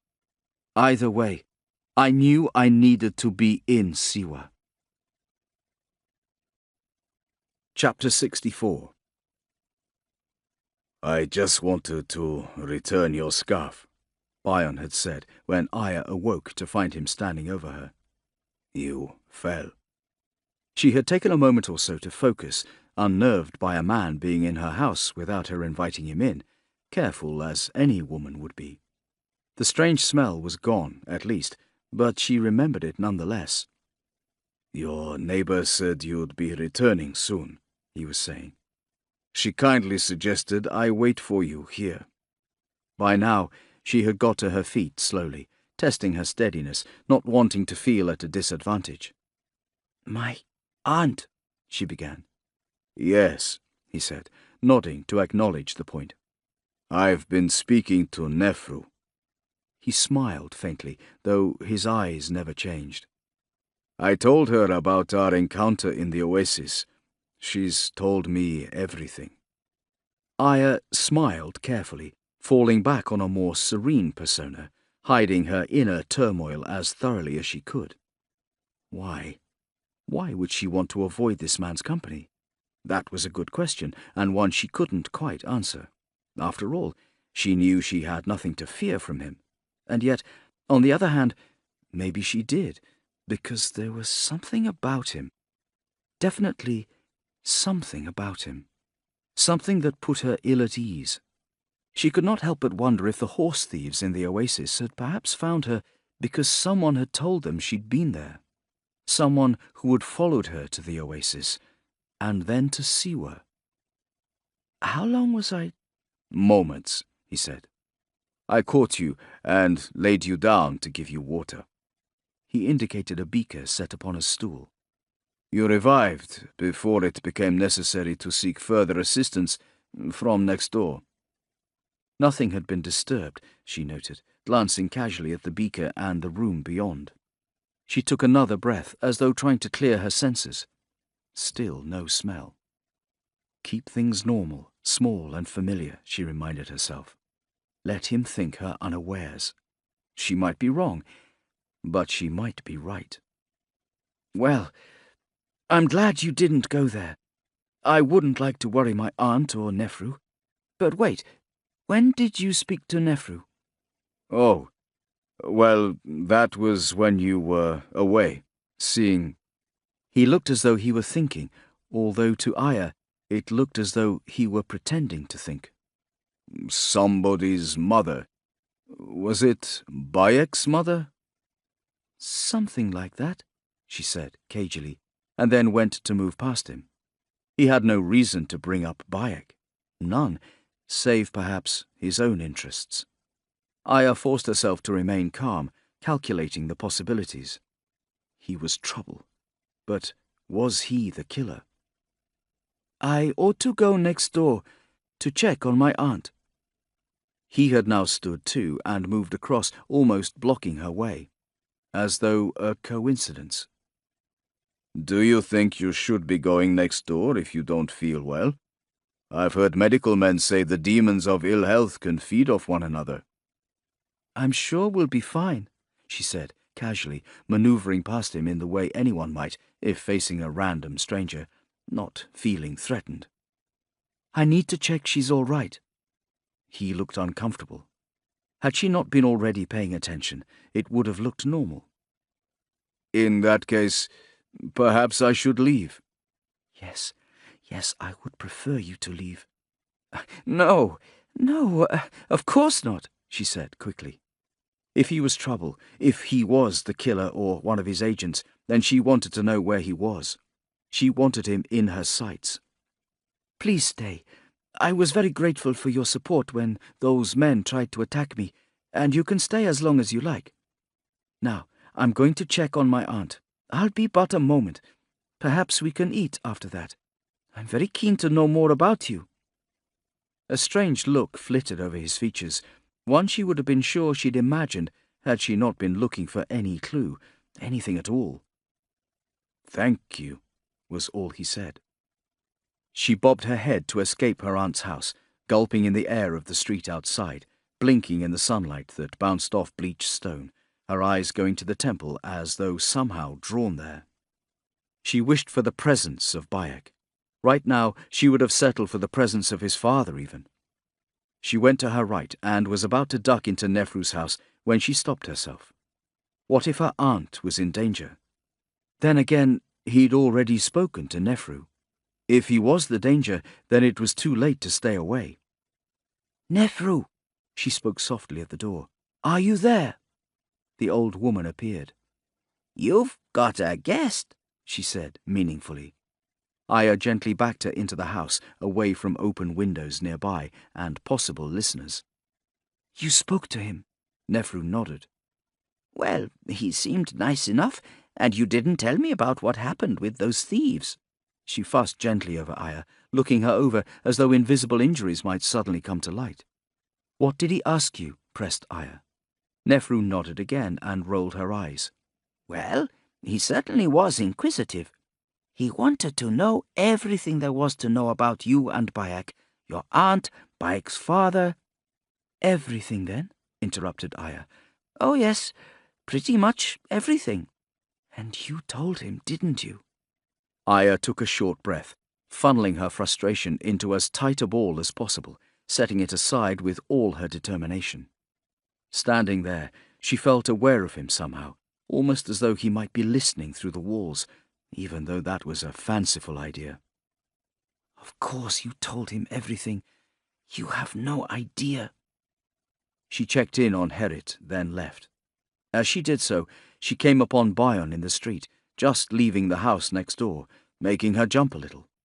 She turned her startlement into that of any woman, hand on her heart, a breathy chuckle of recognition. "Hello," he said with a smile. The more she looked at him, the more it felt as though he were empty. He tilted his chin, looking over her shoulder, and she turned to see Nefru turning back inside the house with a wave. "Did you find out everything you needed to know?" he asked her. His smile was fixed and practiced, in no danger of reaching his eyes. "Yes, thank you." She allowed herself a slight weave, the memory of her earlier anxiousness easy to recall. "If you don't mind, I'm going to have another little lie down." She passed a hand across her forehead. "I'm still feeling a little weak from earlier. Perhaps we could have something to eat later on." "I would like that," he said. "In the meantime, I think I'll have a wander around the village."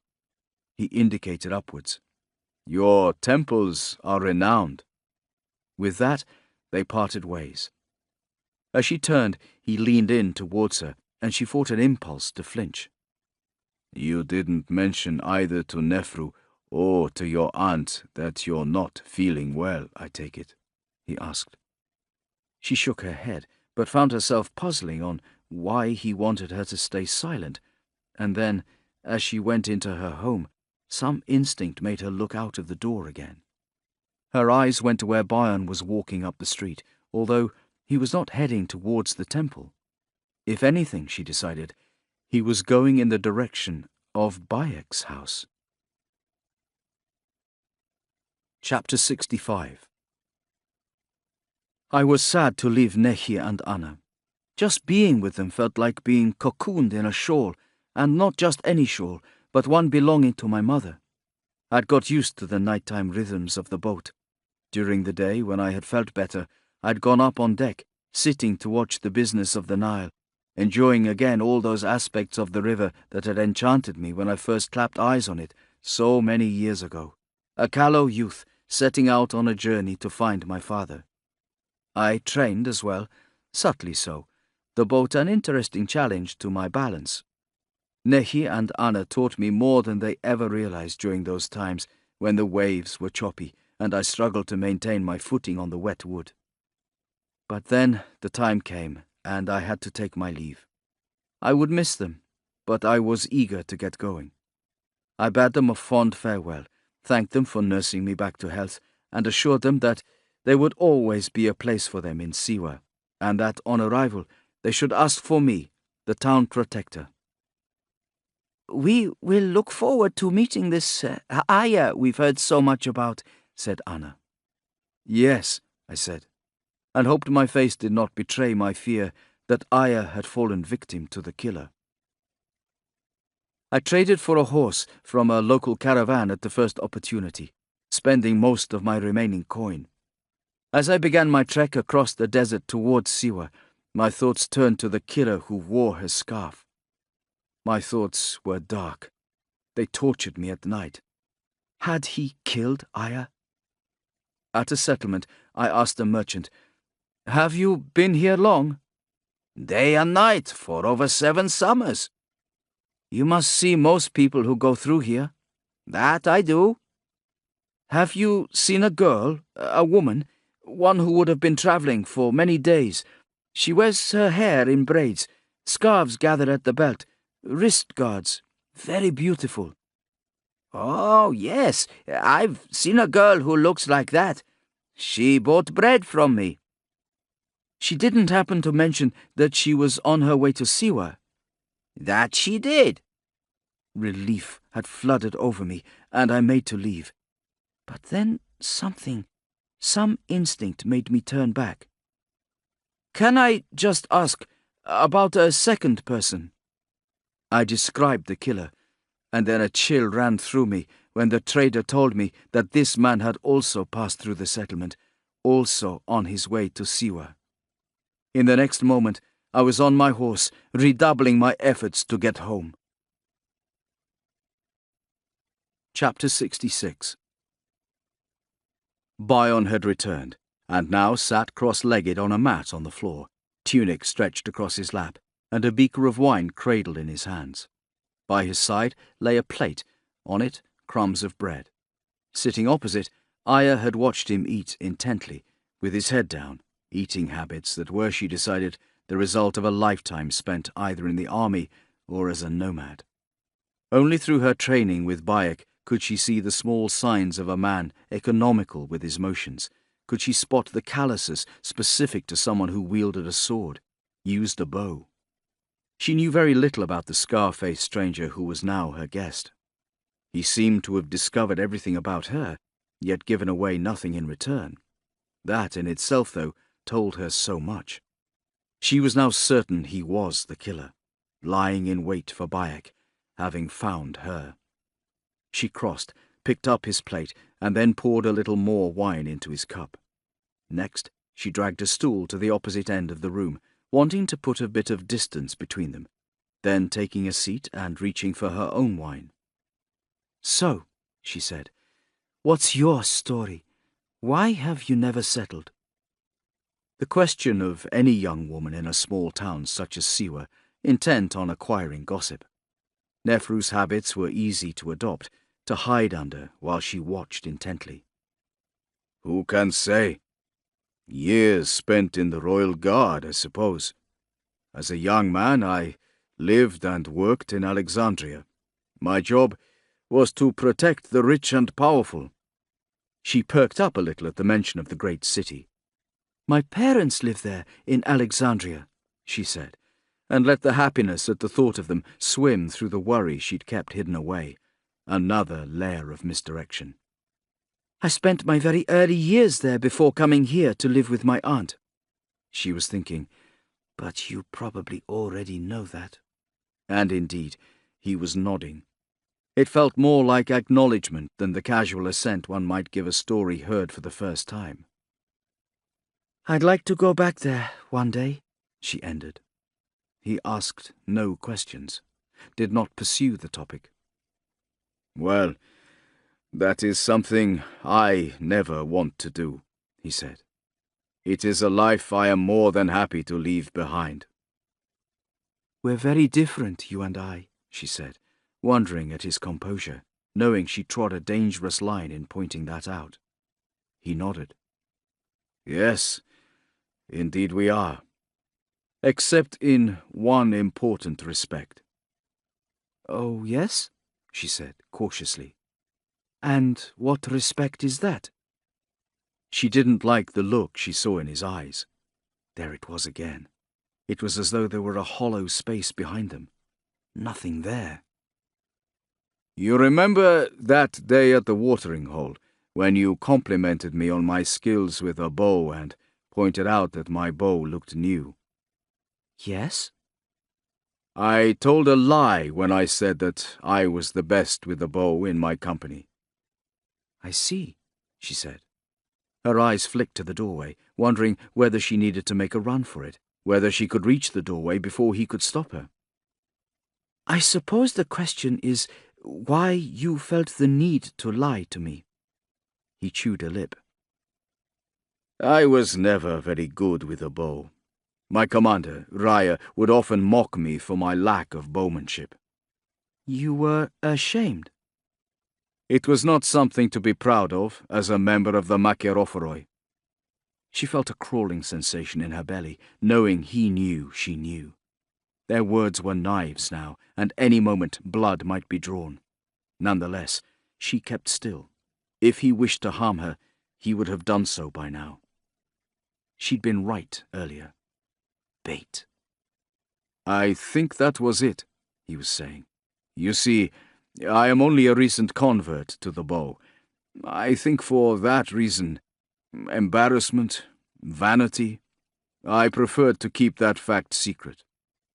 There is no shame in that, she told him, still wondering what point he was trying to make, but also not really caring. As long as he was talking, not moving, he was not trying to kill her. As long as he was talking, whoever approached might hear him and know. Nobody, least of all me, would have judged you on something so trivial. Your appearance at the waterhole that day was most welcome. You hardly needed help from me. I could see that you were proficient in combat. I wondered then, as I wonder now, where you learned such skills. She paused. My friend, Bayek, was keen that I should be able to defend myself on my travels. It was he who taught me. You put them into action magnificently. And where is he now, this Bayek?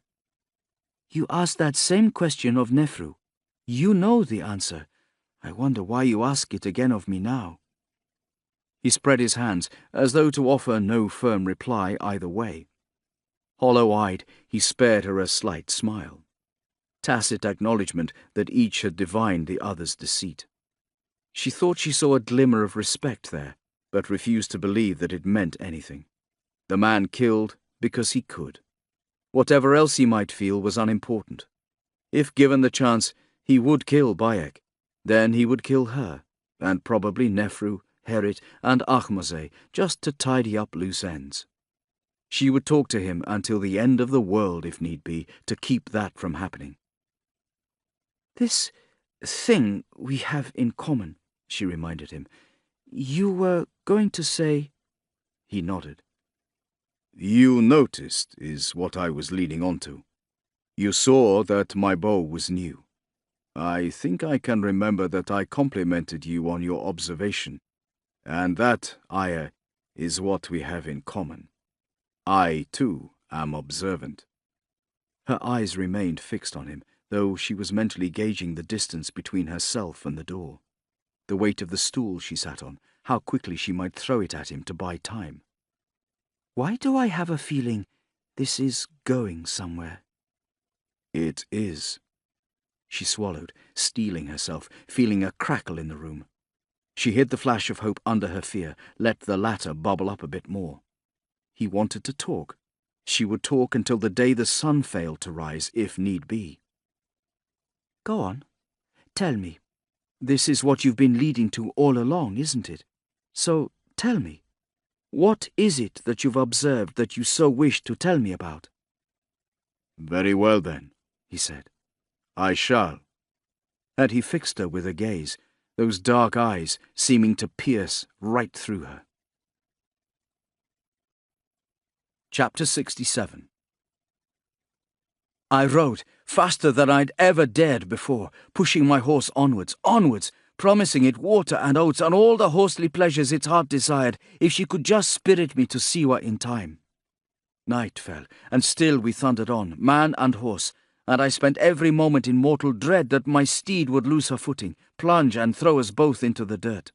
And if that happened, if we really did crash to the ground, then whose fault would it have been? Would it be the poor horses, exhausted and foaming at the mouth, forced to gallop in the restricted vision of a dying day, but steadfast to the last, even though its new owner treated it so poorly?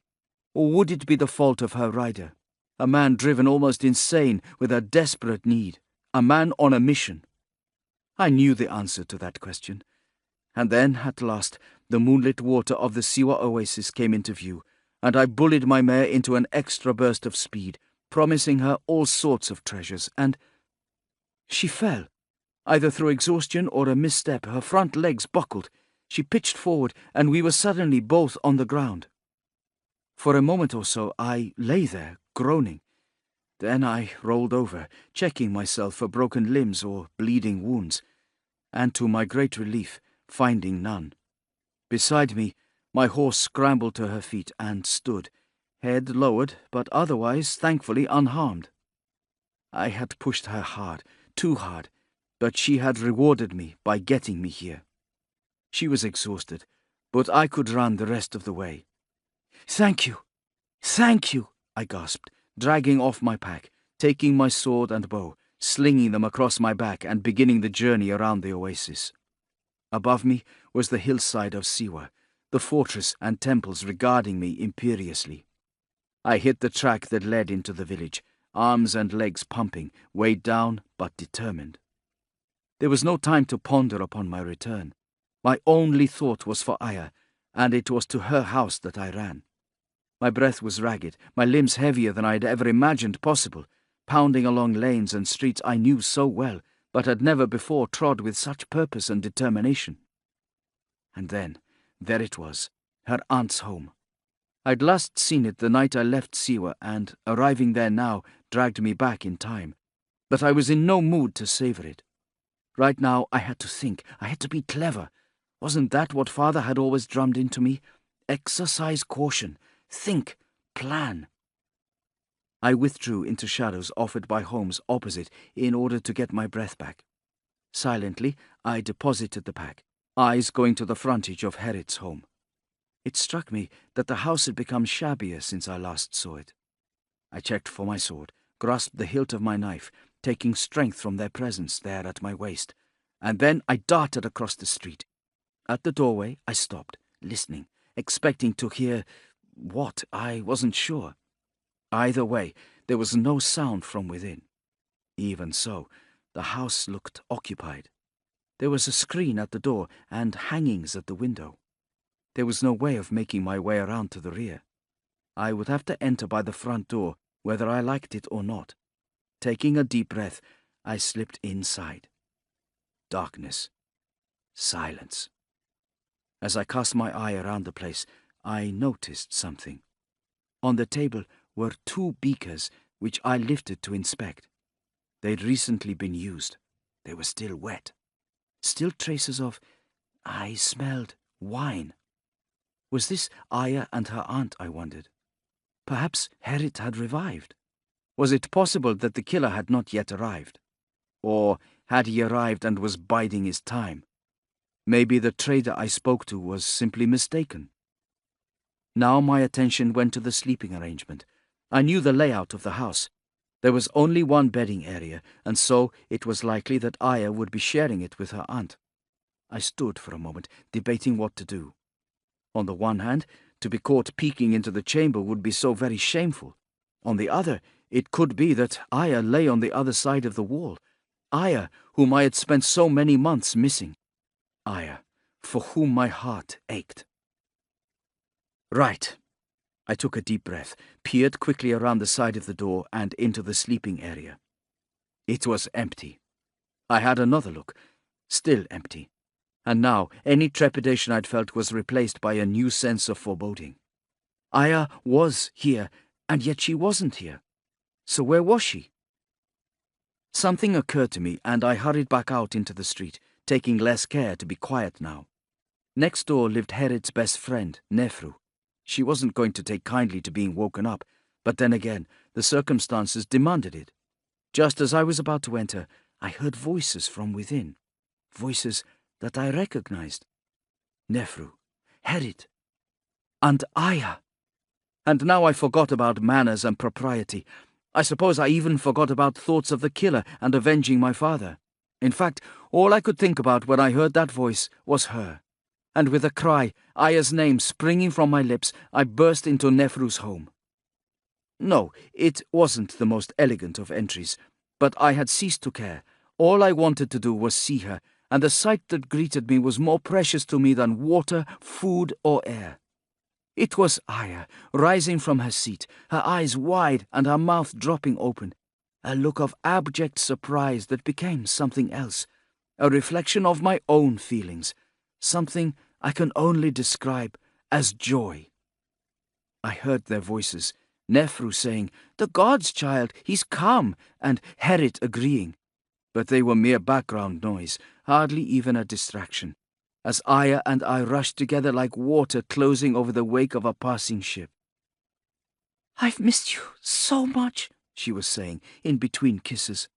She'd taken my face in her hands and was showering me with them, accepting them in return.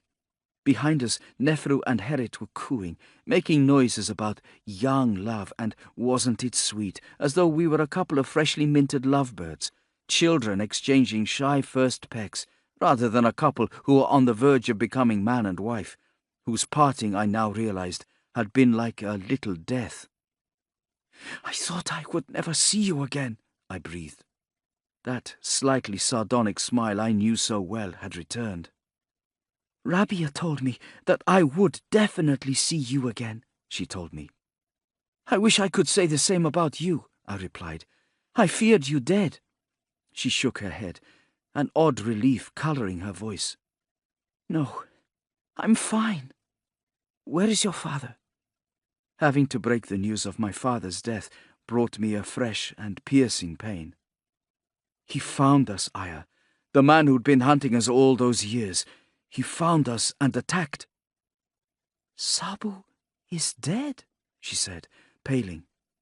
"Bayek, I'm so sorry." I took her and grasped her by the shoulders. "Is he here?" Aya had frozen. She tightened her hands into fists, falling unconsciously into a stance we'd both learned during my training. Ready to go to battle. And I knew. "Yes," she answered in a quiet voice. From behind her piped up Nefru. "This man you're talking about, Bayek, he's dangerous, is he?" I didn't take my eyes off Aya. "Dangerous, like you would not believe, Nefru. Dangerous and intent on killing me and all my kin. If he's here, then I must know at once where." But the look in Aya's eyes told me all I needed to know. It was hardly necessary for Nefru to go on. "What does he look like, this man?" the older woman asked, even as Aya slowly shook her head. He was here. The knowledge was in the room just as surely as if the killer was standing there in the flesh. And in the end, it took just one word from me. Scars. And the two older women blanched with shock. He's been next door, said Aya's aunt. His name is Bowden. For a crazy moment, it occurred to me to ask Aya if she was all right, although she was fine, or maybe if anything else had happened. Yet, no, it seemed that she was, on the outside at least, unharmed. He hadn't touched her. He was waiting for me. I was the real prey. Where is he now? He's not there. I'm not sure, began Aya. Bayek, I think he might have... But I was thinking, the bloodline. My mother, I said suddenly, releasing Aya, belatedly understanding why she was gearing up for combat in her aunt's home. Gods, my mother! And in the next moment, I was dashing back out into the street with Aya just behind me. Bayek, stop, she called. He won't kill her without you there. We have to hurry, I yelled at her, racing up the street. I know that, she said, but he didn't kill me without you there. He told me he'd wait.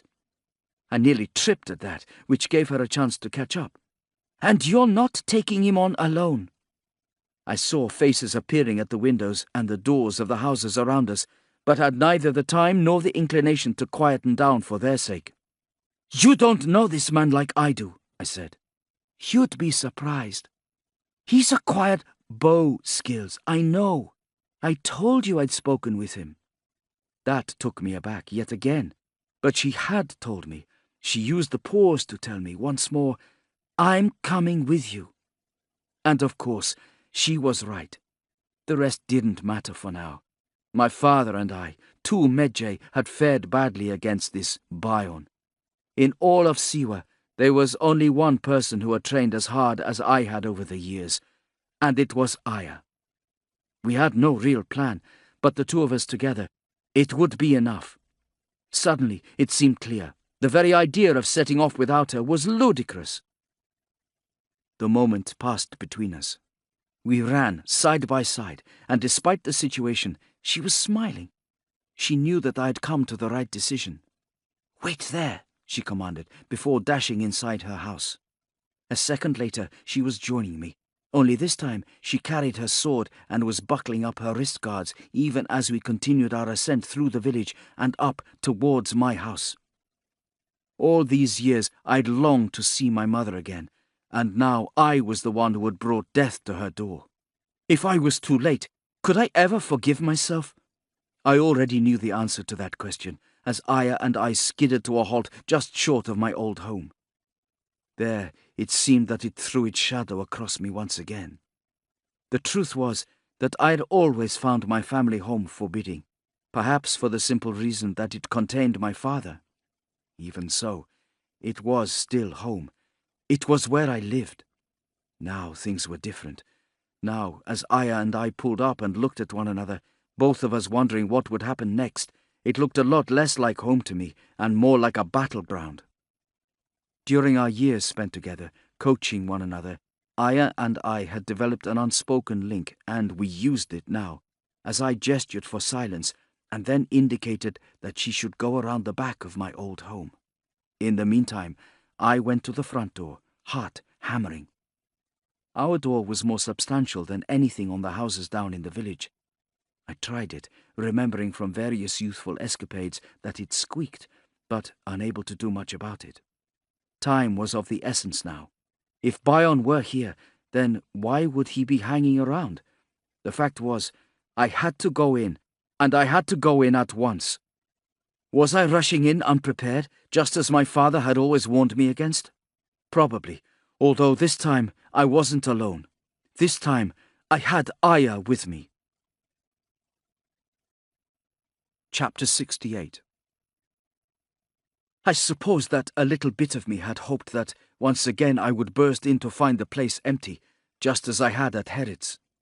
Yes, I wanted to confront and stop the killer, but more, much more than that, I wanted my mother to be all right.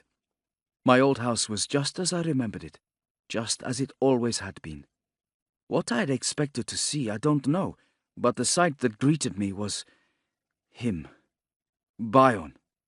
Here he was, the rider, the bowman, the swordsman, the man who had killed my father and who had made it his mission to kill me as well.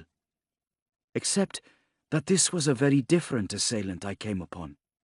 The last time I'd seen him, he'd been spearing my father with his sword, drenched in blood and badly wounded himself, but victorious, and made into a towering figure for that reason.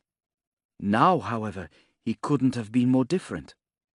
He sat on a stool. His knees were apart, and he seemed to be staring at his lap.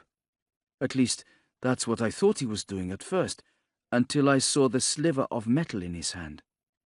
It was a blade, just a small one, a dagger. His sword hung from his belt.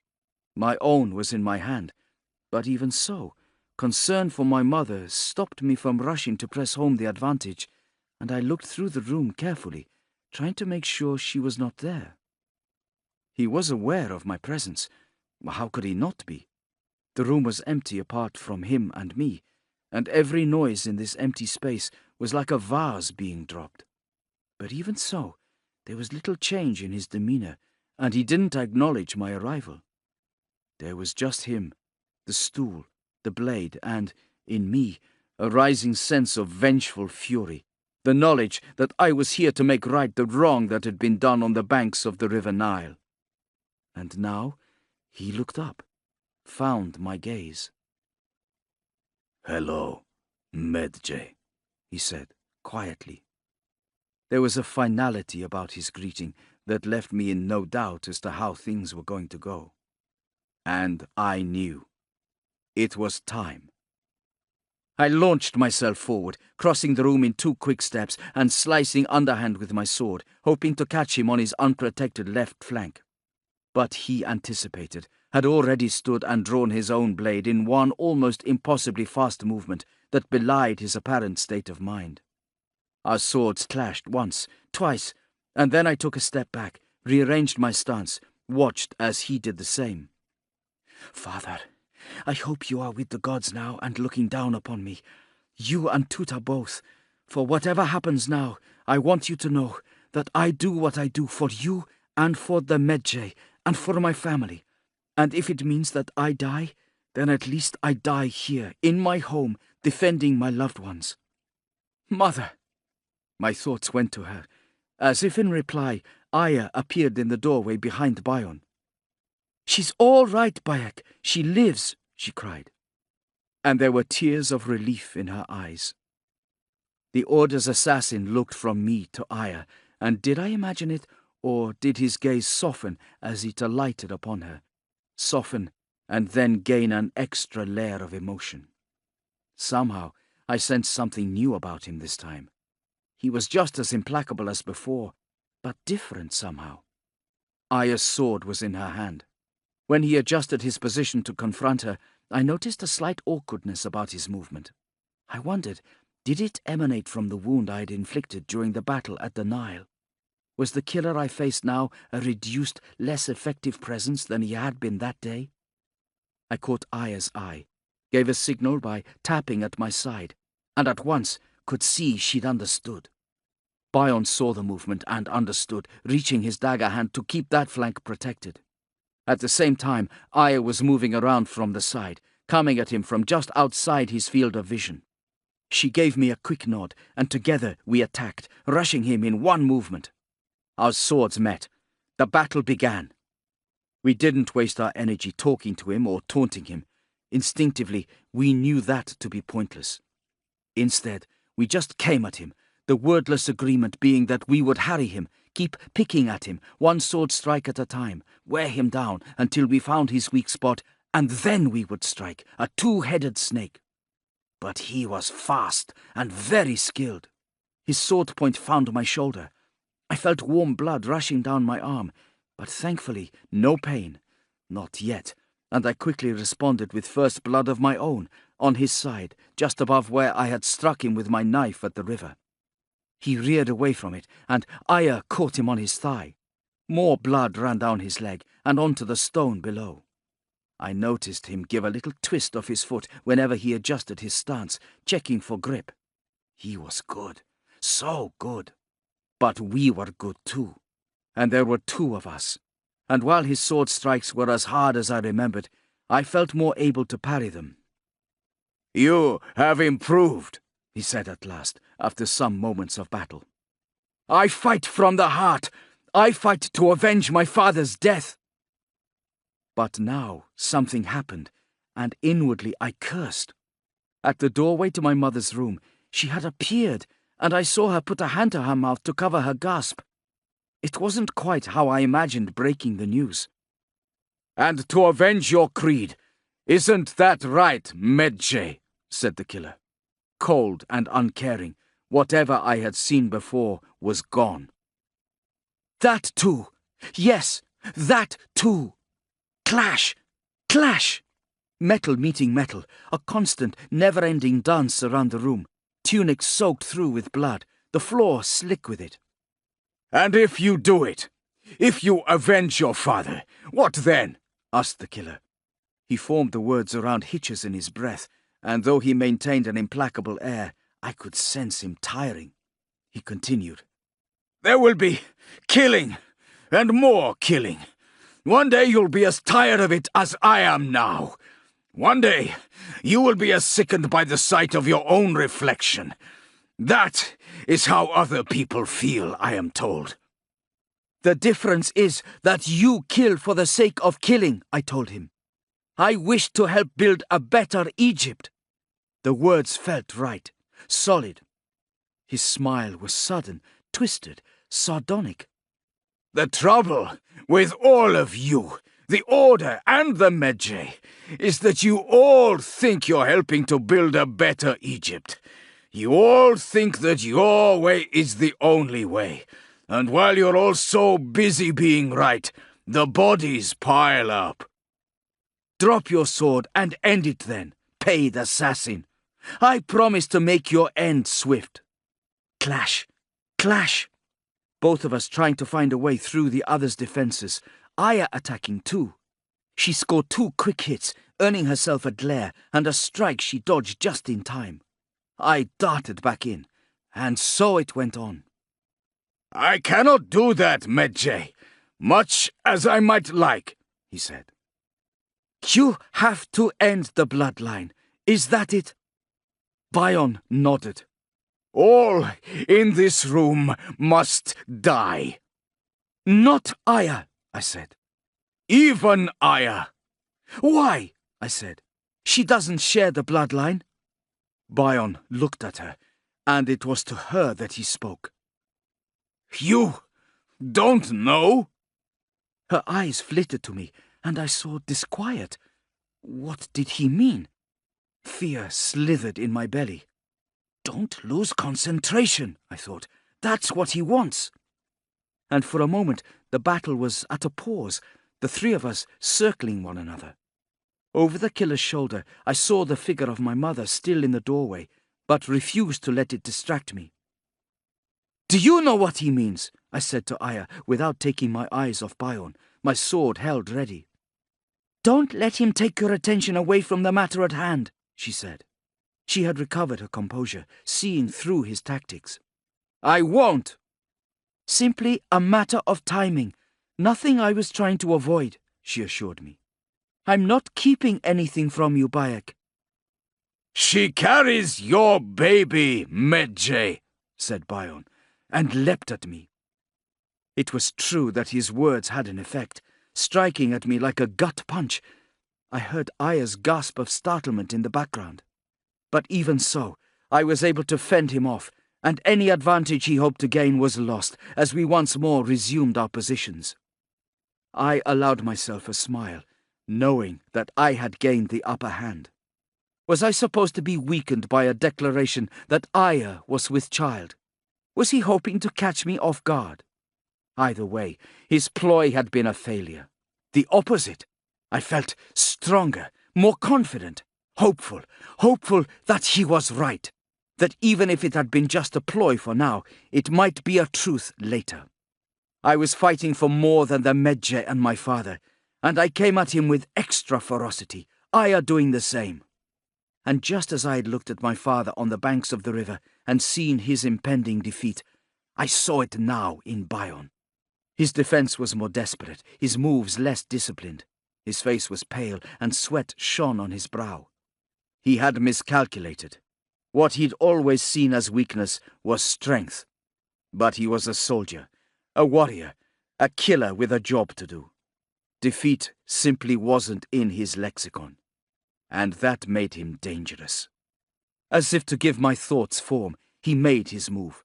Aya had strayed a little too close, emboldened perhaps by the way she saw the fight proceeding, and Bowden threw a feint, ducking inside her, grabbing her and pulling her into him. And in that one move, he turned the battle. Now he held Aya hostage, his knife at her throat. It was he who had the upper hand. Chapter 69. I froze. I heard the word "no," and I realized it was I who had spoken it. Aya had tensed, her chin raised, the blade angled at the nape of her neck. She was angling her sword slowly. I knew the strike she was considering, and ice inched its way down my spine. If she managed to drive the sword through both of them at the right angle, she might survive, or not. Over her shoulder, his eyes regarded me, and they were cold and ruthless, and spoke of bottomless pain and anguish, both given and received. Hers spoke of love and determination, and even though she didn't want to do it, she would. I saw his arm tense, about to draw the blade across her throat. Her sword angled further, dangerously ready. My hand reached for my knife in what I already knew was a pointless and futile move. And then, his eyes widened, mouth dropped open. His sword hand relaxed, and in the next moment the blade clattered to the stone. Aya's joined him a moment later. I rushed forward to take Aya in my arms as the killer staggered, as Aya gasped for air, turning to look over her shoulder.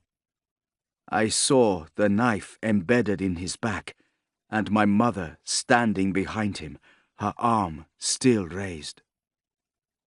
"Tell my husband I sent you," she said to him, watching him vengefully as he dropped to his knees, then keeled over onto his side, coming to rest on the stone, letting out a sigh that I recognized as a prelude to death. The room settled, the danger seeming to dissipate. My mother's rage burned, fierce and bright, and I remembered the night she had killed Menna's men, defending her family. For a moment, it seemed hardly believable that the battle was over. But it was. Our enemy lay vanquished at our feet. His boots kicked weakly. Words were forming. I saw him beseeching me with his eyes, and so I took my dagger, about to go to him. "Careful, Bayek," warned Aya, and I nodded, approaching Bowden carefully and getting down to my knees. Aya came with me, and we crouched to him, seeing that the end was imminent. In his eyes was acceptance of his defeat, maybe even relief it was all over. An odd curiosity, as though he were wondering what happened next. Just before he went, though, he had some final words for me, fingers drawing me near. I drew close, knife held ready. Surely he would try nothing now. "Congratulations, Medjay," he gasped. "Will there be more assassins?" Blood flowed from his mouth quite freely now. Every word was a mission. "My employer's name is Raya. You will find him in Alexandria. He was using his hunting of the Medjay. He was using me as a way of increasing his own standing within the Order. Only Raya knows of my existence. The scrolls that first alerted the Order to your creed's plans were discovered by his master, and Raya had him killed. Do with this information what you will." "Does he know where I am?" I asked. Bowden's eyes traveled to Aya, kneeling by my side, to me. His mouth opened, and I wondered if he might be about to apologize for the misery he had wrought, and then realized that no, it wasn't in his nature. His nature was to kill, and to die, and to take whatever demons haunted him to the beyond. And that is what he did. Bion, the killer who had haunted us for so many years, closed his eyes, breathed his last, and a great peace descended upon us all. I stood from his body, knowing that I had performed my first duty, not just as protector of Siwa, but as a Medjay. Epilogue. Despite everything I'd once said and promised myself, some months later I found myself in Alexandria, outside the home of a man I knew only as Raya, a name passed to me from the lips of a dying assassin sent to kill me, my mother, my wife-to-be, and the child she carried. Aya and I had since married, and our child was now born, a beautiful baby boy we named Kemu. Nefru had been endlessly pleased at guessing Aya's condition before all of us, citing the dizziness and Aya's reaction to the smell of the physician's healing herbs, though suitably contrite that she had blurted it out to half of Siwa and our would-be killer before thinking to tell Aya herself. No day passed when we weren't delighted by Kemu. Tiny hands that reached up to grasp our faces. So much love, unconditional, uncomplicated. He would grasp for my nose, pulling me to him for kisses and snuggles. On those occasions, I looked at my son and wondered if my father had done the same with me. I knew he had looked at me and wanted to shield me from the world. I understood so much more. And so my life in Siwa had begun afresh. I was now the town protector. I knew, of course, that Aya had not abandoned her dreams of one day revisiting Alexandria, but she had chosen not to accompany me when I'd left Siwa 3 weeks ago. The next trip we would do for her. She wanted to meet up with her parents, introduce both myself and Kemu to them. I think perhaps I was even growing to look forward to it. It took me a while, but I found Raya, his home at least. There I took up a position in the undergrowth opposite. His was a luxurious, well-appointed property, and I lay down to wait, knowing that when I saw him, I had a choice. Either I would kill him there and then, or spend the rest of my life looking over my shoulder, wondering whether he would send more assassins after me and Aya, and now our son. Really, it was no choice at all. I waited for hours, until at last he appeared, smartly dressed, just as I imagined he would be. He led a short procession, with the woman I took to be his wife some steps behind, and following along, 2 daughters. They were about the age that Aya and I had been when we first left Siwa all those years ago. I watched as the 4 of them approached the front of the house, wondering at his family, biding my time. Night would fall soon. Darkness would hide my approach.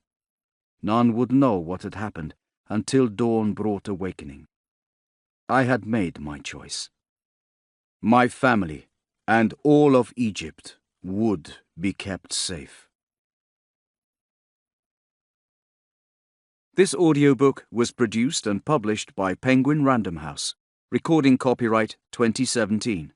Copyright Ubisoft Entertainment. Audible hopes you've enjoyed this program.